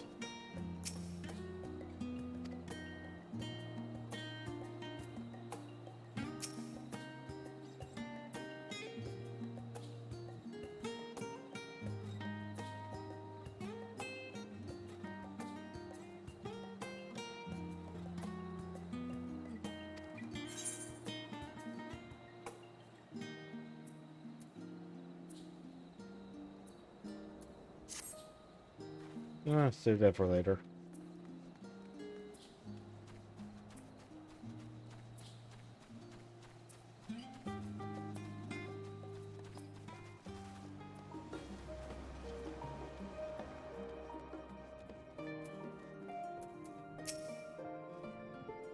You're back. I think you received your gift from Tetraru. I received nothing from her. It was a surprise long in the making. With many hours of struggling to get everything just right. Glad to see it realized and a great success. If you're looking for the others, though, they've already taken their leaves. The Chola, Thinquet, and George have gone to the last stand for a bite to eat. Alice and Kara, meanwhile, thought their time would be better spent poring over books at Noma. As for Apinode and Esting, well, they elected to pay a visit to the Levra estate, though Esting seemed somewhat reluctant to go. I'm sure they would all be glad for your company, if you don't mind to seek them out. Should you be feeling pickish, I suggest heading to the last stand before Yastella and the others finish eating.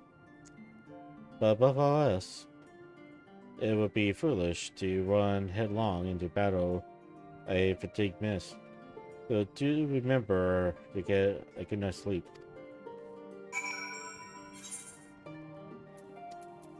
Speaking of which,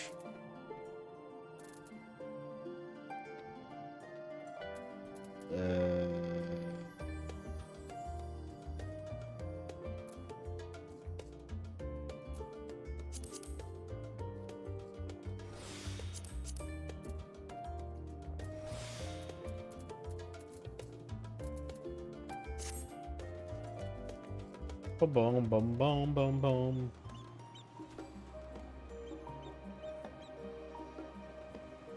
Oh, yeah.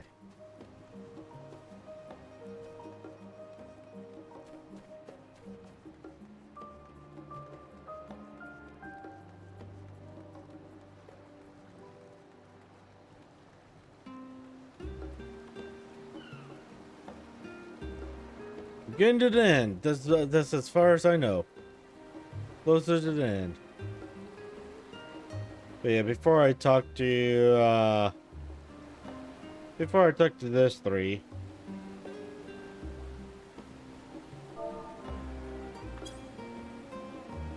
So before I talk to this three, I am going to go ahead and take a break. So, yeah, we're back.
Alright.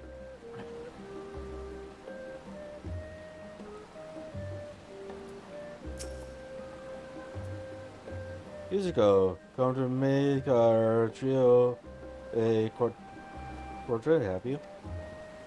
Please have a seat. We'll see about getting you a drink.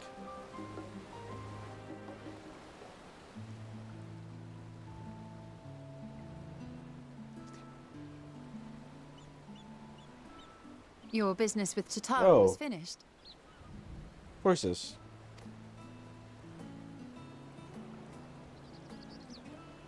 My, what a thoughtful surprise. Whatever would we do without her? Indeed. And she's right, you know. It hasn't been all doom and gloom.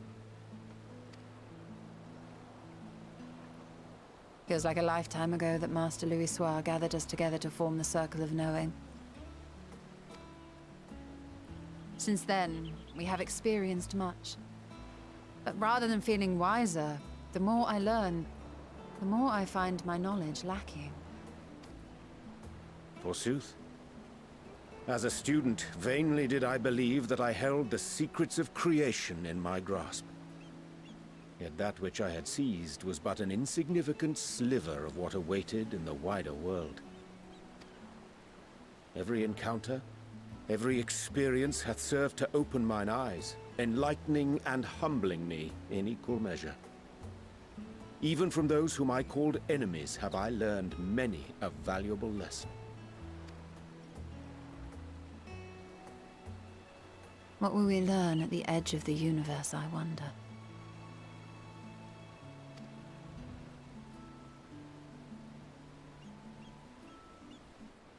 Ultima Thule, where the bringer of the end makes her nest. I, for one, can't possibly imagine.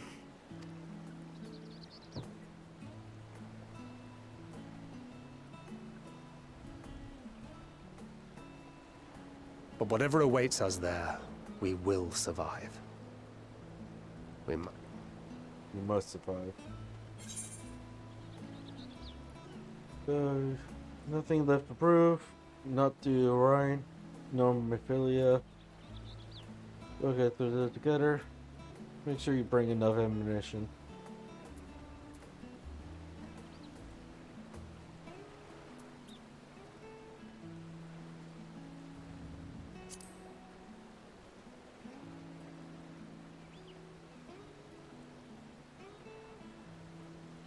Oh, ye of little faith. I know better than to leave home without ample supplies, thank you very much. Didn't pick up the gunblade yesterday. But to think I used to prefer fighting from the shadows. Gods, I really have changed.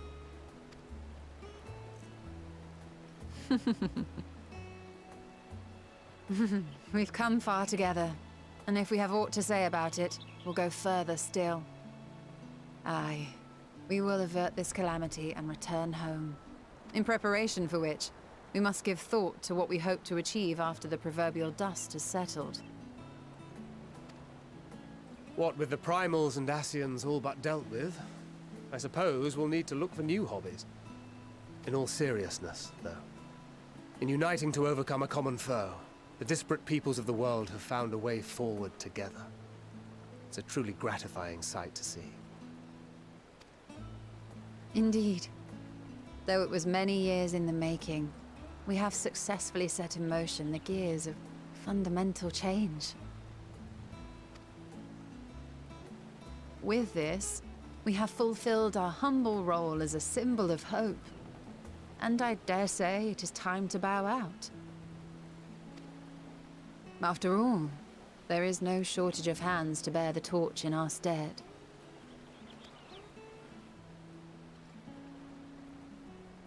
You know, I never really considered I might live long enough to see an after. But even if my time as a scion came to an end, I don't expect that much would change. Traveling the world, going wherever the wind blows, lending a hand to those in need. A journey for journey's sake. It doth suit thee well. I must confess I too have yearned to see more of the world. If thou art amenable to the suggestion, I would accompany thee. Mine ability to affect an air of normalcy through artful disguise is much improved, thou must concede. Aye, well, improvement is relative. You still look suspicious no matter what you wear.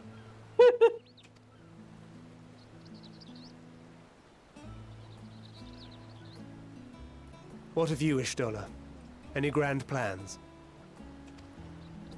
Why, continue my quest for knowledge, naturally. To begin with, I wish to know the state of the reflections, to which end I must find a means to travel between worlds. 'Tis the least I must do if I am to keep my promise.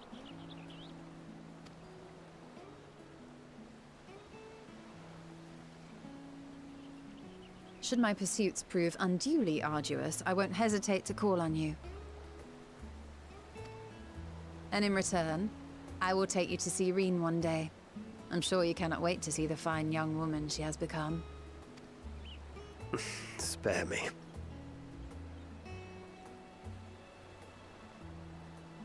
And what of thee? What wouldst thou pursue at duty's end?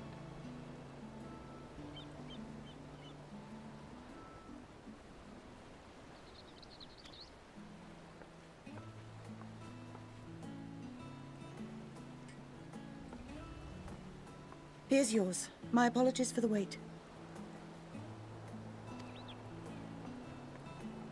Well, shall we make a toast?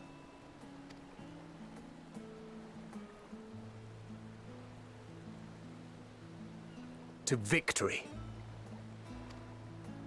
To our comrades.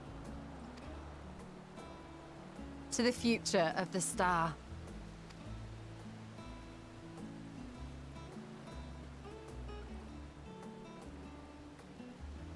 Whoever want a beer.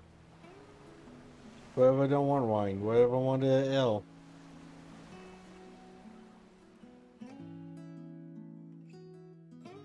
I wonder if they would give me a mug like that if I was playing a male character.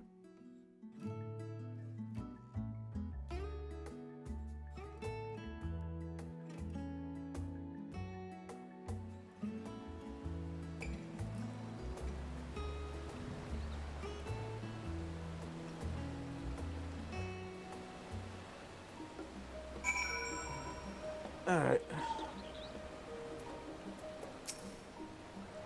Leaving so soon, I suppose, is for the best. If you rather not explore the bottom of the bottle with Yerger. Dare say, the others would welcome your company as well. If you can find them, that is. In any case, as long as you make the most of your time, then that is all that matters.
Oh. What brings you here? I came here because... so you were worried that the Levier household might I again felt be like it. gripped by turmoil.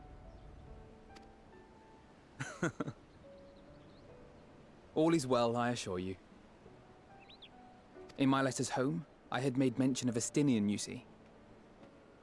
My mother wished to meet the legend in person, and so we arranged to have a spot of tea together. Where Where were you in my hour of need?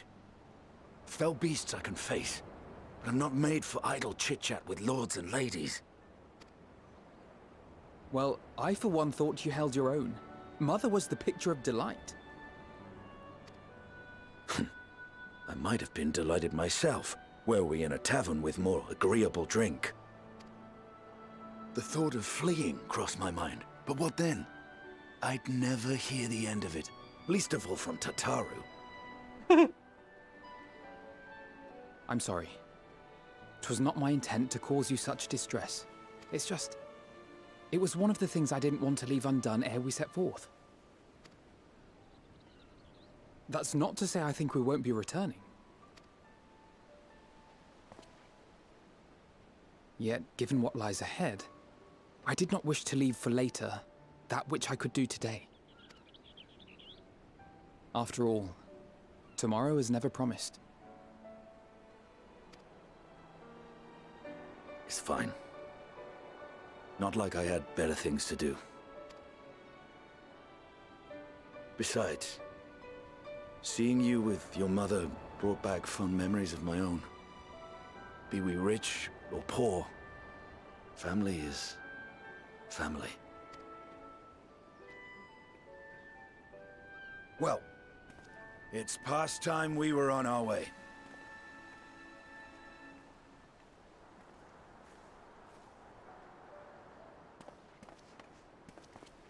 Wait! No.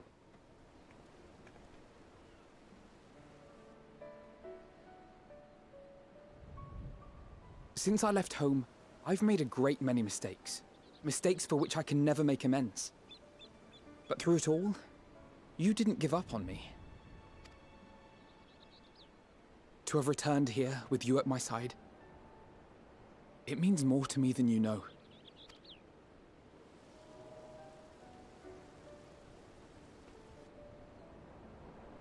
Thank you. From the bottom of my heart.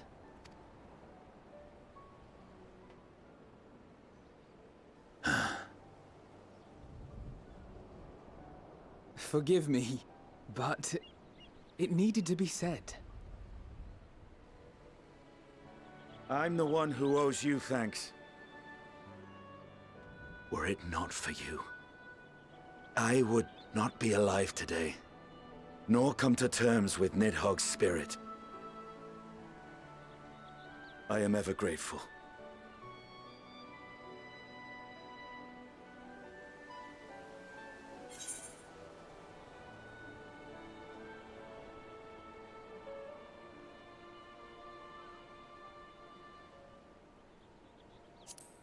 I'll be cheesy.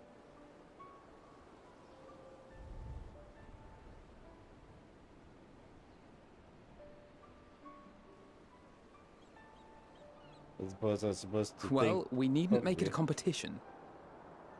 You know, this must be what Heidelin meant when she spoke about depending on one another. However treacherous the road before us, together we will prevail.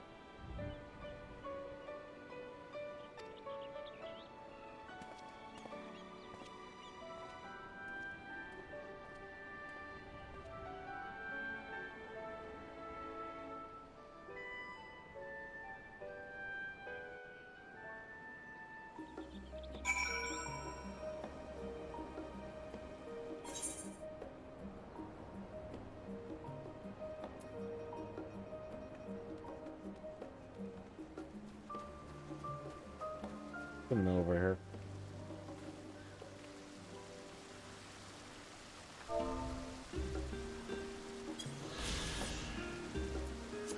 Come over here, might as well grab it.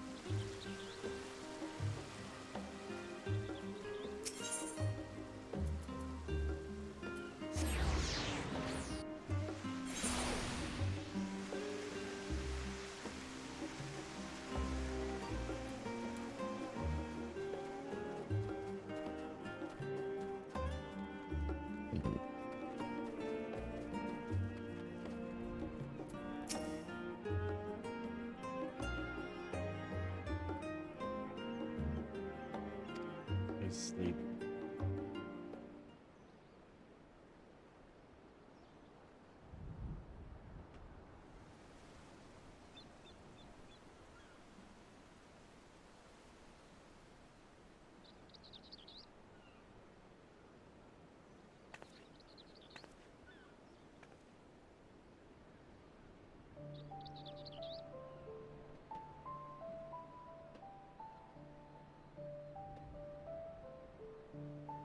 There'd be no way I would be sitting in the sun like that.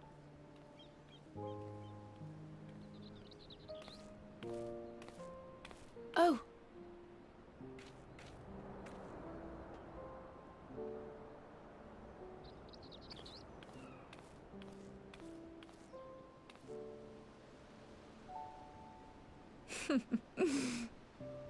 Knowing them, they're probably dreaming about the celestial adventures to come. Just as well. They've been running themselves ragged of late. You're being too loud. Be quiet. Unlike you and the others, I'm a few steps removed from the danger and excitement. The things you all get up to never fail to impress me. But by the same token, I can't help but worry. Not only for your safety, but for your happiness. After everything you've sacrificed, you earned it 1,000 times over.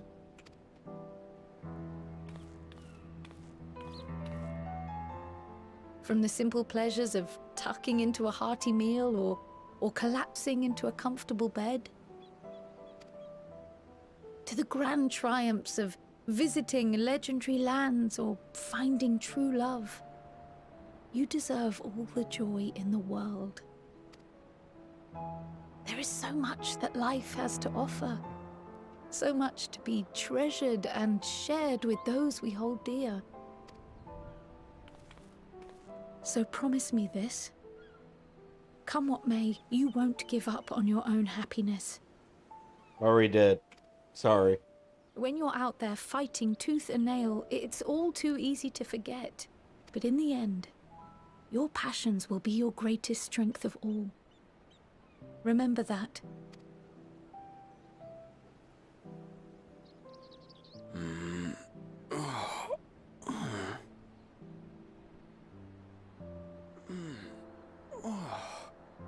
This feels familiar. Well, 'tis good to be...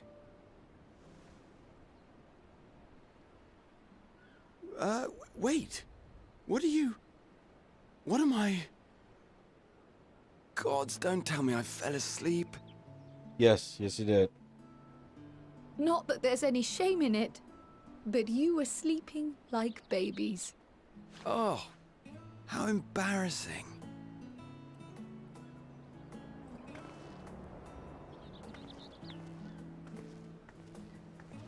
Not a word to anyone. Understood? Not one word. I'm told that sleeping in proper beds of your own choosing is a much more effective way to prepare for battle.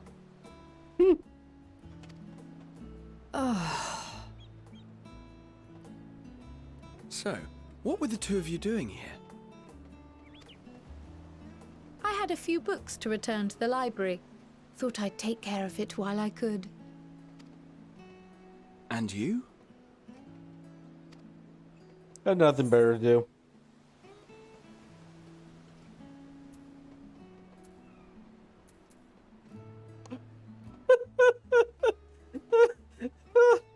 Oh, let's go with this. Let's tease them.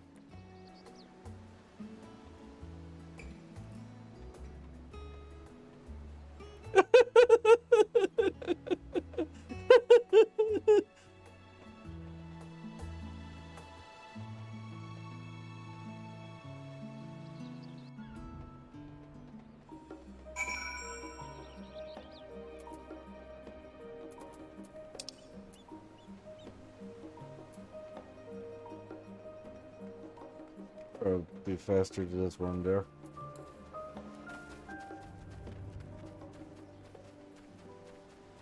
Okay, I regret running there.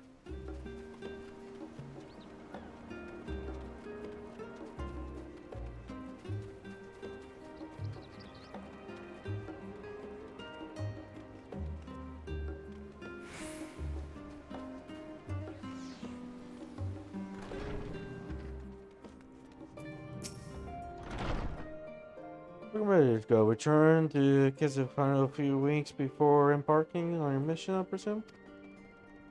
You'll be happy to know your chamber has been cleaned, and fresh linen is laid out. Pray you enjoy the sweetest dreams on this final night before the big day.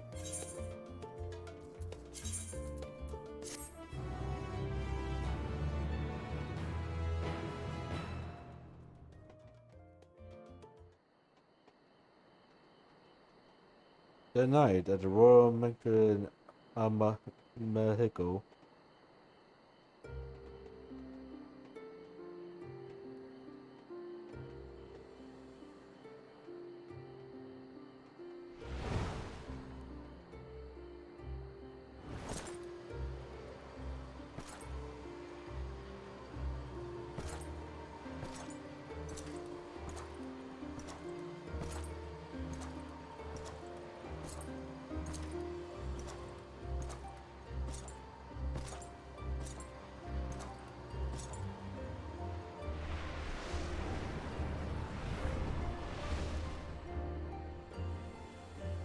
You will never get what you want. Not even the battle you pine for so dearly. He remembers!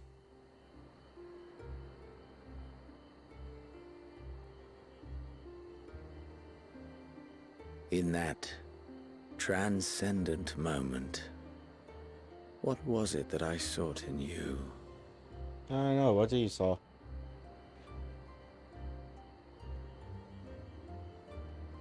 And what was it that you sought in me?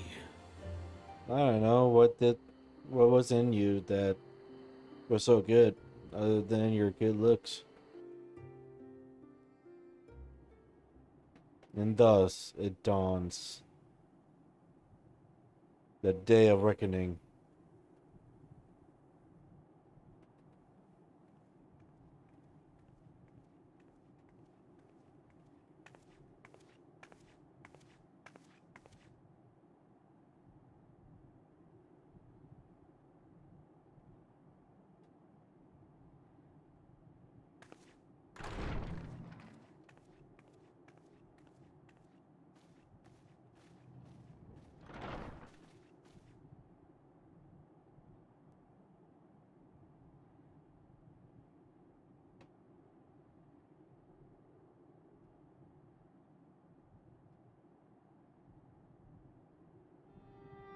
How often have we thus assembled? Too many times to count. To combine our knowledge and seek solutions to the problems before us. Too many times to count again. Back at the Waking Sands, it was all we could do to address the most minor of troubles. Who could have realized what we'd find when we began to look to the sources of the realm's woes? At the Rising Stones, we made great strides and shared many moments. From the joyous to the sorrowful. We've had occasion to call other places home too. Be it Ishgard or Kugane, we were fortunate to find sanctuary wherein we might take stock and continue our fight.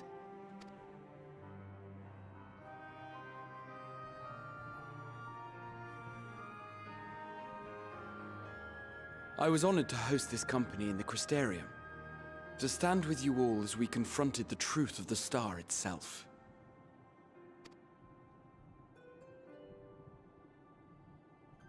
And now from this place, we go to fight the most important battle of all.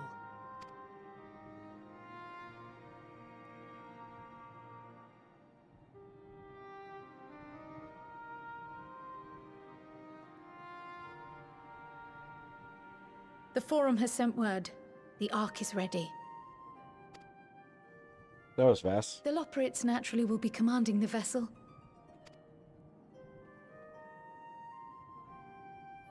They will see the 8 of you to Ultima Thule.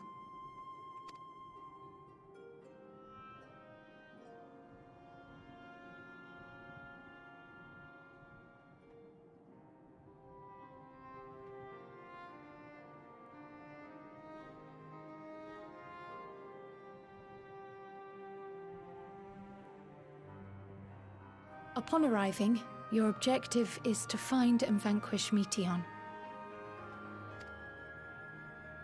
As a final formality, the Forum bade me ascertain your resolve. So, are you certain you wish to do this?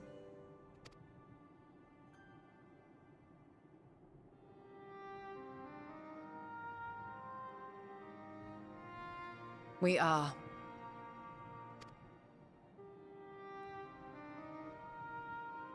Then, ere you report to Thalmasane, I leave you with these words.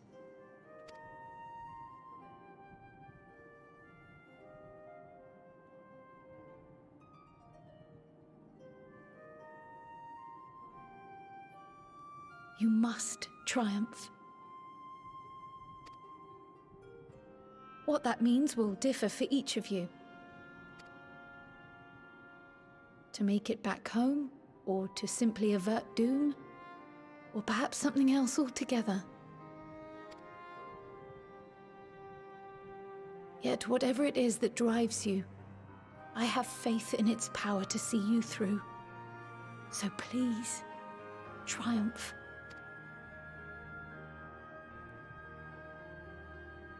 Triumph, as we who remain behind believe you will.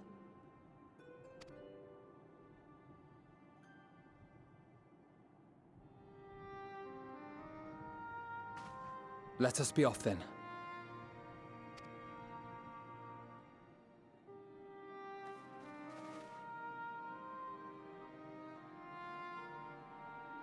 Wait!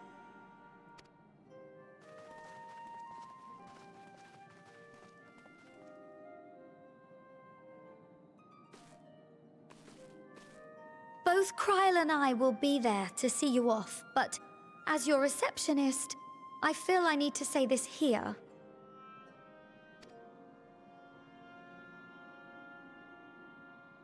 Safe journey, all of you, and be safe. Don't worry, I won't. I'll probably die like 20,000 times.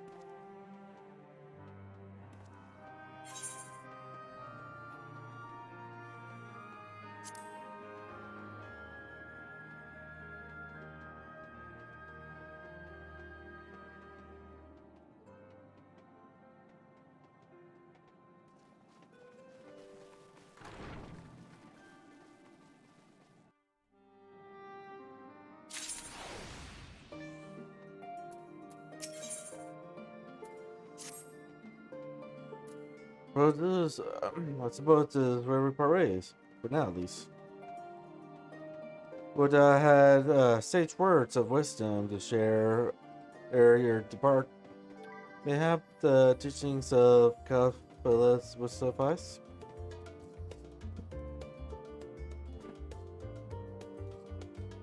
Thunder not to anger or hatred, he said. Look behind them, and there find true strengths. What one sees beyond is open to interpretation. I think, but for me, it would be things I cherish most in life, things I believe are worth fighting for. Something to consider as you venture onto the sea. Dear stars.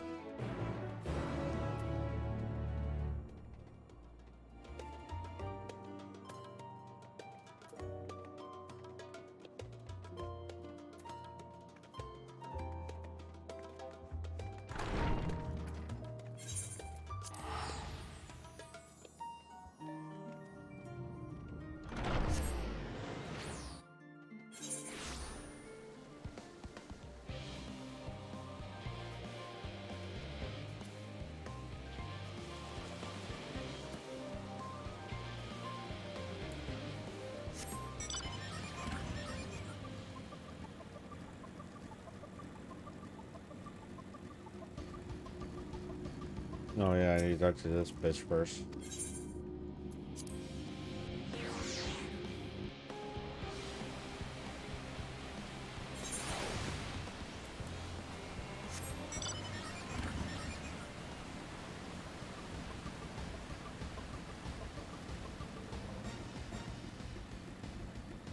So, are we ready?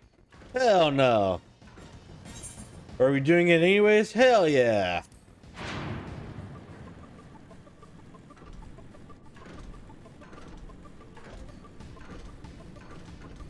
Like I said, I think I'm going to take a quick break first before we do that. So, be right back.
Alright, I'm back.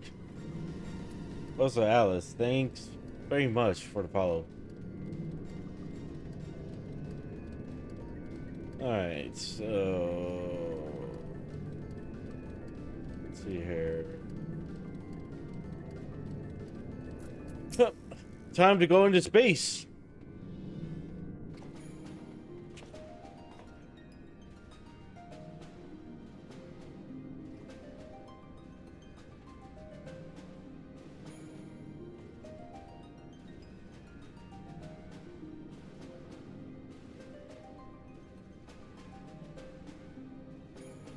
All present and accounted for?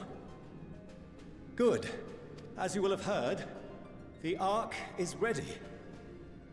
All that remains is to board and be on your way. Aye, Captain.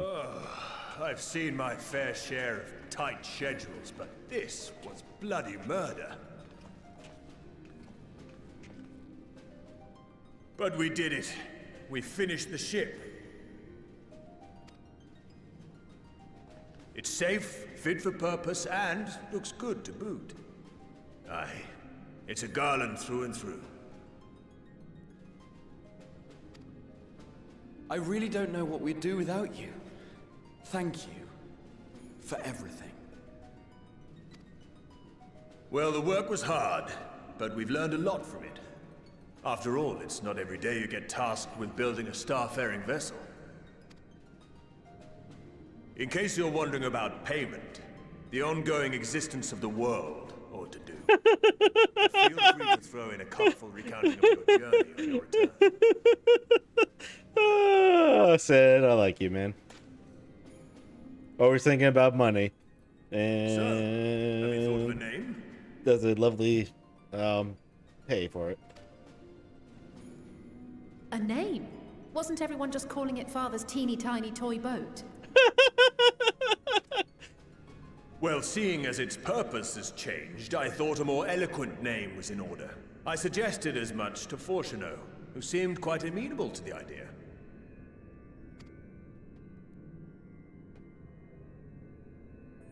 As you know, this vessel is the culmination of heretofore unprecedented collaboration.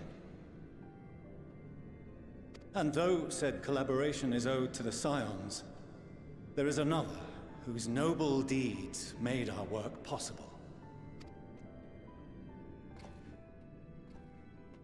From a fragment of Dalamud, we obtained not only advanced materials such as refined adamantite, but the knowledge to traverse the stars. And this fragment would not have found its way to us had the Archon Louisois not fought to protect this world, and in so doing, laid down his life. Now that the vessel stands complete, I cannot help but wonder if it was more than mere happenstance. If it was my father's intention to guide us here. In the hopes that his guidance will see you all safely home, I name the vessel after that self-same fragment of Dalamud he delivered unto us.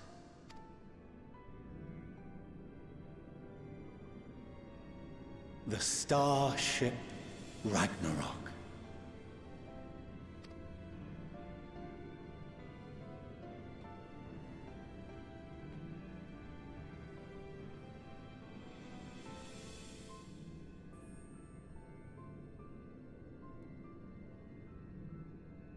Sorry for the wait. I got everyone you asked for, and not a one less.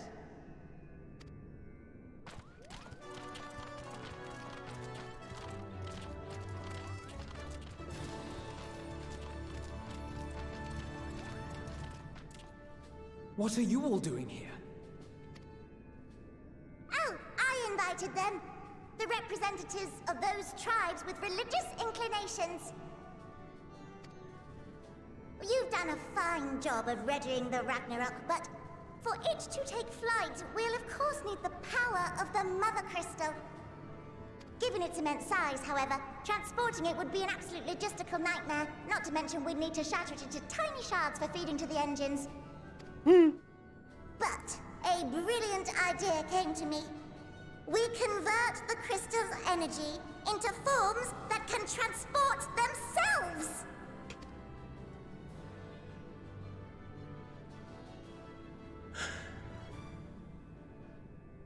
Thou wouldst employ summoning. Or should I say its precursor, creation magics. Care to explain for our benefit? As you may have witnessed at Bestway's Burrow, the Loporrits are capable of creation magics, which they use to shape the moon's environment. Yet simple though they make it seem, 'tis a highly advanced and exacting art. To perform it correctly requireth that the wielder holdeth the object in his mind's eye in clearest detail. Hence the ancients' meticulous management of concepts. Drawing upon this art, the Ascians conceived of summoning as we know it. A derivative that replaceth the complexity of concepts with the simplicity of zealotry to make manifest a creation. I see. By combining the Loporrit's magics and the tribe's faith, we convert the Mother Crystal into primals of purer form and greater obedience. Summoning as it was intended, one might say. Indeed! Indeed! While Hydaelyn gave us the ability to use creation magics, she forbade us from using it to make anything possessed of a soul, or similar. She didn't say anything about fulfilling the desires of others, though. So, borrowing our friend's faith, we'll create deities using the Mother Crystal's power and send them to the Ragnarok! Am I the only one here concerned about the risk of being turned into a tempered minion? Oh, right, I was getting to that. From what I've read in Sharlayan tomes, it appears the Ascians incorporated an additional nasty element into their summoning method. The fervent desire to assimilate others into one's belief. Beings thus created are instilled with the self-same desire and use their powers to enthrall people, starting with the summoner. In contrast, our creation magics, the original and the best, except no substitutes, don't incorporate any of that rubbish, so there's no risk of tempering. I mean, if the being was on the scale of Zodiac, you might feel a little tug, but I think we'll be safe enough. Truth be told, I do not understand the intricacies of this plan. But none of us would ever turn our backs on you. When the avatars of our faith ran amok, you intervened without decrying we who birthed them. Where others vilified and suppressed us, you offered understanding and friendship.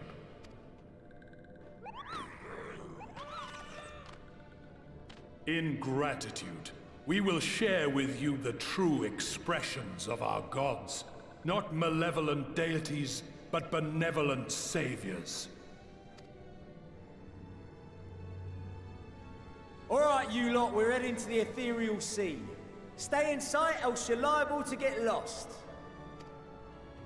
Lead the way.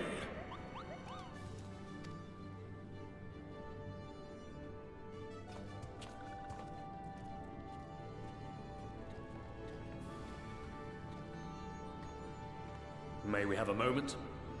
No, you may not. In anticipation of the day man might journey to the stars, we developed these.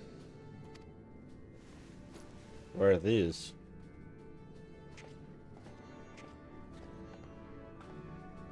Portable teleportation devices. One for each of you, designed to work in tandem. Press the button on one, and in a matter of moments, all 8 will activate and send their owners back to the Ragnarok. There is no telling what hazards you may encounter. If you find yourself separated or lost, please do not hesitate to use them. Be safe, all of you, and come back.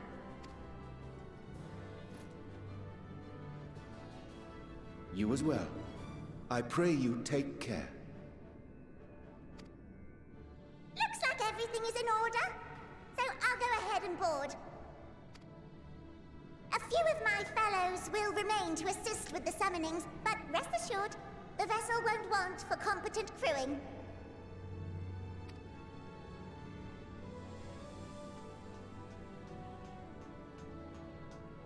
If you are ready, then you should board as well.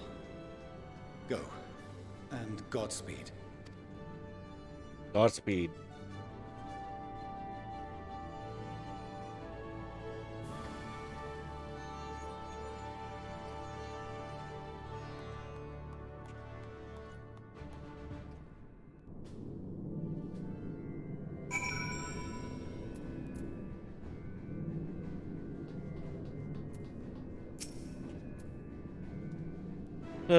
Come this way. I will direct you to the bridge.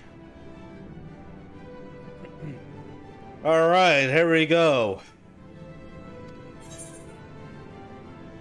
Before then, be right back again. This time I'm not going to put the BRB screen up there. Just be right back.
Ugh.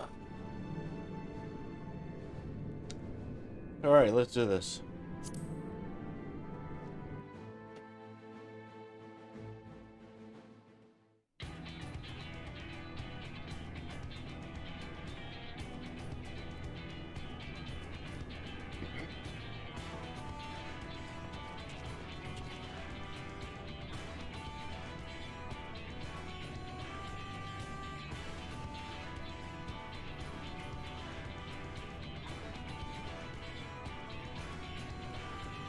Welcome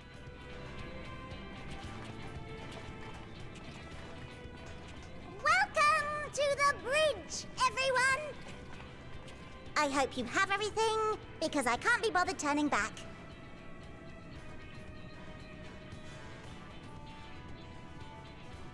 Right then, make yourselves comfortable. We're setting off in just a moment.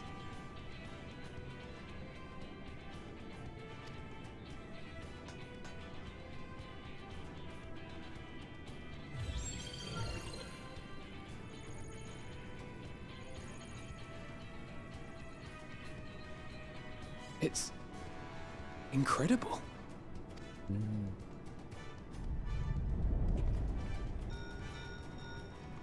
This is Fortuno. Can you hear me? No, we cannot. The preparations for the summonings are complete. In accordance with the 14th phase of the plan, we have moved the Ragnarok to the launch site. The gates are open. You may depart when ready. So, are we ready? Oh, I need to grab my oh shit back. Let's get going. Oh, come on. A burnt out star's got more fire in its belly. Try it again, with feeling.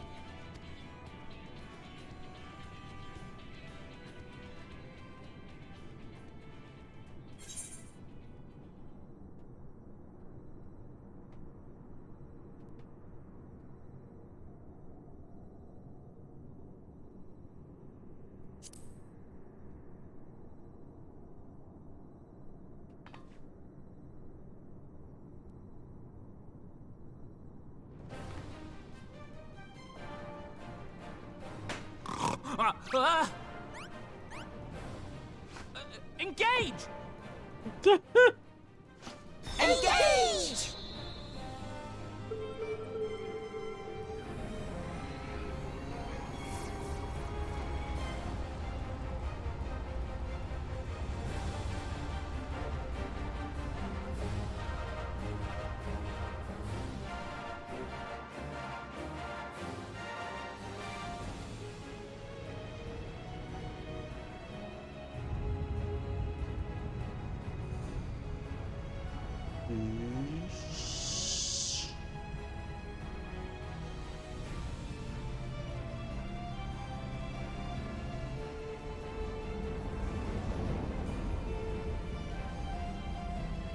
So what's the point of those rings if it doesn't like actually speed up the ship to go through the atmosphere?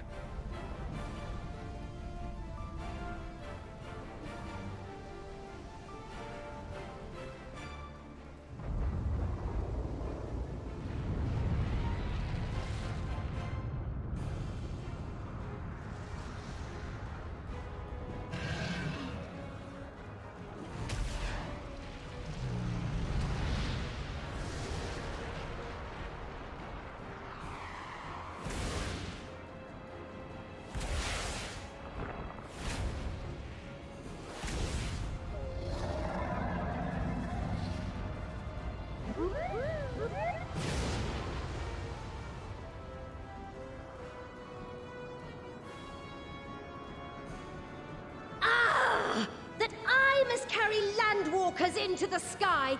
I cannot imagine a greater indignity! Do not sulk so, for thy mighty winds exist not only to buffet and batter. Nay, they may serve also to thrust forth with vigor. Such is thy glory, and thus it is an occasion to rejoice. So come, let us revel!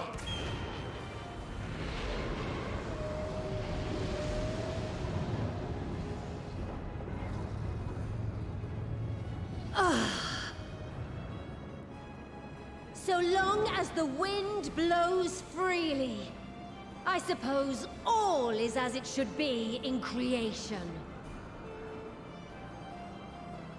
I'm sorry to say, but there is no wind in space. I will render unto them a storm, that they may pierce the firmament and fly free!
Guess this is for the hyperdrive? Or Endeavor's hyper?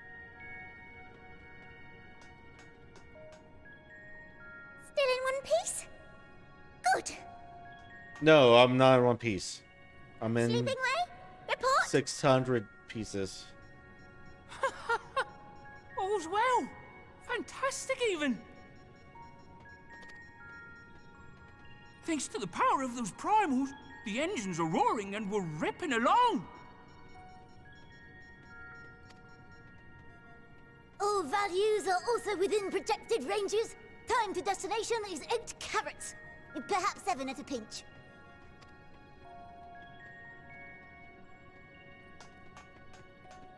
All right. Let's go over some points of caution. No.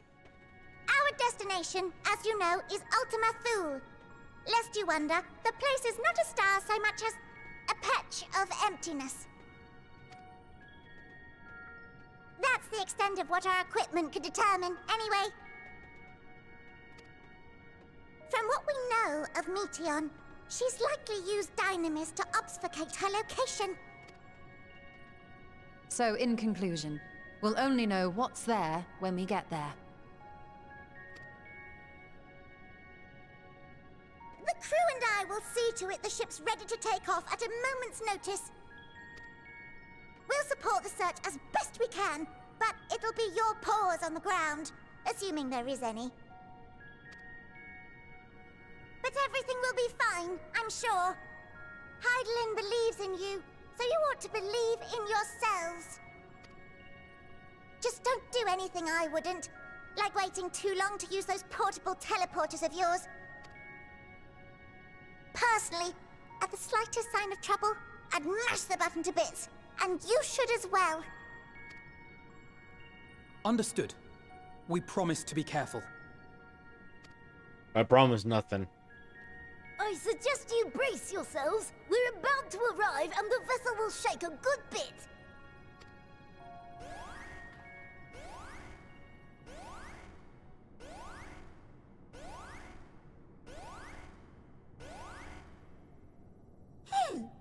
What is this? Something is... interfering with the equipment.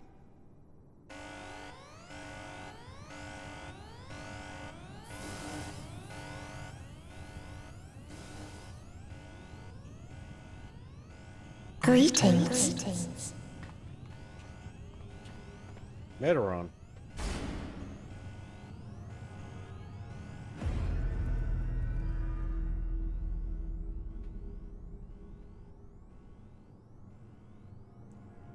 She changed. Greetings.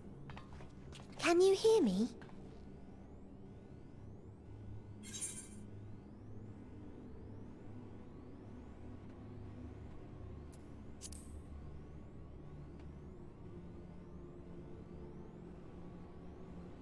So this is Meteion.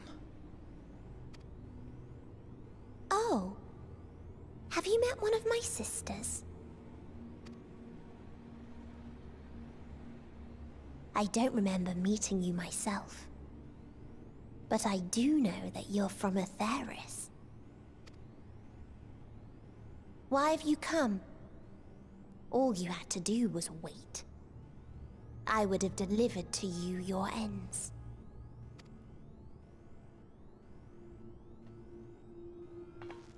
We didn't ask for that. I don't understand. All life is destined to end. Why choose to prolong your suffering? Because we like to suffer. Ambition, love, they amount to naught. Happiness, should you find it, is inevitably lost. Stolen away by events beyond your control. There is no logic nor meaning in it. You think there is. Convince yourselves. But it's all a cruel accident.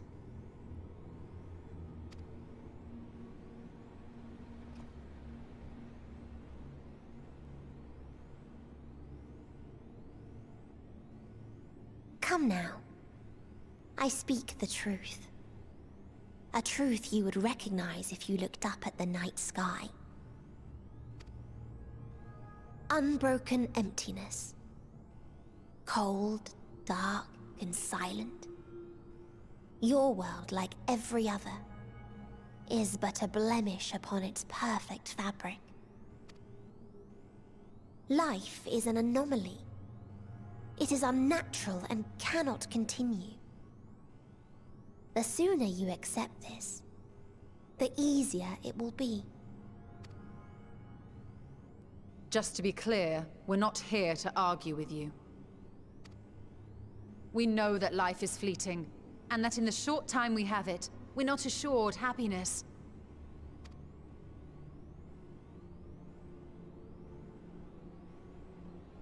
Indeed. I've seen far more sorrow in the eyes of many I've met. I myself have plenty of regrets. And one day they'll die with me. Gone to dust with my good deeds and unfulfilled dreams. But we accept this. That our existence may seem pointless. That sorrow, rage, and despair will always dog our heels. And we press on regardless.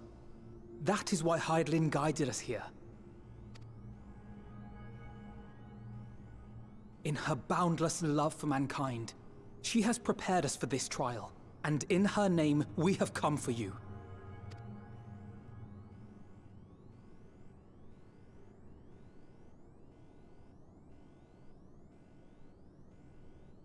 Yes, I sense it.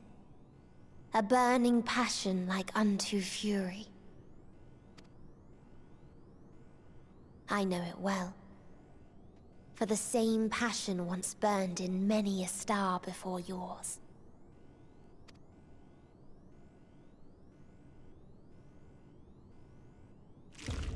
Suffocated and extinguished now. That's kind of scary.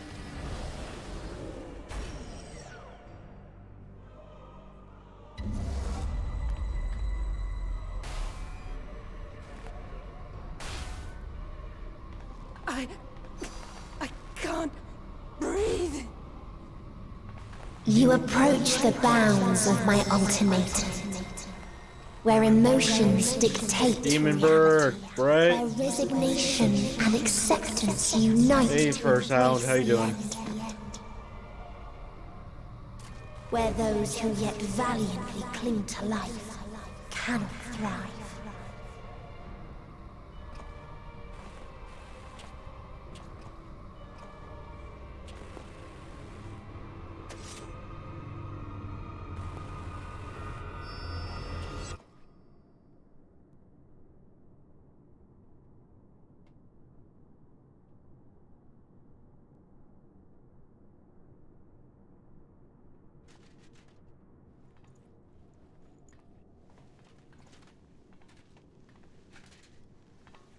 By the Fury.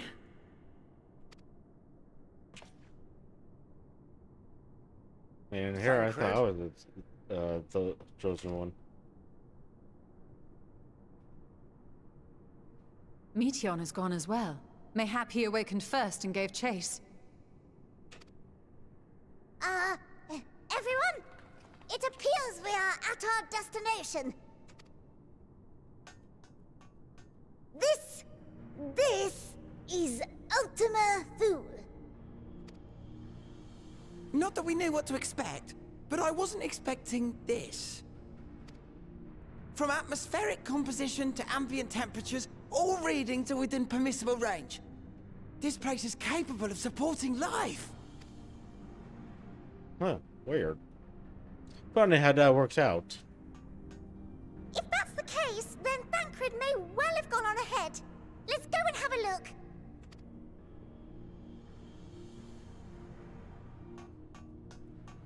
Meanwhile, I want the rest of you to perform a full inspection of the ship, as well as a biological scan.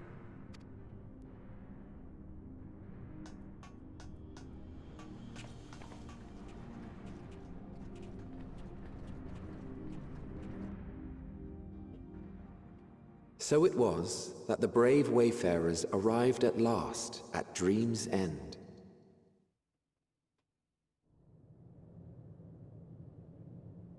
In following their path walked and history written, I am made keenly aware of one truth. Though the curtains may fall again and again, so long as others take the stage, ever shall there be more tales to tell. So, let them bring it to a close, I say. Let the curtains fall upon this, the final chapter in the tale of the star. The Sea of Stars. What's a total?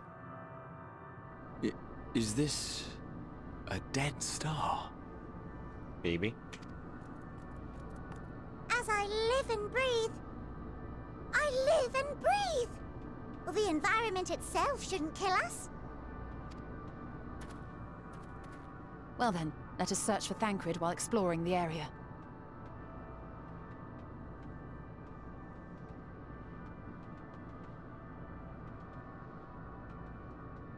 The ship we leave in your care.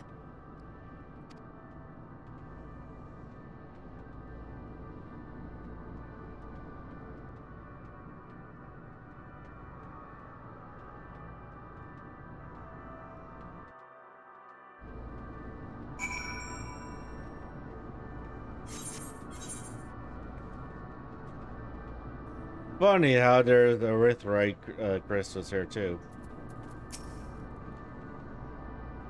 I can't guarantee it would be of help in this strange grounds, but I've ready a provision node in case of emergency. Of course, if you encounter any road changer here, I expect you to return to the Ragnarok at once.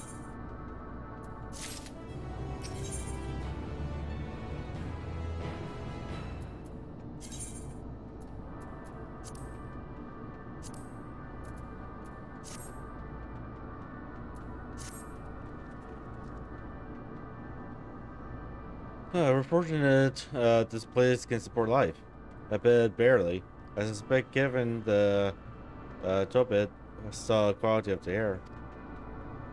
But never mind that. We must find Thancred. Let's begin our search from the prow of the ship. It seems as good a direction as any. But not to stray too far. At least we lose sight of one another.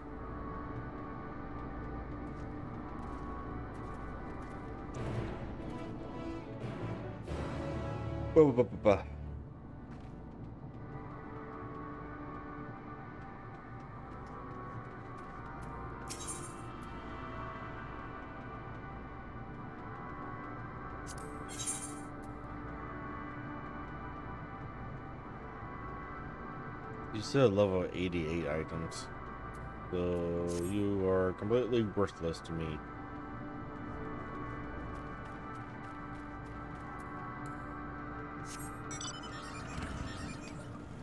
Alright. Welcome to space, boys!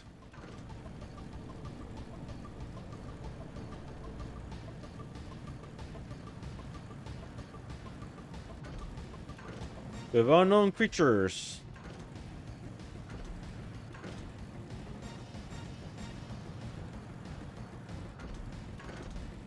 With everything that is basically the same thing back at home.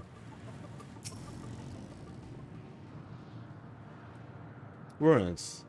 But of what, I wonder? Perhaps we can find something to help us understand the nature of this place. A relic. An inscription. Anything. I have an idea. Why don't we just don't care?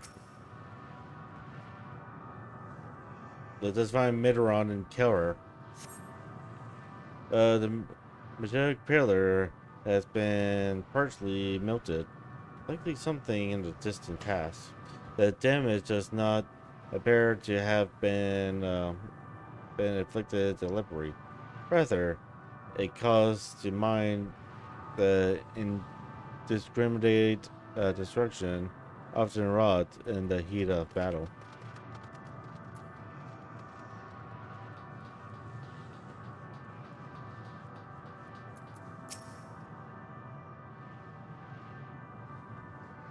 Look here.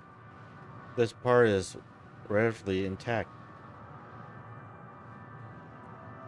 The intricate designs on the top has been made.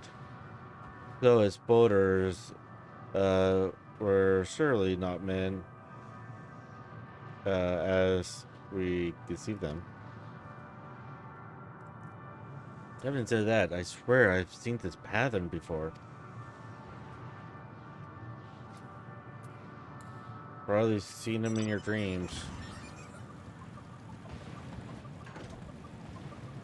Like a nerd that you are. Ha ha, nerd!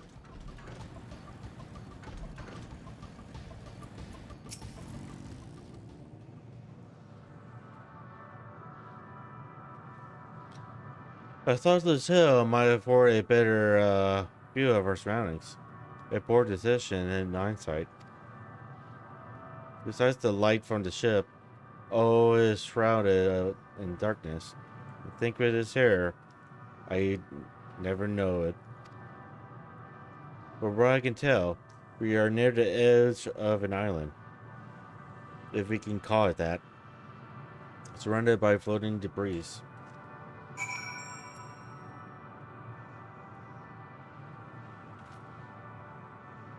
All I'm doing is just taking information from people who already got the information. Whatever. Oh, you know what? You actually float a little bit in here. Gravity is different.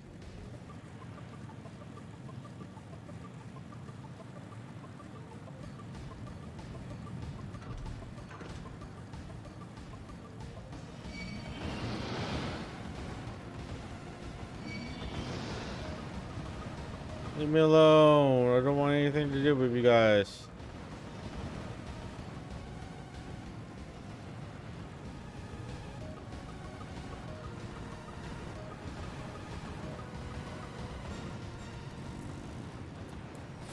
Fine.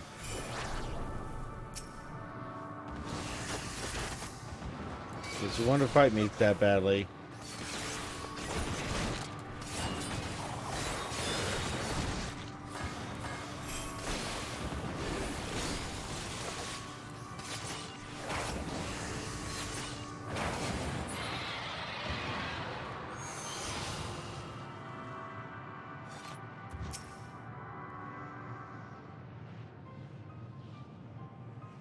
Were you able to find anything?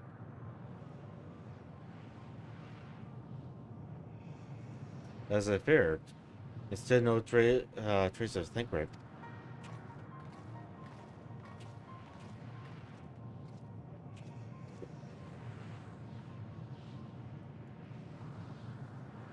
Nothing but emptiness as far as the eye can see, which unfortunately isn't very far.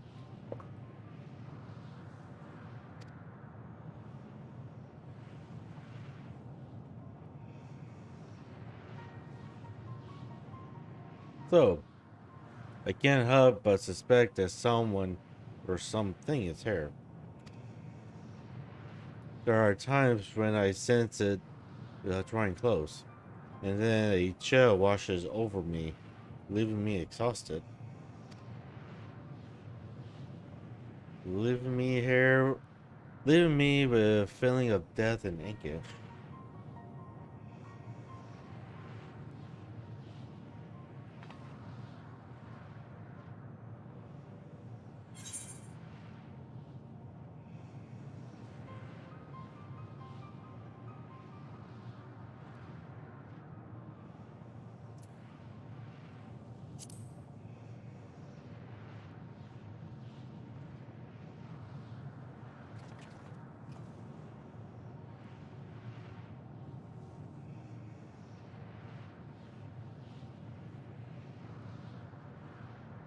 What are you talking about? There's nothing there.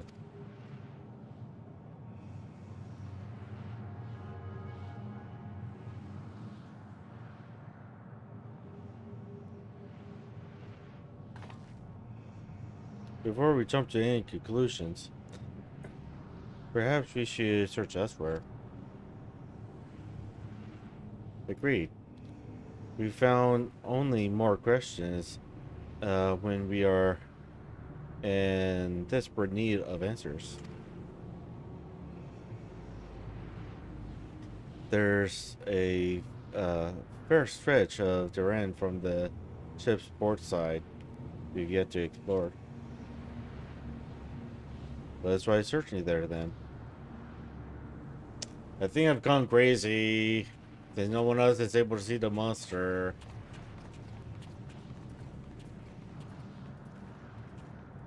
We should go work before we join the others.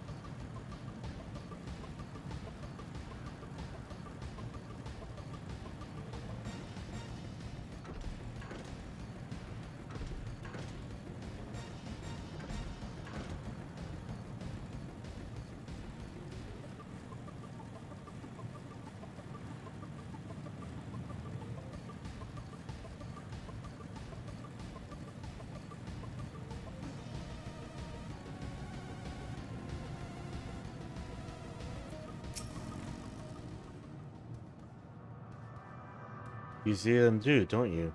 Dragons. As I thought. Their presence is tenuous at best, but there's no mistaking it. No doubt you're bound to Megastorm, and mine with Nidhogg is what allows us to perceive them. Could these apparitions be related to the dragons that now lives on Yerthus? Better to leave such contra to the others. In any case, we must be careful. We may soon find dragons they can see as well. Definitely English. What happened to them, I wonder?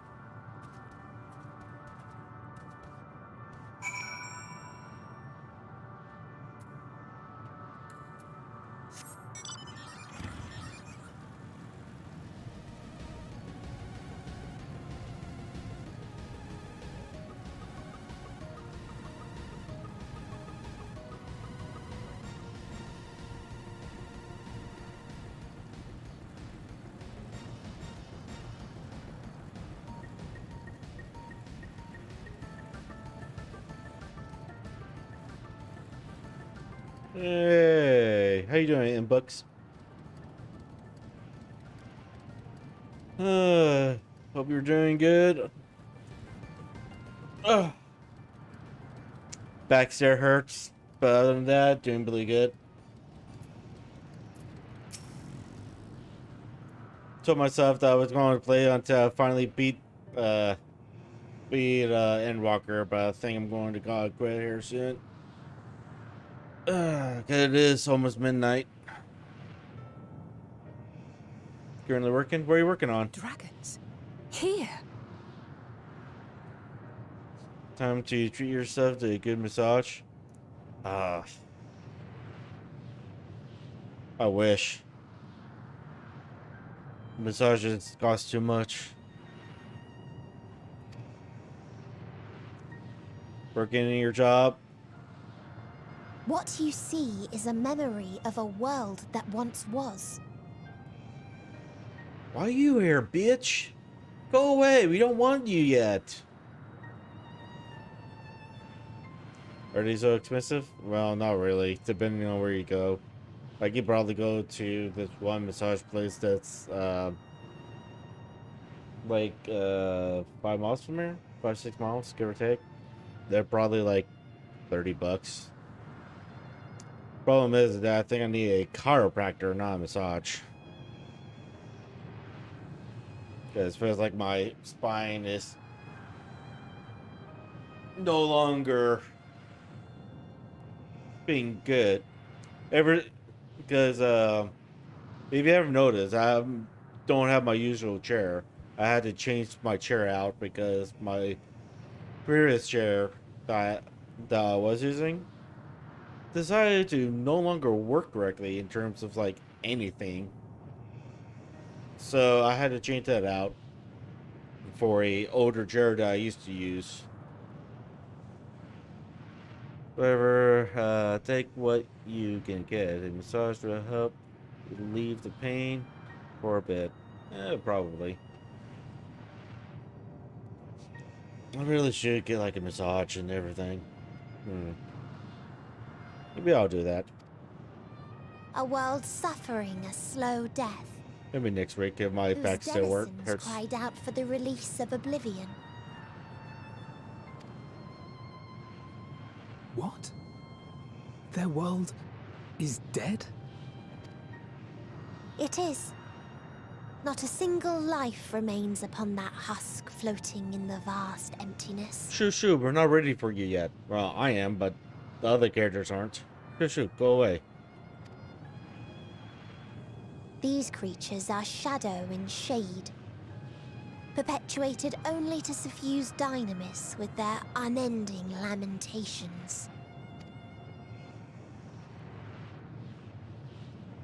Our friend Thancred, where is he? A strange question. He is at your side, is he not? Oh yes. He is here and there, and everywhere within this space. He would tell you himself if he had form to form words.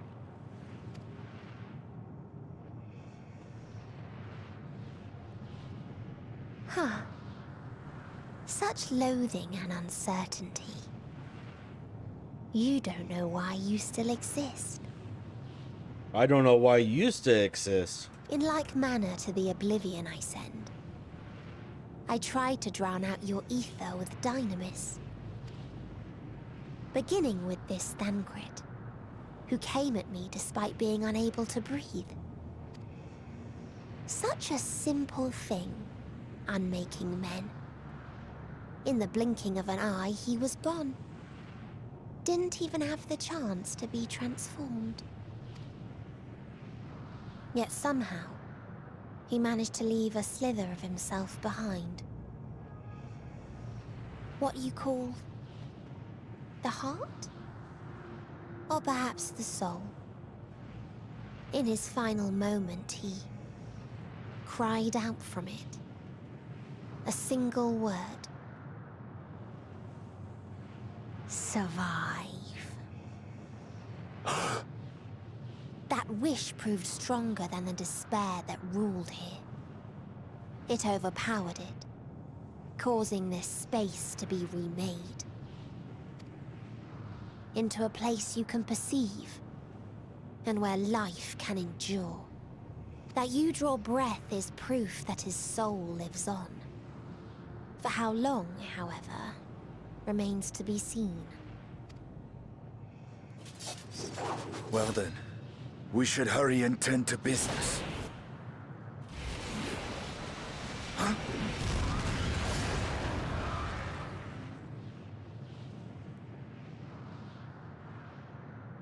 It's futile. You will never reach the true me. I told you, emotions dictate reality in this space. Such changes as you might work will not alter in its nature. You may see, but you cannot touch. Walk, but not advance. What a bitch. Come back here. Meteon holds too much sway here. How do we contend with a foe who can unmake us on a whim?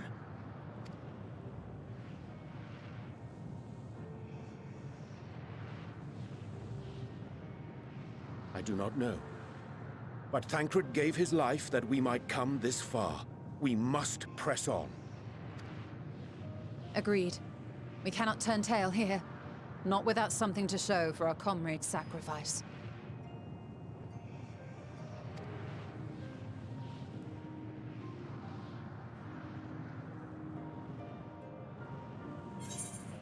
But yeah, how's work going for you so far? Hopefully work's been going really well.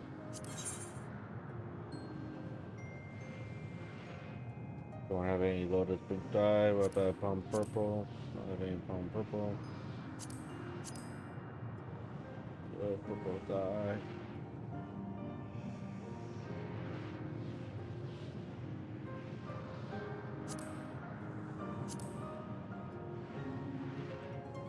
So I just go with 0 pieces.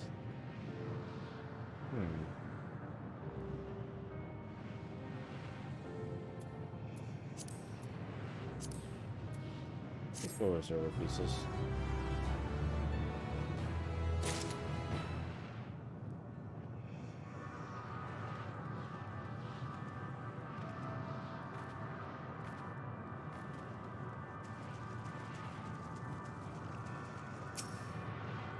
Since I'm over here.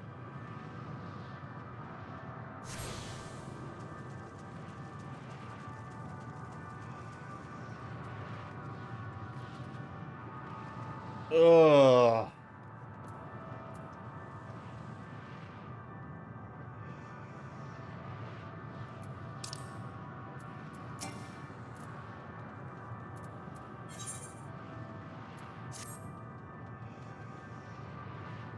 To press on or to get some sleep. You've been streaming for 10 hours. Yeah. I told myself that I was going to sub until I beat Endwalker, but I have things to do tomorrow, or should I say today? I'm getting tired. Ugh. So yeah, I think I'm going to call it a night. Work? No, not work. There's things to do. There's a little things to do around the house, and then I'm meeting up with people in the evening for dinner. I usually play D&D Friday nights, but this Friday, because I'm going to be going out to dinner with some people, that D&D was proposed to postpone to next Friday. When I wake up, I might, after I eat breakfast and get some things done, I might jump back in here for a couple hours. Might not. Really all depends. But yeah, I think I'm going to call it a night here, because I am really tired. Oh god, I just looked at the little screenshot of my bags on the bottom right corner here. God, I have so much equipment that I need to go through and do and shit. Anyways, yeah, I'm just gonna call it a night. So, let's see what we have going on. See if it's online.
Oh, good night. Oh yeah, thanks. Thanks, Inbox. Thanks for swinging on by towards the end there.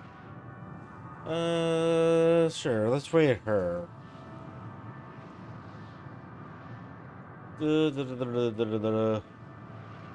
Alright, cool.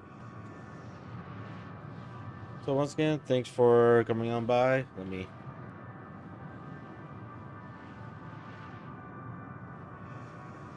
Just realized I put my phone on the charger because it was dying. But yeah, hopefully you guys have a great night and everything. And hopefully I'll see you again next time jump on. Just like the street Have a good night.